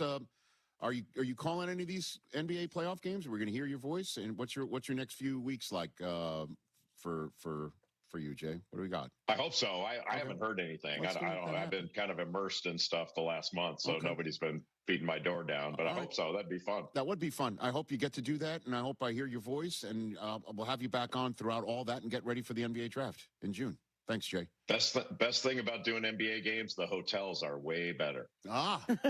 Than college? Is that what you're saying? Oh yeah. They're not staying in a Hampton Inn in Lawrence, Kansas, or in Bloomington, Indiana. Okay. It's a little better. All right, yeah. There are no anchovies on the Caesars there. I understand what you're saying. Jay, thanks again, bud. You be well. Thank you. You're the best. That's Jay Billis, everybody, right here on the Rich Eisen Show. Let's beat it on down the line. Get to a commercial break, come back, phone calls, and Overreaction Monday on a Tuesday. I'm Boomer Esiason. My mom died from cancer. She was only 37 years old. She didn't have life insurance, and that was devastating for my family. That's why having life insurance is so important to me. Ethos makes it fast and easy. Get a quote in seconds, apply in minutes, and get same-day coverage. You can get up to $3 million in coverage with no medical exam. Get your free quote at ethos.com/play. That's ethos.com/play. Paid spokesperson. Time spent on application may vary. Online health questions required. If you're a contractor, you know how important data is to your business. And the data is clear. Service Titan customers increase their revenue by an average of 15% every single year. That doesn't happen by accident. From call booking to dispatch to marketing, payroll, project tracking, and more, Service Titan takes every single play you run to the next level. If you want to scale efficiently, there's only one answer. Visit ServiceTitan.com to learn more. That's ServiceTitan.com. White Sox fans, don't miss out on all of our April promotions. Between the Miguel Vargas bobblehead presented by Fanatics on April 24th, the 90s City Connect jacket presented by Miller Lite on April 25th, and Dog Day presented by Tito's Homemade Vodka on April 27th, there's sure to be something for everyone. To purchase tickets and for the entire promotional schedule, visit whitesox.com/promos. Hey, it's the good kid. When it comes to my ride, I don't mess around. That's why I drive an Advantage Chevy. 3 locations. Chicagoland's covered. Boom. You want a Chevy? They got every Chevy. You want savings? Oh, yeah. They've got that, too. And here's what matters most. Trust. When you walk into Advantage Chevrolet Hodgkins, you're not getting the runaround. They respect your time. They respect your budget. They shoot you straight. Head to Advantage Chevrolet in Hodgkins and see what I'm talking about. Advantage Chevrolet. Together. Let's drive. On average, between 2 and 3 people are killed each day in car accidents with rideshare drivers. According to the University of Chicago, rideshare drivers have directly led to the death of almost 1,000 people per year. While rideshare drivers carry auto insurance, it's important to know that the amount of insurance coverage available often depends upon whether or not the driver is logged onto the rideshare company app and whether there is a passenger in the vehicle. For example, if the driver is logged into their rideshare app, the liability coverage could reach $1 million. If they are not logged into the app, then the rideshare driver is using their own car insurance, which could be much lower coverage. That's why it's important to have a lawyer who knows how to conduct a proper investigation when you're in a rideshare accident. If you've been injured in a rideshare accident, call the Verdoliak Law Group. Call 844-4VLG-LAW. We've been fighting for injured people for 60 years. With over 30,000 clients represented and over $9 billion recovered, Verdoliak Law Group has the resources, knowledge, and experience to fight for you. Call 844-4VLG-LAW. Hey guys, it's Silvy. It wasn't long ago when gorgeous spring days made me angry. It was beautiful outside, but our windows wouldn't open, and they'd only stay open with a stick propping it open. That's when we began our partnership with Window Nation. They installed custom-fit windows and made a huge difference in the Silverman household. Right now, you can save up to 50% off. The more you buy, the more you save sale. Plus, get 0% interest for 5 years. Visit windownation.com today to book your consultation. Borrow what you need when you need it with a home equity line of credit from Republic Bank of Chicago. From home improvements to unplanned expenses and everything in between, rest easy knowing we've got you covered. Visit ourbankchicago.com or one of 20 locations to get started with your Republic Bank home equity line today. Subject to credit approval. Property insurance required. Contact us for current rates. Equal housing lender. Republic Bank of Chicago. Banking beyond expectations. When your car is making a strange noise, no matter what it is, you can't just pretend it's not happening. That's an interesting sound. It's like your mental health. If you're struggling and feeling overwhelmed, it's important to do something about it. It can be as simple as talking to someone in your community, or just taking a deep, calming breath when you need it. Nice. For mental health resources, check out loveyourmindtoday.org. At loveyourmindtoday.org, you'll find information that may help you get through a tough time. Things like tips for dealing with stress, how to navigate difficulties like financial worries, anger, substance use, and more. You can also find real stories of how people navigated their own mental health challenges. Because once you start to address the problem, you can go so much further. Visit loveyourmindtoday.org. That's loveyourmindtoday.org. Brought to you by the Huntsman Mental Health Institute and the Ad Council. You've said it before. This will only take a second. Just a quick glance. A fast reply. But on the road, seconds don't wait for you. They decide everything. Who stops, who doesn't, who makes it home. So next time your phone lights up, ask yourself, is this distraction worth a ticket or even a life? Put the phone away or pay. Paid for by NHTSA.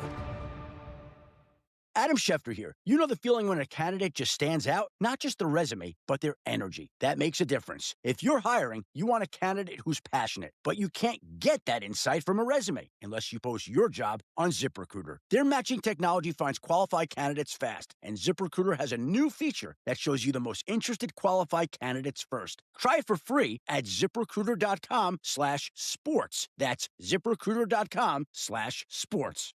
Peggy Kaczynski and Dion Miller. Saturdays on ESPN Chicago. Brought to you by Advantage Acura. Minutes and get same-day coverage. 100% online, no medical exam. Life insurance didn't take away the loss, but it did give us the space to just grieve. Get your free quote at ethos.com/game. Ethos.com/game. Paid spokesperson. Time spent on application may vary. Online health questions required.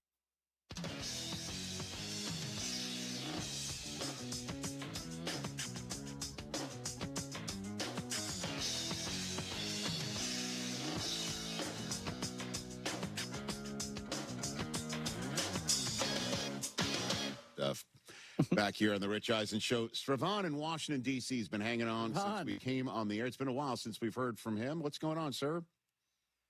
Good morning. Good afternoon, guys. How you doing? Hi, bud. What's up, dude? What's up, man? First of all, hail to the victors, Rich. Thank you, sir. Feels pretty good. But, last night's championship game, it has a little bit more significance, at least for me, because I'm about to graduate from Michigan in December. Oh, cool. So I'll have the pleasure of having seen a football and basketball championship as a graduate student at Michigan. It's you, then. It's you. There's no I in Sravon. You're a team player.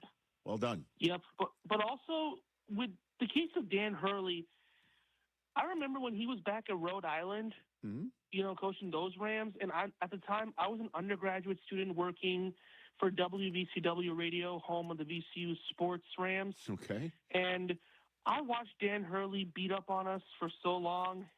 It was miserable. And so to finally get that last night, I think he's one of the greatest coaches of all of our generation right now. Certainly is that. Get Yes, that sir. Victory, it just felt so satisfying. Dude, listen, and I appreciate what you're saying, Sravon, because, watching him last night scared me down to my socks, man. I'm not going to lie to you. And thanks for the call. I knew last night was going to be a tough one for me. And there were moments last night I thought this is not going to happen tonight after this entire journey. He can coach. He can get on the refs.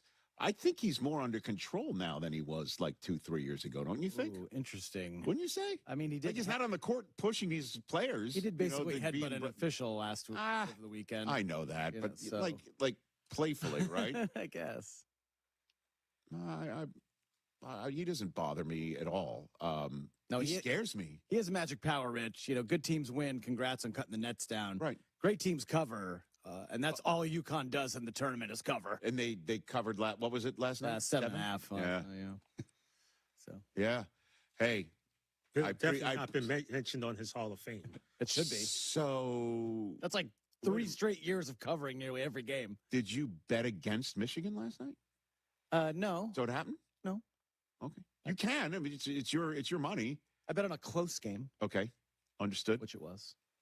But how is that good for the coach? Like some random person in the desert sets this random. Great teams cover is what gamblers say. It's a gambling line. It's a gambling line. Yeah, but it's just like. He's a great coach. He is. And, that kid Caravan I told you about, and Braylon Mullins, does he have a shot or what? Jeez.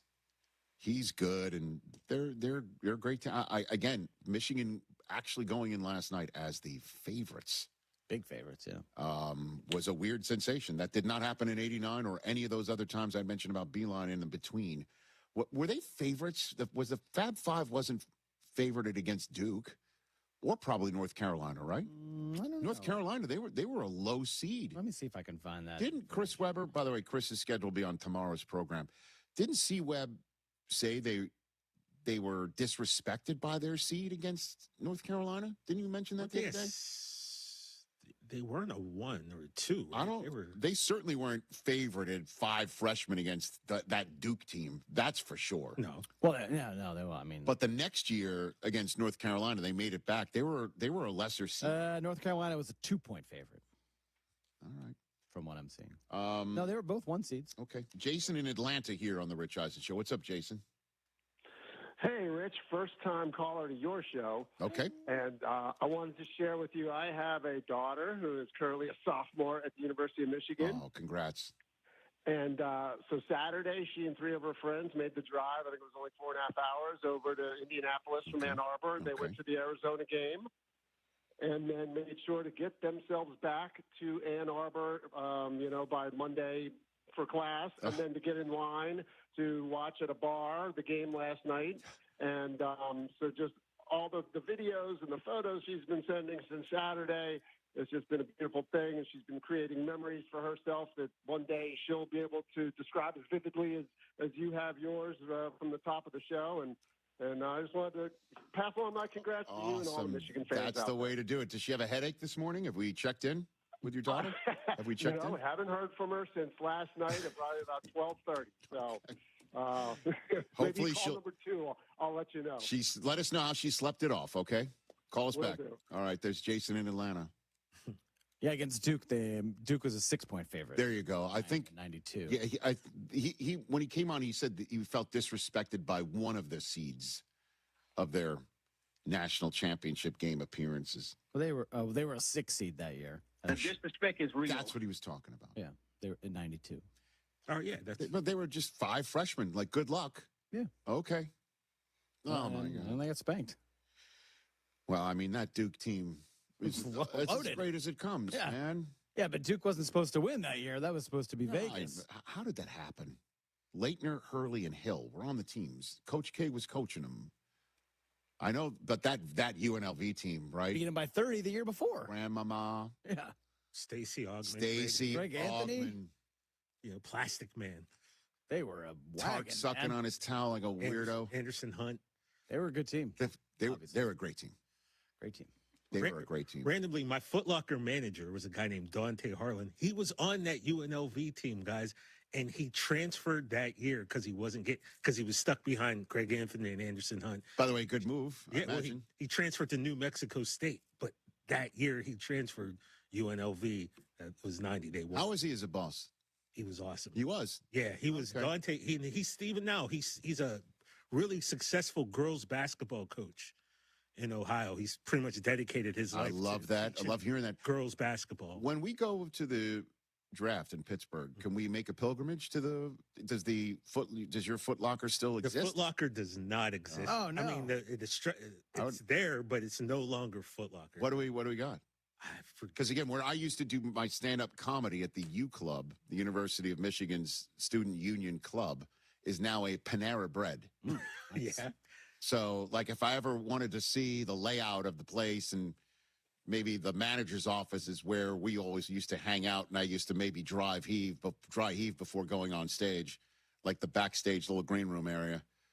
That might be like where they keep the bread now. Let's hope they don't dry. Yeah, I know. We'll be downtown, so that's where my college is downtown. Our set will probably be maybe 8 blocks away. You know where our set is? Because I don't. Yeah, James gave me the streets. Okay. I haven't seen it. I guess I should read the emails. Just know it's taken care of. Well, I'll just show up. If the microphones work, I'll be there. You have the show's resident adult.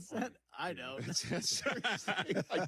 I don't know the city all that well. I've been there only for 1-2 days at a time. This is going to be the longest I've spent in Pittsburgh.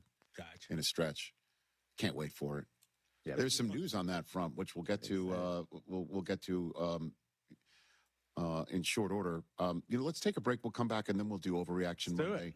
Let's do it on a Tuesday. 844-204-RICH number to dial. Cory Close is our next guest. Top of hour 3, talking about UCLA's championship.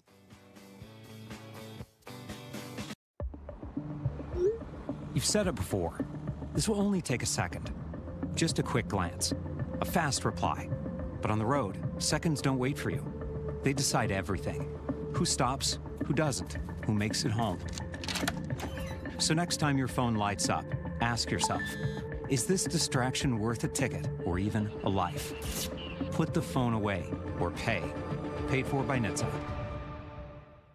Smalls here. Did you know there are many ways to do your taxes with H&R Block? You can go to a local office and get expert help in person, or you can choose virtual tax prep and get expert help without leaving home. Or you can even do them yourself online with live human help standing by. Whatever you choose, you can file with confidence, having H&R Block's 70+ years of tax expertise in your corner. Switch today and file your way at hrblock.com.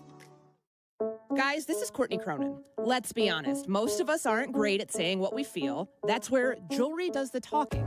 And nobody does it better than Rogers & Hollins, family owned since 1910. From engagement rings to stunning jewelry and watches, whether it's a gift that speaks for you or something that elevates your look, they've got it all. Jewelry says it best. Rogers & Hollins makes it last. See the Rogers & Hollins difference at a store near you or go to fornowandforever.com. Chicago Wolves, Rockford Ice Hogs. The rivalry continues. You're going to get some bad blood. The Chicago Wolves return to Allstate Arena this Sunday to take on their division rivals, Rockford Ice Hogs. It's rock 'em, sock 'em as they go toe-to-toe. With the playoffs on the horizon, you don't want to miss a second of Chicago Wolves hockey. Get your tickets for Sunday Chicago Wolves versus the Rockford Ice Hogs today. You know they call me the good kid, but I'm not here just to be good, and I'm definitely not here to be average. When it comes to performance, I want to feel confident, ready, and know I'm bringing it every single time. And that's exactly why Blue Chew just raised the bar with Blue Chew Gold. This is a 4-in-1 formula designed to work on both your body and your mind. You get 2 proven ingredients that support blood flow, plus apomorphine and oxytocin to enhance arousal, desire, and connection. That means you're not just physically ready, you're mentally dialed in too. It dissolves right under your tongue and can start working in as little as 15 minutes. Less waiting, less worrying, more confidence. Ladies, if you're listening, send your man the link. Help him bring home the gold and make him a trophy husband. Oh, we've got a special deal for all of our listeners. Get 10% off your first month of Blue Chew Gold with code ESPN. That's promo code ESPN. Visit BlueChew.com for more details and important safety information. And we thank Blue Chew for sponsoring. Believe in a world of wellness. Blue Cross and Blue Shield of Illinois is lighting the way on your health and wellness journey, always helping you write your own story. As your one local trusted partner for nearly a century, Blue Cross and Blue Shield of Illinois ensures the widest access to the best affordable care, where you need it, when you need it. This is David Kaplan. I am proud to partner with Blue Cross and Blue Shield of Illinois because they keep you at the center of everything they do. Blue Cross and Blue Shield of Illinois, through it all. Dream big and save big on your next backyard project at Menards. Whether you're shopping for edgers, pavers, or wall blocks, Menards has the largest in-stock selection of concrete landscape block ready to take home today. Build a beautiful border for your landscape with our Crescent Edgers on sale now through April 12th. Plus, check out our weekly flyer on Menards.com for all the great deals happening now. Save big money at Menards. Disasters can strike when we least expect them, and pets often get caught in the chaos. Hurricanes, wildfires, tornadoes, and other emergencies can separate pets from their families in an instant. Being prepared can make all the difference, not just for you, but for your pets. That's where Love Lost comes in. Our free, easy-to-use database uses photo matching technology to help reunite lost pets with their families, quickly and safely. Whether you've lost or found a pet, just upload a photo and search the largest free national lost and found pet database. Love Lost features lost and found pets from thousands of animal shelters, community members, and reports from partner social media platforms, including the Ring/Neighbors app and Nextdoor, to find potential matches. In times of disaster, our central database can help reunite displaced pets across county or state lines. Take a simple step to prepare. Register your pet at lovelost.org today. That's lovelost.org. Guests on ESPN Chicago join us on the Yingling Hotline. Brought to you by Yingling, the oldest brewery in America. That's the one guy that can keep a Spurs Oklahoma City Western Conference Finals from happening. Check out more from Freddie and Harry weekdays at 3 Eastern on ESPN Radio and the ESPN app.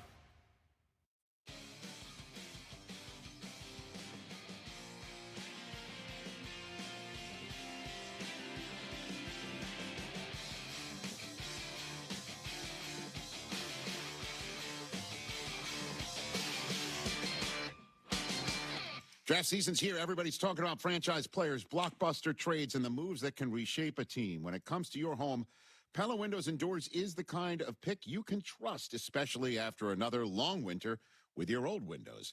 Discover why Pella Windows and Doors is a trusted choice for homeowners everywhere. Visit Pella.com/Eisen today. That's Pella.com/Eisen. Make life brighter with Pella Windows and Doors. Just, getting ready for another Overreaction Monday on a Tuesday. So let's get to it. Hit it. That was terrible. That was crap. That was garbage. This place sucks. Overreaction Mondays. Monday. On a Tuesday. You know, it's been a long time since I stepped on that last line. You know, I'm just talking about how I've grown as a broadcaster.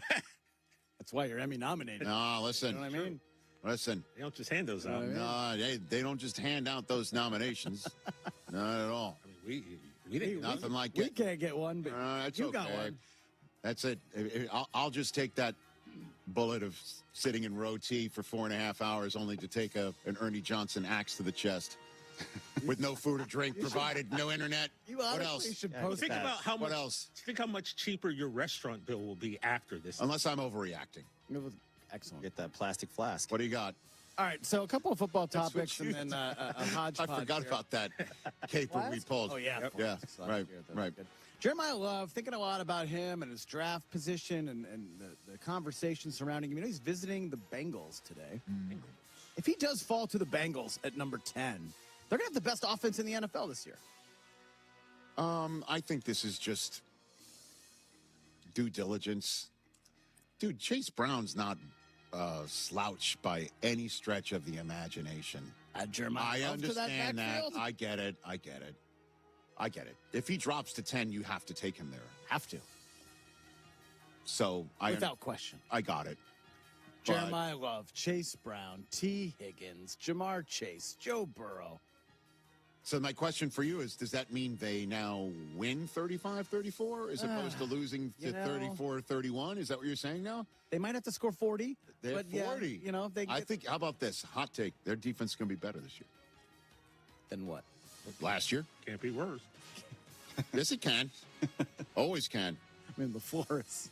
The floor is the ceiling. The floor is beneath the floor. The floor is lava. Yeah. The floor is lava. That's Ceiling is the true. floor. You guys even got that reference. Chef family has kids now. Okay, that's it. The floor is lava. My kids are older now. Have your kids actually played the floor is lava in your house? We do it. Oh yeah. Where you act like your floor is actually like, lava, and all of a sudden they're jumping from Yeah, it's like chair to parkour couch in your house. Yeah. Uh-huh. And your heart is in your throat every 2 seconds that they're gonna.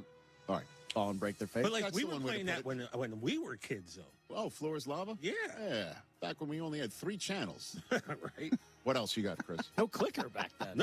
You were the clicker. All right, we digress. Okay, where's the clicker? Thinking about who is going to be the next Drake May. What do I mean by that? I mean a guy, a quarterback. Make you happy? No, to lose out on MVP because someone doesn't know what they're doing. This guy. When it comes to voting. Who's going to make that leap, that second-year quarterback to jump up and get in that conversation? I'm saying either Cam Ward or Jackson Dart, top 5 MVP. No, okay. Nobody saw Drake May coming. You know, I hesitate to do this because it's an you never know league, and I don't ever want to say somebody can't or won't, but I'll just call this an overreaction for the moment. I just will. So, top 5 MVP is a tall order. Tall order. So, I appreciate what you're saying. Never know. I'll just call it an overreaction for the moment and beg their pardons if I am wrong. And for their sake, I hope I'm wrong. But I'll call that an overreaction. Let's talk Arizona quarterbacks, one current, one former. I like Jake Brisket, man. Tell you what, man. He's going to have more touchdowns and yards than Kyler Murray this year. Ha! Okay. I like the cut of your jib, sir. I like the cut of your jib. What that we saw from Jacoby Brissett last year, You know, says that he can't sling it. Nothing. Do you know what was missing from Jacoby Brissett last year? Wins. Well, missing from Kyler Murray, too. Wins. Well, Kyler Murray is missing. Have we ever seen in the history of the National Football League somebody take a direct snap off their helmet and then leave for the rest of the season with a foot injury from that moment? Is there anything weirder than Kyler Murray's last 2 years in Arizona? Maybe his pre-draft meetup. But he's going to a spot where he's going to start and have Justin Jefferson. So, I don't know. Is Justin Jefferson Michael Wilson? Because he looked like Randy Moss last year. I'll call this an overreaction. TJ, you know? I know. I get it. I don't know. I'm just saying. I'll call this an overreaction. All right.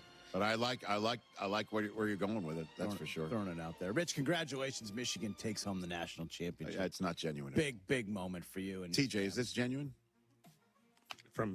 No. Think about the all-time Michigan teams. Okay. Right? I think the Fab Five beats this team in a 7-game series. No, they don't. They don't. They don't have the best player on the floor. We need to see. Fab Five has probably the 2 best players on the floor. I see you. Now, I know you're saying this to try and divide the house that is as cohesive and together on this day as ever, okay? And I know you're setting this up to say, hey, no matter what my answer is, you should ask Chris Webber that tomorrow. And I'm not going to do it. Why not? I'm not going to do it. As a matter of fact, I'd rather book Jerry McNamara first for this program. Please let's never have him on the show. That's untrue. But I don't want to denigrate anybody or anything. I'd love to see it one day. It would be great. But I will ask Chris Webber if this is the best Michigan team ever. And I asked that of Jalen Rose last week. And he's like, cut down the nets, we'll have a conversation. Yeah. So, how dare you, is my answer to this. What about my first blush reaction was no. I mean, respectfully, who on this team can handle Rob Pelinka? Good one. Great question. I'll just say Adai Mara should handle Eric Riley. Right. And Trey McKinney might run down Dugan Fife. Yaxel versus C-Web, though, would be pretty epic. Yeah, it would be pretty But C-Web's a Hall of Famer. I'm not going to say some kid who's now, flashed for 1 year in a Michigan uniform is going to, dominate C-Web. I mean, that's offensive to a basketball Hall of Famer. So I just thought it was fun. Nice try. All right, let's talk about your other favorite team. I like where your head's at, though, Chris. Why do you like it? Because you're a Duke and Georgetown hater? That's it? You're a hater from Duke? I like comparison. I like time machine matchups. You know what's an overreaction? Oh. Him to being called out as a hater. Because he does have haterade in him. He likes to say he doesn't.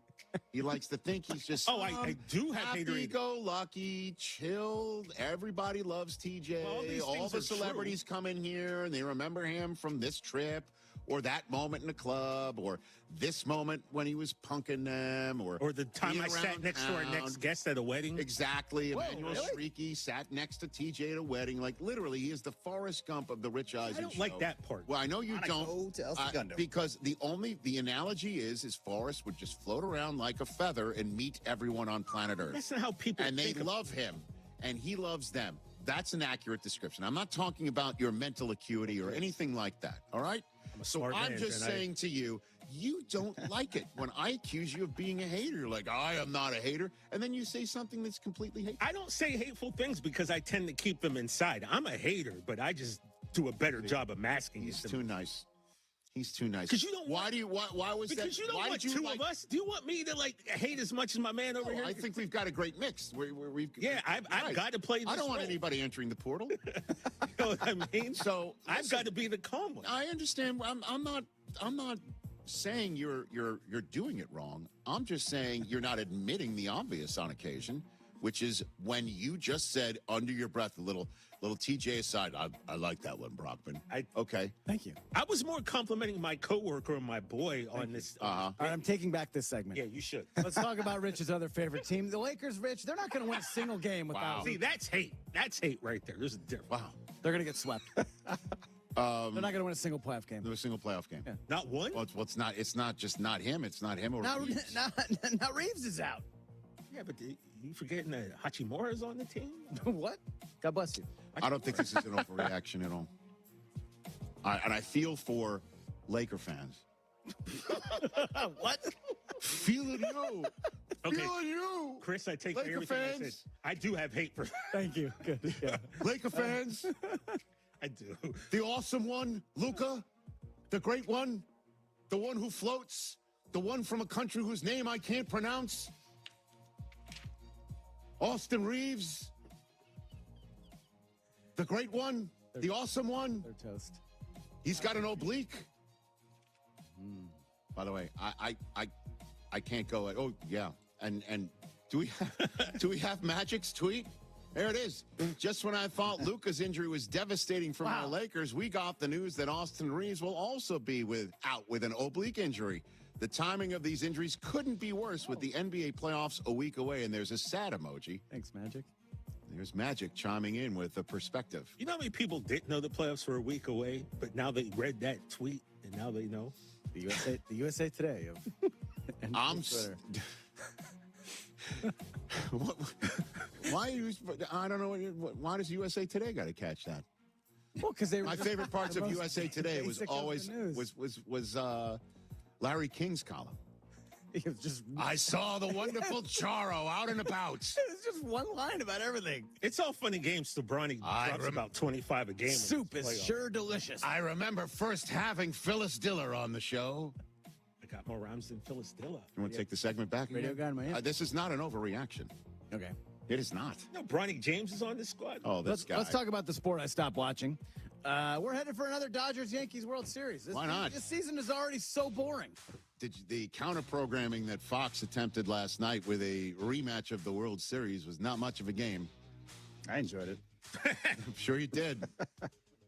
Man, my wife. Okay. Sounds good to me. 14-2. I'm all in on it. 2 touchdowns. I don't know what's going on. That would be next for me.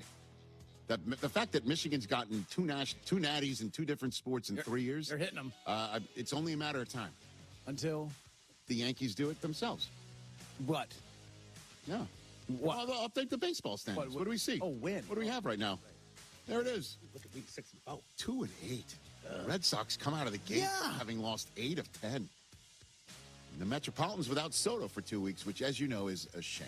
I feel for him. That's hate right there. No, we it's talk not. about hate. I said it's a shame. There's a sign behind home plate at Fenway. It's like kids eat free. Kids eat free. And I'm getting so many tweets about all the kids are starving. Do it for the kids, Red Sox. Do it. Rich Eisen here. For small businesses, every hire counts, and so does your time. Hiring can quickly become overwhelming, from sorting applications to figuring out who's truly qualified. That's where LinkedIn Hiring Pro helps. It streamlines the process so you can focus on connecting with the right candidates, not managing the noise. Hire right the first time. Post your job and get $100 off towards your job post at linkedin.com/Eisen. That's linkedin.com/Eisen. Terms and conditions apply. Evan Cohen here. In life, as in sports, the pros make it look easy. That's why pro golfers like Jason Day, Ben Griffin, and Patton Kazire trust the pros in lawn care. True Green. They have the experience and expertise to give you a lawn worthy of the PGA Tour. And since True Green does the work for you, you get more free time, or more tee times. So stop stressing over your lawn and start loving it. Sign up now at TrueGreen.com because nobody makes it easier to get a golf course quality lawn than True Green, the official lawn care treatment provider of the PGA Tour. Amber and Ian. There's a movie theater in your neck of the woods. Apparently you can watch Jaws. Not apparently. And you watch it while floating in an inner tube. And then there's divers under you. They grab people by the legs during the most terrifying moments. I don't even think they would need divers. I mean, they could have things brush against your legs without actually pulling you into the water. As a lawyer, I do not understand how this exists. Amber and Ian. Weeknights at 7 Eastern on ESPN Radio. The United Football League is premier spring football. Some new energy in the air. New teams, innovative rules, and more access inside the action. This is football reimagined. The United Football League. The Houston Gamblers versus the DC Defenders. Saturday at noon Eastern on ESPN. Then Sunday on ABC. The Columbus Aviators face the Dallas Renegades at noon. And the Birmingham Stallions take on the St. Louis Battlehawks at 3 p.m. Also streaming on the ESPN app. Rich Eisen here. For small businesses, every hire counts, and so does your time. Hiring can quickly become overwhelming, from sorting applications to figuring out who's truly qualified. That's where LinkedIn Hiring Pro helps. It streamlines the process so you can focus on connecting with the right candidates, not managing the noise. Hire right the first time. Post your job and get $100 off towards your job post at linkedin.com/Eisen. That's linkedin.com/Eisen. Terms and conditions apply. Evan Cohen here. In life, as in sports, the pros make it look easy. That's why pro golfers like Jason Day, Ben Griffin, and Patton Kazire trust the pros in lawn care. True Green. They have the experience and expertise to give you a lawn worthy of the PGA Tour. And since True Green does the work for you, you get more free time, or more tee times. So stop stressing over your lawn and start loving it. Sign up now at TrueGreen.com because nobody makes it easier to get a golf course quality lawn than True Green, the official lawn care treatment provider of the PGA Tour. White Sox fans, take advantage of our unbeatable season-long deals. Enjoy savings with a $5 concessions menu, which includes $5 Miller Lite draft beer, Garrett popcorn, Stadium buttery, Vienna hot dogs or Polishes, Beggar's Pizza, nachos, and select Coca-Cola products. Plus, enjoy a fan favorite this season. Get 1 ticket and 2 beers starting at $24 with Miller Lite Baseball and Brews. To purchase tickets, visit whitesox.com/offers. Kap J Hood here with Howard Ank. And Howard, I know someone who was injured on the shop floor. Please have him call me. My guy. Howard, I have a buddy who was T-boned by a utility truck. Please have him call me. My guy. Your guy? Correct. Not this again. Howard Ankin is my guy. Hold on. Kap, your friend, Hoodie, your buddy.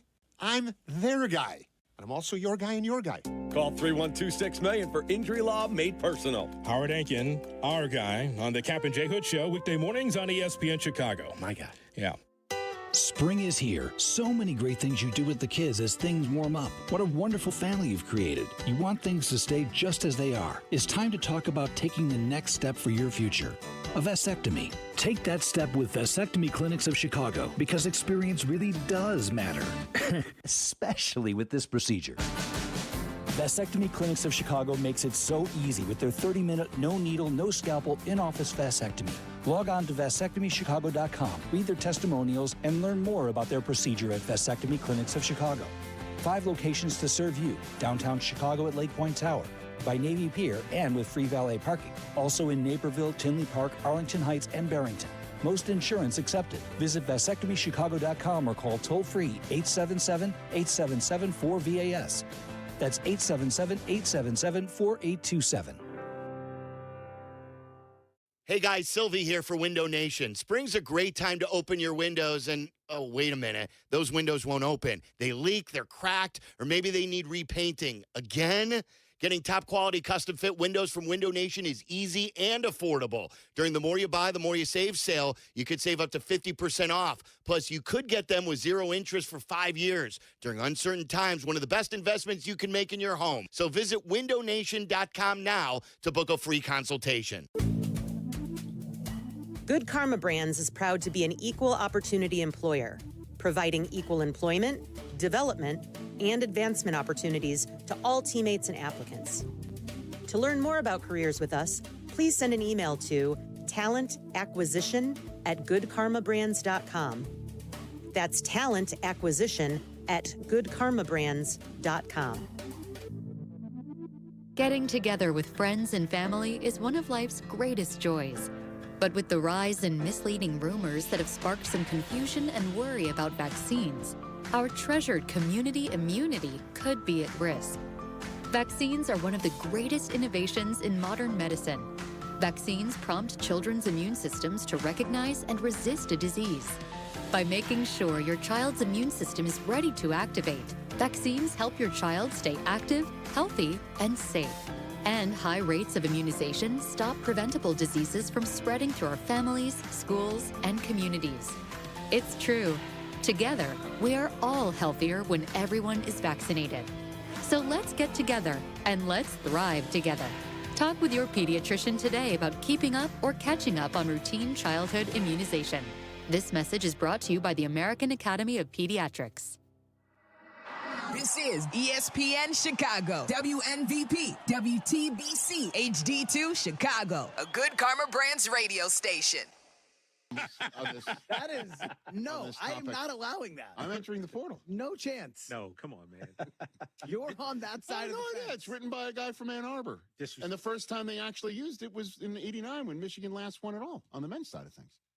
Which you wouldn't have known because you were putting the school newspaper together, so you wouldn't have known. Yeah. You were hard work. I didn't know that. No, I love the song. No. And Luther Vandross sings it? Stop it. That was the worst part about it. How you going to disrespect Luther like that? All right.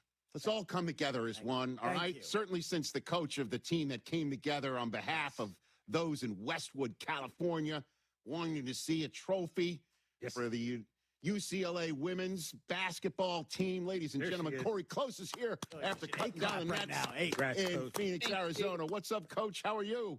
I'm doing great. How are you doing today? Not as well. I mean, I'm doing great. My alma mater's men's team won it all. You know, so I texted you that last night. I said you're a happy guy today, and what did you say? Last 2 days. I said last 2 days because you made me happy too. My whole household. Susie, my daughter Taylor, my boys, because honestly, the way you go about your business and the way that your team plays, I mean, things took off the minute you hit the Final Four in a way like you found a new gear, it looked like, a whole different level. I'm wondering if you felt the same way. Yeah, actually, you are exactly right. I thought it was really important. We've not been challenged that much this year. And I thought actually the real pivotal piece was how we came out and went down in our Elite Eight game versus Duke. And it was like, okay, y'all, we got to fight for this. We got to claw. We got to decide who we're going to be, and we got to go make this thing happen. And I really saw a different team from the halftime of that Elite Eight game all the way through the Final Four, culminating the morning of the national championship game. I got our entire team.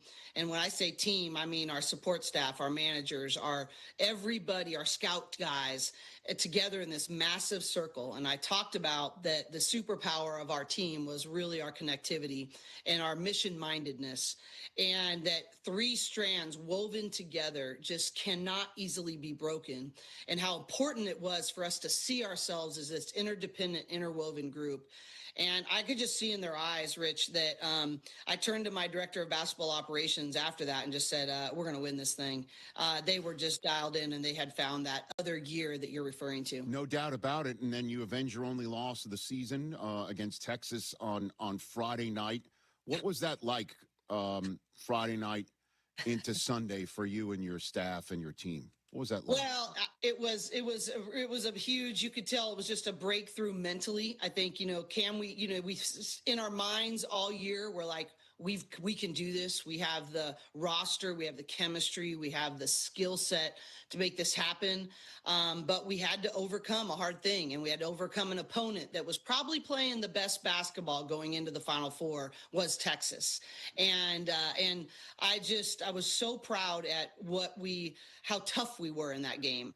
I wasn't very proud that we turned the ball over 23 times, but I was really proud. I mean, it was a rugby match, and I thought that we just stayed the course. Actually, our team, I think, was a little more level about it than I was. I was just like, we got to be able to go from point A to point B here. And, and they just did such a good job of going, hey, this is what it takes. This is what the game is telling us is required.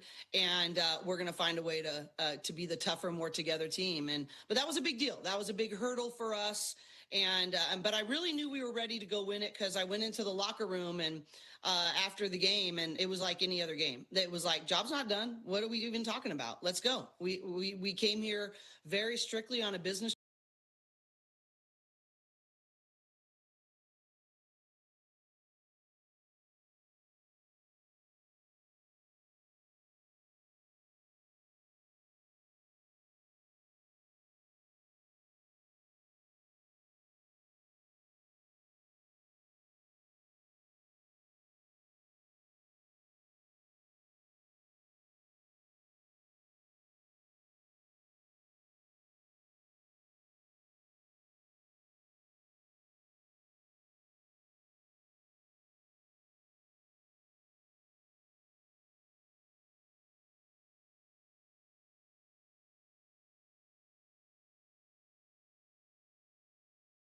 Dancing while also going through the workouts on Saturday. I texted the group here and everyone, like, UCLA by 100, which you almost pulled off.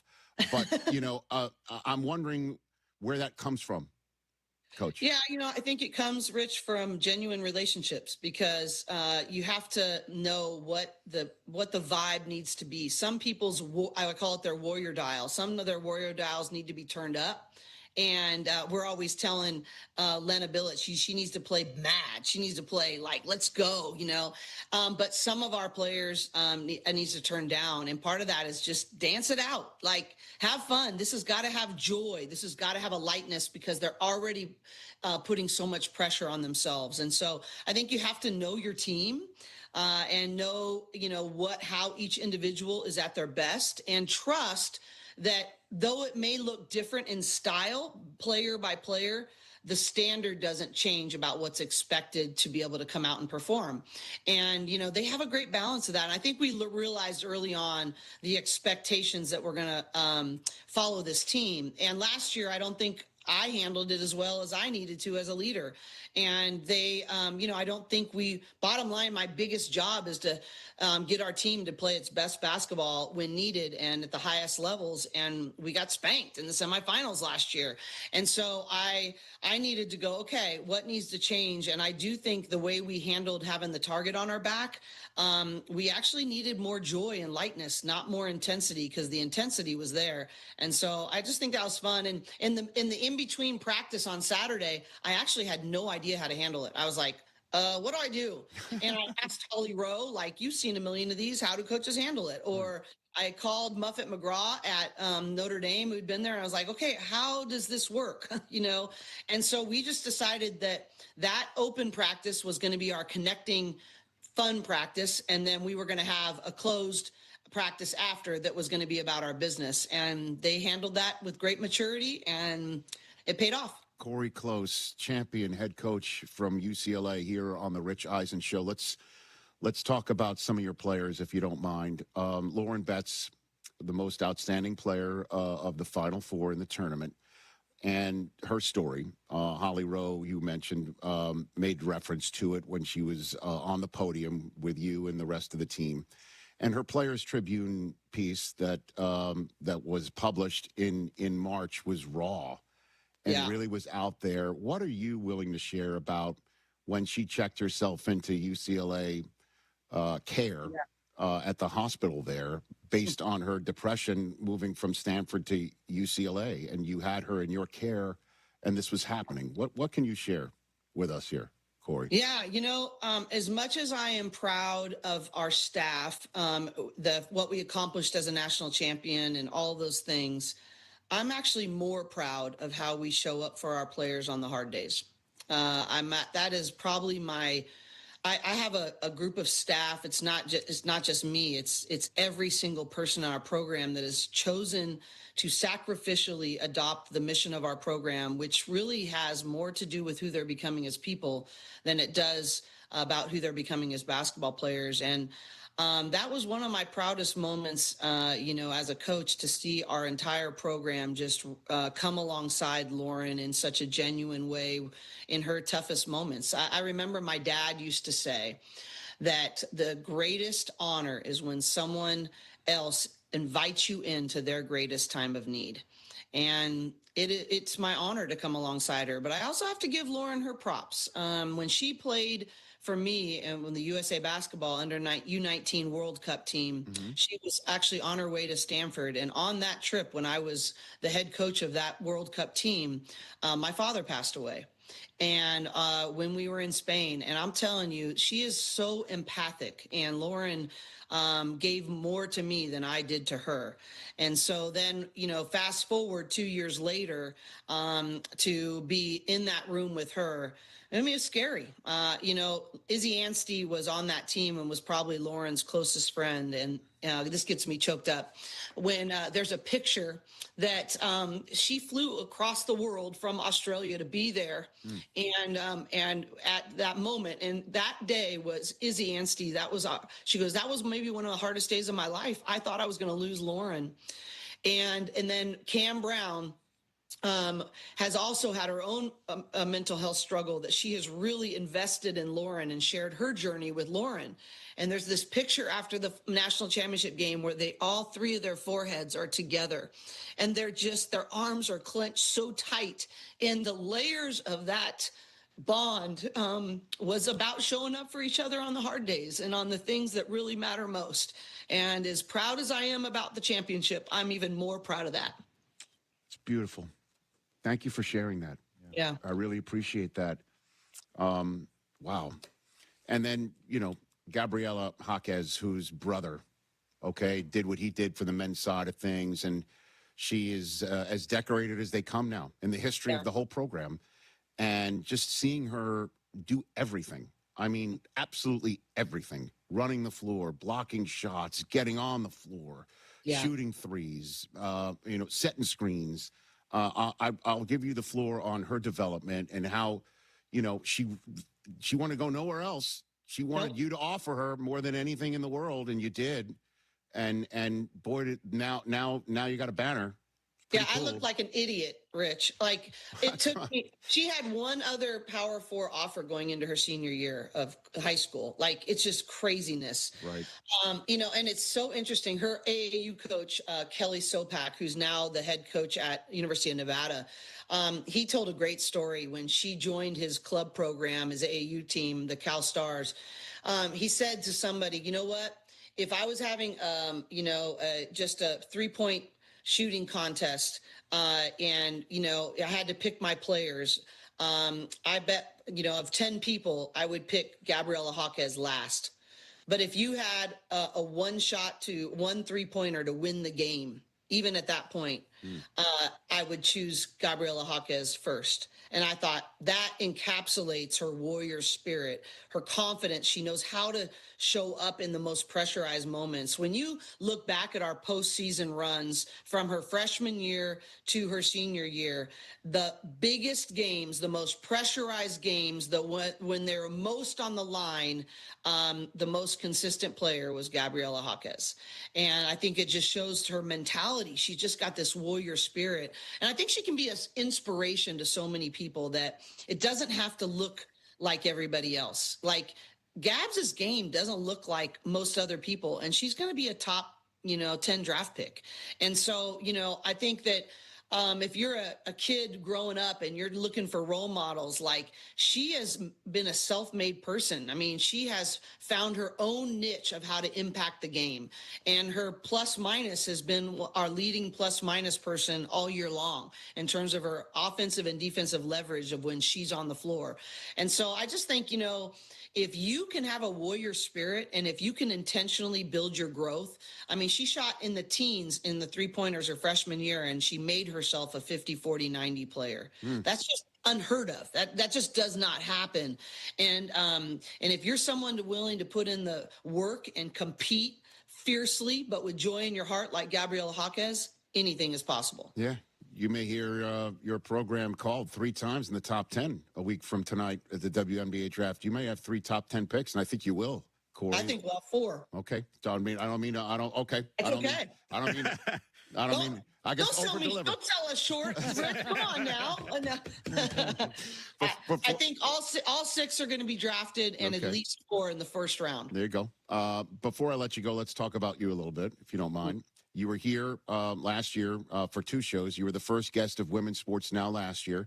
There's season 2 information coming up very, very shortly. So be on the lookout for that text and invitation from Susie and the rest of us here coming up. But then you sat here in my guest chair, told an incredible story about meeting John Woodard, about being there and being alongside him. There you guys are, and your relationship with the Wizard. And, I'm getting choked up, so I know how you're going to feel about this.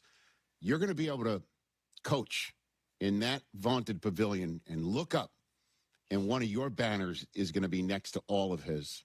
What's that moment going to be like for you, do you think? It's a mix, and I am getting choked up. It's a mix, Rich, because on the one hand, I could care less. Like, I walk down the hallway of the men's side because of where our bench is in Pauley Pavilion before every game. Yep. And I sort of touch each banner, but it isn't about achieving the banner. It's about the flood of memories, lessons, shared experiences, principled centered leadership that Coach Wooden taught me and the time he spent. And so so it's this amazing bond. So to even have one of those to be next to him is like this, it's like this pay it forward kind of moment to say, I listened, and I don't know, it doesn't always transpire with banners. It just doesn't. But I think the big thing that's most meaningful in that way is that I can say, I listened and you did that. Thank you. Just maybe to be able to say thank you. His great granddaughter Corey sent me a picture yesterday, and she and her daughter wore all their UCLA gear to school that day on Monday because they were proud. And I just was like, that's what it's all about. And his son Jim texted me after the game, and I'm just really grateful for all of those things. And then on the other side of this coin, and sorry to be long-winded in this answer. No, go for it, please. But and I said this on the Scott Van Pelt show, but I really mean it, is that banners really do just hang in gyms. Rings really do just collect dust. And the only 2 things that get to stay with you for the rest of your life from these 4 years is who you become and who you impact. And in the end, I know that Coach Wooden would also only care about that. And he used to always tell me, who cares about the 4 years that they're with you? It's what they do in the next 40 years that you're responsible for. And that's really what it's all about. That is so cool. Wow. For sure. Yeah. For sure. And couldn't be happier for you. And because all of us here on this show, and as I mentioned, Women's Sports Now, to use the Wizard phrase, got to pull back the curtain and see who you are as a person. You are as genuine as they come, and you're all about it. You're all about making sure that the next generation of girls, I see it with my daughter and the way that you've interacted with her in the short periods of time that we've been lucky to have her around you. You're really all about it. I couldn't be happier for you. Thank you, Rich. But my biggest moment is that I got to teach your wife what a slob was, line out of bounds, and that she wants to put that out of bounds play in for Taylor's team. So hey, that's my mountaintop moment right there. Well, there you go. on behalf of my two boys and yours truly, who are called slobs at home because we leave everything on the floor, we appreciate you giving Susie a different way to use that word on behalf of my daughter and their hopefully championship basketball team like yours. So thank you. There you go. I appreciate that. Thank you so much. Can't wait to see you in person. Can't wait to see you in person. Go hit that portal and go keep it going. Thanks again, Coach. All right. Thanks so much. Thank you, everybody. That's Cory Close, champion head coach of UCLA basketball. Putting a trophy in the case. That's awesome. That's what's happening. Right. All right. That was cool. That was awesome, man.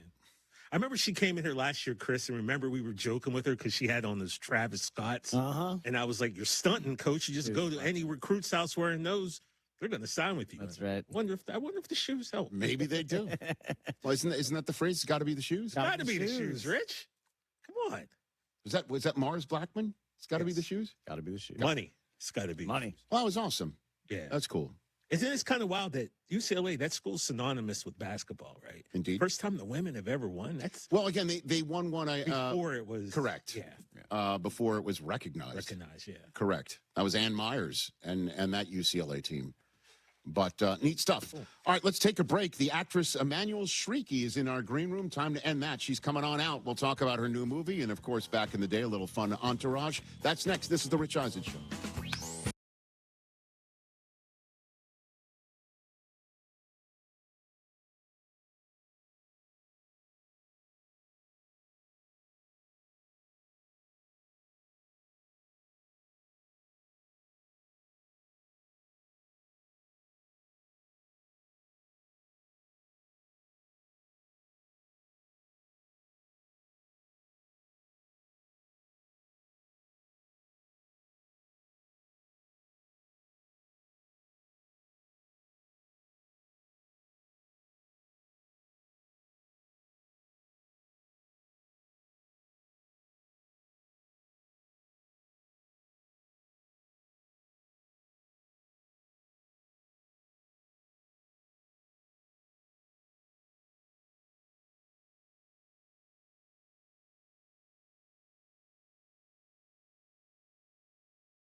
ESPN and on ABC.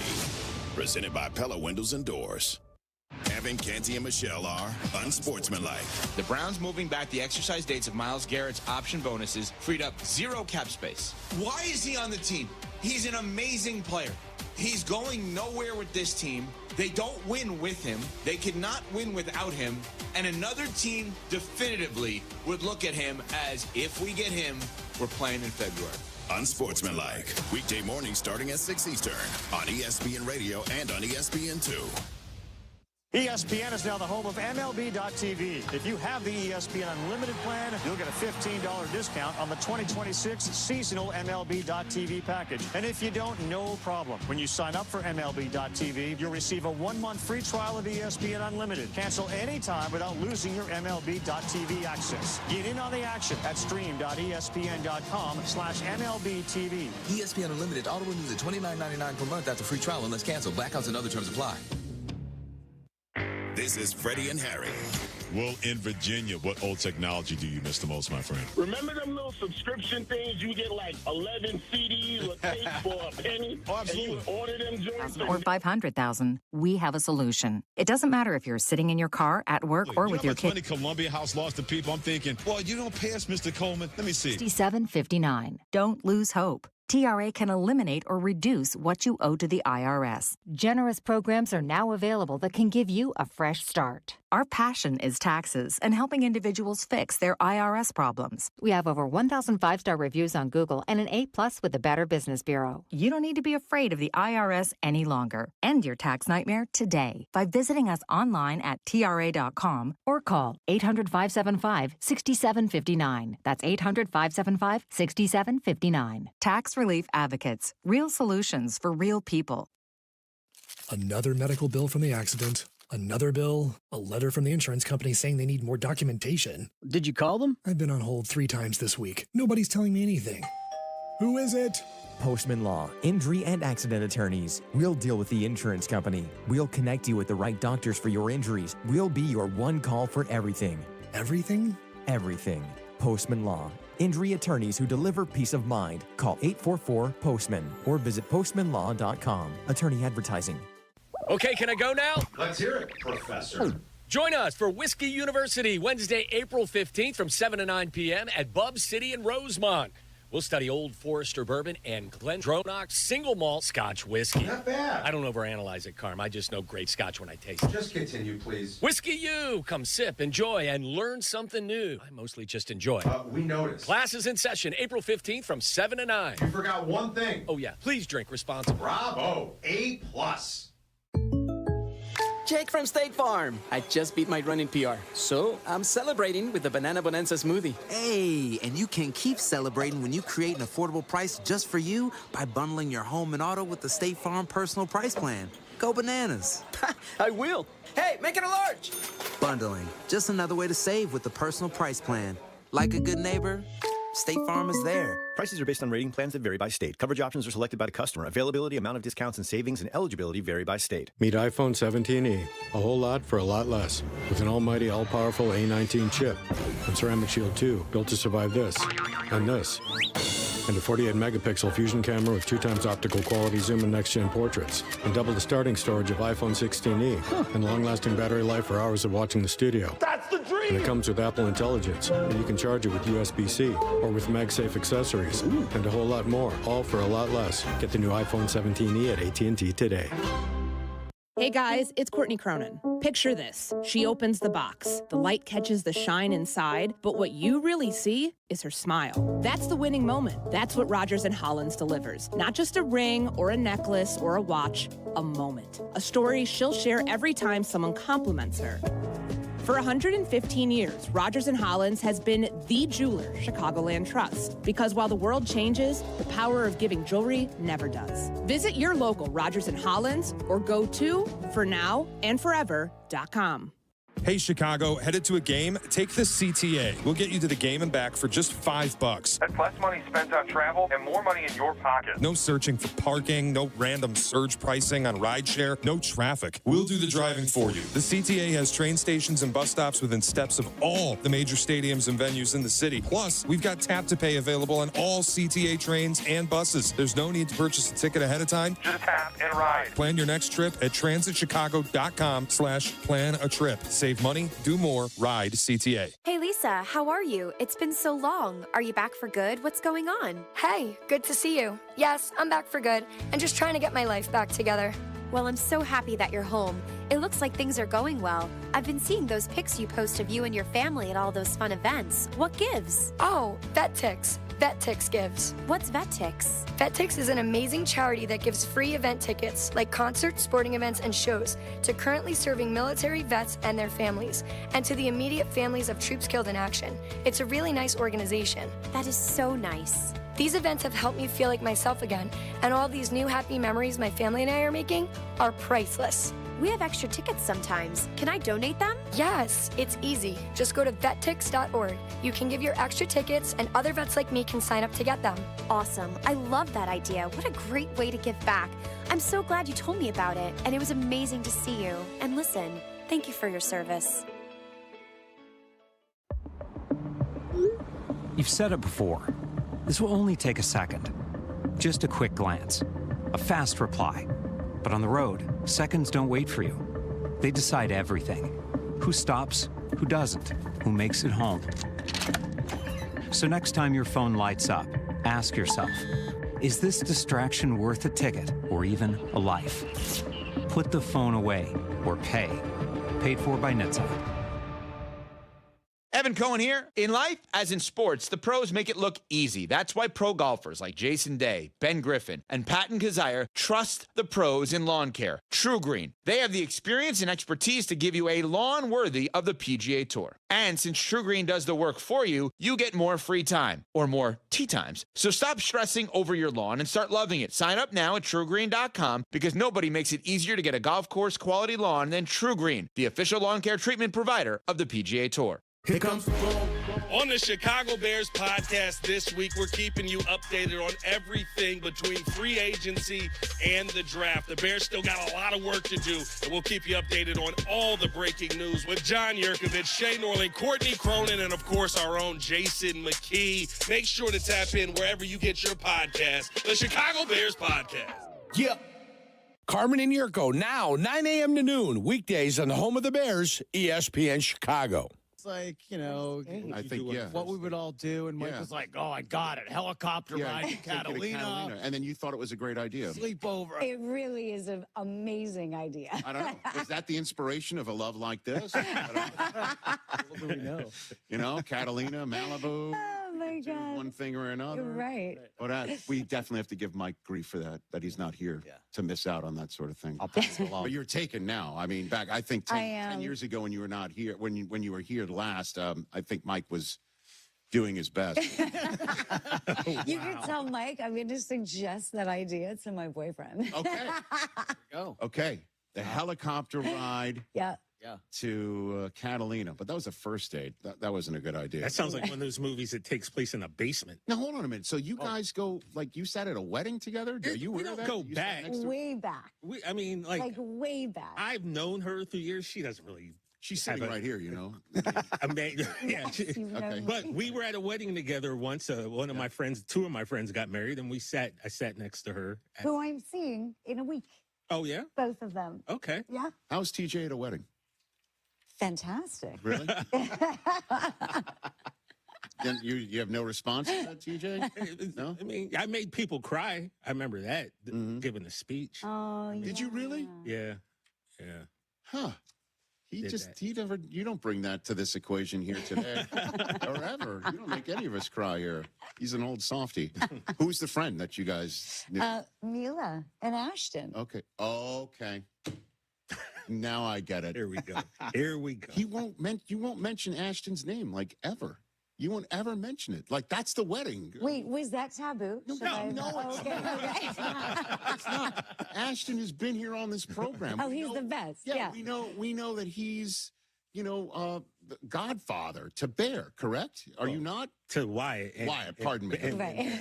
Bear's the one who you jumped in front of on the WWE broadcast to, like, actually mark his time. Well, I needed that time, too, Rick. No, but we know they're friends, you know? Like, it shouldn't be, it's not like Fight Club or anything. Right. You know? Right. But it's like it's pulling my it out friends. Is what I'm saying. The wedding of the century.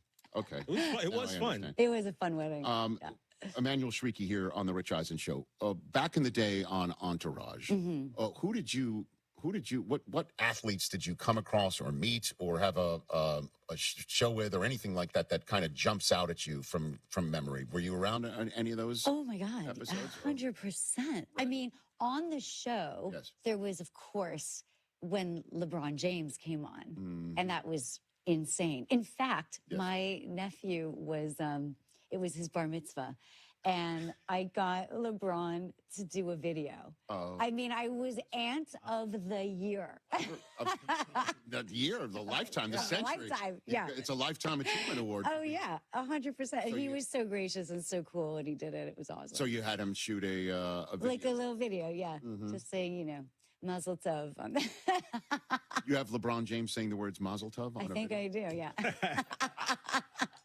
That's probably not a first. I'm sure he's been asked to do that many times. It's cool that he was gracious for that sort of thing. Yeah. So LeBron was there. Was Brady was on the set at one point? Yeah, but I wasn't there. You were not there for that. Okay. Okay. Who else? During the movie, I wasn't there for that either. I know. Where was I? Right. During the movie, there was oh my God. Who was that? Married to This is great. This is like a dinner party very game. Russell Wilson. Russell Wilson. Yes, Russell Wilson. Sorry, Russell. So you just got to say married to. And Yeah. We understand that. We all get that. Did you toast him at his wedding and you just won't mention it either? I just want to find out. That one I was not. Okay, very good. Sorry. I don't mean to interrupt you. No, not as at you all. were saying.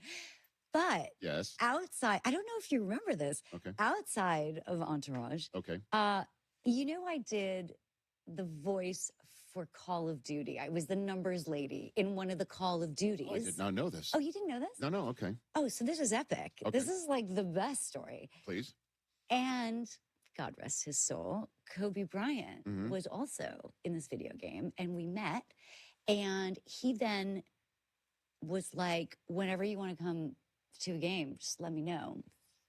Switched information. Sure. And I would like go sit courtside for the Lakers. Damn. Just like that. Were you ever in a voiceover session like with No, or you no. just did it on your own? I did it on my own. I had it was a separate part of the video game. Do you get recognized with your voice of people saying you're Call of Duty? Do you get that recognition or no? I have like maybe twice, but I think that's for like real video game heads. Right. Okay. Because it's like the numbers lady. So if you know the video game, she literally just is like 15, 36, 45, 18. You're the Call of Duty lady. Wait a minute. Okay. That's pretty cool. Yeah, it's cool. What's your favorite Adam Sandler story that you can tell from working with him? Oh, He's the prince of all princes. he is the prince of all princes. He was so hilarious. I mean, the whole cast was. Mhm.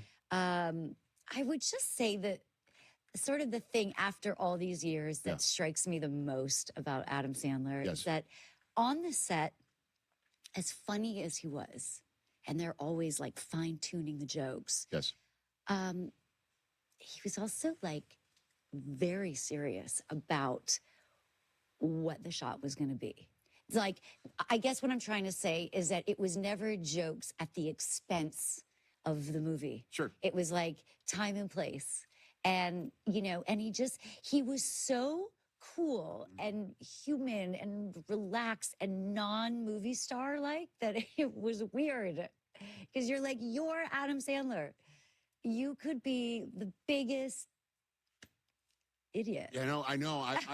I met him when I was on ESPN many moons ago and he did a piece for ESPN and I helped put it together and I was hosting it a little bit at Yankee Stadium for World Series. Oh, wow. And I walked around Yankee Stadium with him and it was like Elvis was in the building. And the number of people that would come up to him, now this is back in the day, so they would say, can you leave my friend a voice message like on their answering machine? Oh my God. Or can you record the outgoing message for someone's answer? Right. Can you take this picture? And with real cameras, like not, people weren't just like selfie. Yeah. Because everyone had either Blackberries or a pager. That's how long ago it was.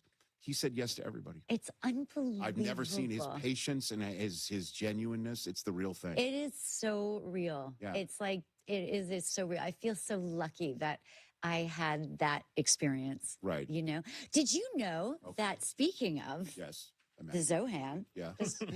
I'm whenever I come on here, I'm like, what sports things can I bring into this? All right. So not. I appreciate that. So do you know that I threw out the first pitch? To? Dodgers. Okay. And? I don't know who they were playing. I Doesn't can't matter. remember. And I did really well. How well? I got it past I did it. You threw a strike?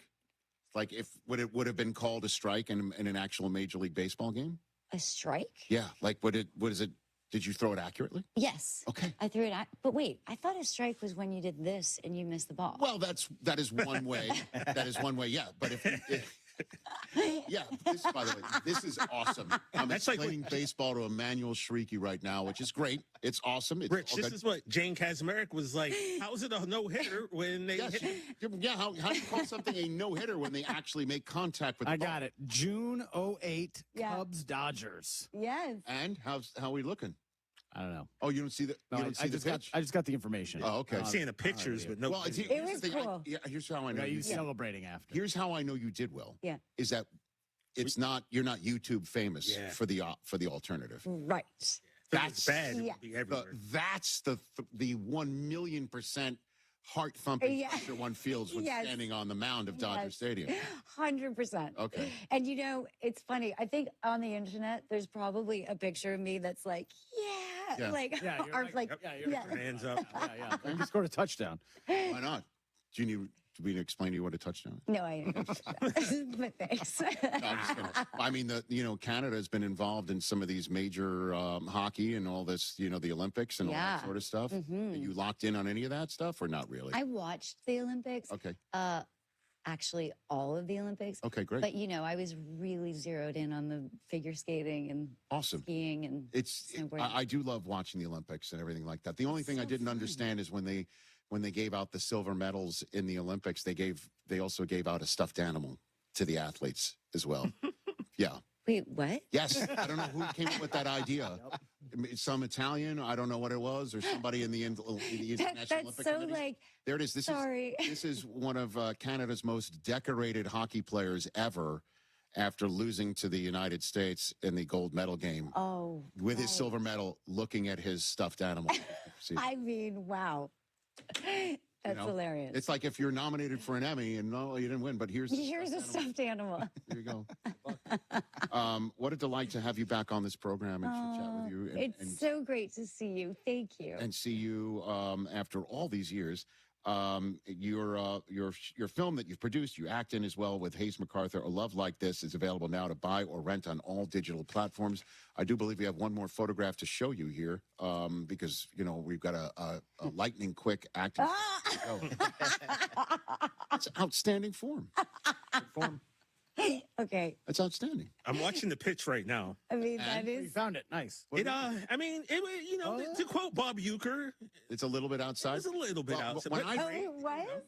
Yes. No, it doesn't matter. It wasn't bad. I did it once myself. Yeah. It was nerve-wracking. Oh my God. Beyond nerve-wracking. Yes. And unlike you, I think people were rooting against me. Oh, how could anybody root against you? I'd love for you for saying that. Well, they go to Ohio State. There are some people who are just like, I want to see him dirted. I want to see him, and I would have, I think, fooled a left-handed hitter with my slow stuff, but a right-handed hitter I would have hit with the baseball. That's how it was not great. It was not great. So. Well, apparently mine wasn't either. No, it's good. TJ, it was. Let me ask you again. How was her first pitch? It was like watching Nolan Ryan. There you go. There you go. You can't lie. Okay. You can't lie. Very good. Great to see you. Great to see you. Come on back anytime. Thank you. All Emmanuel right. Shrieky right here on the Rich Eisen Show. Don't go anywhere. We've got breaking news involving the NFL draft. That's coming up. This is our program. We all hear the radio ads about the IRS. They tell you to be afraid, to be scared, and they try to frighten you into calling. I'm not here to do that. Tax Relief Advocates is different. TRA is here to tell you that if you owe money to the IRS, whether it's $5,000, $50,000, or $500,000, we have a solution. It doesn't matter if you're sitting in your car, at work, or with your kids. No matter where you are, call now. 800-575-6759. Don't lose hope. TRA can eliminate or reduce what you owe to the IRS. Generous programs are now available that can give you a fresh start. Our passion is taxes and helping individuals fix their IRS problems. We have over 1,000 5-star reviews on Google and an A+ with the Better Business Bureau. You don't need to be afraid of the IRS any longer. End your tax nightmare today by visiting us online at TRA.com or call 800-575-6759. That's 800-575-6759. Tax Relief Advocates. Real solutions for real people. The SB Pod with Scott Van Pelt. My least favorite thing in coaching. We got to find out. It's 110%. There's only 100. And when you think you found something extra is the only time you ever found all you had. Think about that. It's not extra. It's always in you. Always. Figure out how to find that seemingly extra 10%. Because only then are you actually giving all that you have to whatever it is that you do. The SB Pod with Scott Van Pelt, wherever you get your podcast. Kevin, Canty, and Michelle are unsportsmanlike. Guess what? Since he's been with you, he's not good at football. Outside of one half where we go, maybe Deshaun Watson is turning a corner, he's been bad. And he's been injured. He tore his Achilles in 2024. He re-ruptured it again. And he's missed the past 2 seasons playing. And you think all of a sudden he's going to be good? Unsportsmanlike. Weekday mornings starting at 6 Eastern on ESPN Radio and on ESPN2. This is the NCAA Women's Gymnastics Championships. This is for the bold. She is that girl. It's Jordan Child. There's always Kaylin Geo time. For the fearless. For the phenomenal. The moment belongs to Oklahoma. The NCAA Gymnastics Championships on ESPN. This is Freddie and Harry. He had an opportunity to win a championship back in 2023 with the Denver Nuggets, coaching the best player in the world, Nikola Jokic. Now, anybody who has that on their resume, I would love to hire. So I would say for North Carolina, you got you one. And the part I love the most about Michael Malone, he's not scared to challenge his players. Check out more from Freddie and Harry weekdays at 3 Eastern on ESPN Radio and the ESPN app. Marty and McGee. So whenever I'm in Fort Worth, I love Fort Worth. Does Fort Worth ever cross your mind? By George Strait just plays in my head on a loop. I said that to Laney yesterday. Like old cassette single. Just going back. Does Fort Worth ever cross your mind? It's like it's the big finish. I love it. So I thought that was pretty good too, though. You got a future, man. Go to karaoke tonight. Fort Worth ever cross your mind. Marty and McGee. Saturday mornings from 7 to 10 Eastern on ESPN Radio and on the SEC Network. The Mina Kimes Show featuring Lenny. Daniel Jeremiah. Downs versus Jermon McCoy for the Miami. The Dolphins could literally go in any direction. I will take Downs. To me, Downs feels, when you have a new regime coming in there, it's almost more a statement about the person as much as the player. This is a steadying the ship pick that's going to be steady Eddie, as Ozzie Newsome used to say in the draft room. It's a double off the wall. Check out the Mina Kimes Show featuring Lenny on YouTube and wherever you get your podcasts. Amber and Ian. The best thing the NBA has going for them right now when it comes to SGA and Wemby, play in the same division. And Wemby's talking a lot of noise. When that reporter asked him, hey, make a case for yourself for league MVP, he also mentioned head-to-head, we're 4-1 against SGA and OKC. Yeah, he's trying to make it a rivalry. Is it working? Is this a real rivalry? The same division, I think that it's getting chippy, and I'm all about it. Amber and Ian, weeknights at 7 Eastern on ESPN Radio. This is Jerome from Birmingham, previously from Paul Feinbaum Show. Brad. You've expanded my vocabulary, and when she started going on and stuff, I said, will you please stop bloviating or pontificating? I would like to use words like that to my wife, but I'm too smart to never use a word like, why are you bloviating about that? The Paul Feinbaum Show, weekdays at 3 Eastern on the ESPN app and on the SEC Network.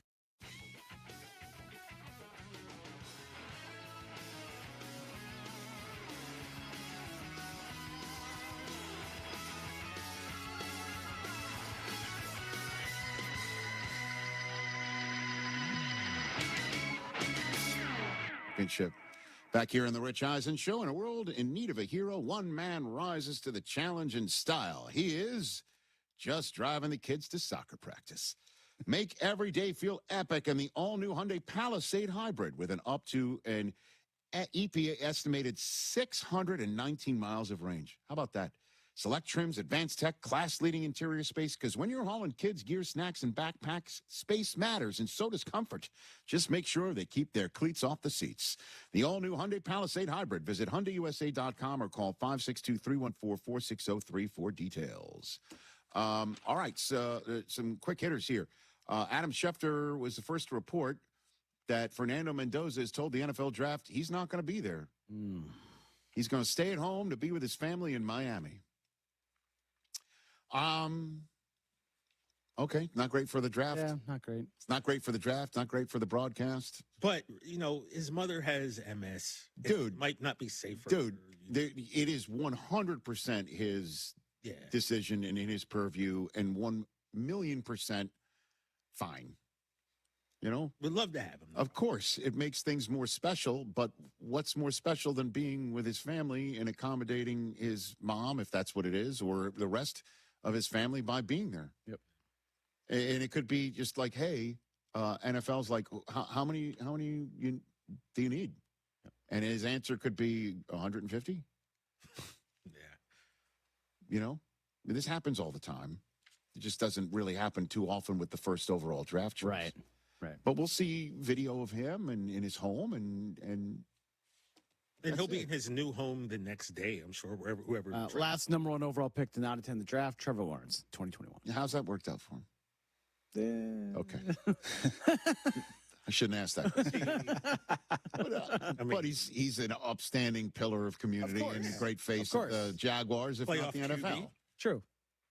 Okay. What it's all good. Like if this makes him happy and his family happy, and plenty of guys will be at the enjoy the moment. Yeah. And I do believe there's a direct flight from Miami to Las Vegas. I believe that's true. Yes, I believe it's a private aviation. I think goes everywhere. I don't know. One guy famously flew from one guy famously had to fly from Vegas to Washington D.C. and then drive to Baltimore. Oh yeah, that's true. That did not go over well. I didn't understand that. That might be the most bizarre part of the entire Max Crosby story is that he flew commercial to Washington, D.C. and drove up to Baltimore. Yeah, because that's like an hour plus. 2. I think he said it was 2. How is it? I don't know. Weird. BWI is. At any rate. And didn't he have bad knees too? So you're going to crunch him up in commercial and then put him in a white van with no windows? Not everybody has your problems. In a bed situation, I'm sure. Listen, Mr. Seat 1A up here. I don't like sitting in seat 1A. You like 1B? It's a bulkhead problem. Bulkhead, not great. I don't need bulkheads. Nah, I don't need bulkheads. But at any rate, that's my favorite part of this coverage of Fernando Mendoza saying he's not going to the draft. Speaking of Baltimore, their former head coach, John Harbaugh's got a holdout on his hands. What? Dexter Lawrence. Yeah. Sexy Dexy, right in the middle of that defensive line. Makes it all go for the Giants. Says he's not showing up. Doesn't want to play for the Giants anymore. His contract's not to his liking. So he's not at the first opportunity to be with his teammates because the rest of the league is going to start up with their OTAs, their April OTAs, pre-draft OTAs next couple of weeks. But the teams with new head coaches have the opportunity to start it this week. John Harbaugh speaking about the Dexter Lawrence, as we always say in the media parlance, situation. Hit it. Well, I don't know if granting a request is really the right way to say it because it doesn't really work that way. You know, it's not like a Christmas gift. You know, it just doesn't work like that. It's business, you know. So the business is to be the best football team that we can be, and the business for him, I'm sure, is to be the best player he can be. And then there's financial obligations, restraints, opportunities, all those things that go around that because it's pro football. I guess there is in college football now too. It's just it's different a little bit in the way it works through the contracts in this league. So that's really what it boils down to. We'll see what happens. We'll see what happens. I also got another. He also says that I'm not surprised by it. We'll try and work through it about the possibility of him returning to the Giants. I think the prospects are high. We want Dexter here, and I believe Dexter wants. Oh, we have that too? Oh, my bad. Okay, get it. Yeah. I think the prospects are going to be high because the Giants, speaking for the Giants, we want Dexter here, and I believe Dexter wants to be here. You know, that's a good formula, but there's business involved. It's a business proposition. We know it's pro football, and these things happen every year, pretty much on every team. So, not surprised by it. Saw it coming a few weeks back, probably, and good conversations with Dexter's agent, Joel Siegel, and understood what they were thinking, and this is where we're at. So we'll just try to work through it and see where we can get done. Okay. John's been through this. Yep. He's probably like, if you do what were they really thinking, but don't have to hit the drop, it'd be just like, did you see that one time I sat down at the NFL owners meeting just at the moment Lamar Jackson hit send on a tweet saying he never wants to play for the Baltimore Ravens again? Him with his buddy and the shake weights and all that stuff that was going on. The shake weight guy. Did you see the memo? You know what I mean? Like, did you know, I dealt with that. You know who's still, got paid and is still the quarterback there? So I've been around. Jeff in Detroit. Got to speak with him on a day like today. Jeff, I got about 30 seconds. What's going on, Jeffrey? What's up, G? It's great to beat a Michigan Wolverine. Listen, that game had me as nervous as a cat swimming through a Florida swamp with pork chop drawers on. Wow. But I am so happy. 37 years, we can finally put it to rest. That was the best Michigan team ever. The defense is what won the game. And, I mean, in a game like that, grinding it out, and it looked like they were getting ready to pull a UConn that they did to Duke on us. It looked like they were coming back, rolling downhill, couldn't get the ball in, and finally, those guys clamped down and did their thing. Man, it is bedlam here. Everybody is so happy rocking the Michigan gear, and yeah, we did that. Thank you, Jeffrey. Thank you for chiming in, giving us a little bit of what's going on there in Detroit. Go Blue. To all of my fellow Wolverines out there, it is a great day to be a Michigan Wolverine. Can confirm. You've said it before. This will only take a second. Just a quick glance. A fast reply. But on the road, seconds don't wait for you. They decide everything. Who stops, who doesn't, who makes it home. So next time your phone lights up, ask yourself, is this distraction worth a ticket or even a life? Put the phone away or pay. Paid for by NHTSA. Evan Cohen here. In life, as in sports, the pros make it look easy. That's why pro golfers like Jason Day, Ben Griffin, and Patton Kazire trust the pros in lawn care. True Green. They have the experience and expertise to give you a lawn worthy of the PGA Tour. And since True Green does the work for you, you get more free time, or more tee times. So stop stressing over your lawn and start loving it. Sign up now at TrueGreen.com because nobody makes it easier to get a golf course quality lawn than True Green, the official lawn care treatment provider of the PGA Tour. NBA Thursday on ESPN Radio. It's a California clash in San Francisco. Here's Curry the other way. 3-on-3. Pull-up triple. Good. While the Warriors are preparing for the play-in tournament, the Lakers are fighting to clinch home court advantage in the first round. James steps back deep. 2 hits at the horn. The Lakers at the Warriors. Coverage begins Thursday at 9:30 Eastern with tip-off at 10 Eastern on ESPN Radio and on the ESPN app. Presented by Indeed. First draft with Mike Greenberg, Mel Kiper, and Field Yates. He can't dictate the top 10 because for me, it's about the best players. If you look at Washington, where could they go here? Yes, they have to wait and see who's there. I would love to see a Caleb Downs here if I'm the Washington Commanders, a Sonny Styles here if I'm the Washington Commanders. But Jeremiah Love, if he's there, people say, well, that's a luxury pick. No, it's not. It's not a luxury pick. You put him next to Jaden, you got something. I'm just not sure, Field, if he's there at this point in the draft. You can watch First Draft on YouTube or listen wherever you get your podcast. You know when you're locked in, focused, and fearless. Welcome to the WNBA. Your vision narrows. You can't look away. Every assist, every stop, every logo 3, every did you see that moment? You bet! All of it right here. Lock in. The WNBA Draft, presented by State Street Investment Management, SPY. April 13th at 7 p.m. Eastern on ESPN and streaming on the ESPN app. Evan, Canty, and Michelle are unsportsmanlike. Guess what? Since he's been with you, he's not good at football. Outside of one half where we go, maybe Deshaun Watson is turning a corner, he's been bad. And he's been injured. He tore his Achilles in 2024. He re-ruptured it again. And he's missed the past 2 seasons playing. And you think all of a sudden he's going to be good? Unsportsmanlike. Weekday mornings starting at 6 Eastern on ESPN Radio and on ESPN2. The 2026 NFL Draft on ESPN Radio. So you ready for the draft? Let's get started. Live from the North Shore of Pittsburgh, Pennsylvania. You know, I have a unique blend of athleticism and size at this position. All the teams are sitting there just absolutely licking their chops. He doesn't have the big-time arm strength. He's good, not elite. The 2026 NFL Draft. The Las Vegas Raiders select Thursday, April 23rd through Saturday, April 25th on ESPN Radio, ESPN, and on ABC. Presented by Pella Windows and Doors. Sundays are for the NWSL on ESPN. For world-class action. How much do you love this game? For the two-time MVP Magic. Chema Shawinga, is this her moment? You better believe it! For the passion of the ride or die. Just absolutely crazy, crazy scene. It's the NWSL you love. Look, this is the place to be. NWSL Sundays on ESPN, presented by Ally. Also streaming on the ESPN app. You have cancer. There's nothing you can do to prepare yourself. Round 1 of chemotherapy.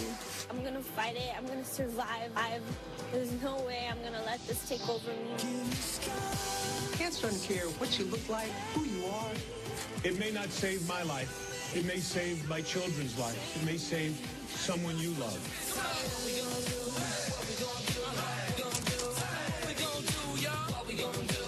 You ready to get this cancer about you? Let's do it. Live. Fight like hell. And when you get too tired to fight, let somebody else fight for you.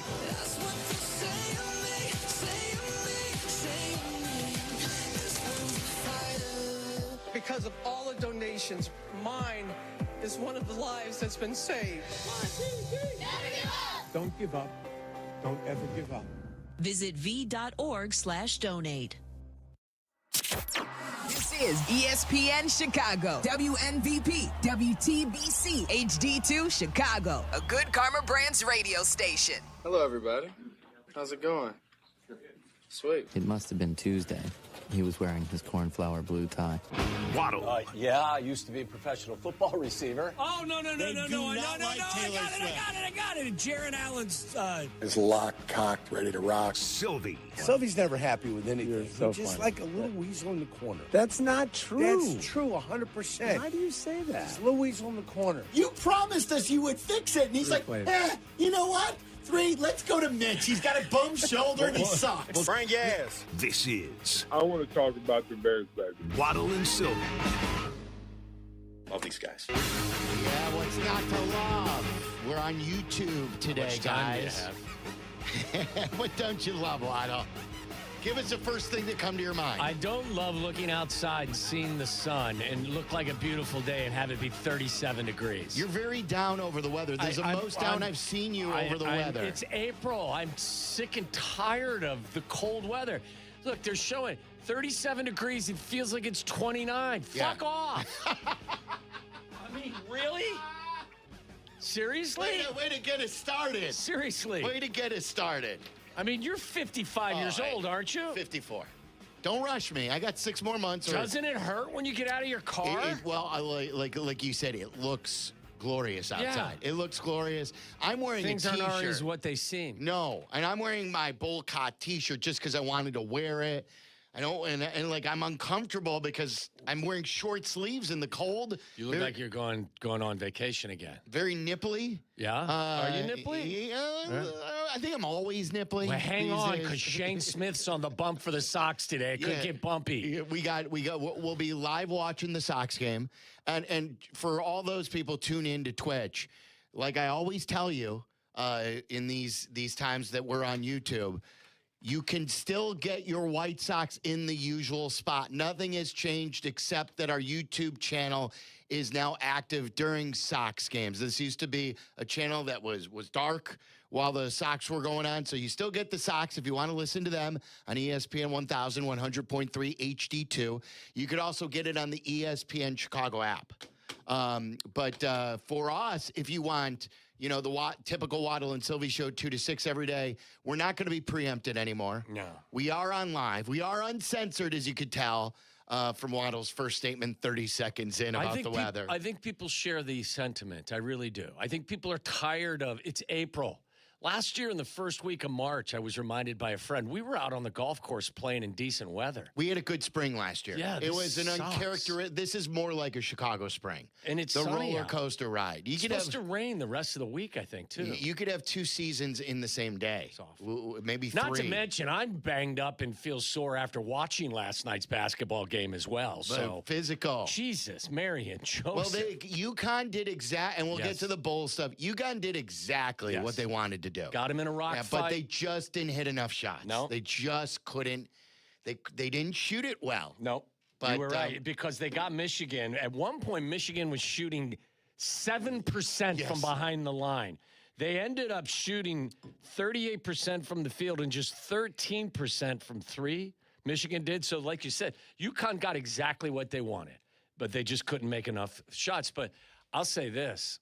I thought the most impressive part of the entire game was Michigan's defense. How quick and fast and physical they are. That was as physical a college basketball game I think I've ever seen. Really? And I got to, yeah. And I don't. I mean, you're Really? stuck in the moment. Back in the day when they Well, really. I mean, I'm talking like not 10, 15 years ago. I'm saying like they let those guys play. Oh, did you see the one exchange where? And I think that Danny Hurley was thrilled that they were letting him play. He complimented the officials after the game. Like they tried to get him at the end of the press conference to bash the officials. Yeah. And he's like, "Look, if I get that crew every game, I'll sleep good at night." Yeah. He was complimentary of him. There was the one. It was a one sequence. I think middle second half, where it looked like they were tackling play, and there was no whistle. Yeah. It was both teams were going like this. They were getting grabbed. Who's the big guy on Michigan?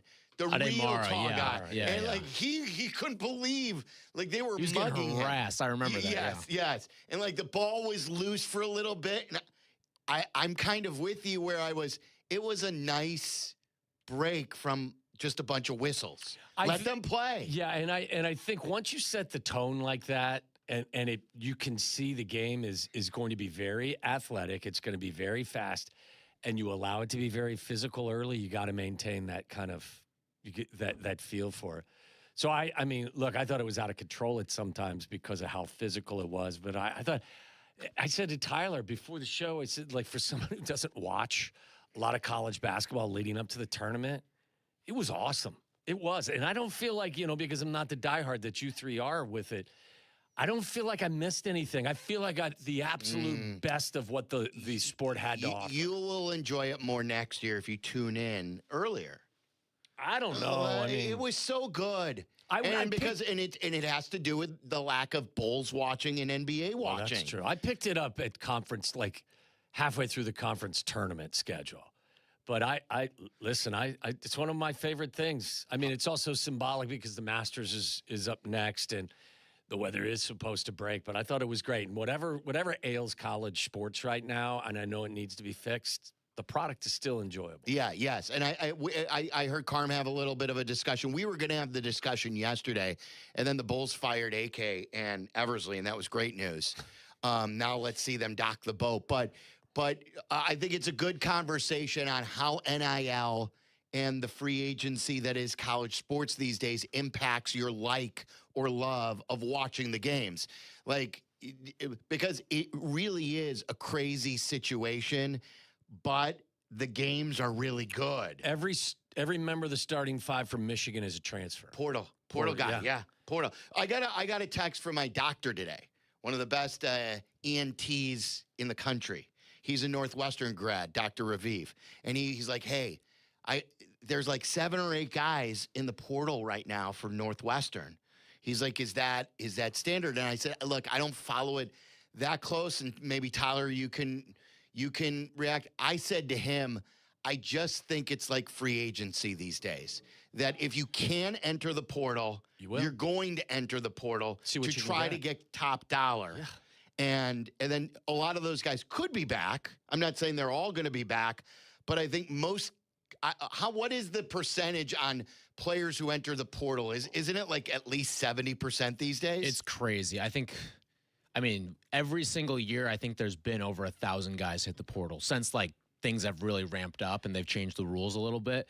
But yeah, I mean, there's a good amount that will just come back to the schools that they were at and after testing the waters. But it's turned into European basketball where every year it's like pretty much in European basketball, everyone's only signing 1 or 2 year deals. Can I sell you guys on you have to, wherever you go, you have to stay for 2 years. You have to sign a contract that you have to be there for 2 years. And after that, you can leave.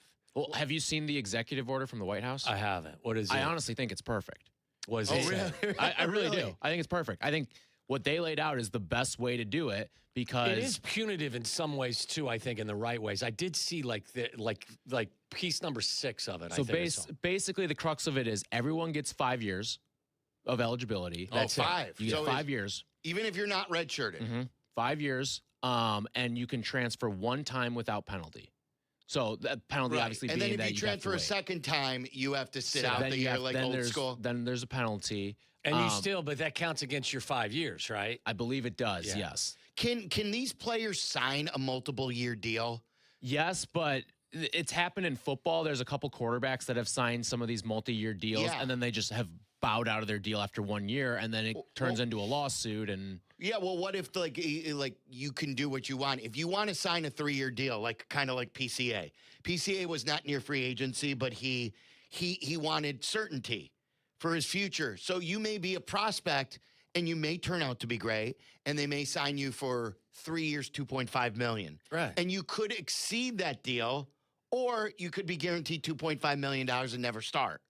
Right. You know what I mean? Like there's risk you got both whatever ways. you sign. The problem with the what they're doing now is if Tyler, if you're saying it, if they don't like what's going on, they just leave, and then you have to sue them to. And the schools don't want to put up. They don't care not. about the lawsuit. Right. They don't want the headache of the lawsuit, so they just say go. So if I sold you a 2-year, you had to sign it to. Well, keep going with whatever you thought was. No. I mean that was pretty much the whole point. Is like, yeah, there are guys who have signed multi-year deals, but they all end up just leaving after a year and saying, yeah, because the schools don't want to deal with the headache of a lawsuit. It's not worth it for the school to fight the good fight. This is, and like, look, I think the kids should have the way that a coach can, but like even at the professional level, they make you sign contracts. Like I told you before, the free agent rights are without question the best for college athletes. No doubt. But like think about the NFL. 4 years. If you're drafted 32nd this year, you are signed for an extra year. Yeah, 5 years. You have 5 years control. If you're drafted 33rd, you still have to wait 4 years. Yeah. NBA guys, all these different contracts. How many years of control for baseball players? Years and years, ARB and this and that.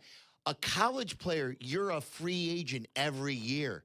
That to me doesn't work. I think that's why I said it's a short period of time. How about a 2-year commitment? If you're going to go to Michigan, you got to stay there 2 years. That helps provide some sort of stability for you as a student athlete and for the program. What about coaches though? Like if Ben Johnson signs with the Bears, he can't sign with the Packers the next year just because their offer is better. In college sports, why are they able to get out of their deals?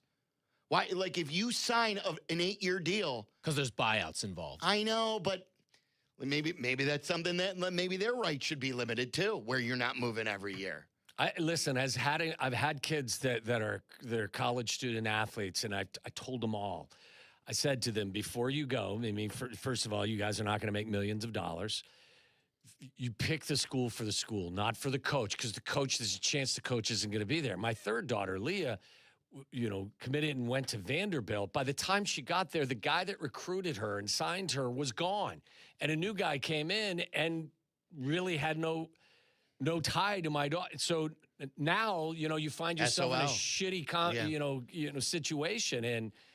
And I would just, I'm not telling you that these kids shouldn't have the ability. I'm just saying, like, shouldn't there be some sort of compromise? I think that's an exception, though, where it's the one exception I would put into if your coach leaves, you can leave. You can leave. Yes. If the guy that recruited you, and I'm not even saying you have to follow the coach, but if your coach leaves, you can leave. If he's the one that recruited you. Yes. So I think that's an interesting topic in the wake of the national championship game. Obviously, it's not our top story. The top story remains the Bulls, whether or not you've tuned out the Bulls in these recent years. A lot of people continue to say, don't talk about them. Look, they are changing their vice president and general manager with a chance to possibly change the coach. We'll see where this goes. These are, like, how many of these have happened with the Chicago Bulls over the last 30 years? Twice? From Krause to Pax to AK. This doesn't happen often. This is a huge time for the Bulls to see if they will get their future right, to grab these basketball fans back, because it's sort of like they have a high tolerance for shit. And maybe they've killed some. Yeah, maybe the Bulls have killed some of their fans. But I think most of us are hibernating. Yeah, I meant their owners have a high sure. high level for a lack of production. I'm in that camp. You know how much I love basketball. Are they dead to you? Are you hibernating? Yeah, they're not dead. They're cryogenically frozen right now. Like, I'll come back as soon as you tell me how you're going to connect the head to the torso. If you can reconnect the Bulls' head to their shoulders, I'll be back. But if you're not going to do that, then you're going to remain in cryogenically frozen state, and I'm going to sit on my couch and watch something different, because this is the big problem for a team like the Bulls. There's so much television for me to watch now. Oh, yeah. With streaming. You got DTF St. Louis to watch. Yeah, how about the Denny plan? I haven't seen it yesterday. Oh, geez. It's really gone in a weird. I mean, like, it gets weirder and weirder. It's very, very odd. I'm just telling you, there was a time when the NBA, even if the team stunk, they kind of still had their claws in me, because I hadn't really indoctrinated myself into the world of streaming television. Now, point. I get it. I'm out quick. And maybe I'm the exception to the rule. Maybe people are different than me, but I'm not going to hang around for shit. I'll give you an example. It's a fight that we used to have for years and years and years. What did I look forward to immediately after the championship Monday game? Russian bathhouse. What? I don't know. You know me too well. Yeah. Shh. No. The night of, it happens in the broadcast. Oh, one shining moment? One shining moment. And so... wasn't even close to sticking around. I felt like it ended late last night. It has been late. First of all, it goes later and later. They tease it for 4 different breaks. Last night was the first night where I'm just like, look, I'll catch it on social media. I still haven't caught it, by the way. I used to love it. But I'm not going to sit through all those commercials. We went to DTF St. Louis. Yeah. And we finished the Denny's Plan episode. It's crazy. So, we know all these TV shows are there for you on demand these days. And so I wasn't sticking around. Same thing with the Bulls. And the Bulls sort of gave us a push last year where they let us get used to life without their broadcasts. Yeah. Because of CHSN. Yeah. And because a lot of us couldn't get CHSN. So not only were they bad, they made it easy for us to skip out on those games, getting used to missing them. And finding a new way of getting through the winter. I'm further turned off by, if my conclusion is you don't care, then I'm definitely not going to care. And if you continue to just remain status quo and show us that you're content with just a below average product consistently, why should I care? You know what I mean? If you don't, or my perception is you don't, why should I? I have not watched a minute of Bulls basketball, I can tell you, in weeks. To me, and that is Charlie. I used to go home and watch every single minute. Bottoming out sucks to watch, right? A team that is stripping it down to the parts. I mean, we had this with the Bears for a number of years, right? Where it's December and you're like, fuck, we gotta watch this game. But it is football, right? And there's only 17 of these. But even if the Bulls were to bottom out, which I think we all would like and almost expect them to do this year, that at least is caring, right? You're at least that is a means to an end, and this is just. Let's see. I mean, we have we played the Jerry Cup before, where he's we're getting away with murder. We just wanted to get second, third place. You're playing meaningful games at the end of the year. Who cares? I'd kill for second place right now. Well, yeah, from a Bulls fan's perspective. But that attitude is a thing that we're all trying to get at here. Or at least out of the 10 seed, at least compete for something where the first round of the postseason is completely up for grabs. It's been years, guys, since they've won a playoff series. Well, what I think where they really truly lost me was with their interest, or my perception of their really intense interest in trying to make the play-in game, because it guaranteed them, if they could host a one play, didn't really care about the playoffs, but we can just get a playoff game or a play-in game. And that's kind of how I felt like, really? Your role is to get into the play-in game? It was Bulls Groundhog Day. Yeah. Play-in day was the Bulls Groundhog Day. It was a worthless day where we just watched a fake like an animal, like look to see his shadow and see if he'll advance to the second play-in game. Against the Heat or the Raptors. Yeah. And then only to lose, and they repeated it. They're like, okay, let's do that again. That was fun. Is the highlight of Bulls basketball DeMar DeRozan's daughter screaming during free throws? I just had that flashback. Like they won with that team. They won one playoff game, and that was against the Bucks, where they lost 4-1. And then I think it was the year after where they beat Toronto, and the daughter was screaming in Toronto on the free throws because it was so quiet in there because they're rooting for the Raptors, so her screams can be heard well because she was a road fan. But obviously they had connections in Toronto. It's sad. And like, look, if I feel like they're going to make the effort, I'll come back at some point. But right now, I'm just cryogenically frozen. Here's I want to get to, and if you want to weigh in, whether it's college national championship game, whether it's the Bulls and what you want to hear from Michael Reinsdorf, 312-332-3776. Maybe you don't care. Do you have any predictions on what he's going to say? I think he's going to try to put on a show that they're going to do. They're going to my guess is, this is not based in knowledge.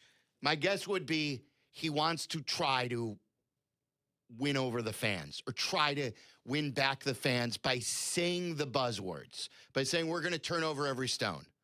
We're going to search high and low. I want to hear about costs and stuff like that, too. I want to hear mostly about Billy. Like, you can't, like, as much as what I would like to hear about Billy is we like Billy. And, you know, there may be a spot for Billy, but that ultimately is up to whoever we hire. I don't want to hear this is the sort of lack of a plan that the Bulls have had strategically for their basketball team. And I don't want to do this with Billy, where maybe Billy could be our coach. Maybe Billy could be our president. Maybe Billy can be our GM. We'll see. Like, that's not a plan. You can't go in there saying, maybe Billy can coach, maybe Billy can oversee the organization, maybe he could be the GM. You know what kind of a plan is that? That's a security blanket for an owner that doesn't have, I think, the capacity to do this on his own. Hence the reason why they're, I think, going to get a search for him. When's the last time we've heard Michael Reinsdorf speak? I don't know that I can recognize. I was trying to think about that, and I was like, I really don't know. We should have a contest to see, or just have a little game. Play certain cuts to see if you guys can guess if it's Tell me which one is Michael Reinsdorf. I remember there was during the CHSN battles, there was like some luncheon that he spoke at, but that wasn't open and that wasn't recorded. That was just some people had some quotes in like the Sun-Times and the Tribune. You know the story with Ricketts, don't you? And Reinsdorf? Not Michael, but Jerry. Like Ricketts, remember early on when Ricketts took over and he started he was always available. Oh, and he was always walking the concourse too. Handing out baseballs. But you wanted Tom Ricketts on your radio show, or you wanted to do a feature. Tom Ricketts would speak to you. And come over to your house for dinner. Jerry called him. The story goes, it was either a call or a meeting, and Jerry's like, hey, stop talking so much. and apparently he's listened. Because he doesn't. I like it.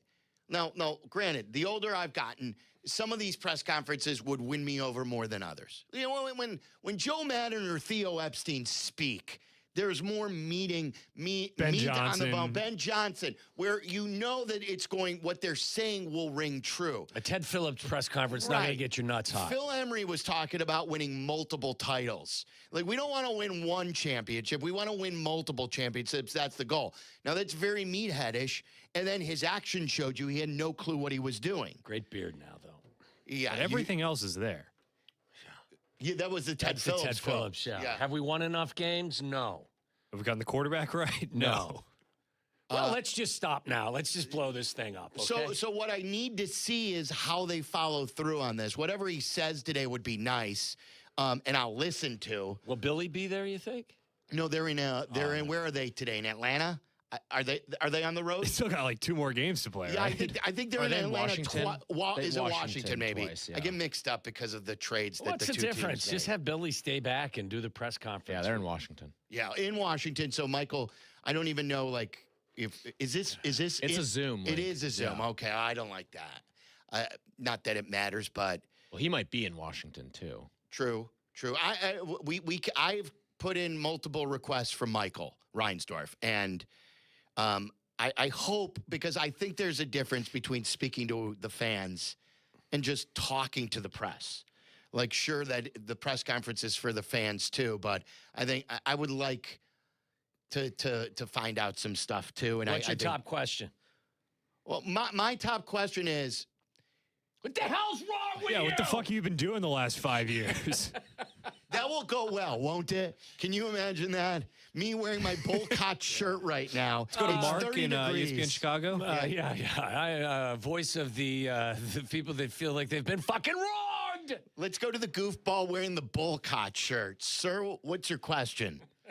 Can we, since we're doing can we sign in to do a question? You can. I mean, you'd have to step out of here, but yeah. Why can't we do it with it? No? Oh, because we can't carry it. Yeah. That's right.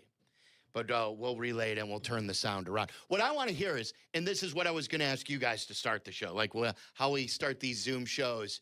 And someone was asking, hey, I thought the White Sox were on ESPN 1000. I'm looking at the chat, some of the chats. I hope they are, because I've said the F word more than once. Yeah.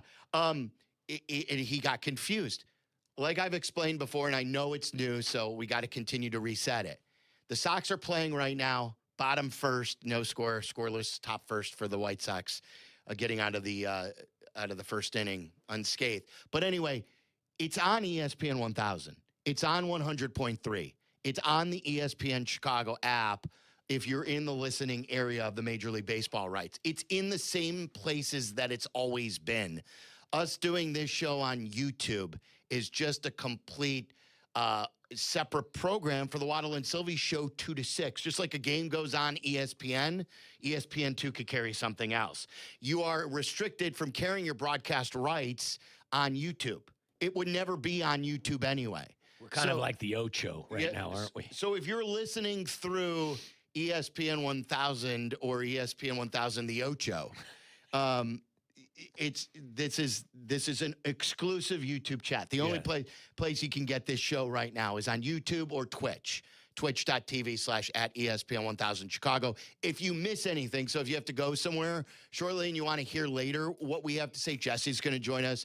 There's some Cade Horton news. It doesn't sound like it's going to be good. He's seeing the surgeon today. It will all be podcast as well. So the FAFO, which stands for Fuck Around and Find Out. And format. That's our format here, where we go Fuck around and find out. We go uninterrupted till we need a piss break. Then we'll break for a couple minutes, and then we come back and restart the show. But it will be available on a podcast form. And we still take your calls. You can post something on they seem to be debating football when we're talking about other stuff. Oh yeah, they always debate football. Like I've seen like a Jared Goff debate going on in there, which is fine. You know, whatever you guys want to do. The draft is inside 4 weeks, and there is a defensive lineman out there that people are asking, should the Bears get involved in terms of the pursuit of him. And by the way, it's 12 degrees out at the ballpark. And there's like 14 people there. Like, this is, I know this is a tired statement, but it's just so stupid by Major League Baseball. But we know it's going to be cold through all of April. So do something about it. Fix your scheduling. Why are the Angels in Chicago? Correct. Like, that is stupid. It's probably warm in Baltimore right now. Of course. Is it? I bet it is. It's always warmer in Baltimore. Never been. I've been Baltimore to DC. Is 53 right now. Yeah. It's better. That's better. It's just stupid. So we'll keep you posted on the White Sox. And you can ring us up at 332-3776. The Car Shield commercials, I've had enough as well. Like, I don't know how much you've been watching. Oh, well, Eric Burns. Wow, I see him more than I see my wife. Did you notice, too, at the beginning, they put MLB legend? Yes. On there. Then it's closed out by Ric Flair. It's pretty funny. So, all right, so back to the Bulls stuff. What I need to ask you, and this is what I would ask Like, are you willing, like Michael Wilbon said yesterday, like we have said, Ryan Russillo told this to Big Cat today. The first person you call is Brad Stevens, and you make him say no. You repeat history with Theo. Yeah. What's his title? Is his title GM? What's his exact title in Boston? I think he's president. Right? Like, that's what I mean. So would that be a lateral move? Is his contract up? Like, if there's a way for him to come, are you calling, for instance, Steve Kerr? You may like Steve Kerr, you may not these days. But maybe Steve Kerr, I believe, is a free agent at the end of the season. And maybe he wants to run a team and doesn't want the daily grind of coaching a team. He has been the general manager of the Phoenix Suns, and he could be a good guy he knows ball, that's for sure, and he could build out a front office as the sort of overseer of that. I don't think there's any bad calls. Are you doing anything? And this would probably be my first call. Even if it's a 0.5%, you got to call Sam Presti, don't you? Or the Thunder. Well, what's his title? Can you get him in one of these promotion things? Why would he leave? I understand that. Like, all of your questions that you probably would say, or rolling of the eyes when we bring up Sam Presti, but at least have them say no. Don't start, nothing against Matt Lloyd. Matt Lloyd, who once was in the PR staff of the Bulls, worked his way up to the front office, has worked with Orlando, and now is with Minnesota as their GM.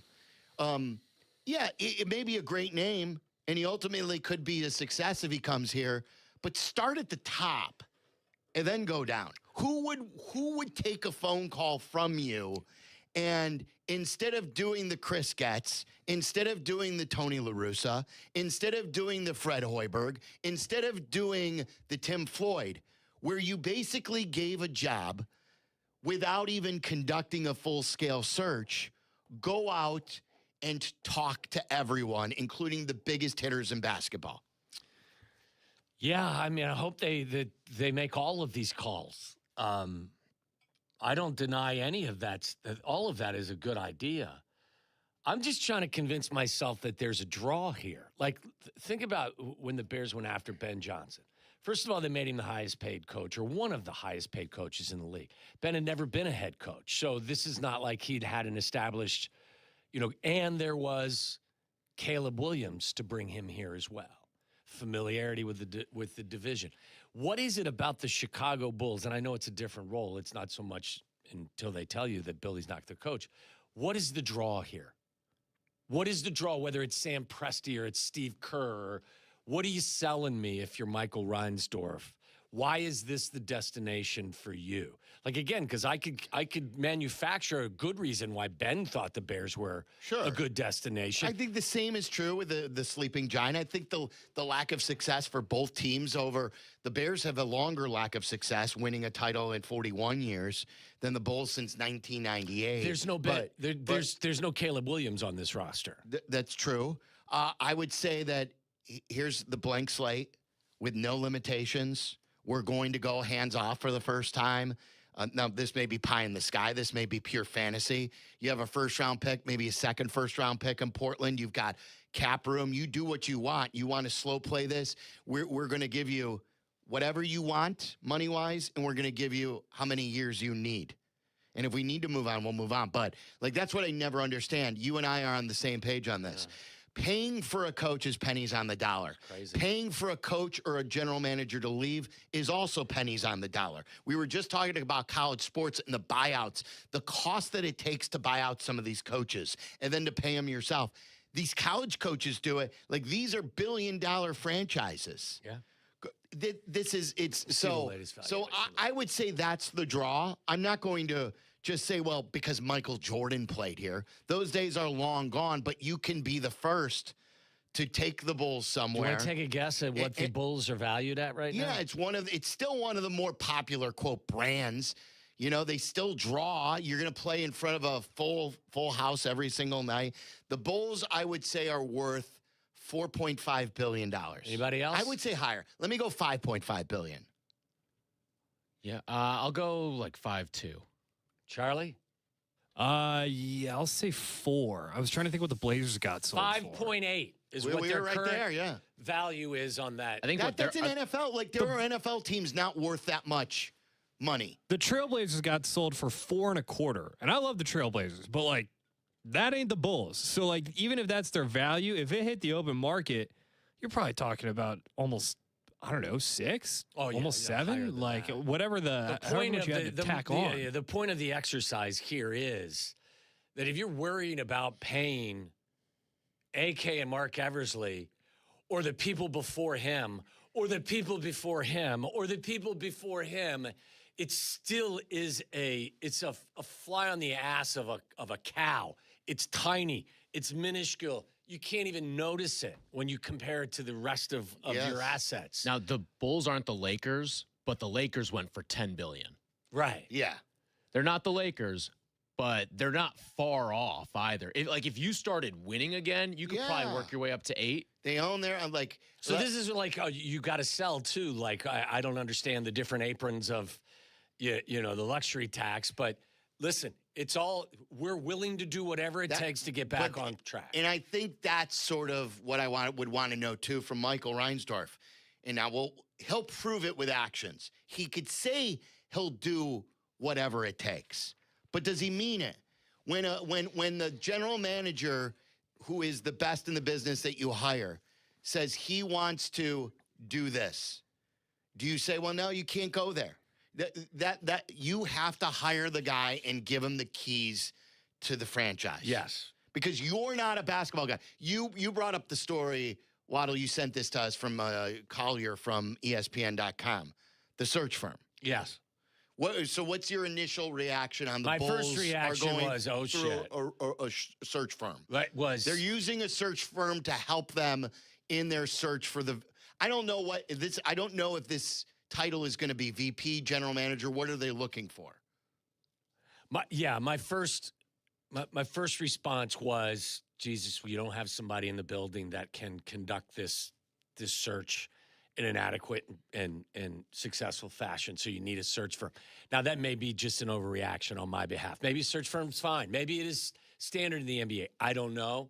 But my first thought was, really? You got to hire a search firm to go find somebody to help fix your basketball team? Do you trust a search firm who does that for a living? Or do you trust Michael Reinsdorf, who has zero success running a professional franchise? That's what Tyler was saying to me. So, like, Tyler was like, I said it. I was like, oh, my God. He's like, hey, this is probably a better option than letting the owner I'm not saying it's a home run, right? But I think I'd rather have the search firm do it than the Reinsdorf family. Here's my hope when I hear search firm. And I know people go to Bears searches. They go to Polian, which wasn't a search firm. These are professional firms. Maybe Ernie Accorsi's available. Ernie Accorsi, all these guys, because they didn't know enough who to call.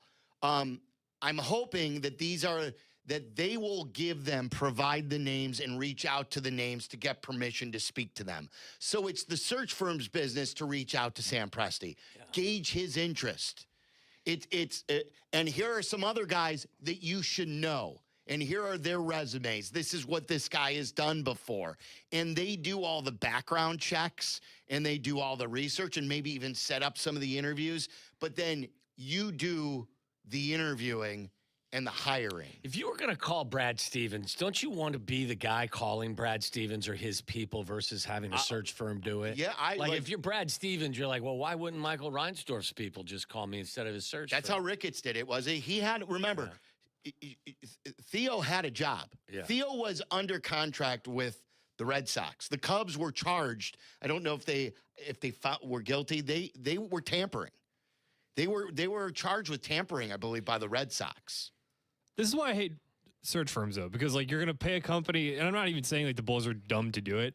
I just it's just silly to me that you're gonna pay a company a handful of $1 million for them to come back to you and be like, "Have you considered Brad Stevens?"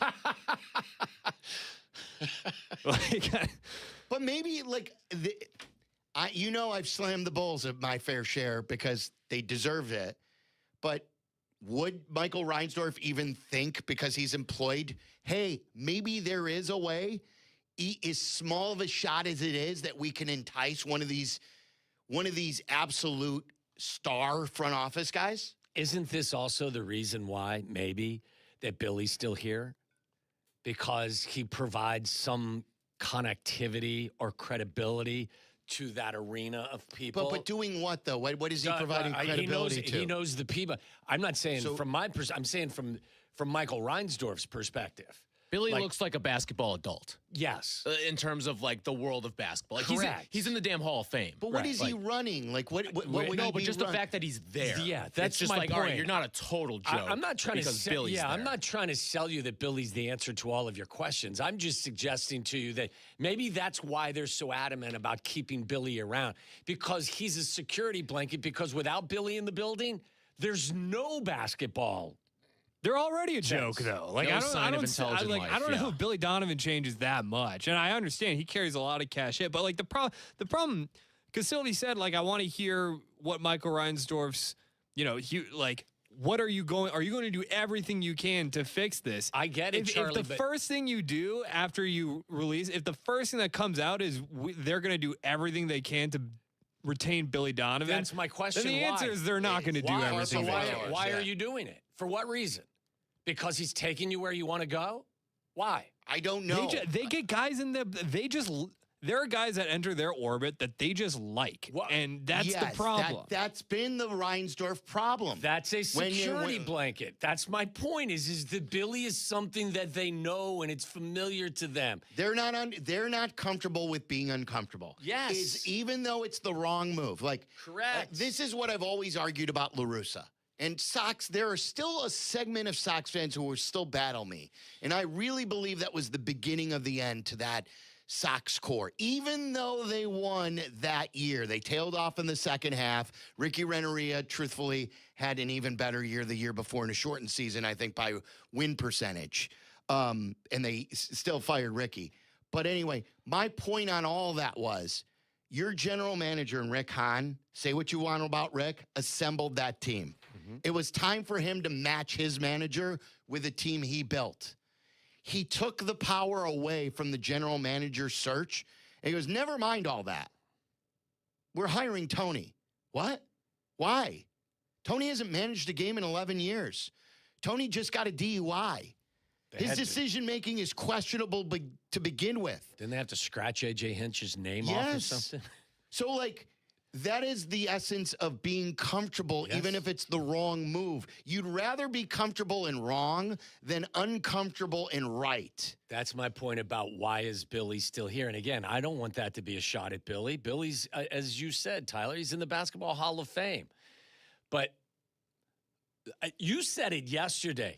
Go through the long list of Hall of Fame players and coaches that they were more than willing to cut ties with. All of them. But now, like in a moment where your boat is sinking and you need somebody to throw you a line. How many times did they try to trade Scottie Pippen before, in essence, they traded him in a sign and trade with Houston after MJ left? They tried to trade Scottie multiple times. You know, they didn't care about Phil Jackson. Tim Floyd told us during The Last Dance, I don't know if everyone knows this story, Tim Floyd, in the fourth championship, Michael comes back the year before they lose to Orlando, his first full year that he's back. The Bulls win 72 fucking games. 72 games, and they blow out the Lakers' record of 69 wins. Nice. And they win the championship in dominant fashion. And in Seattle, as they're up 3-1 against the Sonics, Jerry Krause is hosting Tim Floyd in Seattle because his plan is, after the Bulls win their fourth title, to fire Phil and put Tim Floyd in for the 96-97 season. And finally, Jerry Reinsdorf stepped in and said, well, we can't replace the coach. But yet he still tried to replace the coach in 97 and 98. And ultimately, they never said, you know what? We got to do whatever it takes to keep Phil Jackson, the greatest, the most accomplished NBA coach. At least one of them, Auerbach, him. And the right guy for that job. Yeah. And Tom Thibodeau. Say what you want. We criticized Tibbs for the minutes. We never said he should be fired. But they were fine with letting Tibbs go with all those wins. Billy hasn't done half of what Tibbs has done. Some of it to do with, obviously, the roster construction. But now you're going to say, we can't let this guy go. Like, this is, I know Kap loves him. I didn't hear much of Kap's show today. But if this were the Bears and it was a guy that Kap didn't have a personal relationship with, and they cleaned house and they kept the coach, who's just okay, nothing bad, but nothing great. Do you think Kap would be mad if they were hiring a new GM or vice president and wouldn't then let that guy hire a new coach? Of course he would. It makes no matter what you think of Billy, it makes no sense to finally get rid of these two awful front office guys and not allow them to hire their own coach. It would be different if Billy had this record with the Bulls of going to the postseason and winning rounds, but like Tibbs? It's not right. Like Tibbs? Right. I mean, so, and again, it sounds like a big shit on Billy, exercise, and it's not. But I first of all, I don't believe in any sport that you hire a new general manager and don't give him the autonomy to name whoever the coach is. But it's really weird to me that you have to keep Billy around. I think it's because it's a security blanket and they don't have any other direction if Billy's not in the building. Now's the time where Michael can make his mark if he wants to. How much does he want to? Show us. Like, you can get uncomfortable. Yeah. Use the search firm. Call the best of the best. If they turn you down, call the next best. And so on and so forth.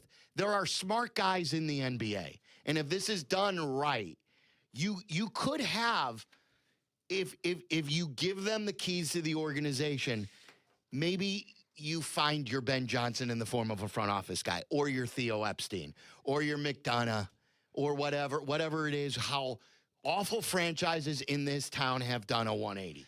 Doesn't mean they can't get it right. You can get it right, lucky, skill, whatever the case may be. I'm not suggesting they can't get it right doing it the way they are. I just, in a vacuum or just in general terms, I just think I don't understand the philosophy behind bringing in somebody to run your team and not allowing that person to have final say as to who the coach is, unless their decision is maybe that they're kicking Billy up into that role, up into, maybe off the bench and up to the office. I don't know. See, that's what I mean. Like, I don't have any idea.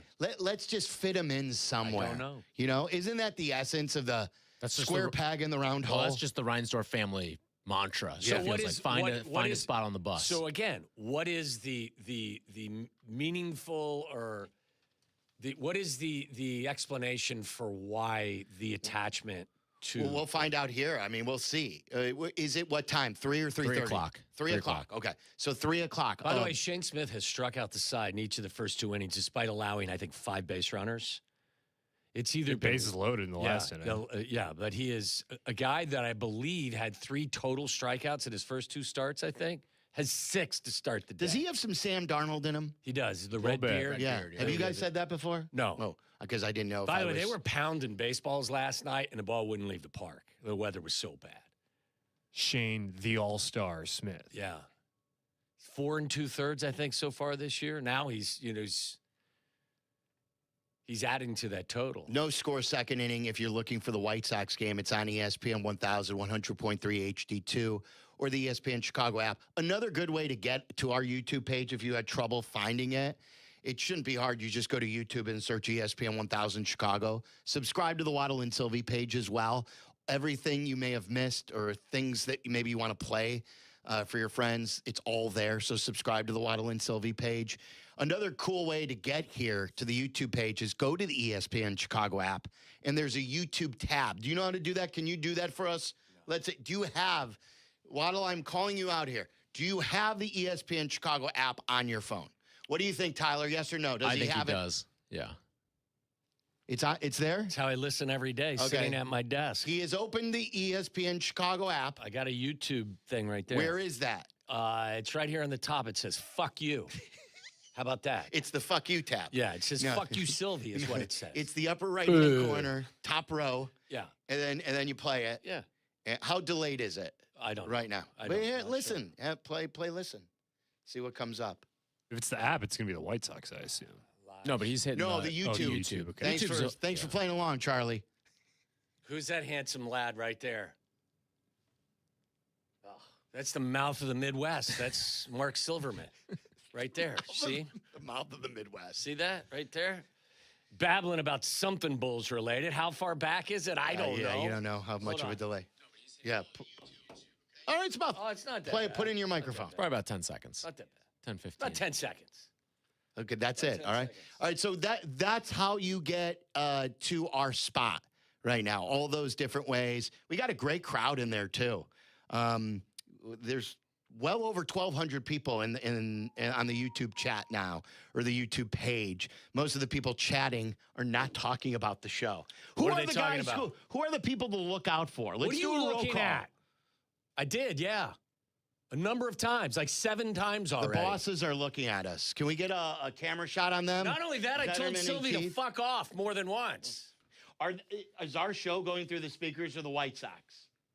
You can hear everything? Yeah, they're trying to work. Listen, you guys have created this animal. Yeah. You know, don't run from it now. This is like Jurassic Park, Danny. You can't create the dinosaurs again and then be pissed off when they eat you. That's right. It's like the old Rodman story. Oh my God, Dennis Rodman swore when we had him at lunch with a legend. He had half a bottle of Absolute in him. You kept buying him vodka sodas at the bar at 9 a.m. Right. And you're surprised that Dennis Rodman started swearing? Yeah. Duh. So, yeah, let's do a roll call. Someone said they're all idiots, Sylvie. Who is? Well, I'm asking, like, who are the guys to look out for in the chat? Because I've not been in there. I used to always go to the Twitch chat, and then it sort of ruined The me. YouTube chat is a very different world than the Twitch chat. What do you mean? How so? The Twitch chat is usually like they're talking. That's like its own community. They're talking amongst themselves. They're talking about the show. The YouTube chat.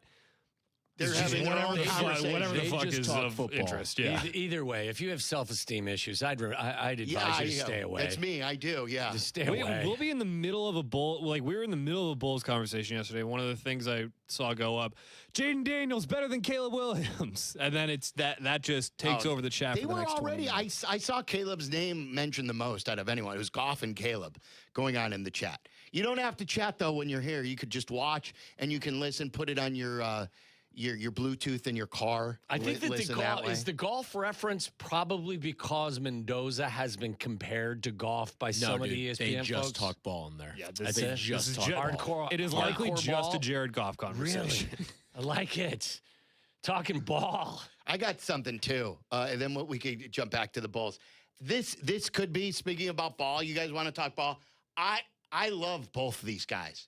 Where does Klatt rank as far as your college analyst? Is he at the top? Joel Klatt? Yeah. I like him a lot. Isn't he a great analyst, Tyler? I think he's solid.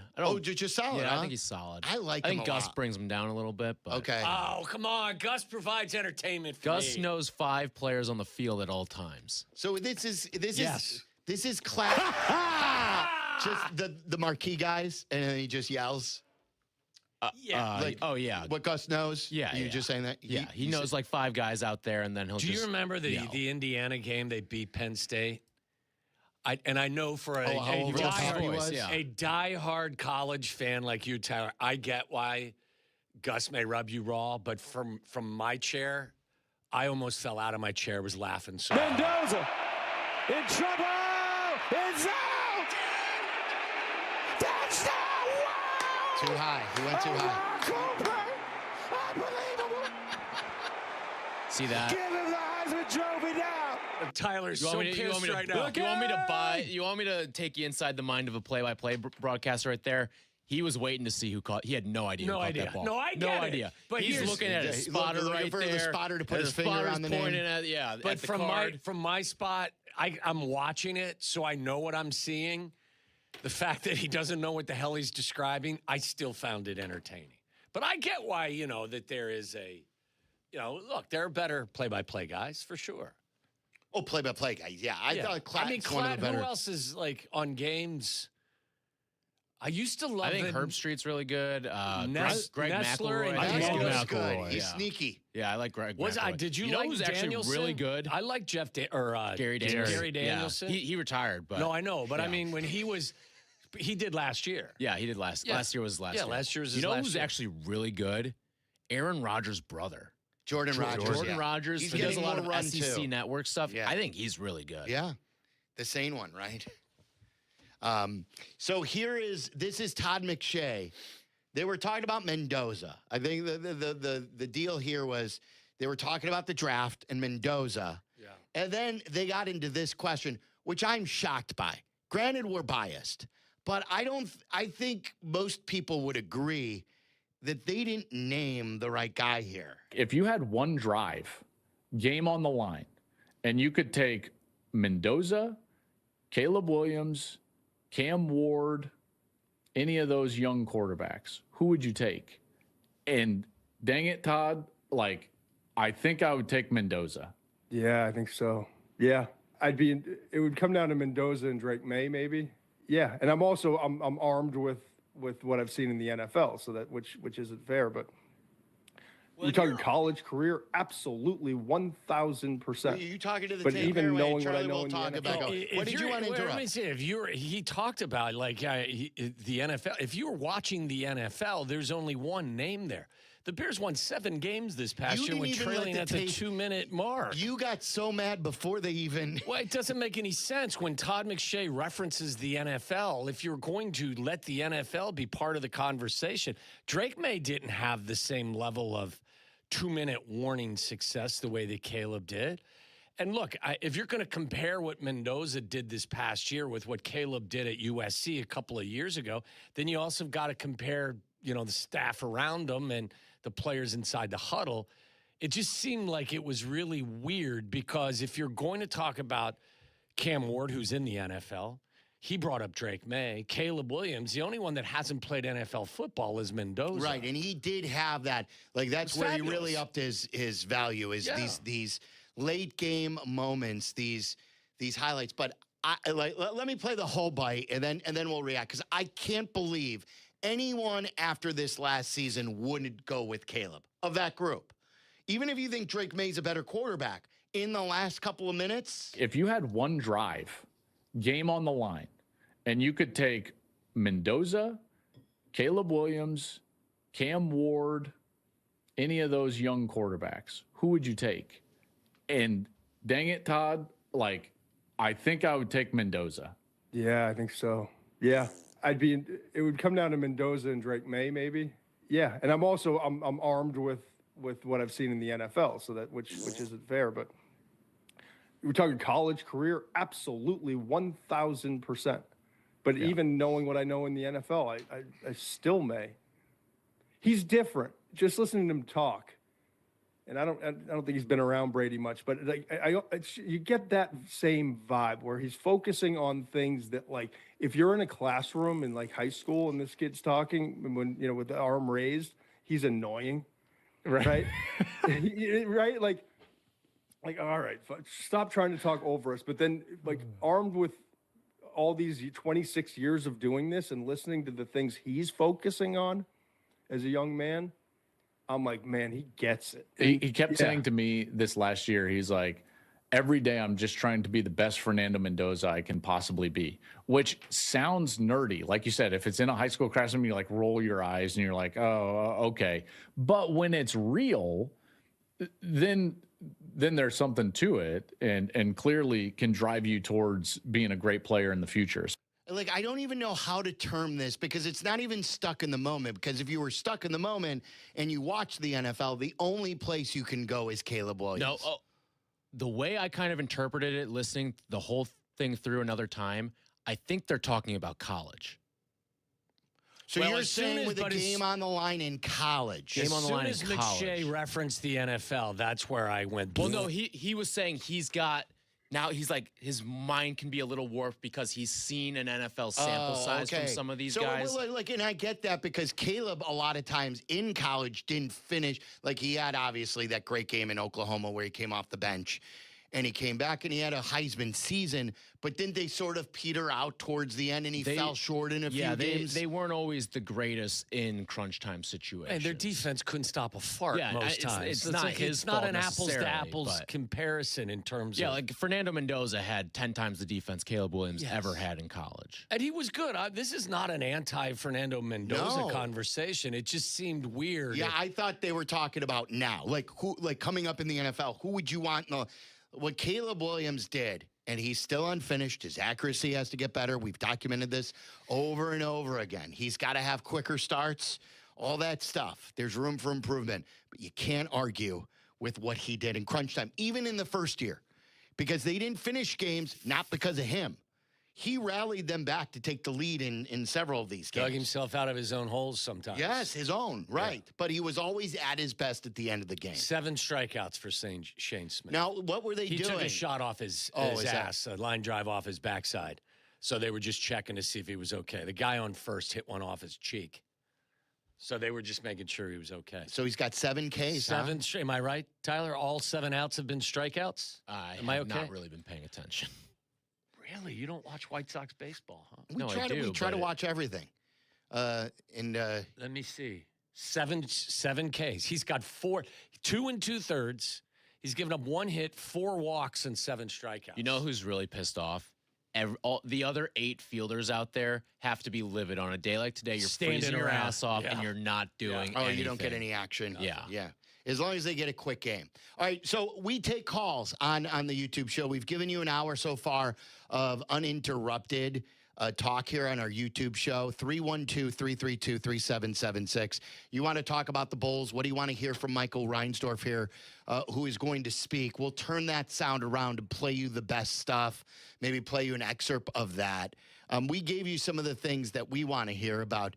You know, what are your limitations? Does Billy have a role? Are you going to do anything and pay any amount to get the best? What are your philosophies here? What do you want to talk about with the Bulls? You want to talk about the national championship game, the state of college sports with NIL? Be our guest as well. You're a Michigan fan. You want to do some bragging. It's cool, too. Some Cubs and Sox. So Jesse is going to join us on the stream in a little bit. And did you hear his report this morning? I did, yeah. The MRI there, it wasn't clean, I think is the phrase he used, correct? It was not good, yes. And so he's going for a, quote, second opinion, Cade Horton. He's going to a second opinion for to see the surgeon, the same surgeon who did the Justin Steele surgery. So connect the dots. We'll see what happens here. But I can't imagine the news is good. I think there are some rumors about Lucas Giolito and maybe if there could be a match there with the Cubs. The good thing is they've got some depth, right? I mean, like, who's got Assad in the minor leagues, right? Yeah, but he's not good. Okay, depth. but it could be worse, right? But, I mean, but when you got Boyd out now, too. I'm saying with Boyd and Cade, it could be worse, right? I mean, to have Assad, I'm not trying to sell you on him being a Cy Young candidate, but I mean, he's got major league starting experience. I mean, you could call him up and hope to get 5 from him. You're not going to score any runs because your bat's got holes in them. But at the very least, by the way, we've got a shake at the bat rack today. Do we? Oh, yeah. Complete lineup overhaul. Do you know what I was doing today? I was trying to find out the number of Cubs, starting, or not even, they're guys, everyday players who are actually hitting their weight. There are fewer guys. You played the Cubs hitting the weight game? Because I wrote this down and I was like, yeah, there's only one guy. Like Nico and Amaya are probably the only 2 hitting their weight. And then I looked at it and I go, wait a second here. I think Carson Kelly's hitting his weight. I think PCA is hitting his weight. But I think everybody else is at their weight or below. PCA is also rail thin, too. That's my point. Well, I mean, he weighs 180. I think he's hitting like 215. So he's hitting his weight. Yeah, technically. So, are we guessing here? Is that what we're doing? You want to guess? Here, let me pull it up real quick. So this is Tampa tonight against the Rays. It is a righty. It is a righty. Michael Busch leading off? He is not leading off. Is it PCA leading off? It is not PCA leading off. Is it Nico Horner leading off? It is Nico Horner leading off today. So now go lefty. Now is Michael Busch batting second? That is correct. Is Bregman batting third, you think? That is correct. Batting fourth. PCA batting fourth. That is correct. So Batting now fifth righty. is Carson Kelly. Not Carson Kelly. Ian Happ? Not Ian Happ. Matt Shaw. Not Matt Shaw. Dansby. Not Dansby. I actually Amaya. love it. Yeah, Amaya. Oh, Miguel Amaya. He's hitting He can 400. hit, and Yeah, people why not? forget before he got hurt, he was hitting coming well. on. He was coming on, yeah. Yeah. I've Is always this liked Happ now? Hap is not in the lineup Oh, today. wow. I'll give you that. Because he hits well lefty. Isn't it that his stronger side? I believe. Yeah, I think. Well, he has a much better. I've always thought he's been better right-handed, So like who- situationally. Who's But I who's think in his left? numbers bear out. Is it like Dylan Carlson in left or something like that, or No, Conforto? it's my least favorite player in all of sports Conforto? right now. But he's not batting. Where are we at? So sixth. So sixth is going to be like probably Dansby. Not Dansby. Matt Shaw. Not Matt Shaw. Moises Not Ballesteros as your Yep. DH. Seventh. Now it's Dansby. Now it's Dansby. Yep. Now it's Shaw, unless they're going Conforto It's for Conforto. And then Shaw. Shaw's hitting the ball at least, like he had a home run yesterday, like a missile. Yeah. And he nearly went deep to center. Wasn't it caught at the wall or Yes. something like that? Yeah. It's pissing you most off, or pissing you off most about your baseball team right now, or irritating, however you. Well, the injuries. The thing that has pissed me off the most is not their immediate start. It's that Cade Horton, one of the keys to getting great. Looks like he could I don't think injuries ever piss me off. They more bum me out. Yeah, it bums me, but Yeah, like I'm definitely bummed out about. I'm pissed off about the bats Yeah. because and here's the other thing I'm upset about too is the amount of home runs. I think they've allowed the third most home runs in all of baseball, and you've only played in pitcher parks to open up your season between Tampa, Wrigley, and Progressive. Is Tampa a pitcher park really, Yeah. despite being in a controlled environment? Yep, because the walls are tall and deep. Wow. Wow. So it's. You didn't like that I think description? I think Tall it's and always. deep? I think it's always been like. I heard deep and I What did you giggled. say? What's wrong with him? It's consistently played as like the 28th or 29th in terms of metrics for hitters. Do you realize that two guys have been hit in the head or the face today in this game? Benintendi just struck out, I believe, and the ball hit him in the face. Hit him in the shoulder. I did hit him in the shoulder. Yeah. Thank God, because if that hit him in the face, there was an Like Orioles. it hit him in the face. Yeah, it did. There was an Orioles hitter that got hit in the helmet. And whoever, I think Caro was catching for the Sox today, reached down and tried to help him up, and he wanted no part of it. Do you know also today for the Cubs, our buddy Mitch and Bartlett sent me this stat. I don't know if this has been publicized. Do you know that April 7th is one of the worst days in like recent Cubs history? What happened 10 years ago today? Schwarber blew out his ACL. Was it ACL, PCL? It was both, I think. Everything. He collided at San Francisco with Dex, right? It was Arizona. Was it Arizona? Yeah, it was out west. Yeah. They're out west, and he's out for the year. He got hurt on April 7th, 2016. A year ago was Justin Steele's final start when he hurt himself. And today, on April 7th, Cade Horton is going for the second opinion to the surgeon. This is a not good day for the Cubs. Can I get a 20? Yeah, Can I get a 20? I need to take a piss and get a coffee. All right, good. I could go too. So we gave you an hour and 5 minutes of uninterrupted fun. Don't go anywhere. We're back in a couple of minutes. We will remain here on ESPN 1000's YouTube channel. Anything you missed, it's going to be podcasts. We're going to come back with sound from Michael Reinsdorf. He's already started. Go ahead. You go. I'm going to send it to a break. Oh, okay. You watching Louis Angel switch yet? Michael Reinsdorf opened, according to Joe Cowley, as expected, his opening statement by reiterating that he needs this fixed for the fans. In other words, he needs more season ticket renewal and giving hope to people. Now, let's see how serious he is about all this, fixing the team in general, because he wants to win. You know, it's great to say for the fans, and I appreciate that he's hearing us. I also want to hear him say, we want to contend because we're in sports, because that's what good organizations do is they want to contend and they want to try and win a championship.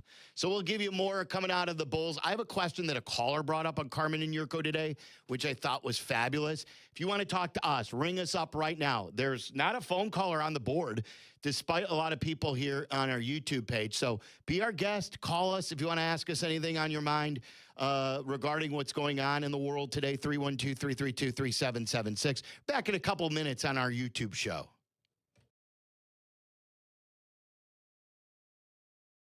And Sylvie, chill out. They're coming right back. ESPN Chicago. I'm Justin Smith, retired sheriff and executive director for the National Sheriff's Association. Criminal networks are stealing billions of dollars through social media, phone calls, and text, posing as people you trust. They pressure and demand money or personal information. Don't fall for it. If something feels wrong, slow down and verify. Hang up, don't click, never send money. If targeted, contact law enforcement. Protect yourself, protect your family. Learn more at sheriffs.org/stopscams. A public service message from the National Sheriff's Association. How do you know you're home? At Habitat for Humanity, we believe it's when you find peace, stability, and safety. But 1 in 3 people on Earth woke up today without a good home. Not because of chance, but because of high costs and other very real barriers. A housing crisis this big needs all of us. So let's open the door to opportunity and build a tomorrow where home is possible for everyone. Visit Habitat.org to learn more. Again, that's Habitat.org. Habitat for Humanity. Let's open the door. There's a world of opportunity out there, beyond the typical 9 to 5, where purpose and grit come together, where the American spirit and ingenuity are welcomed in places that could really use your skills and your experience. We're talking about the Peace Corps. With volunteers living and working in communities around the globe. And it's been called the toughest job you'll ever love. Tough, because it asks so much of you. To dig deeper, get your hands dirty, to go that extra mile, to rise to the occasion and meet challenges head on. And the love part comes from being part of something bigger than yourself, from building bonds that last a lifetime. It's knowing your hard work transformed lives, including your own. After 65 years, the Peace Corps is still the toughest job you'll ever love. Explore opportunities in more than 60 countries. Learn about benefits and apply at peacecorps.gov/serve. Sorry, I'm out sick again. I just can't shake this fever. Spread by mosquito bites, West Nile virus is found in nearly every state across the country. Elena had another asthma attack. She's really sad to miss school again. Asthma, a leading chronic illness among children and youth in the U.S., can often be triggered by allergens from household pests. Don't let pests force you to take a sick day. Learn how to protect your family at pestworld.org. A public service message from the National Pest Management Association and the CDC. At the Y, strength means something different. Elena had another asthma attack. She's really sad to miss school again. Asthma can be triggered by allergens from common pests. I just can't shake this fever. Mosquito bites can cause West Nile and Zika virus infections. Sorry, boss. I'm going to be out of work for a while. The CDC estimates that more than 300,000 Lyme disease cases spread by ticks occur in the U.S. each year. Don't let pests force you to take a sick day. Learn how to protect your family at pestworld.org. A public service message from the National Pest Management Association and the CDC. Hey drivers, it's Joey Logano, driver to number 22 Discount Tire Ford Mustang Dark Horse in the NASCAR Cup Series. I've got a quick reminder that's essential to keeping you safe on the road. Check your tire pressures. Underinflated tires can fail when you least expect it and cost you more at the pump. Test your tires at least once a month or swing by a local tire retailer for an air check. A little time now can help keep you rolling safely. A message from the U.S. Tire Manufacturers Association. When you need them, your local volunteer fire department routinely answers the call. Whether it be a fire, traffic accident, or a cat stuck in a tree, there is always someone there for you. However, because of declines in memberships, departments are becoming understaffed and struggling.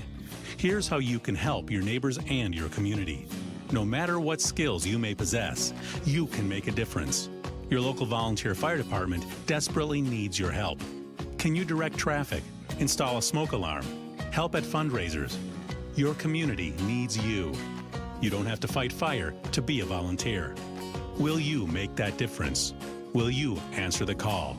Brought to you by the National Volunteer Firefighter Recruitment Center, a program service of the Volunteer Firefighter Alliance. For more information on how you can help and make a difference, visit www.nvfrc.org. That's www.nvfrc.org. I'm Justin Smith, retired sheriff and executive director for the National Sheriff's Association. Criminal networks are stealing billions of dollars through social media, phone calls, and text, posing as people you trust. They pressure and demand money or personal information. Don't fall for it. If something feels wrong, slow down and verify. Hang up, don't click, never send money. If targeted, contact law enforcement. Protect yourself, protect your family. Learn more at sheriffs.org/stopscams. A public service message from the National Sheriff's Association. How do you know your home? At Habitat for Humanity, we believe it's when you find peace, stability, and safety. But 1 in 3 people on Earth woke up today without a good home. Not because of chance, but because of high costs and other very real barriers. A housing crisis this big needs all of us. So let's open the door to opportunity and build a tomorrow where home is possible for everyone. Visit Habitat.org to learn more. Again, that's Habitat.org. Habitat for Humanity. Let's open the door. Follow Chicago's Home for Sports on Twitch at ESPN 1000 Chicago. Waddle and Silvy are back on Chicago's Home for Sports, ESPN Chicago. So I went to the water cooler. There's a bunch of people hanging out at the water cooler, like the old school office, water cooler talk. I saw Eric Ostrowski, who does just about everything here. And Eric said to me, he took in the first 5 minutes of Michael Reinsdorf, and he started to get angry. And Charlie popped in, too, and we'll hear some of it here once it's done.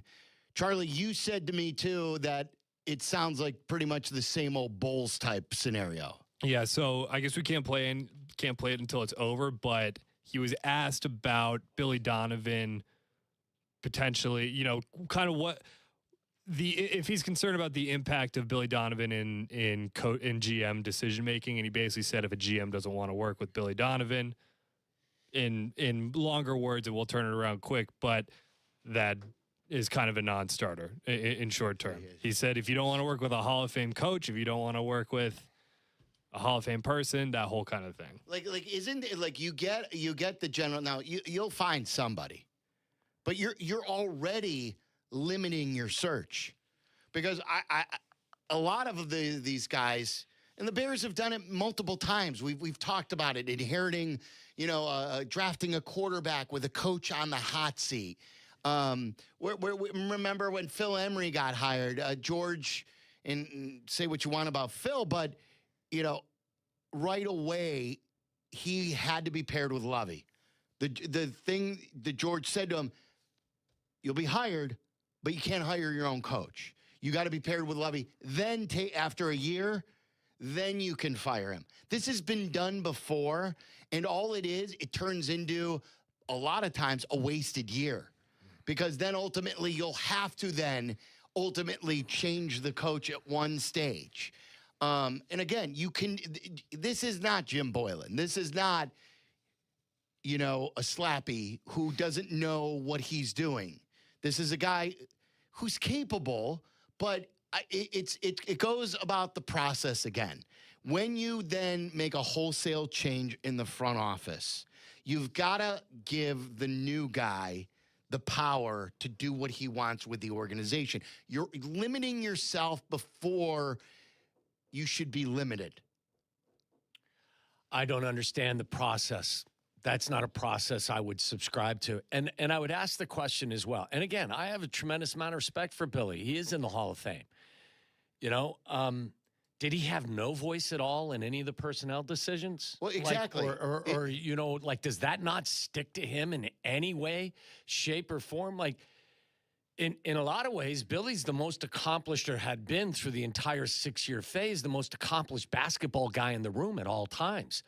So is AK and Mark Eversley just going rogue and not listening to? I'm not suggesting Billy was the one making decisions, but if you've got someone that you respect at that level in the room, did he not have any input in the re-signing of Patrick Williams or the drafting of Patrick Williams or some of the deals that were made? Yeah, all of it. The development, the drafting, and yes, like, okay, if Billy had, like, as someone tweeted me, if Billy had difference of opinions with AK and they valued Billy so much, why didn't they let Billy do stuff? Why didn't they fire AK earlier? Yeah, exactly. So, like, what did he agree with? What didn't he agree with? If he didn't agree with stuff, why didn't you then pivot then? If you trusted Billy so much, I don't get it. He's had 6 years. Who would you say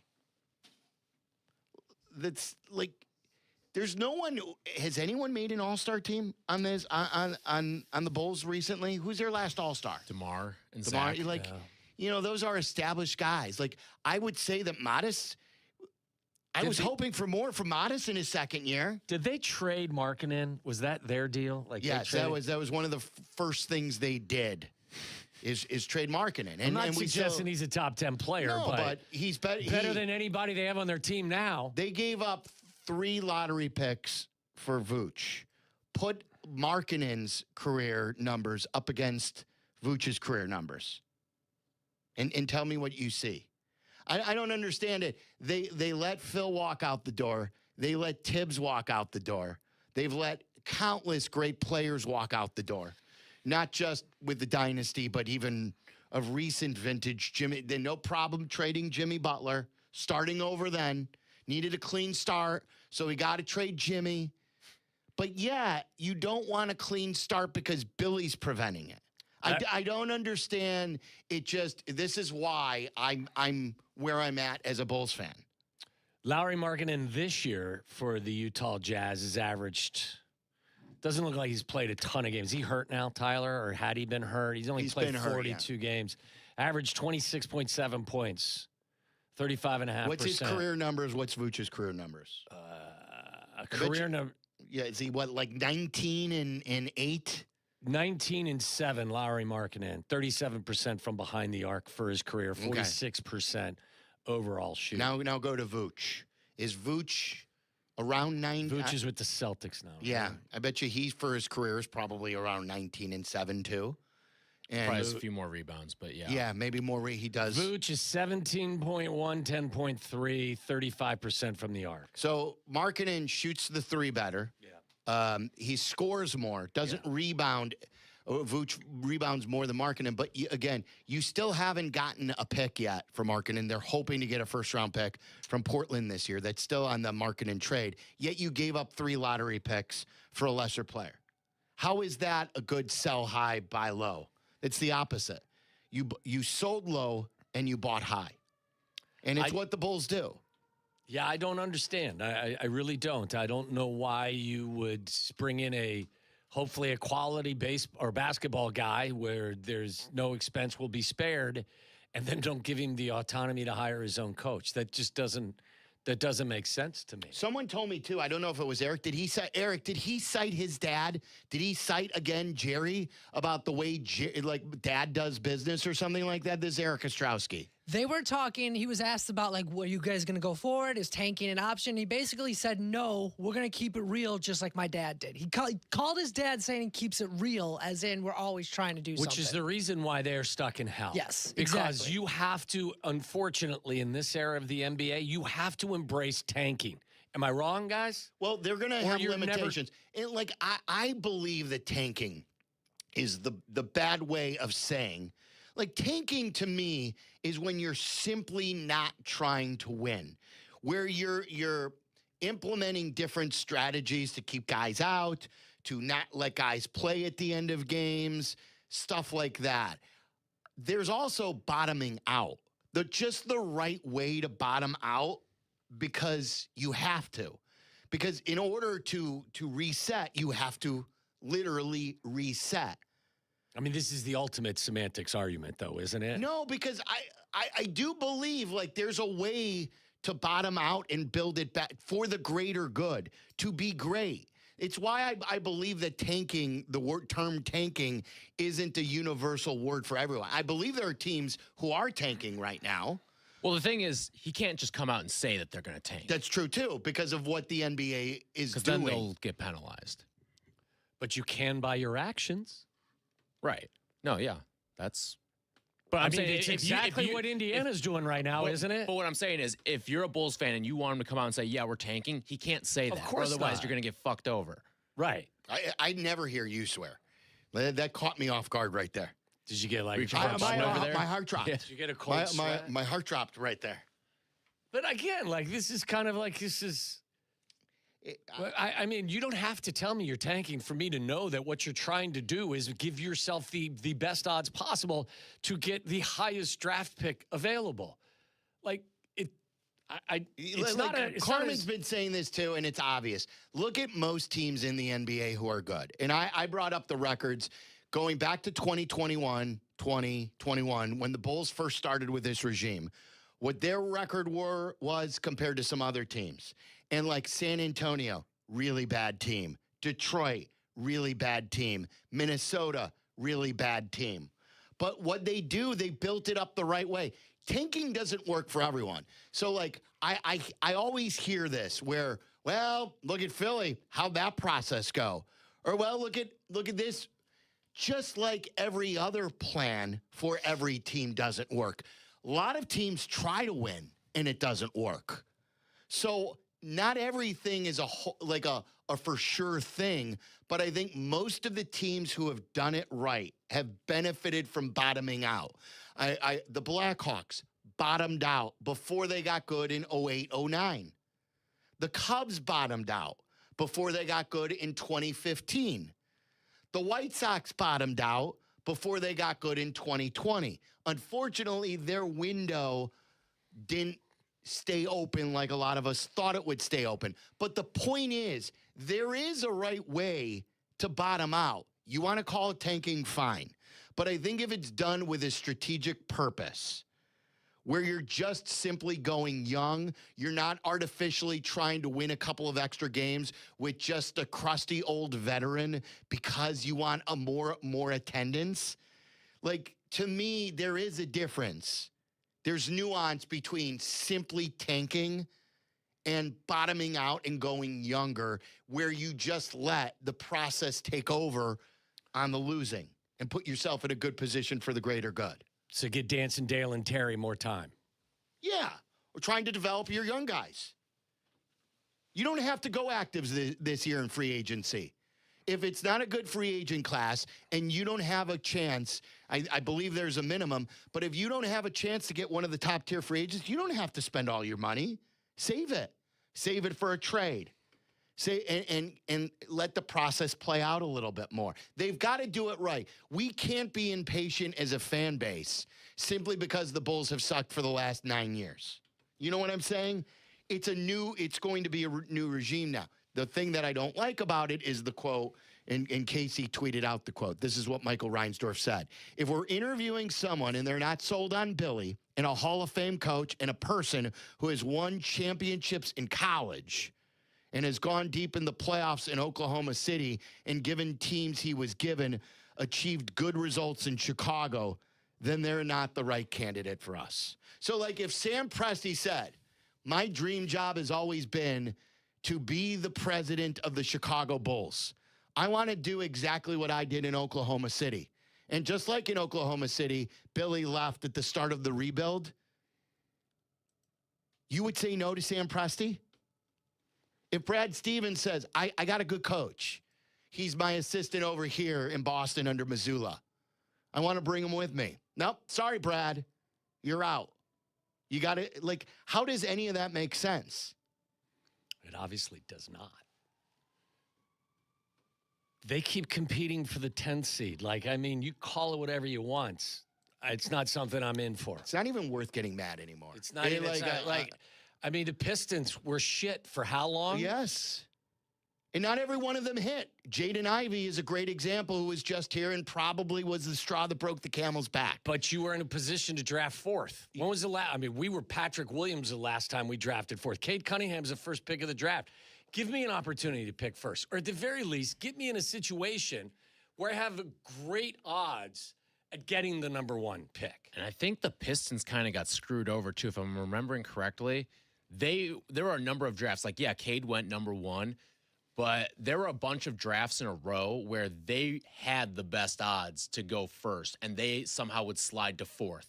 Like, they kind of got screwed in some of their drafts. The lottery ball didn't bounce in their direction. They got really bad lottery. Listen, I'm patient too. If you tell me that this is your approach, I'm in. That's what I'm saying. I'm not here for you can't get impatient because of the previous 6 years. I'm not. Don't build up an artificial 42 and 40 team that's try hard and lunch bucket that Stacey can just brag about. You've got to try to build a championship team. But if I read Joe Cali correct, AK was not okay, we'll call it bottoming out, not tanking. He wasn't into that, and neither is Billy. So how are you going to get to the bottom? That's why Billy left OKC in the first place. So how are you going to He didn't want to get patient. This is what I mean. It's a match. Billy doesn't want to bottom out. The Bulls don't want to bottom out. But the Bulls, in essence, don't want to win. How does he paint me the architecture for bottoming out? How do you get there? How do you get to the bottom? I think you're there. You're already here. Right, because you've gotten rid of anybody that could help you win a game. Yeah, and you try, you draft, and you play, and you where you finish, you finish. And if there's a good young player that you can get, go get the young player that you can grow with in free agency. But don't simply just try. Like you sent who wrote the article that you sent from the Athletic today? John Hollinger. John Hollinger, who has been a long-time analytic guy. He was a general manager, I think, for a couple of years. They didn't go well, I believe, in Memphis. And but he was talking about like where the Bulls went wrong, how they being pivoted. honest with yourself, being honest with themselves, and they're not being honest with themselves about Billy. You're just not. You can't go in to a house cleaning and not clean up one section of the house. You can't do that. Get me to the highest possible odds possible for a draft pick, the highest possible draft pick I can get. Pax is going to be involved too. I'm fine with that. I mean, like you have Pax as, kind of a sage voice in the room. He's not going to be your guy that's going to, he doesn't want to be full-time anymore, does he? I don't think so. No. He's, as Carmen said this morning, he's in Florida. Casey Johnson wrote, Reinsdorf says he's looking for someone who is, quote, process-oriented, has conviction, that's the buzzword, is strong internal, external communicator. It wasn't one of Arturas's strengths, he said. Sees and gets ahead of league trends, surrounds himself with smart people, strong evaluator, collaborator, and manager. And he says, it's simply not true that Arturas and Mark received contract extension and adds, we don't ever talk about contract lengths. Well, this is... they lasted 6 years, right? Did they sign a 6-year deal when they signed? No, I would say no. Then they got a contract extension. I don't understand this with the Bears, with like any of them. Why are front office guys and coaches contracts? I don't need to know what they make. I'm not asking for them to make years. Like whenever they sign a player, hey, Alex Bregman signed with the Cubs today for 5 years, and then the reporters report stuff.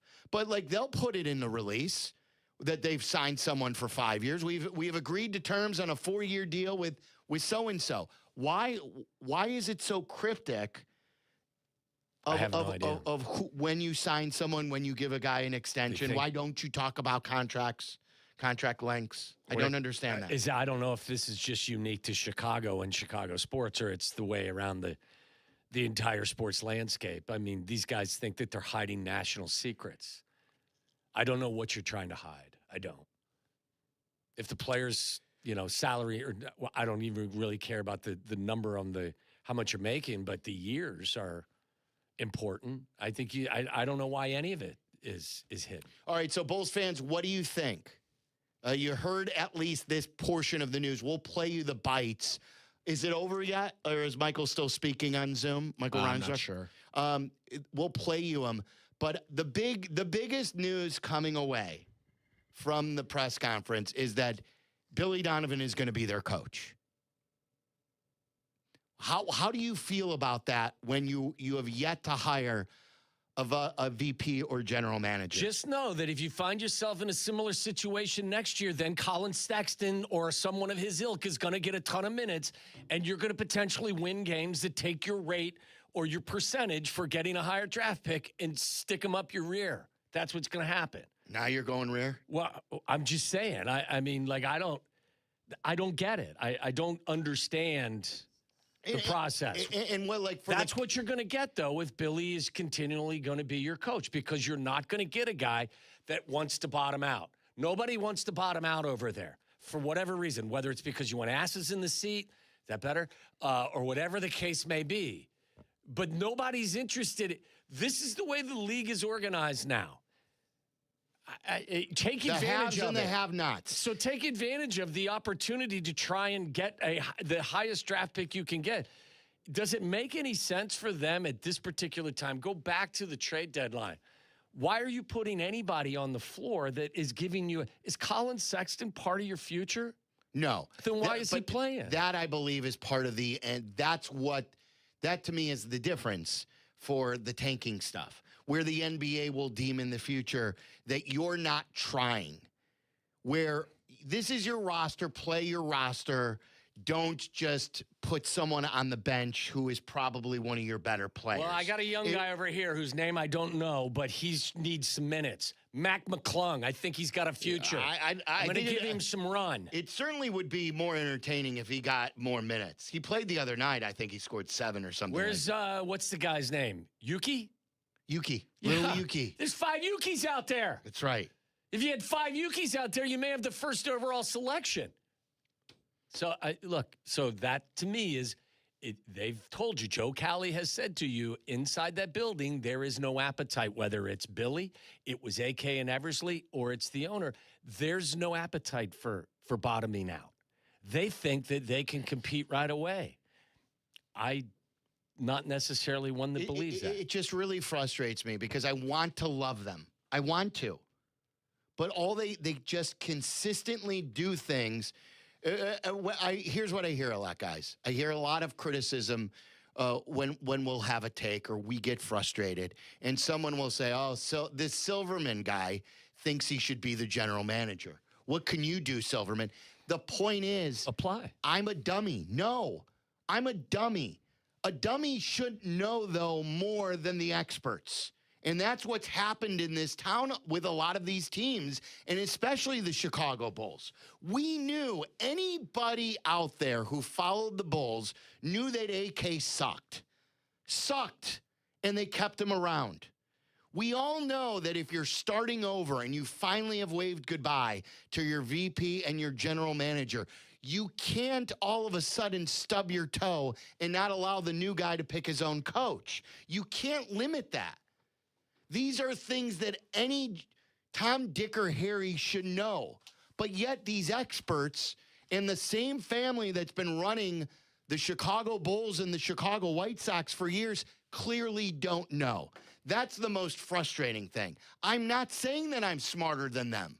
I shouldn't be smarter than them.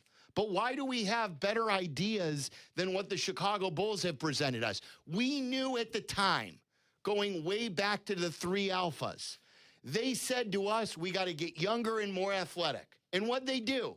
They went out and they signed Dwayne Wade and Rajon Rondo. And they got older and less athletic. And all they did was stay in the middle, and they limited themselves from going into a rebuild. It's this way over and over and over. It's why they haven't won a playoff series in over a decade. Michael Reinsdorf, it's going to be another decade till you win another playoff series. Because you're not getting real with yourself. You're not going under the hood and figuring out what has illed your franchise for the last 10 to 15 years. You have not won a damn thing since you've been the president of the Chicago Bulls. Your dad hasn't won anything in this town since 2005. And the Bulls haven't won a damn thing since 1998, him breaking up the greatest team ever.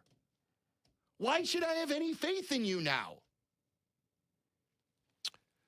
I can't answer that question. I don't think you have any faith in them. I don't think you got it. As expected, did you get anything from – I haven't heard really any of what was said, but it doesn't sound – what I hear is that like the only thing I heard was, hey, if you're a general manager, potential general manager, and you're not interested in Billy, then we're not interested in you. That seems like a backwards approach. It's to totally. fixing. It doesn't seem like it is a backwards approach.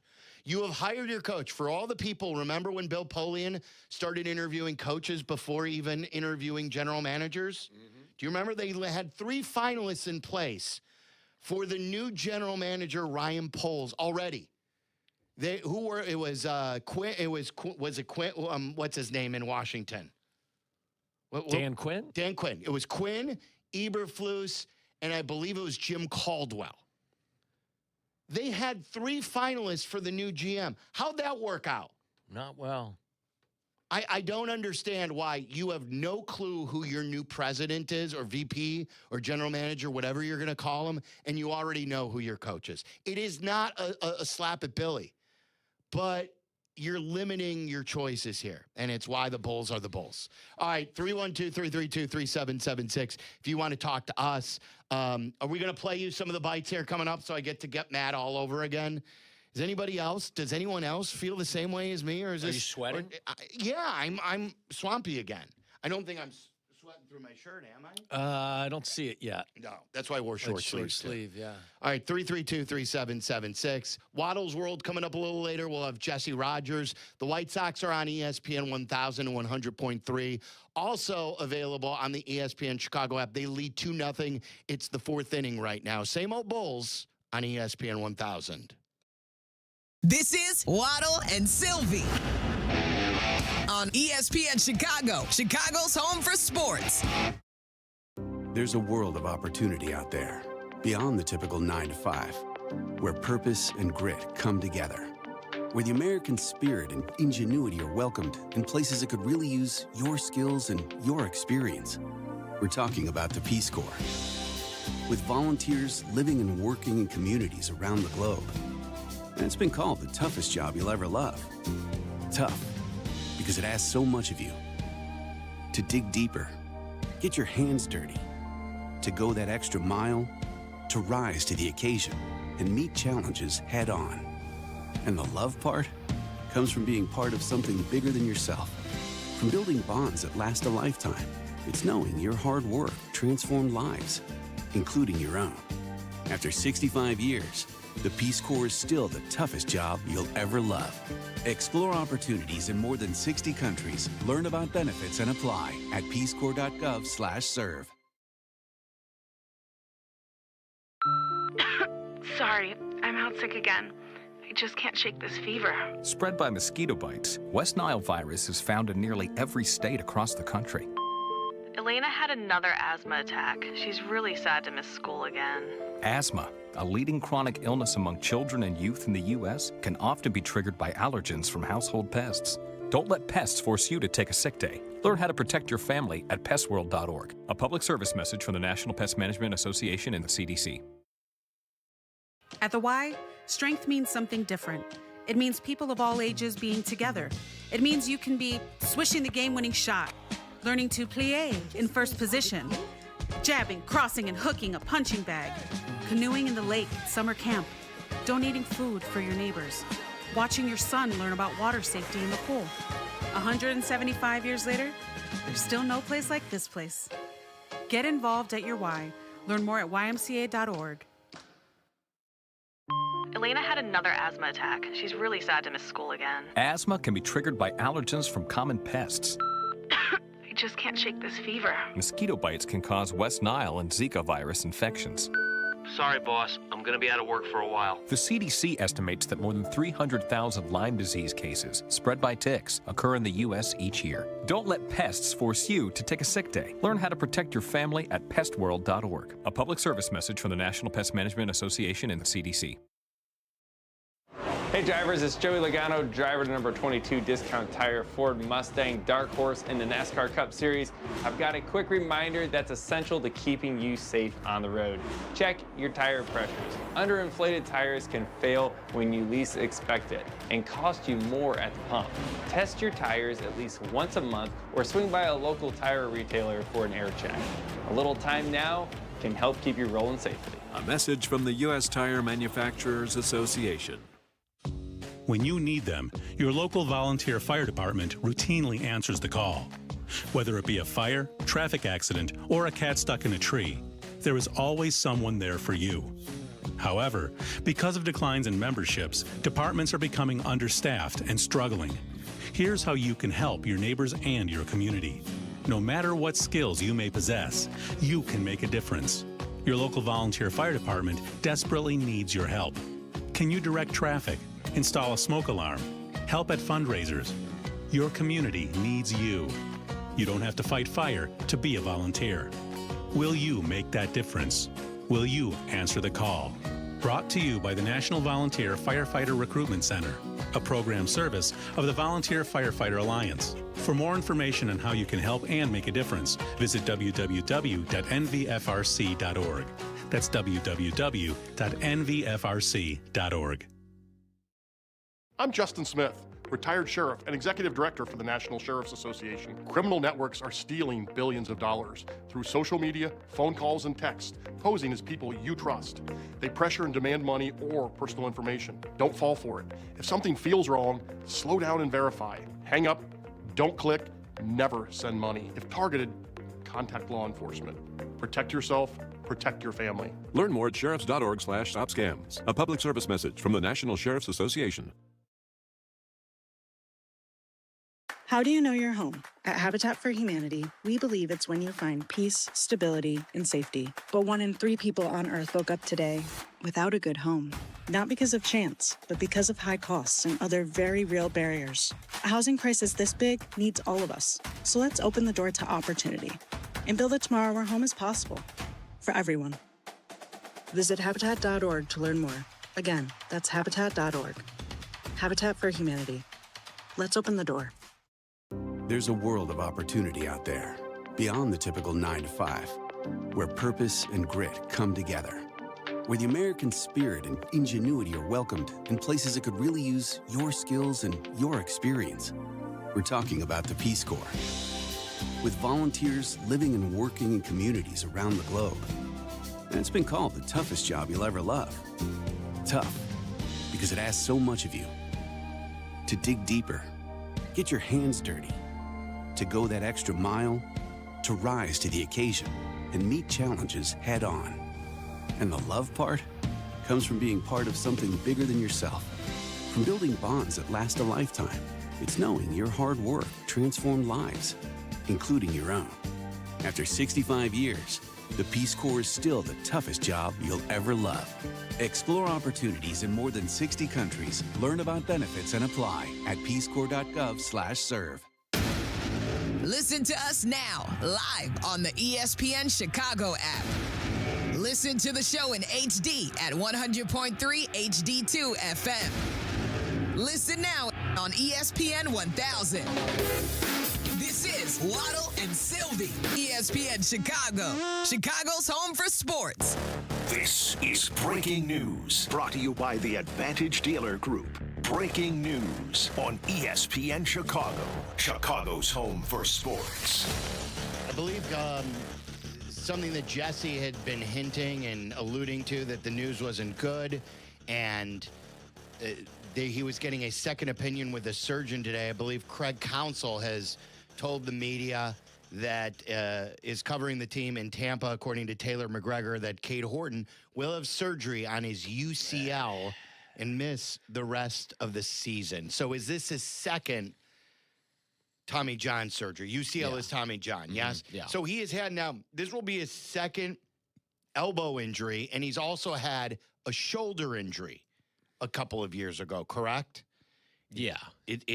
What bothered him at the end of the season? That wasn't That was a arm-related. rib. That was a like rib. that was a freak accident. Yeah. I'm not worried about that at all. But this, I mean, I think we all expected it.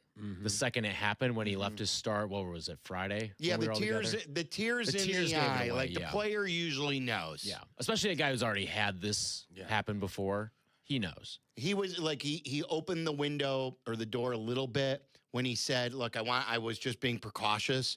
But yeah, it had been trending that way. Jesse was on this morning. He's going to join us later on the stream. And Cade Horton, who, like, I know several people who had a Cy Young ticket on him. Cap had one. Cap had one, like 45 to 1 or something like that. Yeah, I want to say 75. I think it was 75. Yeah, it was like one of those that if you followed Horton, you felt like you were getting really good odds. And I felt like he was going to take a huge step. And I thought it was so important this year to get him back. He was certainly their hottest pitcher before he got hurt last year. And now what do we see? A start in a couple innings? That's all we got? It's very similar to the Justin Steele situation. So now hopefully you get Steele back at the end of May, and maybe he'll be okay. Maybe Shota continues to trend in a better direction like his last start.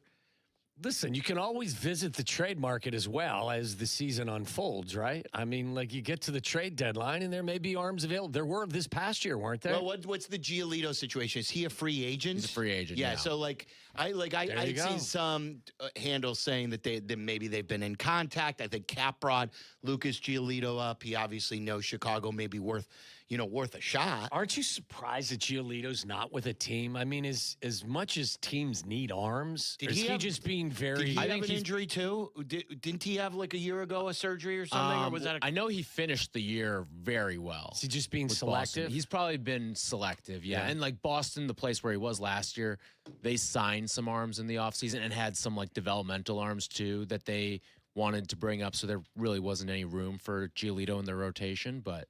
I mean, you would think, though, 30 teams in Major League Baseball, not all of them are rock solid in their rotation, that someone with the experience of Giolito would be able to find a spot unless he's just picking and choosing. Yeah, he did not pitch in 2024. So that was the year, the injury that I'm remembering. And then his year with Boston, as Tyler said, in just how many? Oh, he actually pitched 145 innings. He was 10-4 with a 3.41 earned run average. And definitely look at what he did in the second half more, because I think he struggled in the first half of the season, but the second half he was really good. Yeah, I like there's a guy right there for you. Go get him. The thing that worries me though with someone like that is they have no spring training, they have no real ramp. I mean, you'll probably put him on a minor league assignment at first, but there's no real way to break a guy in like that, and that always worries me with older pitchers. Like, remember when the Cubs signed Craig Kimbrell? Yes, it's and very. It was a disaster. I was thinking of the exact same. And I get thing. it's a little different, closer to starter, they were but desperate. still, they needed to do it. Yeah. All right, so Cade Horton, Cubs fans, is out for the year. Sort of what we knew where it was going, and we'll talk to Jesse here coming up shortly. Do you like a little salt in your wounds? You see the Brewers are now 8-2. That's these guys. Dude, how about your Reds are 7-3? I have more faith that the Milwaukee Brewers will find a way to maintain a level of above average play than the Reds. But yeah, it's been a good start for them. These Brewers, these fuckers. You count them out every year. You said again. You said no. There's no way they beat the Cubs this year. The Reds? Oh no, the Brewers. Yeah, no, the Cubs should beat them. Well, not if they win 100 games or continue Yeah, I mean, listen, the Brewers, I'm probably joined by a bunch of people that they consistently, despite a lower payroll and everything else, they find a way to get the best of you. That's why, to me, they get the benefit of the doubt. Well, I hope the Cubs, get hot and then will win the division. It's not off to a great start with injuries and the start at 4-6. What are the? Look, how many years in a row do you need to see it to start giving them the benefit of the doubt before you count them out? I'm not counting them out, but like, who's even playing for them, for Christ's sake? And not every only year that, they their center guys. fielder's out with injury, going to be out for a while. They lost someone else the other day too. Like. They keep they just keep exceeding expectations. I'm not going to raise my expectations because why should I when, Pacoda doesn't? What's Pacoda got them at? At the beginning of the year, Pacoda had him at like 81, I think. 80 or 81. Okay, you guys should dog kick him. You should. Shouldn't you? Shouldn't you stomp him? If they win 100 games, there's nothing I can do about that as a Cubs fan. Like, the Cubs don't play him 162 times. But they won't. They still shouldn't win 100 games. Yeah, no one's won 100 games in the MLB the last 2 years, I believe. But like, if the Brewers win, let's call it 97 games. If they win 97 games and the Cubs win 94, 95, I can't really be that mad. At that point, it's just go beat him in the playoffs. Look, if which they win didn't. 94 with Cade Horton now out and Right. Boyd already on the IL and him older and having an injury past, I'd be very, very, very. I'd be happy with 94 at the start of the year when there was hope. Yeah. Wasn't Like, this, give me 94. wasn't this the first year really that the Brewers, like, despite getting there, that they advanced in the postseason? Have they been a one and done Yeah, in the they've postseason bowed prior out. to this Yeah. past year? Like, this past year was the first year they really kind of. That was the book on Council. Like, Council has, like, a lot of Brewers fans, why they were critical of Craig Council, because they never made the most of their playoff opportunities. Look, whatever they're doing in their building works. Yeah. All right, Charlie, do you want to take us through the Michael Reinsdorf press conference, and how do you heard it? I'm just reading the quotes, and I'm down about it. You tell our fans what the situation is in your mind. I'm not going to make anybody feel better. I guess to put it in one simple like sentence, this is a guy who doesn't get it. He doesn't get the assignment at hand. He doesn't get that the way modern basketball works. Stroke, Charlie. But This is a guy who doesn't understand how to win in the NBA. And that may be harsh, but that is the only takeaway you can have from this. I told Waddle, I told Tyler, I told a couple of people, like, this isn't exactly the Ted and George press conference when they announced that they were going to bring back Ryan and Matt Nagy, where he said everything else is there, but it's pretty damn close. So here's just there were three things that really made me kind of jump out of my seat a little bit. This is the first one I'll play for you. He was asked if you have any regrets about not tanking earlier, and this to me gets to the heart of what's plagued this organization for a long time. I don't like to use the word tanking, but that's fair. I will. That's just not who we are as an organization. And I love Billy and really respect him as a coach.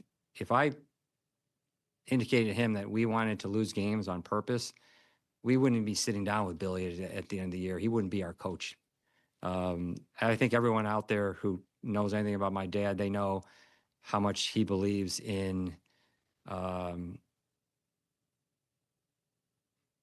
being real and doing your best to win games. And it's unfair to the coach. It's unfair to the players. It's actually unfair to our fans. Sure, there are some fans, many fans who might say, this is the part. Lose games on purpose, tank, do whatever you can to hopefully win the lottery.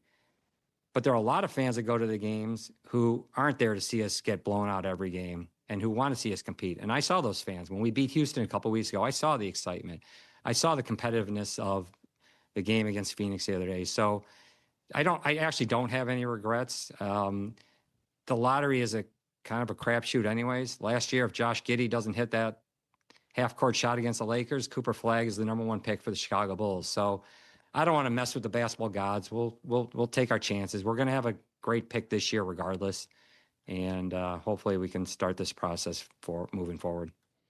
Sounds like a guy who knows that he maybe has a deal with the NBA to get the #1 pick. I was just going to say, like, right there I thought I was going to be a lot more upset with that answer. That was more, I have to kind of cover my own ass too, because I cannot say things that will get us in trouble.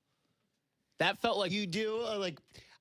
I get that they don't deserve the benefit of the doubt, but that question, the way it seems like the way it was framed. I mean, about tanking. You can't use that word. Play the first right. 5 seconds of that. You again. can't I don't use like the to word use tanking. the word tanking. Right. That's fair. You can't. The NBA is coming down on this. Everyone knows this. And especially now you can't use it. So I get that they don't deserve the benefit of the doubt, and that's totally fair.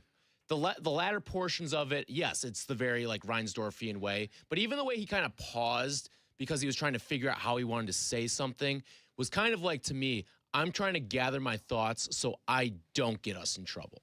Why hasn't Billy been able to figure this out then and make them more competitive? If he's elevated Billy to this. And again, I find myself feeling dirty because I think this is more of an issue that Billy has coached Patrick Williams every year. And if he knew Patrick Williams was a bust. How do you not go into AK's office and say, don't re-sign him to a contract extension? He can't play dead in a cowboy movie. And by the way, giving him a player option in his 5th year may be the silliest thing that was done in the NBA this past off or whenever it was done.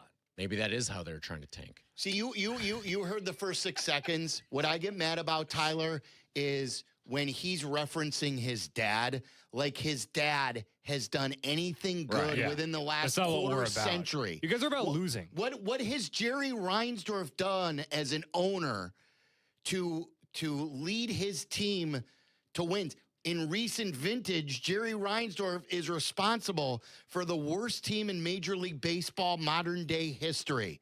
Here are the records of the Chicago Bulls over the last several years. 29-49, 39-43, 39-43, 40-42, 46-36, the one winning year. 31-41, 22-43, 22-60, 27-55, 41-41, 42-40. You have to go back to the 2014-15 year when they won last won 50. It's 12, 13 years ago. What is he talking about not the way we do business? The way you do business is bad. Now, at the gate, you do good business, and he referenced that. He likes seeing the fans cheer for a meaningless game against Houston. He likes watching the fans get excited that they competed with Phoenix. He probably had himself a good old time when Giddey hit that three-quarter shot or half-court shot, whatever it was, last year, and everyone was going crazy. That's not real competitive basketball. That's just filling the gate and cashing in. If you should be talking about great seasons and playoff series. Remember when Derek beat Atlanta and Derek beat Indiana? That's going back to the 2010-11 season. That's over 15 years ago. But he's referencing meaningless games at the end of the year where games they didn't even win. They competed against the Suns. They lost that game by 10. It's going into year 3. It's remarkable. The boycott is on. I like seeing a normally calm and very level-headed Charlie get his blood pressure up.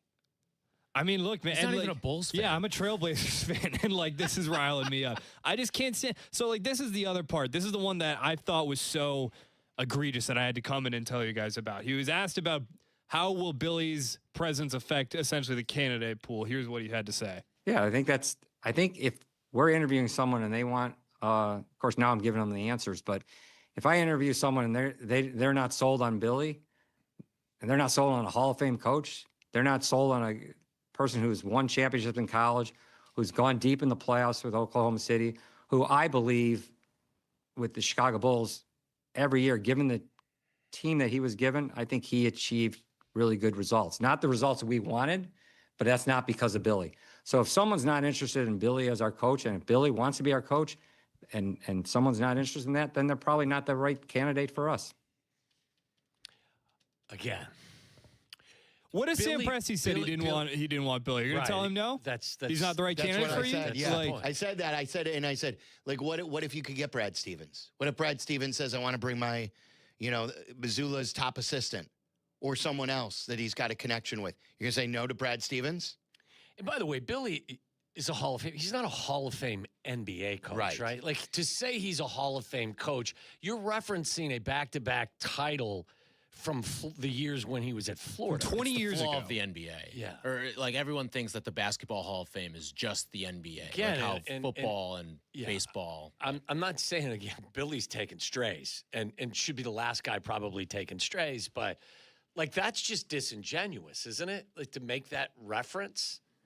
Joakim Noah was on those Florida teams. He has had an entire career in the NBA since those Florida teams won a title. I'm not taking anything away from those titles. Right. Those teams were incredible. Fantastic. But we live in a very different world now than we did 20 years ago when this Hall of Fame resume was put together. And look, again, I think Billy's a good coach, and I understand I understand if they said, hey, we want to lean on Billy. We would like him to be a part of this process, and if he wants to be the head coach, we would love to talk to him about that. You know what, Charlie? I would also ask, too, and not in an accusatory way, how much impact has Billy had over the years in terms of personnel and decision-making there? Because, look, the guys that came in didn't have any real experience, right, to be top guys making the big decisions. Like, Billy had more basketball chops than them, didn't he? So, like, you get 6 years into this thing, and you're not asking for what is. He was sort of asked about, like, is there like a change in title, and essentially Michael said what Kap has been saying a lot. Like he's interested in basketball. Like he's interested in coaching. He's interested in he's not really interested in the front office stuff. Okay, so he just wants to be the coach. Based on what Michael Reinsdorf said, yes. I would think Joe Cowley's the type of guy that would ask him, look, if let's say hypothetically Sam Presti wanted the job and said I wanted to bring my own coach, would you eliminate Sam Presti from your search? I mean, Joe asks that kind of question. Sure, he also loves he likes Cowley. He loves likes Donovan. Billy. Sorry. He's in the Donovan fan club, and like there are fine reasons to be in the Donovan fan club, but you can't. That's not a common sense process when you go with a new VP or general manager. That you have a coach in place and you limit yourself already. Let me ask you a question: if you had to choose between Sam Presti and Billy Donovan, who you choose? Come on. Well, I mean, you know the answer to that. My point is whether Joe's a Billy guy or Michael Reinsdorf's a Billy guy. If you're a basketball guy, you know that Sam Presti's more valuable, don't you? It really does. Like, these coaches get recycled through so often. Yeah.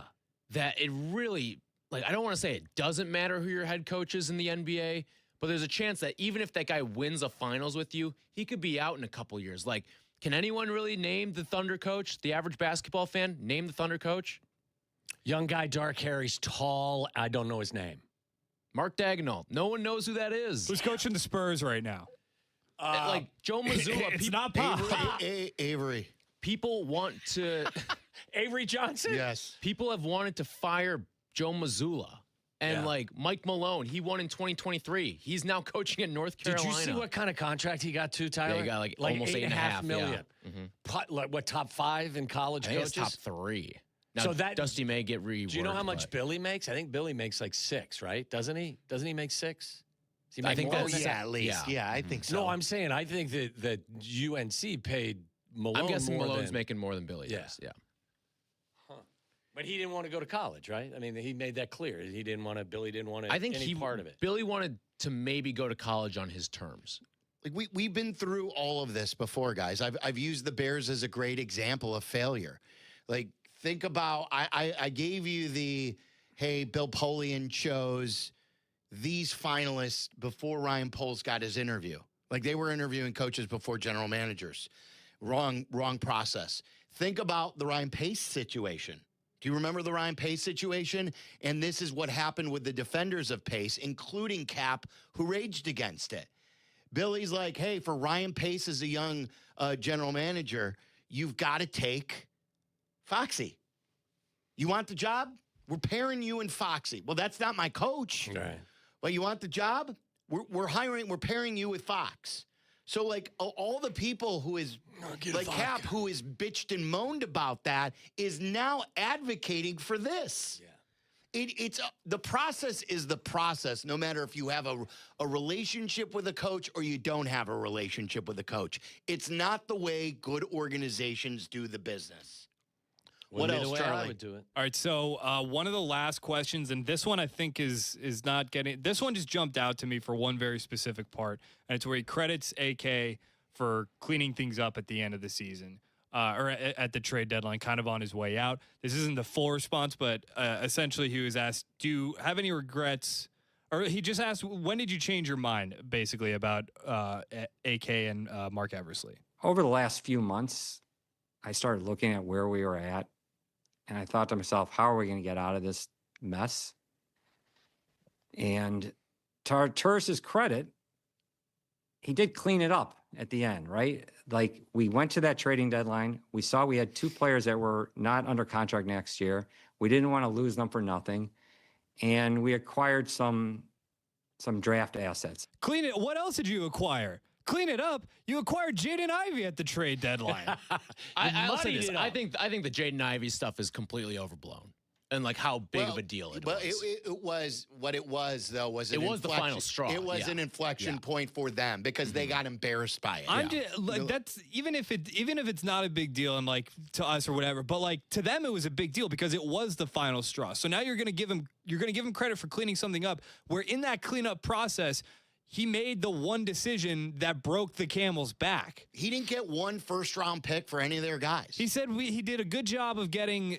Well, he said we got stuff back for our expiring contract. You didn't. You got second round picks. That's nothing. You got nothing. Second round picks don't matter in the NBA. Oh, I don't think that's true.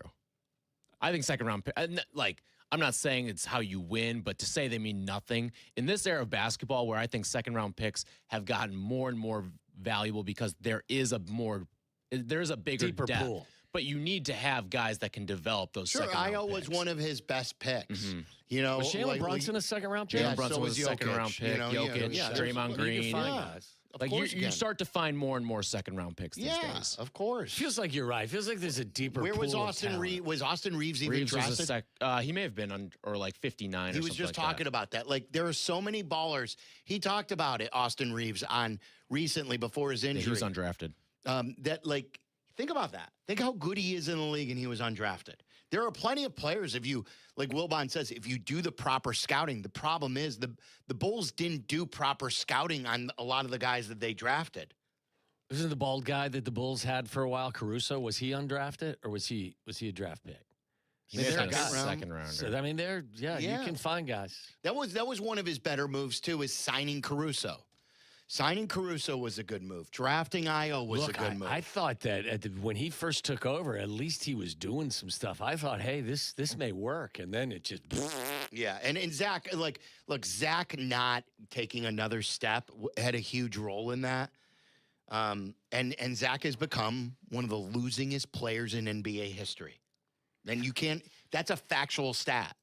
It's just a factual stat. For the amount of games that he has played, he's one of the all-time biggest losers in the NBA. Now, he's played on some bad teams, but he hasn't elevated those teams like a guy who averages in numbers the empty calorie scoring that he has done. Was there any reference, Charlie, to we will turn over every stone and cost will not prohibit anything and no, none of that? He told you when he keeps Billy that they're not turning over every stone because they're saying to you, we will not turn over the stones where they say we don't want Billy Donovan as our coach. Or if I come there, I want to hire my own coach. I want to go through the process because I've got a short list whenever I've thought of becoming a VP or a general manager of guys I've wanted to hire. Doesn't sound like the type of guy that would call Oklahoma City and force them to make to say no about Sam Presti. No. Like it sounds like what I take call. from what I heard was that call probably won't even be made. I think this is going to be, like I referenced Matt Lloyd, who worked for the Bulls before. They know him. They're comfortable with him. He's had some success as a general manager with Minnesota. He works for the guy who AK worked for in Denver, doesn't he? Didn't the guy who AK worked for in Denver? Tim Connolly. Tim Connolly left. He went to Minnesota. So he's in Minnesota now, and Matt Lloyd is his general manager, is like the Eversley role. And so he's a UIC kid, and he may come back. And the other one that Cowley referenced, I think that you can think about is Masai Ujiri coming back to be the VP with Luol Deng as his general manager. Did you read about that? I did. How much time has Luol spent in the that side of the biz? No, look, Mike Dunleavy. Did Mike Dunleavy spend a lot of time? There are guys, and if you're second, and they love Luol. They're again, you got to follow who they're comfortable. Follow the scent. Follow what the Bulls sent. The Bulls are comfortable with their guys. Pax is back helping them with this. Well, Billy is staying. Right. Matt Lloyd used to work for the franchise. Luol Deng's a beloved guy inside that United Center. Billy's the ultimate security blanket for them right now. Even if it is Matt Lloyd, and I'm not even saying Matt Lloyd wouldn't have interest in it. There's only 30 of these, the whole, everything that goes along with that.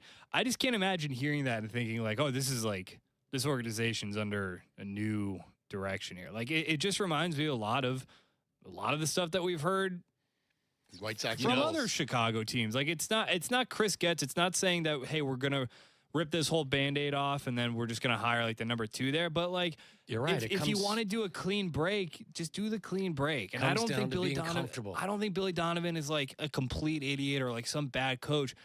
To say though that you would limit come out and say that you would limit the scope of your general manager search for the sake of Billy Donovan, to me, it's just you're not doing everything you can to win. If you really wanted to pin down Luol Deng in an interview, if you're interviewing him for GM, first question you ask him, would you have traded yourself to get Kobe Bryant or LeBron James? That's right. Exactly. What's going to happen if you've got a banged up player? What would you do differently if you send him to the hospital? Oh, boy. Do you remember that? The medical problems with Lou? What happened? It was a spinal tap? Yeah. Jeez, only the Bulls, man. You're only right, the though. This Bulls. comes down to comfort. Like, for me, They are. he's got to be a comfortable hire. Here's the thing about the Bulls. They're comfortable with certain guys, and they're comfortable with not contending. They are uncomfortable when the season ticket holders are angry. So they're uncomfortable with that. And they're comfortable, though, being in the middle because they see some excitement, they get their gate, and they can be comfortable with their own guys. And they'd rather be comfortable and not a contender than a contender and being uncomfortable. It's as simple as you could put it with the way Jerry and Michael Reinsdorf run their franchise. So how do you feel right now? Because apathy is coursing through my veins. Look, I will still follow the quote process because I don't believe it's a good process. See who they get. See what kind of moves that they make. They're still one of my first loves. It's the Cubs and it's the Bulls. And, I'll evaluate from there. But I'm not going to just say there's no path out of it. Like you said before, you can run a poorly processed search and you could get lucky. Yeah. They could get the number 1 overall pick. There are certain things that could happen that luck could find them. Look, Derrick Rose helped them. What did they do to earn Derrick Rose? Nothing. But they got him, and it got him out of trouble. Perfect time for the league to fix this thing. Fix it. Because I wanted to go into it and check myself because it is probably one of those things where it's like you go into some of these press conferences with an ownership group you're not a fan of. You're already there's already a 65-70% chance that you're just going to jump on whatever you say, even if what they say is a little benign. But even then, I still had an idea of what I wanted to hear. Because to me, it's not that difficult to just come out and say we need a new direction. This isn't the way things need to go. Billy Donovan, we will speak to, of course. We would like to leave the door open to him, but that's a conversation we have to have internally. We are the number 1 Billy Donovan fan club here at West Madison Street. To me, it just doesn't. It rang so flat. They make it sound like they're really close, though. We're close. We're pretty Close close. to what? We're pretty close. Did you see the way we cleaned it competed? up. Did you see the way they competed? And you see the way AK cleaned it up at the end? Yeah. By getting us as very few assets. Come on, I'm trying to get you mad. No, I'm over that now. I had my say. It's just. Wow, you look like a beaten man now, doesn't he, fellas? Look at him. I'm beaten up. Have you ever seen a beaten man? Look to my right. Your left. Right here. This guy. I just want them to. What do you want? What do you want? What do you want? I want them to want to win as much as the fan base wants them to win. I want them to be as unsatisfied with being in the middle or being bad as much as we are. I want them to be as unsatisfied with not winning a playoff series in over a decade as we are. What did he say about how his dad felt about things? He keeps it real. What does that mean? What does it mean that, he kept it real. His dad keeps it real? Real what? Real bad. There has not been the divorce with Ozzie, trading him, the divorce with Rick and Kenny, hiring Pedro Grifol, hiring Tony La Russa, on and on and on, having the worst record in the modern day history of baseball. That's real on the South Side. That's the real stuff. The reality on West Madison, as Charlie said, is teams that don't have a chance to win a championship for over a decade. That we're uncomfortable with Tibbs right now. We're better off letting him go. We're uncomfortable with Phil Jackson. We'd rather let him go to L.A., but we're comfortable with Billy.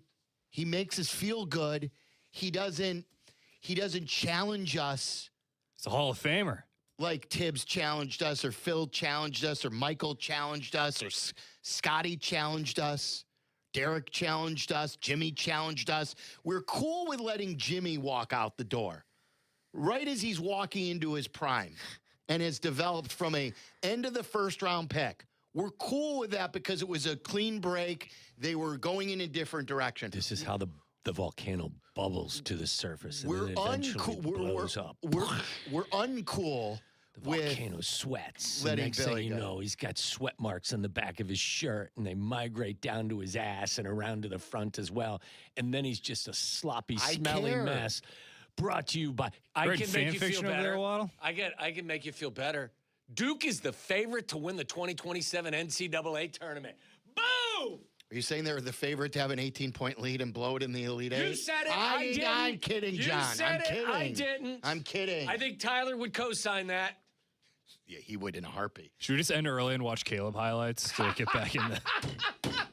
It's good. The Bears better be good, man. The Bears better not regress.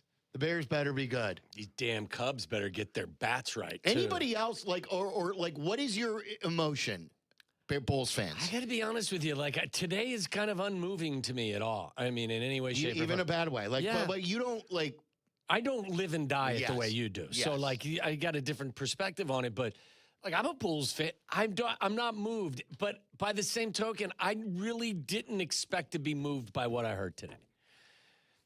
Boy, I thought maybe they had just finally seen that the fan base was so upset and that they did what a lot of people thought just a couple weeks ago they would not do, and that's move off of AK and Eversley, and that they were going to really try.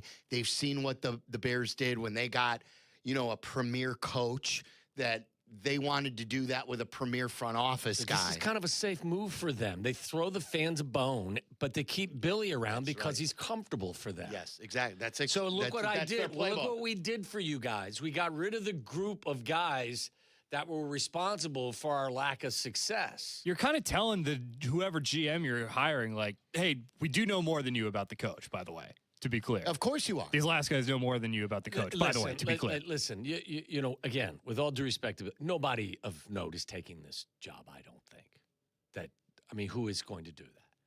Who's going to doesn't mean they can't find. Doesn't mean right, you're right. yeah. You may find a guy that doesn't have an existing successful track record as being the vice president or president of basketball ops. Doesn't mean it won't work.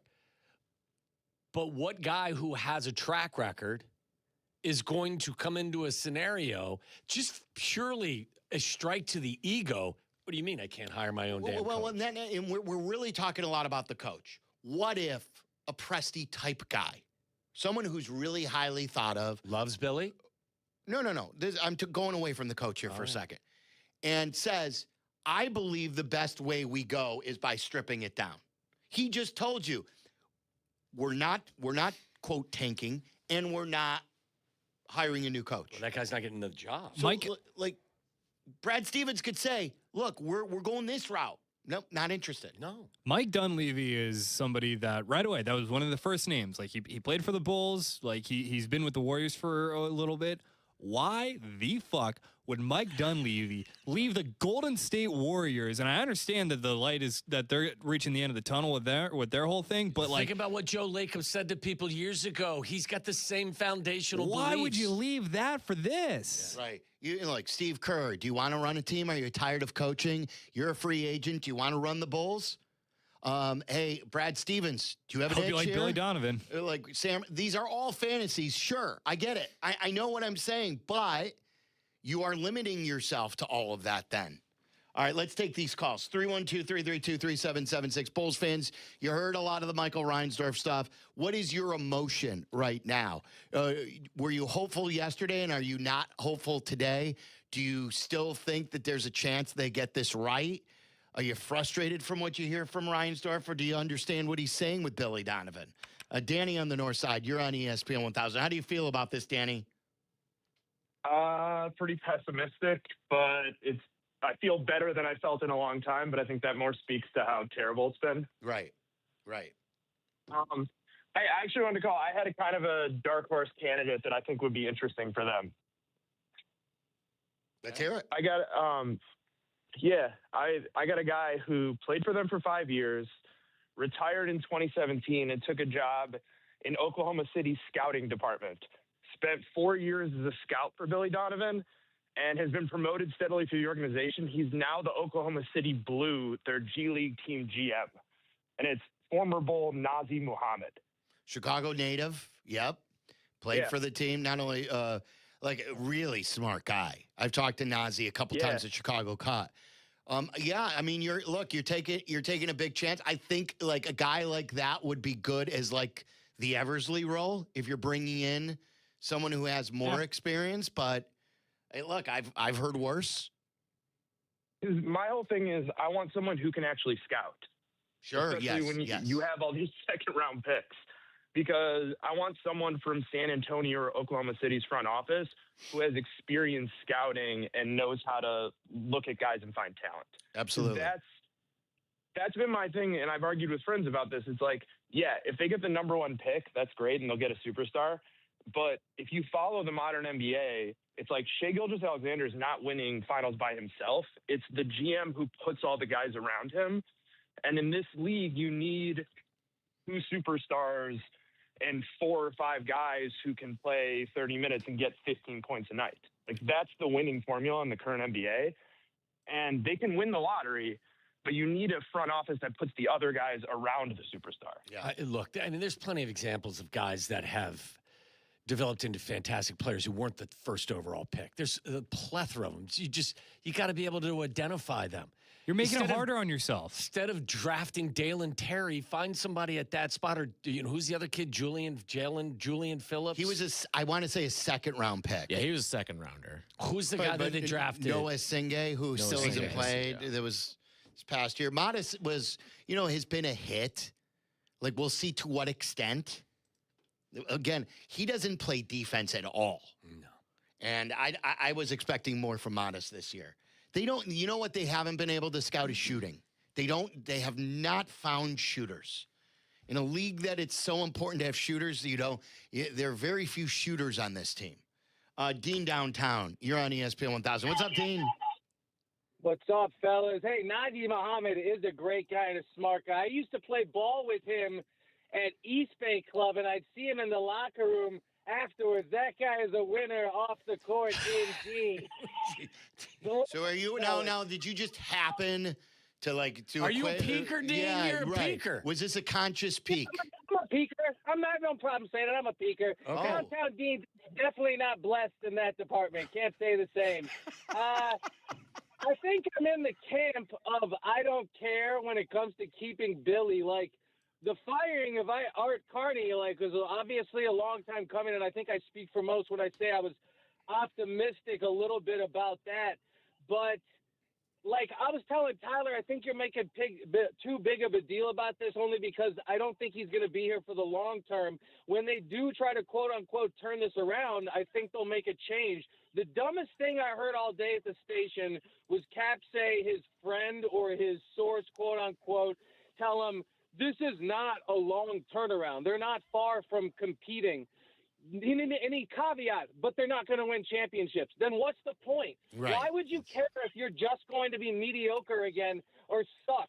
That's the worst thing I heard. I love what Waddle said yesterday about maybe with this new era and family or whatever taking over, or this kid, he'll take a chapter out of what was it, Rocky Wirtz's son, and they'll do something different. The last thing I had to tell you guys, because I've been meaning to tell you, it's one of the funniest things I've heard at the station in the last couple of years. Some guy, Silverman, you might have been out of town on one of your, many world conquests or whatever the hell you're doing, but I'm ready for football. And some guy called a couple weeks ago and said that when football starts, he has a saying for his wife. When the pads get to cracking and there ain't no interaction. Let's go! I think I was on the air for that, right, when that guy called. That was typical Dean. There was so much there. There was a part of the Bulls thing that I've heard this. This is what I think. I don't like hearing this take. We talked about it all a little yesterday, and I was thinking more about it too, Tyler. The point A to point B guy versus the point B to point C. Why it is important is development. No one hires a coach thinking that this is only the A to B guy, first of all. But second of all, can Billy develop these guys? What has led you to believe that? Sometimes the A to B guy is the only guy that's willing to take your job. That's the problem. Because, like... Todd Monken? Like, sometimes that's the only person you can attract in a situation like that. Ladies and gentlemen, the new head coach of the Cleveland Browns, Todd Monken. Crickets. But do you know, that's why I think it does matter. It matters that if Billy hasn't had success with Patrick Williams or developing other guys, and maybe they were all just bad picks. Maybe they're all bad picks. But still, I like. Has Modest got any? You guys mentioned him. Has he gotten any better this year? He's gotten better. Like, they allow 145 a night. They're 6.5-point favorites tonight in Washington, though. If you guys want to place a bet, anybody? Oh, the AK firing bump. The AK bump. Yeah. Dude, can you imagine going to that game if you're in Washington? Oh, that is hot garbage. They've got, 19 wins? You realize, again, we've had this conversation a bunch. Indiana's got 18 wins, 4 of them. Yeah. Let me take one more, okay? Then we'll get to Waddle's World. Is that what you're alluding to? Jesse's ready, too. Oh, Jesse's ready? Waiting for you guys. Yeah. Jesse's waiting? Oh, he's waiting, yeah. We got breaking news, too, about Cade Horton's out for the year. Robert in Romeoville. I wanted to get to you, Rob. What's up? Oh, hey, guys. I mean, that presser he had was not inspiring to me as a fan. I mean, Billy Donovan, I'm not saying he's a bad coach. He's a good coach. He left the Thunder, a good team, a good organization, a good GM, a team that knows how to draft young players. And he said, nah, I'm leaving. Came here, and I don't see no development whatsoever. And then he says if a GM doesn't want to come here because they don't think that Billy Donovan is their guy, whatever list he has of candidates, say he's got 15, you just X'd out 13 GMs by saying something like that. Because by giving someone, if you're going to do a clean slate, do a clean slate. There's nothing wrong with that. There's nothing wrong with saying, Billy, thank you. The results weren't there. We're going to go look somewhere else. What's wrong with that? But no, what are they going to do? I'm afraid they're going to hire within. I'm telling you, I don't want them to pull a hire within move. And Silvy, you know this. They've always had plans for coaches when they've already had coaches on contracts. They did it to Vinny Delnegro. They did it to Tom Thibodeau, which is, in my opinion, a Hall of Fame coach. You got no problem getting rid of him. It pisses me off as a fan. I'm not happy with this. I mean, I'm happy that they made the right first move. Waddle, you said it. It's always the easiest to tear it down. I don't know if they can build it up. Now we're in wait-and-see mode. Yeah, thanks, guys. Robert, thank you. There you go. All right, so if you want to continue to weigh in, we've gotten some calls now, 312-332-3776. Been another fun show in some ways, but a little depressing as well with the Bulls press conference. Also the Cade Horton news. Cade Horton is done for the year. We'll see how long into next year this will go. This is second Tommy John surgery that he's going to get. Kicking your ass right now. It is. My show is kicking your ass. Totally. And we'll talk to Jesse. We've got Waddle's World a little bit later. We'll do a lot to get to. Sox lead 2-1. That thing's going on ESPN 1000 100.3 HD2. It's Waddle and Silvy on our YouTube channel. You're listening to Waddle and Silvy on ESPN 1000, Chicago's home for sports.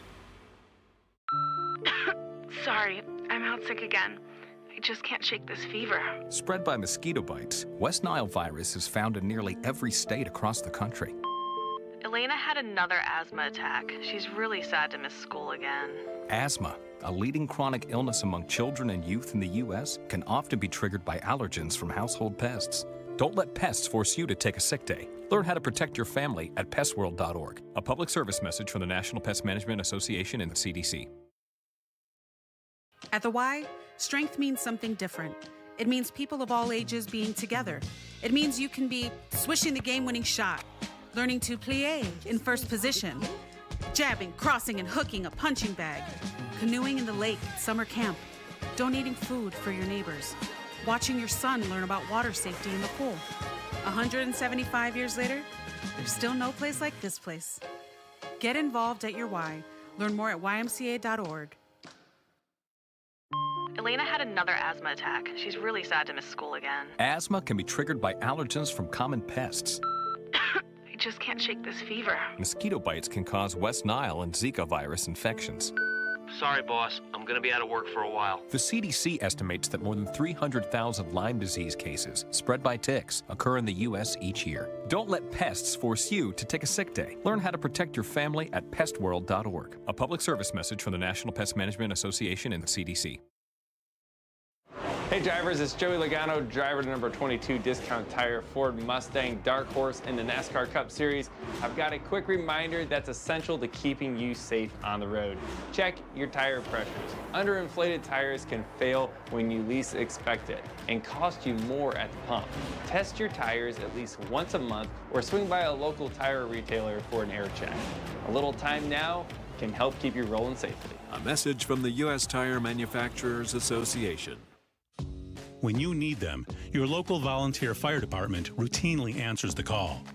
Whether it be a fire, traffic accident, or a cat stuck in a tree, there is always someone there for you.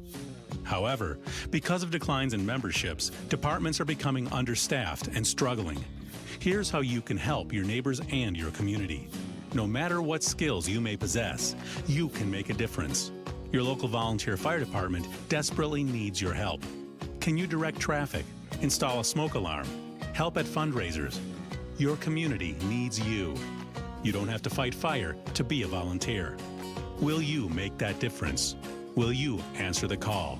Brought to you by the National Volunteer Firefighter Recruitment Center, a program service of the Volunteer Firefighter Alliance. For more information on how you can help and make a difference, visit www.nvfrc.org. That's www.nvfrc.org. I'm Justin Smith, retired sheriff and executive director for the National Sheriff's Association. Criminal networks are stealing billions of dollars through social media, phone calls, and text, posing as people you trust. They pressure and demand money or personal information. Don't fall for it. If something feels wrong, slow down and verify. Hang up, don't click, never send money. If targeted, contact law enforcement. Protect yourself, protect your family. Learn more at sheriffs.org/stopscams. A public service message from the National Sheriff's Association. Follow Chicago's Home for Sports on Instagram at ESPN_Chicago. This is Waddle and Silvy. Listen now in HD on our app and on ESPN 1000. Come on, Jesse. MLB insider Jesse Rogers. Jesse Rogers. Jesse Rogers. Jesse Rogers. You found out that you were going to be a Cardinal. How, Tommy? Jesse Rogers joins Waddle and Silvy. Look like you're swinging for the leg there. Tyler, put out a poll. Call her daddy. What is it? Call my daddy. I'm a big believer in protection. On ESPN Chicago. I got a good view of Guaranteed Rate going on right now with Jesse Rogers on our screen on our YouTube show. YouTube.com/@Waddle and Silvy. YouTube.com/@ESPN 1000 Chicago. It's also Twitch. Twitch.tv/@ESPN 1000 Chicago. You can put that through your Bluetooth on your way home too, and listen that way till we're on ESPN 1000. It's bottom 7, 2-1 White Sox over the Orioles right now at Guaranteed Rate. That's where we go live right now. Bring in Jesse Rogers. He is brought to you by your local Chicagoland Toyota dealers. Toyota, let's go places. And unfortunately, Jesse, where Cade Horton went today was not a good place. That's for sure. What's the news? Yeah, he's gone for the year after seeing Dr. Keith Meister. That's like Dr. Doom when it comes to pitchers. You go see him, you're not coming back with, a clean slate. Let's put it that way. So he's done for the year. We'll figure out exactly, is it another Tommy John or more like what Justin Steele had, which is at least a little bit shorter of a time frame, but it really doesn't matter because 2026 is gone for Cade Horton. It's such a perplexing thing. And Tommy, you're in professional sports your whole life.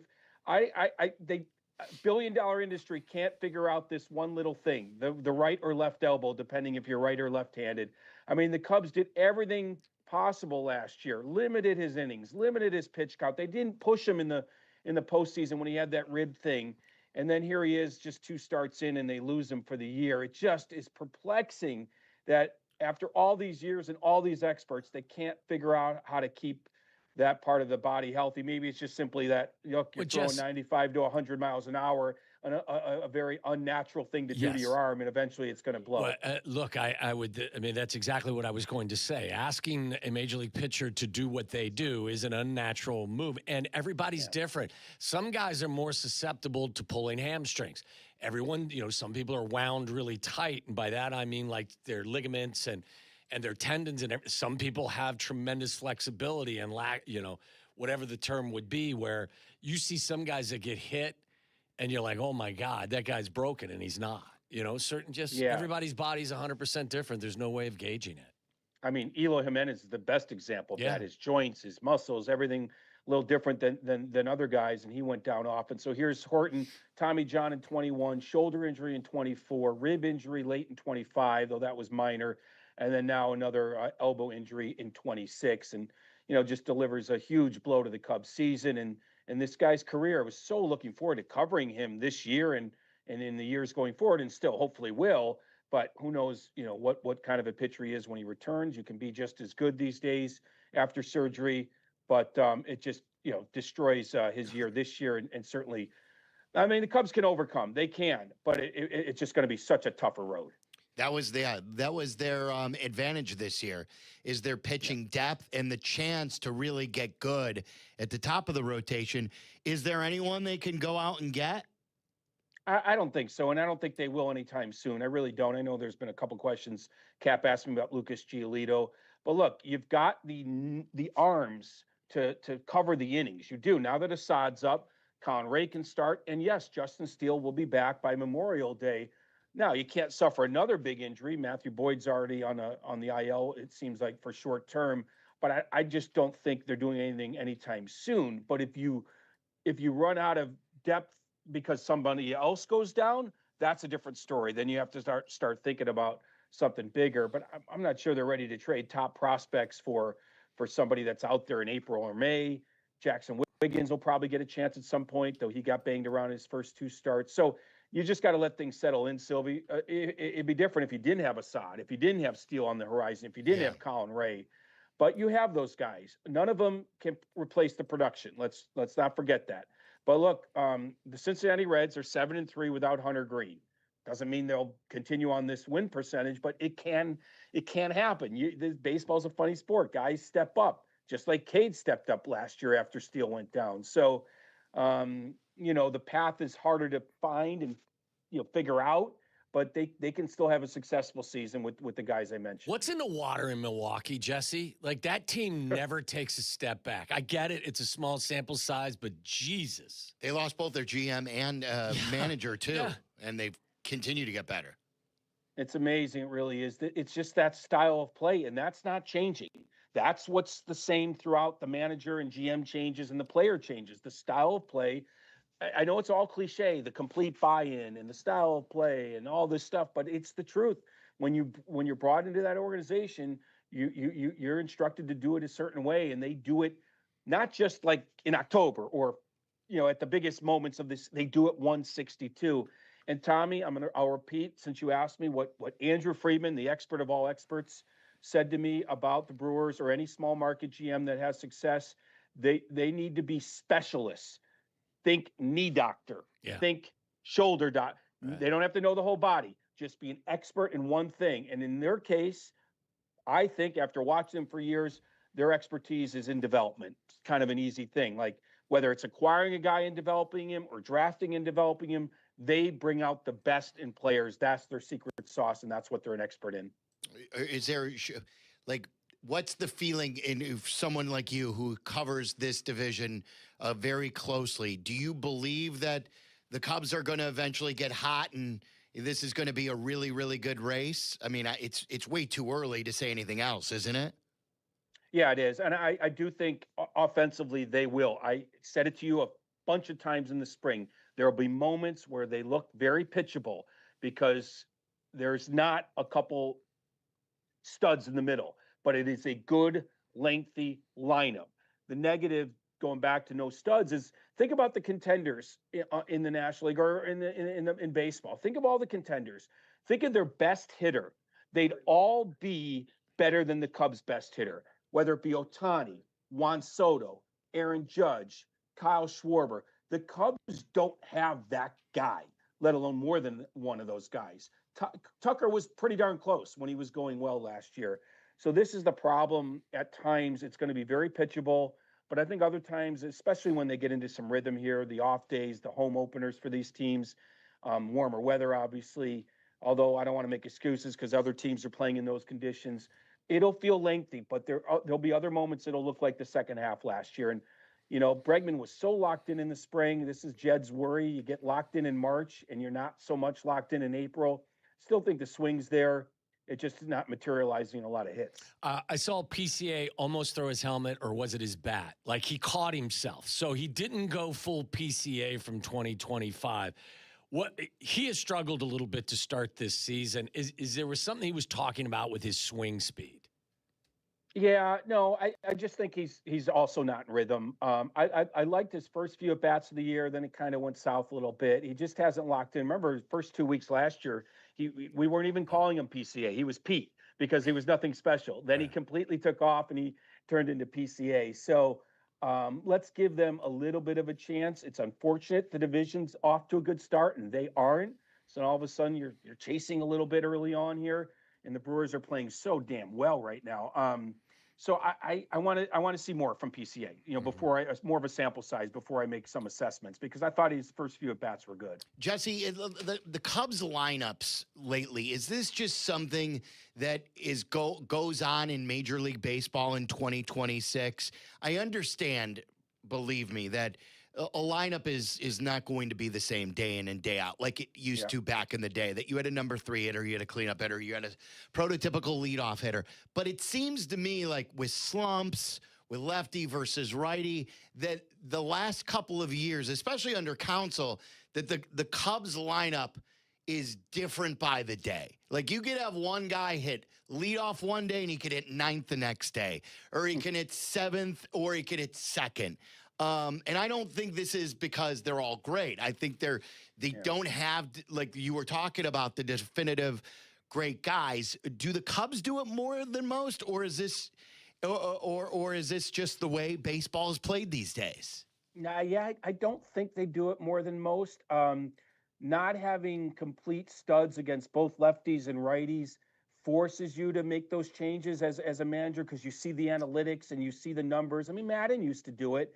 And he had all sorts of studs, but he used to change around, especially 5 through 9. I think Counsell's obviously trying to find a little bit of rhythm. He put, I think, Bush 2nd today and PCA 4th. You won't normally see that, but the Tampa Bay Rays don't have very many lefties in their bullpen, just one actually, and he's not very good, because then it becomes a little bit easier to pitch to. So even today's lineup won't be the same tomorrow. I think he's just trying to find something. But actually, that leads me to something else I wanted to ask you guys, and I'll include Tyler in this. When you talk about expected stats, and I know that's nerding out a little bit, I don't bring it up very often. We brought it up with Hap last year. But early on, who do you think should have the best stats when you look at expected stats? So I think I know this. I bet it's Bregman. No, it's not Bregman. Oh. It's not Bregman. Nico. Who do you think? Nope, it's not Nico. Tyler, do you have a guess? I was going to say, is it Dansby? Nope, it's not Dansby. Matt Shaw. Yes, it's Matt Shaw. His expected batting average is 304. His expected slug is over 500. I let that guy off his leash. I don't know why he's not starting every day with Seiya out, and why he's batting 9th every day. He's got 2 homers and 5 ribbies in less at bats than any of the guys ahead of him. And those expected stats do have some meaning. Eventually you got to actually produce. But if you're looking for early season indications, why not use something like that? And I have no idea why Conforto or Dylan Carlson played a little bit over him. Tyler's not happy about that. Yeah. Tyler would like for you to drive Conforto to the airport and give him a one-way ticket to somewhere not Chicago. No, I wouldn't even drive. No. Send him in What an do Uber. I don't want to even come in contact. What do you with make him take I'll the send him- train? I'll pay for a car. Put him on the blue line. Day is back Friday, so that could happen at any moment. But anyway, I think Shaw should move up in the lineup. But back to your original question. I said this in spring. It is good and bad that it's interchangeable. There's some good things about it, right? that your 8 hitter could actually be pretty good enough to hit higher, but it's also bad. That you don't have a pronounced number 2 hitter. You don't have a pronounced number 3 hitter that we know we have to get up to the plate more than anybody else. You know what I'm saying? Yeah, I think I said this to Kap today. It's like that whole we got 2 quarterbacks. Well, if you have 2, you really don't have 1. Right. It's and we have 9 guys that you could put anywhere. Well, if you do, then you really don't have a top 4. But the honest answer is they actually do have a top 4. We know that Bush and Bregman and Suzuki need to be in the top 4, and probably Horner, whether it's 5 or 1. Today it's 1. So it's there. It just hasn't materialized yet. And look, Seiya's probably their best pure slugger, and he's been out for the first 2 weeks. Waddle's been big on this too, is that, I think Tyler as well, not only that he should play every day, but he should be in right field every day. When Seiya comes back, will Seiya, since Shaw in right field has gone well, unless he's subbing a day for Bregman, will Shaw be in the field most days? No, I don't think he will be, actually. And he's been okay. He's getting better. I think if Seiya's knee's okay, he'll be out there as much as Shaw will be out there. Question is, how do you get at bats for Shaw and Moises Ballesteros now? I get, it's back to the original plan in spring training. You've got 10 hitters for 9 spots. I just don't want to stunt Shaw's growth because I think there's a good hitter in there, and he's getting limited at bats even without Seiya. So I don't know exactly how it'll work. Bregman DH'd 1 day, and Shaw played already third base. Probably going with the hot hand in the matchups. You just talked about matchups. Well, it's not like Ballesteros is a great matchup against everyone. Same with Shaw, probably, although I think Shaw should be given more of a chance. And we'll see, maybe PCA gets a day off. Maybe Swanson gets a day off. Maybe Bregman gets a day off, and that keeps him a little fresher and hopefully more productive. Jess, you have any Sox thoughts for us today? I really liked how they pitched lately. I got to give them credit. I really do. I mean, they're pitching well again today, even though Shane Smith walked everybody, got out of it. They're navigating around some moments on the mound after that 1-5 start. I have no problem with how they lost yesterday, at least pitching wise, and same today. They're pitching well enough to stay in games, which they didn't do the first. Except the inning that you've been on. Yeah, tell them to turn around. They turn around. They're down 4-2 now. Yeah. It was 2-1 to start. We just had a home run to make it 4-2. Hard to hit a home run in that ballpark today, too, isn't it? With the weather the way it is. Yeah. I didn't even see who homered. It was Gunnar. It was Gunnar. Oh, okay. Well, I really like how they've turned around the mound until this inning. I want to ask you too about, I was fascinated. I've been fascinated by the way the White Sox have used Grant Taylor as to be an opener 3 times already. I think it was 3 in 4 days. And that was the opening day starter, and he's been really good. I heard Len's interview yesterday, and tell me why, explain to everyone how the rest of the starters, like the guy then who comes in after and benefits from Grant Taylor starting these games as the opener. Yeah, well, first of all, it avoids the meat of the order 3 times through. They always worry about that 3rd time through. So he misses him once. Now he can pitch the 2nd, 3rd, 4th, 5th innings, at least maybe the 6th, without facing the top of the order 3 times. Those are the most dangerous hitters. And they were getting beat early in games with some of these hitters, those first 6 road games. So that's the answer. You avoid the top of the order. You don't mind facing the bottom of the order 3 times, or the middle even, obviously. But it's that top order. You might get him out before the 3rd time around. I think Grant Taylor might end up being a starter, as they've discussed. It just won't be this year necessarily. It might follow the Garrett Crochet path. Right. Opener, reliever, stretch him out at the end of this year. And Grant Taylor, Noah Schultz, Hagen Smith, you can start to dream about a much better staff. Yeah, that's good stuff there. And before we let you go, Jesse, you've covered sports in this town for years. You have covered Jerry Reinsdorf press conferences, and sometimes you haven't because they didn't invite you because only one representative was allowed. Right. It's weird these days covering Jerry. I don't know if you read while at the game any of the Michael Reinsdorf quotes about anybody who doesn't want to consider Billy Donovan to be our head coach, we're not interested in you as VP or general manager. What sticks out to you hearing those things as a reporter who's covered sports in this town? Well, I appreciate you asking me because I actually do have some strong thoughts on it. It's the next line I think that I have a problem with when he said, this isn't Billy's fault. Well, my question would be, how do you know that, Michael? You didn't quote people around the league. You didn't quote insiders or experts. You just said this isn't Billy's fault. How do you know that? It's like George McCaskey kind of admitting he doesn't know football, right? I'm just a fan. I mean, isn't Michael anything more than is Michael anything more than that? And I bring this all up because I could be wrong about this. I freely admit I'm one that it doesn't allow Billy Donovan to be blameless in this thing. How do we know he's a great coach still? Good point. How do we know? Because here's one way I judge it, Tommy. Overachievement, right? Yep. The Milwaukee Brewers, 2-time manager of the year. Why is Pat? Because they overachieved, and we see it. We know it when we see it. Other than those initial moments with the team when they were healthy years ago, when have the Bulls ever overachieved? Well, to that Billy? point too, Jess, Sylvia said this a bunch. Name a player that has gotten significantly better or developed over the course of the last several years. Patrick Williams has not. And don't give me Kobe White. Like Kobe White, while a good player, he was a lottery pick too. He was what, 8th overall, something like that. Seventh, something like that. Yeah, like so the bottom line is I'm not smart enough to know if Billy Donovan can coach, but the next GM should be, and that's where it's really mind-boggling that he's hitched his wagon to Billy Donovan. That's right. When there's no reason to. That's a great point, Jesse. That's a great point. That he is telling you he's more of an expert from the coaching standpoint than whoever he's going to hire as his next general manager. Yeah, and that's George McCaskey wouldn't even go there, right?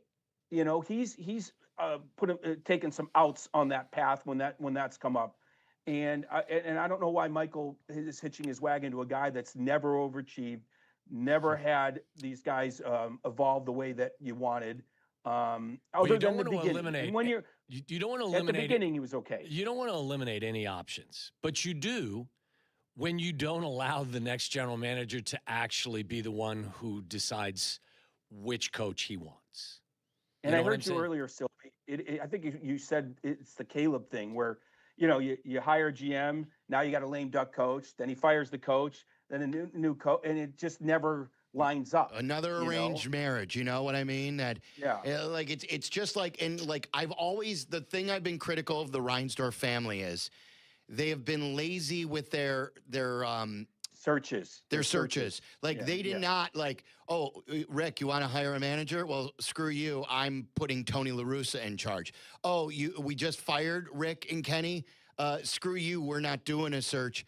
I'm picking Chris Getz. Much like Michael Reinsdorf now is picking Billy Donovan. Oh, we're replacing a legend in Phil Jackson. Well, screw the search. We already have our next coach in Tim Floyd picked out without interviewing another person. Oh, we have our second best coach in the history of the franchise in Tom Thibodeau. Should we do a search? Nah. Let's go out and let's hire Fred Hoiberg. And then after Fred Hoiberg gets fired, do you remember this? They didn't even put an interim tag on Jim Boylan. They just named him the head coach, and they didn't do a search then. They consistently shortcut this thing. You want to know why the Bulls are always bad? When organizations take shortcuts, yet they don't learn from their own mistakes, and they will be here again in 5 years. You know what usually happens in these situations? I want to be clear. I have no idea if this was the case with Michael and Billy.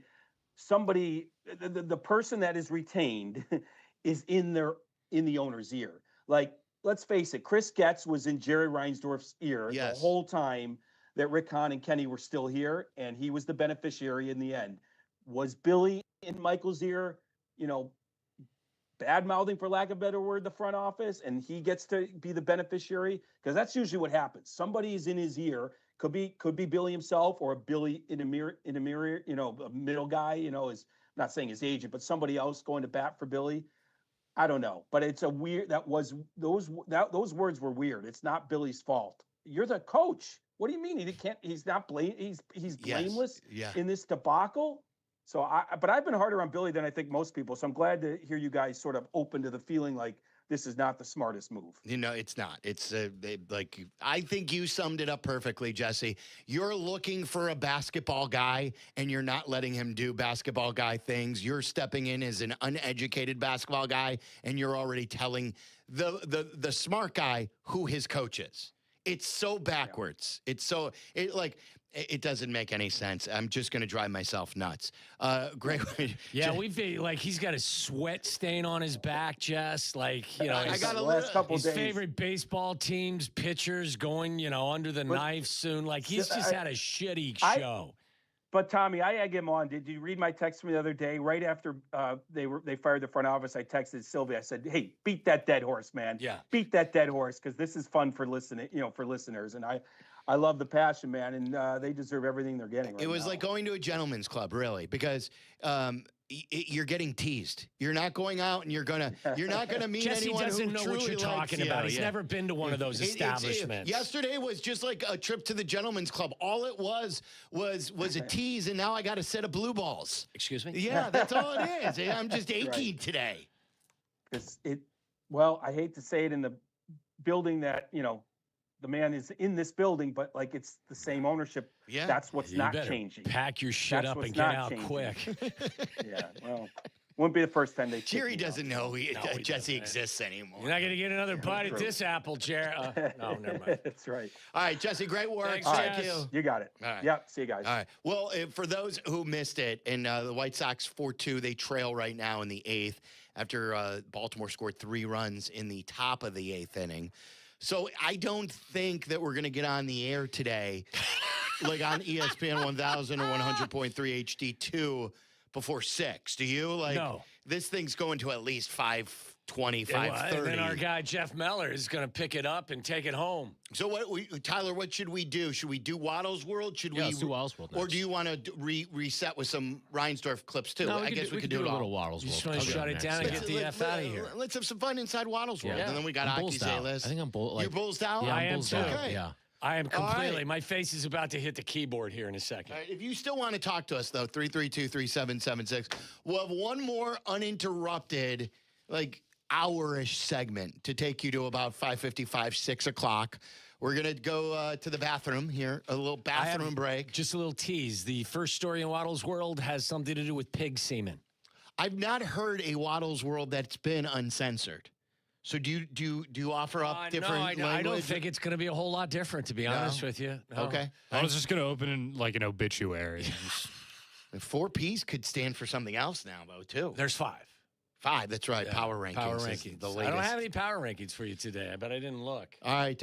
We're here, and we're back here shortly. Thanks for listening on our YouTube channel. Anything you missed earlier, Charlie's going to set it up in podcast form, and that's going to be on the usual Waddle and Silvy podcast page. So if you missed some of the sampling from the Michael Reinsdorf press conference from our initial thoughts on the whole Bulls thing, we are bullsed out. We will get to Waddle's World coming up next. This is Waddle and Silvy. Waddle and Silvy on Chicago's home for sports, ESPN Chicago. How do you know you're home? At Habitat for Humanity, we believe it's when you find peace, stability, and safety. But 1 in 3 people on Earth woke up today without a good home. Not because of chance, but because of high costs and other very real barriers. A housing crisis this big needs all of us. So let's open the door to opportunity and build a tomorrow where home is possible for everyone. Visit Habitat.org to learn more. Again, that's Habitat.org. Habitat for Humanity. Let's open the door. There's a world of opportunity out there, beyond the typical 9 to 5, where purpose and grit come together, where the American spirit and ingenuity are welcomed in places that could really use your skills and your experience. We're talking about the Peace Corps, with volunteers living and working in communities around the globe. And it's been called the toughest job you'll ever love. Tough, because it asks so much of you. To dig deeper, get your hands dirty, to go that extra mile, to rise to the occasion and meet challenges head on. And the love part comes from being part of something bigger than yourself. From building bonds that last a lifetime, it's knowing your hard work transformed lives, including your own.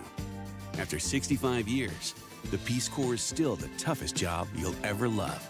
Explore opportunities in more than 60 countries. Learn about benefits and apply at peacecorps.gov/serve. Sorry, I'm out sick again. I just can't shake this fever. Spread by mosquito bites, West Nile virus is found in nearly every state across the country. Elena had another asthma attack. She's really sad to miss school again. Asthma, a leading chronic illness among children and youth in the U.S., can often be triggered by allergens from household pests. Don't let pests force you to take a sick day. Learn how to protect your family at pestworld.org. A public service message from the National Pest Management Association and the CDC. At the Y, strength means something different. It means people of all ages being together. It means you can be swishing the game-winning shot, learning to plie in first position, jabbing, crossing, and hooking a punching bag, canoeing in the lake at summer camp, donating food for your neighbors, watching your son learn about water safety in the pool. 175 years later, there's still no place like this place. Get involved at your Y. Learn more at ymca.org. Elena had another asthma attack. She's really sad to miss school again. Asthma can be triggered by allergens from common pests. I just can't shake this fever. Mosquito bites can cause West Nile and Zika virus infections. Sorry, boss. I'm going to be out of work for a while. The CDC estimates that more than 300,000 Lyme disease cases spread by ticks occur in the U.S. each year. Don't let pests force you to take a sick day. Learn how to protect your family at pestworld.org. A public service message from the National Pest Management Association and the CDC. Hey drivers, it's Joey Logano, driver to number 22 Discount Tire Ford Mustang Dark Horse in the NASCAR Cup Series. I've got a quick reminder that's essential to keeping you safe on the road. Check your tire pressures. Underinflated tires can fail when you least expect it and cost you more at the pump. Test your tires at least once a month or swing by a local tire retailer for an air check. A little time now can help keep you rolling safely. A message from the U.S. Tire Manufacturers Association. When you need them, your local volunteer fire department routinely answers the call. Whether it be a fire, traffic accident, or a cat stuck in a tree, there is always someone there for you. However, because of declines in memberships, departments are becoming understaffed and struggling. Here's how you can help your neighbors and your community. No matter what skills you may possess, you can make a difference. Your local volunteer fire department desperately needs your help. Can you direct traffic? Install a smoke alarm, help at fundraisers. Your community needs you. You don't have to fight fire to be a volunteer. Will you make that difference? Will you answer the call? Brought to you by the National Volunteer Firefighter Recruitment Center, a program service of the Volunteer Firefighter Alliance. For more information on how you can help and make a difference, visit www.nvfrc.org. That's www.nvfrc.org. I'm Justin Smith, retired sheriff and executive director for the National Sheriff's Association. Criminal networks are stealing billions of dollars through social media, phone calls, and text, posing as people you trust. They pressure and demand money or personal information. Don't fall for it. If something feels wrong, slow down and verify. Hang up, don't click, never send money. If targeted, contact law enforcement. Protect yourself, protect your family. Learn more at sheriffs.org/stopscams. A public service message from the National Sheriff's Association. Follow Chicago's Home for Sports on Twitter at ESPN 1000. This is Waddle and Silvy on Chicago's Home for Sports, ESPN Chicago. This is Waddle's World. And in Chicago, Tom Waddle. He can't run, he's not fast, but he gets open. Bears legend. Amazing. 9 career TDs in the NFL. He caught everything that was thrown and took every hit that they could give him. Tom Waddle. Are you not entertained? Are you not entertained? It's time to find out what's on Tom's mind. Is that why you were here? As we go inside Waddle's World. Well, since I advertised it, I will start the world of medicine. This is the headline. Pig semen eye drops may treat rare childhood eye cancer, a study says. Researchers have created experimental eye drops that use a molecule derived from pig semen that could treat a rare form of cancer, according to a recent study. Look, how could you argue with that? You know, I know. I just want to know how do you study How do you that? get there? You know how what do I you think get would to? be- You Did a know pig what's write gonna? this? Yeah. Yeah. It's when pigs fly. But how do you get there? How do you go like, we've tried this, we've Nothing's tried that, we worked. tried You this. know what? We should go to the farm and try pig semen. Jerk off a pig and see what Oh, happens. jeez. What? What? I mean, What? Let's go make a pig's day. What did you say? that was What did like I say? Carl from Antioch. I think that's a little. Not a little No, too far? that's way, way cleaner than what Carl said. No, I know that, but like talking about that, wow. You spit up whatever you were eating? Yeah, granola. What, I can't say that? I thought I was allowed to say that. no, you can say it, yeah. You can say it. Say it. You can say it. I know. I feel like we actually- I Felt feel like we uncomfortable saying it? Is that what you? I felt I completely feel like comfortable we saying went a while without going blue, and that's Took the lid off the place. yeah. Well, And how I was like, else? whoa. Time out. How else do you get the pig semen to No, use I'm, it in I'm a just trial? saying the reaction I No, think I'm was saying it to the guy to my right over here. How else are you supposed to get it if you're going to use Yeah, they it don't in a make that medical stuff in trial? factories. Right. Right. I don't think you Put do your that rubber by, glove on, No, you brother. don't do that by hand. There's got to be a machine. how do they decide who does that? There's got to be like you know how Do you- cow's milk with you get hooked up. Do you with those know things? that when it's funny you say that. There is basically a machine that they attach to a horse to retrieve the necessary sperm to then inseminate the female horse in like when you're talking about race horses. I mean, have you never Whatever happened to love? The good old horse Google stroker 3000. Yeah, that's what it's called. The good old horse stroker 3000. This is the horse swine pump. This is the swine stroker 3000. I'm just asking, how do you get to the point where you're like, Little hey bake- guys, little you know bacon what? and some eye drops. You know what, guys? I think we haven't tried this yet. This may be an out of the Hear box. me out here. Hear me out. Right. This is an out of the box type of suggestion. I know we've tried bees honey. I've been looking at this pig, and I'm like, you know what? I think there's something here. Yeah, let's go down to the farm. Jerk that pig! Jerk that pig! What? They're even looking at you. What? The Sox crew. Hannah Lamana just looks at you Like I said, you don't. What did I say earlier?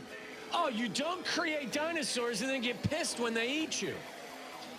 Okay. I love that. That's what Danny. Do you think the guy? So I said to Danny, he came over, looked at us, and put his hands in the air. I was like, "This is Jurassic Park. You just recreated the dinosaurs, and now you're pissed that they're attacking you." Do you think the scientist was thinking out loud, and somebody heard him, and he was like, for eye drops? Yeah, that's what I'm You should saying. try it. What was Peyton Manning? What chant did he have? Cut that meat. Cut that. And still jerk that pig. What? That's your new fantasy football team name, Jerk the Pig that pig? Jerkers. Anyway, Cut that meat! Sandwich. Cut that meat! listen. Let's get back to being serious here. This is being used to treat a rare childhood Yes. eye cancer. Bring it Whatever on. it takes. I absolutely. I don't care what's in. Like I have bad dry eyes anyway. Oh, I know If what to told get you me- for Christmas. Yeah, I if you got told me a product I don't for have you. dry eye- Whoa, you know what, guys? you know what you get him? Tyler, take the mic. I gotta go to the bathroom. You know what you got to do? You just got to get him the pig and let him figure out the rest on his own. I'm just gonna tell him. I it's got you from the a starting pig. point. Take the mic. I gotta go to the men's room. Are we still on the air? Yeah. When we're not on the air, we're on YouTube. I'm so ashamed of myself right now. No, you're not. Not a bit. When California you were catching footballs over the middle, do you ever like, Charlie, man, my one dad day? right now is probably so disappointed in me. He's like, you went to Boston College, got a finance degree. All your friends are on Wall Street. Think about this. Think about this. You have Jim Harbaugh, who is throwing him the football. You know, has been the successful pro coach, Yeah. went to a Super Bowl, Yeah. won a national championship sitting next to in a college jerk football. off. And he's talking about jerking off pigs. This is what he did. I was one of 11 academic or college football guys. You know what? I bet Jim Harbaugh has like thoughts on this too. This is kind of this seems like in his wheelhouse. He's about the kids. Jim Harbaugh is definitely about the kids. there's He'd no be all doubt. for this. No doubt. Matt Ryan goes to BC. He goes and he runs Dad, a you're football gonna team. do what? What are you gonna do? What are you gonna do? What are you gonna do?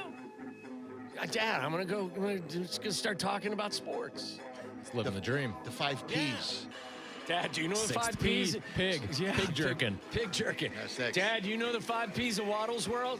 No, my dad's fine with everything. He doesn't care. I'm not sure he knows where he's at right now, too, so I'm joking. He's fine. Oh, stop it. He would laugh. Northern California company that sells adult novelty products is voluntarily recalling 2 chocolate products found to contain potentially life-threatening amounts of prescription drug ingredients for erectile dysfunction. Boy, this is the opposite end of the spectrum of the pig jerker. California chocolate spiked with Viagra ingredients is being recalled nationwide.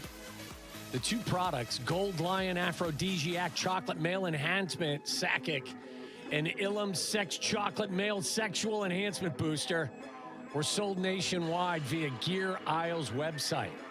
The products have been found, have found to contain undeclared active pharmaceutical ingredients, sildenafil and tadalafil, which I believe are the ingredients in Blue Chew and in Just Viagra. get a Blue Chew Gold. Just don't put it in the chocolate. There seems to be some concern behind the glass. What's going on? Is Brendan calling us out? What's going on here? Is everything okay? No, we're just discussing logistics back here. Oh, okay.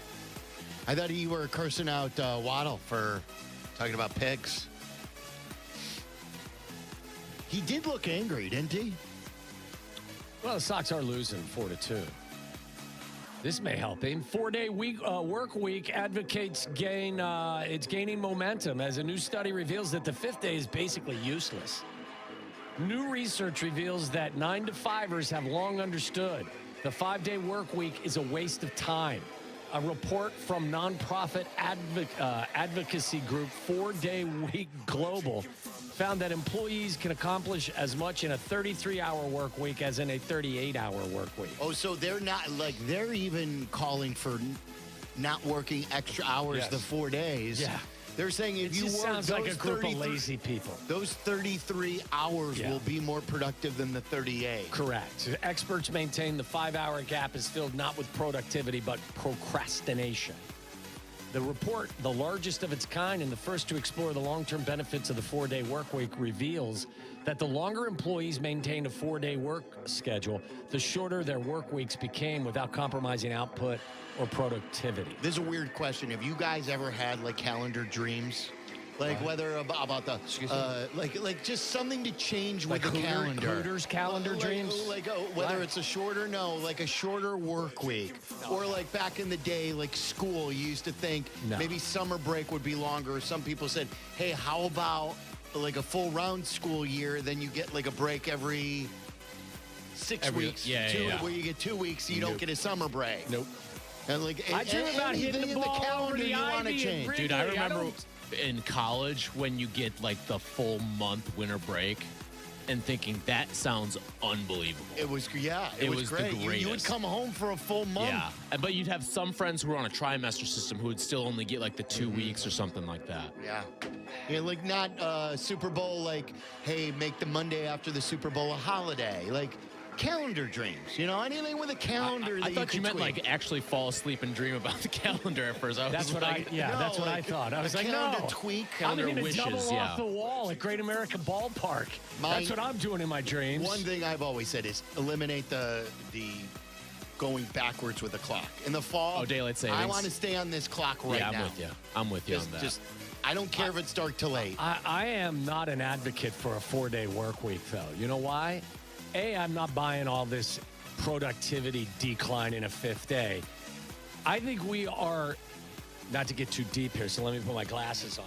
Oh, Mr. I think Studious. just by our very nature, we're gregarious. We need interaction. If you're just sitting around picking your nose on that 5th day, what are you doing? I think you need routine. I think you need to be out doing stuff. I don't think... I'm not for the 4-day work What about week. this? What about for Unless the 9-to-5ers? Involved. And if golf's involved, then I'm in. What about the 9-to-5ers? You take over you work 2 hours instead of 9 to 5. You're working 8 to 6 Monday through Thursday. And it's the same amount of hours, No. right? Does my math work out? Yeah, it does, It's the same but amount of hours, No, I but you get the extra day for the weekend. No, but you're saying they just need 33 to be considered productive, That's right? what you're saying, yeah. That's what they're saying. That's What I'm saying is I think that as human beings, you are interactive relationship people. I think you're more prone, if you're not working that fifth day, to do some. You're not going to do anything, probably. You're not going to be, engaged. You're going to sit at home and watch movies, most people. What's wrong with that? That's my point. I think I don't think that that's good for the human spirit, for crying out loud, you lazy bastard. Or you could just go out and do things too, like. What? I think there's still a positive flip side of, like, people are going to go out and do shit too. Like, You just want to listen. Like I said, if golf, if Yeah, it was every fifth day right. was golf, I'm in. Right. But in this horseshit weather, that's not part of it. But with 3-day weeks or with 4-day weeks, You already have shortened the week to 3 days. yeah, why not? But with a 4-day week, wouldn't you be more inclined to, all right, I'll go down to Carolina, or I'll go down to Florida, true. or I'll Yeah. go out to Arizona? Yeah. Yeah. Never come back. Every time you swear, Tyler, I get scared. Like, I'm just not. I hear Charlie swear often. I hear Waddle talk about jerking off a pig. I hear sort of that in the pre-show That's not fist swearing. fight. I didn't swear. Well, it's going blue. And when I hear you say shit, I sort of perk up. I'm Tell like, him whoa, to whoa. Fuck shit. Did that break you in a little bit there? Tell him to clean the shit off his face, will you? I mean, because I keep staring at him and he's got food I on can't his see face. anything. I don't see anything. Now it's all over your chin. The pig. Okay, let me see what we got next. Thank you, Charlie. Family finds possible human skull during an Easter egg hunt in Long Beach. So That would suck. where was it? Police are investigating after a possible human remains were found in a park in Long Beach during an Easter egg hunt. Preliminary, though unconfirmed information suggested that a small skull was found partially buried in the dirt somewhere in that park. Do you think it really was a human skull, or did they declare it that? They're checking on it, but it's really not what it's not what you want to find if you've got the kids out on an Easter egg hunt. Yeah, not good. I don't think it's a prank. I think that It would was be buried. a fun prank where you go and, like, say you move out of your last house, you just moved recently. In the backyard, you buy a skeleton just from one of those science places, and you just bury a bunch of bones in your backyard. What's wrong with you, man? And then the next family that moves in. Masturbate more to lower your risk of cancer. That's a new health campaign. This is a really horny Waddles world. I don't think so. Pigs I think and humans. listen, Charlie, this is all medical information. If you don't want it, I mean, I can bring you more. Okay, you know what? Here you go. Wait. So wait, you do more and you see, get what? hey, Mike Malone's contract's for $8.3 million a year, guys. What do you think? Oh, no, you don't like that one? Fernando Mendoza's not going to go to the draft this year. He's going to sit at home. You good with that? No? Nah, jerk the pig off again. Wait, if you what was the last story? Masturbate more to lower your risk of cancer. Okay. Yeah. It's a campaign. It's a health campaign. Again, I don't know how the hell I got cancer then. it's well played, and I'm not going to add anything to it. I think it's well said. Man drives stolen car to Salinas courthouse for auto theft hearing. These are my favorite. Yeah, that's the bag filled with drugs and it's labeled drugs. Man, if you want, we can start bitching about the Bulls again if you want. I'm not you sure? Who's complaining? You're right? Okay. Who's complaining? Charlie called it a horny Waddles war. People are asking me about my I don't do drugs shirt a lot. I got another one of these coming up here in a second. A man scheduled to appear in court on an auto theft case was arrested this week after Monterey County Sheriff's officials said he drove a stolen vehicle into the Salinas courthouse parking lot. Is Salinas? That takes a set of balls, doesn't it? It's California, Salinas? Yeah. Everything okay still in there? I'm always worried that somebody's going to come into the producer's booth and go. Every time that door swings open, I expect to hear everything that went over the air. We should go open mic. So what's the plan? Oh, so we're going to be on YouTube for the entirety of our show. Right. That's so 5:55. Fuck right? yeah. Because Meller's going to take a bunch of balls. Yeah. Meller takes a sweet ass Meller time. loves his post-game show. He loves the post-game show. Kanawha County, West Virginia. A warrant has been issued for the arrest of a woman after a stabbing inside a chicken coop. Did they stab a chicken or did they stab another person? No, it was people related. I think there was a fatality on this one too, so I'll skip over it. By the way, the Sox just lost 4-2. So that's a tough loss there. It is. They had a 2-1 lead the majority of the game. 2-0 originally. Was it 2-0? Yeah. 2-0, then 2-1, and then I think I call them the Ravens. The Orioles scored all 3 runs. They're both birds. To take the lead. They're both in the birds. 8th. Orioles and Ravens. A man with an arrest warrant, or a man with a warrant arrested after applying to Commerce City Police Department. A man with a warrant for his arrest was arrested after he applied to the Commerce City Police Department in Denver. Can't believe this needs to be said, but apparently it does. If you have 6 pages worth of criminal history, including habitual traffic offenses and domestic violence and an active warrant for your arrest, we're not going to hire you, the Commerce City Police Department said in a post. That's the same story as the story a couple stories ago. Yeah. Where people just do dumb stuff. I will go to Sports Aru for a little bit here. I believe this is the first time since '94, right, Tyler, that both Phil and Tiger will not be participating at the Masters. That's correct. So as it is Masters Week, I thought that was an interesting story. It doesn't ruin your buzz, though, now, does it? Doesn't. No. Even before the accident, we weren't expecting Tiger. No. We didn't lose a contender by having both of those guys not in the field. Who's the favorite? Favorite Scotty. He's like 4-1, yeah, but he hasn't been playing very well. What was the statement that Rory made about why isn't there more Irish food on the Champions dinner menu? Because he wants to enjoy the meal. Yeah, that was so good. It was good, funny line by. Where is that Rory documentary again? Or it's on Prime. Yeah, I gotta go to that. I was thinking about that over the weekend. Did you guys see the story about Wilson Contreras being pissed off because he keeps getting hit? Oh, there was a lot, and it was another game where the Brewers won. Woodruff, who was pitching for the Brewers yesterday in Boston, I want to say that was the 6th time he's hit, 5 or 6 times for him personally that he's hit Wilson. Time, yeah. And so, which is interesting, William, right? He's behind the plate. He's behind the plate, and it was what, 20? How many times? 24? Did you say?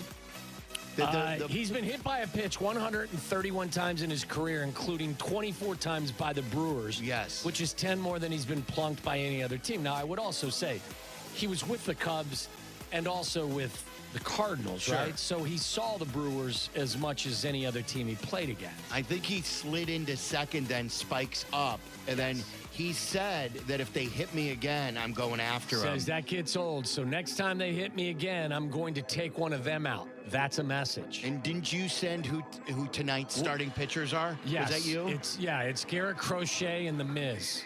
If you want to get in a beanball war, put on your armor. Can I watch that somewhere? Do I have to have the MLB? Yeah, drive up to Milwaukee and hang out in a bar. I'd like to see that. I'd like to see that game. That's a good game. I'm sure you could find it somewhere. Red Sox keep on losing. By the way, Woodruff said, I mean, we've been through that. It's been like 9 years for me. It seems like every year he's trying to play a game and he's trying to get his side fired up, which is fine. Once I knew that was going on, I wasn't going to let it affect me. That's Woodruff. Yeah. I did hear the Boston announcers because I watched it. They like Contreras because he plays with, as we know, a lot of heart, a lot of passion. Yeah. And that Boston team is right now a dead-ass team. Yes. So I think they were saying on yesterday's broadcast that you're going to like Wilson Contreras because he's got that sort of, he plays with a chip. One serious story before I get to a UFO story. I don't know if you guys saw this, but Steve McMichael, our buddy, passed away last year, was diagnosed with CTE. So I saw that, and it's like there's obviously the connection with football players and ALS, so there's probably the connection with CTE and ALS. Yes. Like, not to go all serious on you, do you ever get worried with the is CTE stories that you've read? I think that if you allow it to kind of fester in you, you can go down a rabbit hole and it's hard to get out. You just try to stay away from that. Look, it's not just CTE, but, they've drawn a connection between, head trauma and ALS as well. Yeah, like, it's all kind of connected. So, no, you listen, I mean, you grieve for those that have passed from it. You are sympathetic to those that are dealing with it, and you just pray that it's something that, stays away from you. So there's really no better way to kind of describe it, but I don't think anybody's is really surprised to hear that No, Mongo, I wasn't when I saw that. Yeah. I was surprised that Mongo was in the timeline today, and I'm like, there's a story on Mongo today. What is it? Misty, obviously, his wife said, I donated Steve's brain to inspire new research into the link between CTE and ALS and all of it. So yeah, I just thought, we've talked about it before. Missing greatly. We obviously broadcast from the Jeff Dickerson Studio. The studio that the White Sox game is coming out of right now is the Steve McMichael studio. That is correct. So they did a really good job naming some of these studios. Love what our company has done on that for our favorite front. people who are no longer with us. No doubt. Okay, and segues are difficult at times, but here's the headline of the next story, and I don't know how closely you guys have seen some of this. I mentioned this the other day. Mystery surrounds the death of a 9th scientist tied to U.S. secrets as disturbing pattern continues to grow. Wait, one more time on this? There's another mystery surrounds the death of a 9th scientist tied to U.S. UFO secrets as a disturbing pattern continues to grow. Gone missing? Another scientist with ties to America's space program has now joined the growing list of deaths and disappearances around the U.S. Michael David Hicks, a research scientist at NASA's Jet Propulsion Laboratory, passed away on July 30th of 2023 at the age of 59, but the cause of death was never made public. No record of an autopsy being performed could be found. You can go down a rabbit hole for this story. There's a lot going on. Now, what's your conspiracy theory? I don't know that I have one. Is it A, the people who don't want the story to get out about aliens, so they're silencing them for good? Or is it B, the aliens who they are discovering? They're all good questions. Going after the scientists who have discovered them. Okay, let's have a roundtable discussion. What is it? Why are these people, what could be the motive if, in fact, there's dirty pool being played here? That they just don't, the powers that be don't want the information to get out. Why are we so worried about panic? I don't know. What are we worried about? I'm surprised you're willing to talk about this, but not El Chapo. Oh, were you kidding me? I mean, there's people disappearing with this, right? Why would you ever bring that name up? Even though we're on YouTube. We don't have a dump button, man. I'm just saying. Okay. You've said that before. I try to stay away from that conversation. Yeah. But it's a good connection. Yeah, I mean, like. So what do you think? I have UFO, but here's the deal. I don't have any knowledge. The people are missing are people that actually have had some sort of connection to why do you think it is? I'm just a dumbass. You're bringing it to the light. Like, do you remember Barack Obama said something recently, and then he had to come out with a retraction saying he was just messing around. Yeah, or saying like psych. Remember when you guys are too young. Remember when you used to say that when psych, you were goofing? yeah. Psych. Yeah. Yeah, I mean this. So what is your philosophy on it? Why do you believe that the government or? I read you the story about guys that have gone on hikes out in the woods or out in the desert and never came back. I don't know. Maybe they have information that people don't want to come out. How do you know that you're not an alien? How do you know that? I don't know. How do you know that you've never come from somewhere else? I mean, I don't have an explanation. I mean, there's stumped him. No, it's just like this shit that I'm talking about now. Of course, this can't be real. You know, I mean, it's too much of a coincidence. Really, I give you a them. pig story to start the. I'm 59 years old. I have 4 adult daughters. I have 2 grandsons, and I'm reading you stuff like this. This is definitely a simulation. Because if there was normalcy here, I wouldn't go down that path, Charlie. You know what I'm saying? I don't actually. You just warped no Charlie idea into what a you're pretzel talking about right now. Machiavellia? See, it's a simulation. I don't know why. I guess the best way I could describe this is somebody doesn't want somebody telling on stuff. Yes. That's the most obvious. Yeah, but there've got to be a number of people that have. You can't kill them all, right? Like somebody's eventually going to spill the beans. No? Maybe you can. That's dark, Charlie. At 5:30, it's dark. I was looking for a little pick-me-up from behind the glass, and I got him talking about somebody whose name we don't talk about. All right, that's all I got. All right. Like, I'm out of stuff. I'm still trying to recover from the simulation. Yeah? thing. Do you think there's a possibility that none of this is real, that's a simulation? Yeah, of course. Really? I don't. Oh, I don't. Oh, really? No. Come on. What would you call it then? Clusterfuck? No. No, I believe the future has already gone on, the past has gone on, and we're viewing where it's all already happened, and we're just viewing where we are. If you understand, if you know what I'm saying. I agree. The stuff has already happened in the future. Yes, and we're just in this part of the movie. Sadly, I can inform you the Cubs don't win another World Series. I've seen it. Okay? That's one thing I can't tell you. I've had an advanced screening, yes. I don't believe that. No, I don't. I can't. Nope. Do you believe that? I think it could, yeah. Yeah, you do? I think it could, yeah. I don't. Can I take this call really quick, and then we're going to do Aki's A-list as well? Maybe I'll we could do that, play a couple of Reinsdorf bites just to get people up to speed, and then we'll get to Aki's A-list. Sam and Mokina wanted to talk about the Michael Reinsdorf press conference today. What's on your mind, Sam? Hey, Sylvie. First off, we need a link for that T-shirt is what we need. Yeah. I don't know where you got it. I don't know if you just went on, Amazon, but we need that T-shirt. So I went to. Can I get a little residual off of that? Like if you're making some cash for it, you know, just a little donation to my coined the favorite phrase. charity. I said I was going on a Bulls boycott a couple years ago, and Waddle kept calling it a bullcott, and for some reason I didn't want to say it because I thought I would slip or something. Yeah, you can say it. So I'm wearing the shirt that says bullcott. I went to my guy Joe at Obvious Shirts. He's the owner of Obvious Shirts, and now they custom make shirts. So I said to him, I go, can you just make me a shirt with red and black and write Bullcott on it? And I do believe you would get people to buy this shirt. I believe Joe can sell it and other Bulls fans will buy it. And if you're boycotting like me, make the statement that you've had enough of it until things change. So you could email Obvious Shirts, Sam, and he'll make you one for sure. Perfect. As long as, I'll buy any bullshit as long as it doesn't go to the Reinsdorf's pocket at this point. That's right. I mean, yesterday, was it yesterday or the day before? We were just so happy. I was watching you guys on YouTube. I mean, Sylvie, your face was just it's like a kid in a candy store. We were just so happy.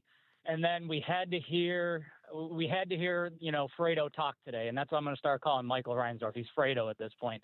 Because we get it. Like, the Reinsdorfs are going to Reinsdorf, and you've been through that all. But my question for somebody like Kap would be this. Like, you're so in favor of hiring Billy Donovan to oversee this. And I got Reinsdorf over here saying, oh, he's a Hall of Famer. Why wouldn't anybody work with Hall of Famer? Obviously, he's a Hall of Famer because of basketball. Go on Wikipedia, and you'll see the results here. He, in his first year at OKC, he went to the conference finals. He has not made it past the first round since. And I'm asking people, and like Cowley and Kap, who did he draft, or who has he developed in those years at OKC or Chicago? And anybody in the studio can raise their hand and say this guy. There's nobody off the top of my mind that he drafted or developed in OKC or Chicago that makes me go, oh, this guy should be running your basketball operations. The fact that they want to tie a new GM to a very, very average coach. Billy's a nice guy. I think that's why he kind of gets away with a lot. He's an average coach.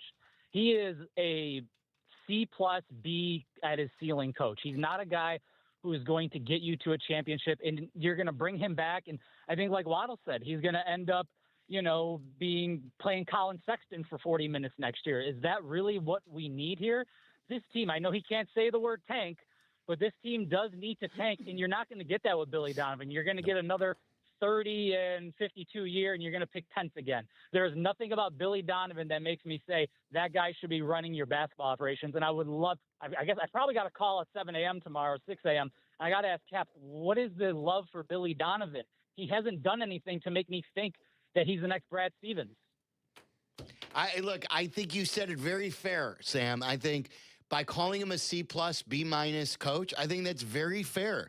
Billy Donovan in the NBA, when you're talking about NBA, apples to apples, he is 467 and 411. And I think it was very fair the way you put it about what's the poster child of the Billy Donovan system, the Billy Donovan development plan. Name one. Yeah, name one. Like, I want to ask Kap, name one guy, because I keep hearing it at 6 a.m. and I love Kap, by the way, but Billy Donovan, he's got an eye for talent. Who has he gotten in OKC or Chicago that makes me go, that guy could be the not even the first best player on a championship team, but your first, second, or third. There's nobody off the top of my mind. If anybody, I challenge anybody to find that guy. Anybody in the studio, Tyler, you want to look it up. Tell me, who did he draft or who did he develop? I would reverse engineer this conversation also and say, how in the world could he have sanctioned as the coach giving Patrick Williams a contract extension? He's After the one coaching works, him, yeah. Yeah, he's the one who works with him every day. If there's no conversation between AK and Billy about whether or not to give him a contract, then you have no line of communication. And if Billy didn't say Billy no sign chance, off on Dalen Terry? Dancing Dalen, I don't know. I don't mean to cut you off, guys. It's just like all these draft picks, like that's another for me. Dalen Terry, did Billy say, I can make some out of that? Because Dalen Terry, I mean, he might be, if you put him in the D League, he's probably a sixth man at this point. Like, he can't play dead. No, you're right about that, Sam. It's a good call. And I'll give you an example. We have had our problems with Tibbs with the minutes, but I'll say this about Tibbs. First of all, as I told you, the record for Billy Donovan is 467 and 411. So he's a clip above 500 here. Tom Thibodeau's record in the NBA is 578 and 420. He is basically 150 games above 500. And then to answer your question that you posed to Billy Donovan, everybody got better. I think Jimmy Butler is the essence of Tom Thibodeau may be the Jimmy Butler of coaches, a guy who just worked his ass off to get better, maybe didn't have the best natural skills. And Jimmy Butler came to him as a guy who averaged 3 points per game his rookie year and was just a defensive guy at the end of the first round. And he blossomed into an NBA superstar. Derrick Rose went from an all-star. What's that? Noah, think about it. Before Tibbs got to Chicago, we were looking at Noah and Deng as just guys. Deng became a two-time All-Star. Yes. He became Noah the guy you trusted to go up against LeBron, and Noah became the Defensive Player of the Year. Tibbs developed guys. Taj Gibson probably could thank Tibbs for his career. He's 39 years old, and he's still playing. How about the point guard who came in after Derek, not Nate Robinson, I always forget his name. DJ Augustine owes his next contract. CJ Watson. All those guys. John Lucas III. And Amir Nelson. Right, and to the point of, Sam, too, what you said about Noah. Noah was in a top 5 MVP candidate one year under Tom Thibodeau. In what world did we ever think that was possible with Joakim Noah? He ran the offense through Noah. Yeah. Yeah, Derrick Rose was out that year, and Joakim Noah was a top 5 MVP candidate. I think that's the year he won Defensive Player of the Year. Yes, Man you're was right. a triple-double machine that year. Yeah. So, Sam, it's a great call. All right. I'll be listening for you to call Kap tomorrow. Oh, I'm calling Kap at 6 a.m. because I'm going to be stuck in traffic, of course. All right. Thanks, Sam. There's Sam and Mokina. Do you want to, I don't know how you guys feel about Bill Simmons, but he's a big NBA guy, right? Yeah. Oh, huge. He tweeted a while back, another classic moment from today's Bulls press conference. Since Sterling sold, no NBA franchises cared less about doing right by their fans with the possible exception of New Orleans, and they're actually just incompetent. For Chicago, this has been a money strategy. Yeah, think about that. That's how a national figure feels about what he is saying since Donald Sterling, he's referring to Sterling being forced to sell the Clippers, you know, and he is saying there's nobody who has done their fans more wrong on the other side of the Sterling fiasco than the Reinsdorfs and the Bulls. Yeah, it's crazy. So, all right, let's get to Aki's A-list. It's time for Aki's A-list. From the mind of the man who understands the 4 Ps of Waddle's world. Aki's A-list. The top questions and topics floating around in Tyler Aki's mind. Are these really the questions that I was called here to answer? Aki's A-list on ESPN Chicago.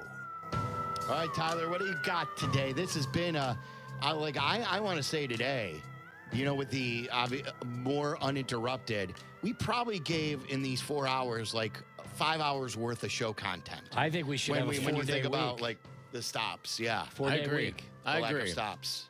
I want to start with something that I think intertwines the national title game and where the Bulls are at right now. Last night, Michigan won the national title. First time we've had a Big Ten team win since 2000. And Dusty May is the victorious coach, and he's had quite the rise through the coaching ranks. Went to a Final Four at FAU and then won a title with Michigan last night. Where would Dusty May be on your priority list for the Bulls as a head coach? Because Dusty May kind of strikes me as someone who might make the jump to the NBA.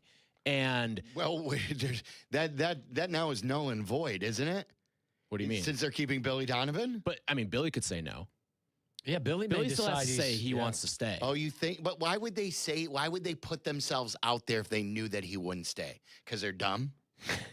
Or it could just be a public plea. Ding, ding, ding, ding, ding, ding, ding.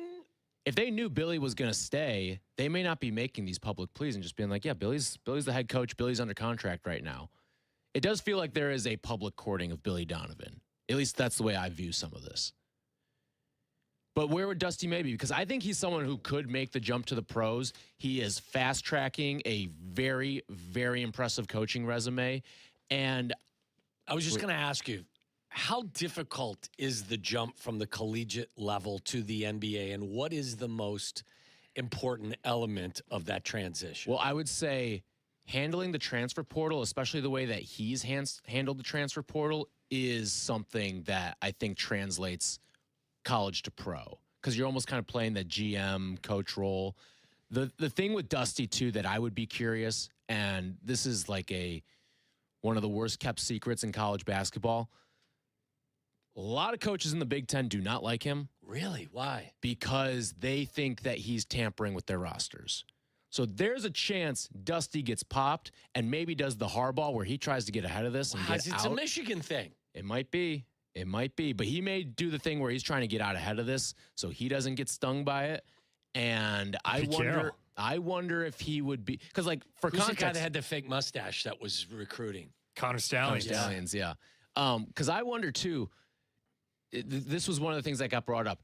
Dusty May, I believe, won the National Coach of the Year in the sport, but Fred Hoiberg won the Big Ten coach. Or no. Dusty May won the media poll for Coach of the Year. Fred Hoiberg won the coaches poll, and some people think it's really because the coaches do not like Dusty May. He seems like such a pleasant guy, just his appearance. They should bring back Hoiberg. Can you imagine that? So I don't have any. What about? I would say this. Look at some of his roster. He's got 2 transfers from Big Ten schools on his roster. Ohio State, right? Ohio State and Illinois. Yeah. And I think Izzo's said some things in the past where he hasn't used the name, but he's kind of been Wow. So he's kind of like got that clean, altar-born kind of You're his biggest fan. I love him as a coach. I know. You said he's the best X's and O's coach in college basketball. I thought last night the chess match between him and Dan Hurley, Hurley's offense versus what Dusty May was doing defensively, was basketball porn. It was incredible to watch. Let me ask you a question from your question based on that with Dusty May. If Hurley would have made the jump to the Lakers, remember he was in those negotiations, would it have gone well for him, or would that not be a match on the pro level? I would guess no, because I think Hurley's the wrong personality for it. I think Hurley's the perfect college guy. Yeah. Whereas Dusty May, I think, has a little bit of that. He can make the leap to the pros in terms of temperament. He doesn't especially when you're seem like- getting the portal guys that they get. Like, I mean, I've seen other guys. It's not just Danny Hurley. Like Tom Izzo. I mean, how he responds on the side. Dusty May seems very kind of Even collected. keel, yeah. The Hurley part too, like I'm with Tyler. Like I don't think it would have played in any NBA locker room, especially not one that has LeBron James in it. Yeah, like that to me was the biggest mismatch. Was him and LeBron. Does JJ Redick? I mean, does he rub guys raw out there? He's had success. Raw? Yeah. Well, you know what I'm saying, Charlie. Weird. I think JJ Redick, he at least knows Send the pigs game over to too. your house. Sorry, I didn't mean to interrupt. No, like JJ Redick's been in those locker rooms for so long. He at least knows That's how right. to interact with that stuff. Well, I don't know why you'd leave. Like, I do know why you'd leave because a lot of them love the challenge and the money, but he's perfect. Like, Unless why you get keep run out of he- there. And like someone was, I think Seth Greenberg on Get Up was talking about this, that the group of young coaches around college basketball, like gone are the older guys, and Yeah. this new crop of young coaches have really taken over the sport. And you feel like the sport's in really good hands these days. How old is the guy from Arizona? He's somewhat of a Right. Is he a He's younger in He's the guy? young probably group, in too. like his 50s, late 40s, early 50s. Yeah, that's I still consider that the young group because for And so these guys long go till they're the 70 Roy something. Williams, you know, Oh, and Izzo's in- Coach K, K, Izzo's in his 70s. Izzo and like Boeheim. Self are like the last of the old guard yeah. that are still out there. I guess Patino too. But he had a high. He can coach. Boy, can Pitino coach. This was there was some NFL stuff that I wanted to get to from the last couple of days that we obviously haven't had a chance to because of all the breaking news with the Bulls. But the Dexter Lawrence conversation, he has requested a trade out of New York with the Giants. They thought that with a new head coaching staff in there, they could maybe get a deal done with him to extend his contract, but that has not been a case, and he has asked out of New York. What is your interest level in a Dexter Lawrence, a guy who has been an all-pro in this I'm league, interested. 28 years old. Like everything else, I'm not going to overpay. But I'm interested. What is that? What I What want is to the know, overpay? I don't know. I'm Because you have to give up Late- stuff and you'll have to pay him. It's going to be a late 1, early 2, I think is probably what they're talking about right now. I think I wouldn't give up a 1, but I'd give up a 2+. Let me ask you a question, though. Can you find a player over the course of the next 4 years that's going to be better than Dexter Lawrence? So if you had to give up your 25th pick, would you do it straight up for 25? Because I I would also say it's 5 years, too, with that first round. That's true. Good point. What scares me, though, is he's a really good player coming off his worst year when he was, you know, the talk was he was out of shape. Yeah, I need some explanations for this You know, and the production was down, so you would have to pay him top dollar. He wants top dollar coming off his worst year. And he's still signed for 2 more years. And then you have to give up draft compensation. There's a lot of risk that goes into this, too. Yeah, I mean, it's comparable, though, to you've gone through this exercise with Max Crosby, who's coming off a physical. a meniscus. Trey Hendrickson, who's coming off a core. So, I mean, there's risk with all of these. I would need to know specifically, and I think you did some of the research, didn't you, Tyler, about some of the analytics said that while the stats were down, there was still the win rate There's still was pretty impact, yeah. impressive. But, I mean, they were a horseshit defense in terms of they were 31st in run defense. Scared me again. Really? Yeah. Pussy. What? It's over the top. Is it? Okay, you know what? Then I'm gonna put the lid back on it. No. I'm gonna put the lid I on like it. I like it. I'm gonna put the lid back Be on you, it. Matt. Be you. Oh, wow. That definitely. Okay, you know what always, like... Buy me some peanuts and cracker jack. You know what always bothers me about people getting all up in arms like, oh, Nagy be you. You know who he gets that from? Reed. Andy Reid. Yeah. It's Andy Reid saying. Well, A, he stole it. And B, you don't have to put it on the play Yeah, sheet. it's very funny he put it on the play Put it on the play It is sheet to funny. remind himself when I look down and dial up one of these terrible plays, I'm going to be me. Just a play sheet tattoo. He looks down and he's like, oh, that's right. Be me. Okay. Yeah. I was doing that wrong. I was just going to call a run. I was but going to call a normal play. Now I'm going to run Santa's sleigh. because that's fun and that's me. I'm still interested. Because I'm not just interested in an edge guy. I think you can collapse the pocket from the interior. Can we do a Dexter for Dexter deal with obviously a Don't think that the Giants are going to buy that. Not just player for player. You'd have to throw in, but maybe that would lessen the cost. You know what I was thinking about is this is a moment, and not that I don't like the compensation they got for DJ Moore, but I feel like a DJ Moore for Dexter trade would have been I can really buy that, but enticing that's back in the 60, time. right? Isn't it 6? The pick was 60, number 60? Yes. That's not getting it done. Maybe 60 and Dexter for Dexter. That's where I was going to say, like, what about a third and Dexter for Dexter? You know what would have been nice if you got in your damn comp picks? You could have gone the second you got from DJ and the third. Or even a future third.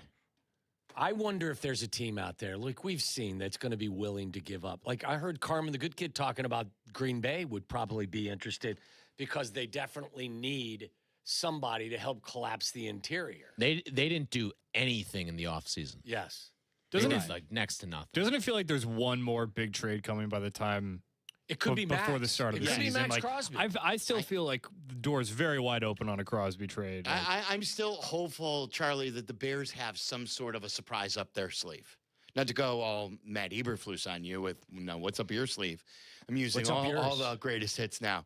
But like every time you guys, so I'm driving. When I drive, I'm not looking at my phone. I get the voice text. And then I'll click on it and it will say, Tyler Aki sent you an Adam Schefter tweet that has 11,000 likes and blah, blah, blah. Whose voice does it? What kind of voice is it? It's the woman on Apple CarPlay. Is it standard or is that Can't the you default? get somebody? I have a woman doing it. You know what? You should get Miley Cyrus's voice for Get it because I Waddle. know how much you like that. Yeah, I do. You could do like different accents and things like that. But anyway, so then I don't know what the tweet is because I'm driving and I'm very strict on that. And I'm always hoping, like Charlie Bevins sent you a text with Adam Schefter with 4,000 likes. And then you sent an emoji, I think the eyebrows raised emoji. So it announces that it's an eyebrows raised emoji, but it doesn't tell you what the tweet is. And I'm like, oh, did the Bears make a trade? Did the Bears make a trade? Is this what I've been waiting for? Meanwhile, one of our Nitsa spots is playing too, so you can't open it. Like I can't go over either because I'm watching television on the drive home. So like I can't click over to it. Waddle's got an Xbox controller on the dash. That's well played. That was good. I'm watching Cubs baseball. By the way, they're getting their asses kicked yet? I think they started, haven't they? Oh yeah, I never switched this. Nothing under one. Okay. Well, I'm not surprised by their 0. I'm a little surprised by the other 0. Good start for the ass man. Yeah. Got to go from CHSN to Marquee. Let's see if I watch. can do Javier Assad will deal tonight. Where's Marquee bottom left? Bottom left. Oh, there it is. Down and to the left. But did you guys hear John Harbaugh rather talking about the Giants trade speculation right now? He was asked in particular about Kayvon Thibodeau, but it applied to everyone on the roster. Kayvon, his name has come up in trade talks. How do you view him? Do you view him as a piece of the foundation, or do you think he's a guy who could be traded? I think he's a great player. I'm excited about him. I was fired up to see him today. He looks great. He's in great shape, and I'm thinking about him on the field. I'm thinking about getting him plugged into our defense and getting him rolling. I think, you want to talk about is he a trade possibility? Everybody's tradable. Everybody, even you're tradable, Dan. If we could get something for you, we'd trade you in a heartbeat, man. But, that's good. It's not really what you focus on. You focus on the fact that we're having a day. We're having a day? Yeah, having a day, man. I think they started workouts today. Yeah. Oh, yeah. Lamar showed up. All the new coaches for Baltimore. Yeah. Who's their coach is Minter? Yes. Minter, yeah. Yeah, and there was talk that he wasn't going to show up. Well, Declan Doyle was the one who said, we expect our guys to be there. I like it. Yeah, Doyle was like, you better be there. This was the other thing, too. Troy Aikman the other day, he was talking with I think it was called DLLS, some Cowboys show about the role he has in Miami. And to me, this just sounded like a blatant conflict of interest. I could not believe he was willing to say the things he said about his job with the Miami Dolphins. Well, I think the Dolphins were wise in understanding my relationships around the league and knowing that I have information that they don't have or can't get. And I think they were smart in taking advantage of that, whether it was through me or through somebody else. The Cowboys have never elected to do that, at least with me. Maybe they have with others, but no, I don't feel there's a conflict. But I will say I'm pulling for the Dolphins, and I know that because now I have something at stake, and I think they hired two really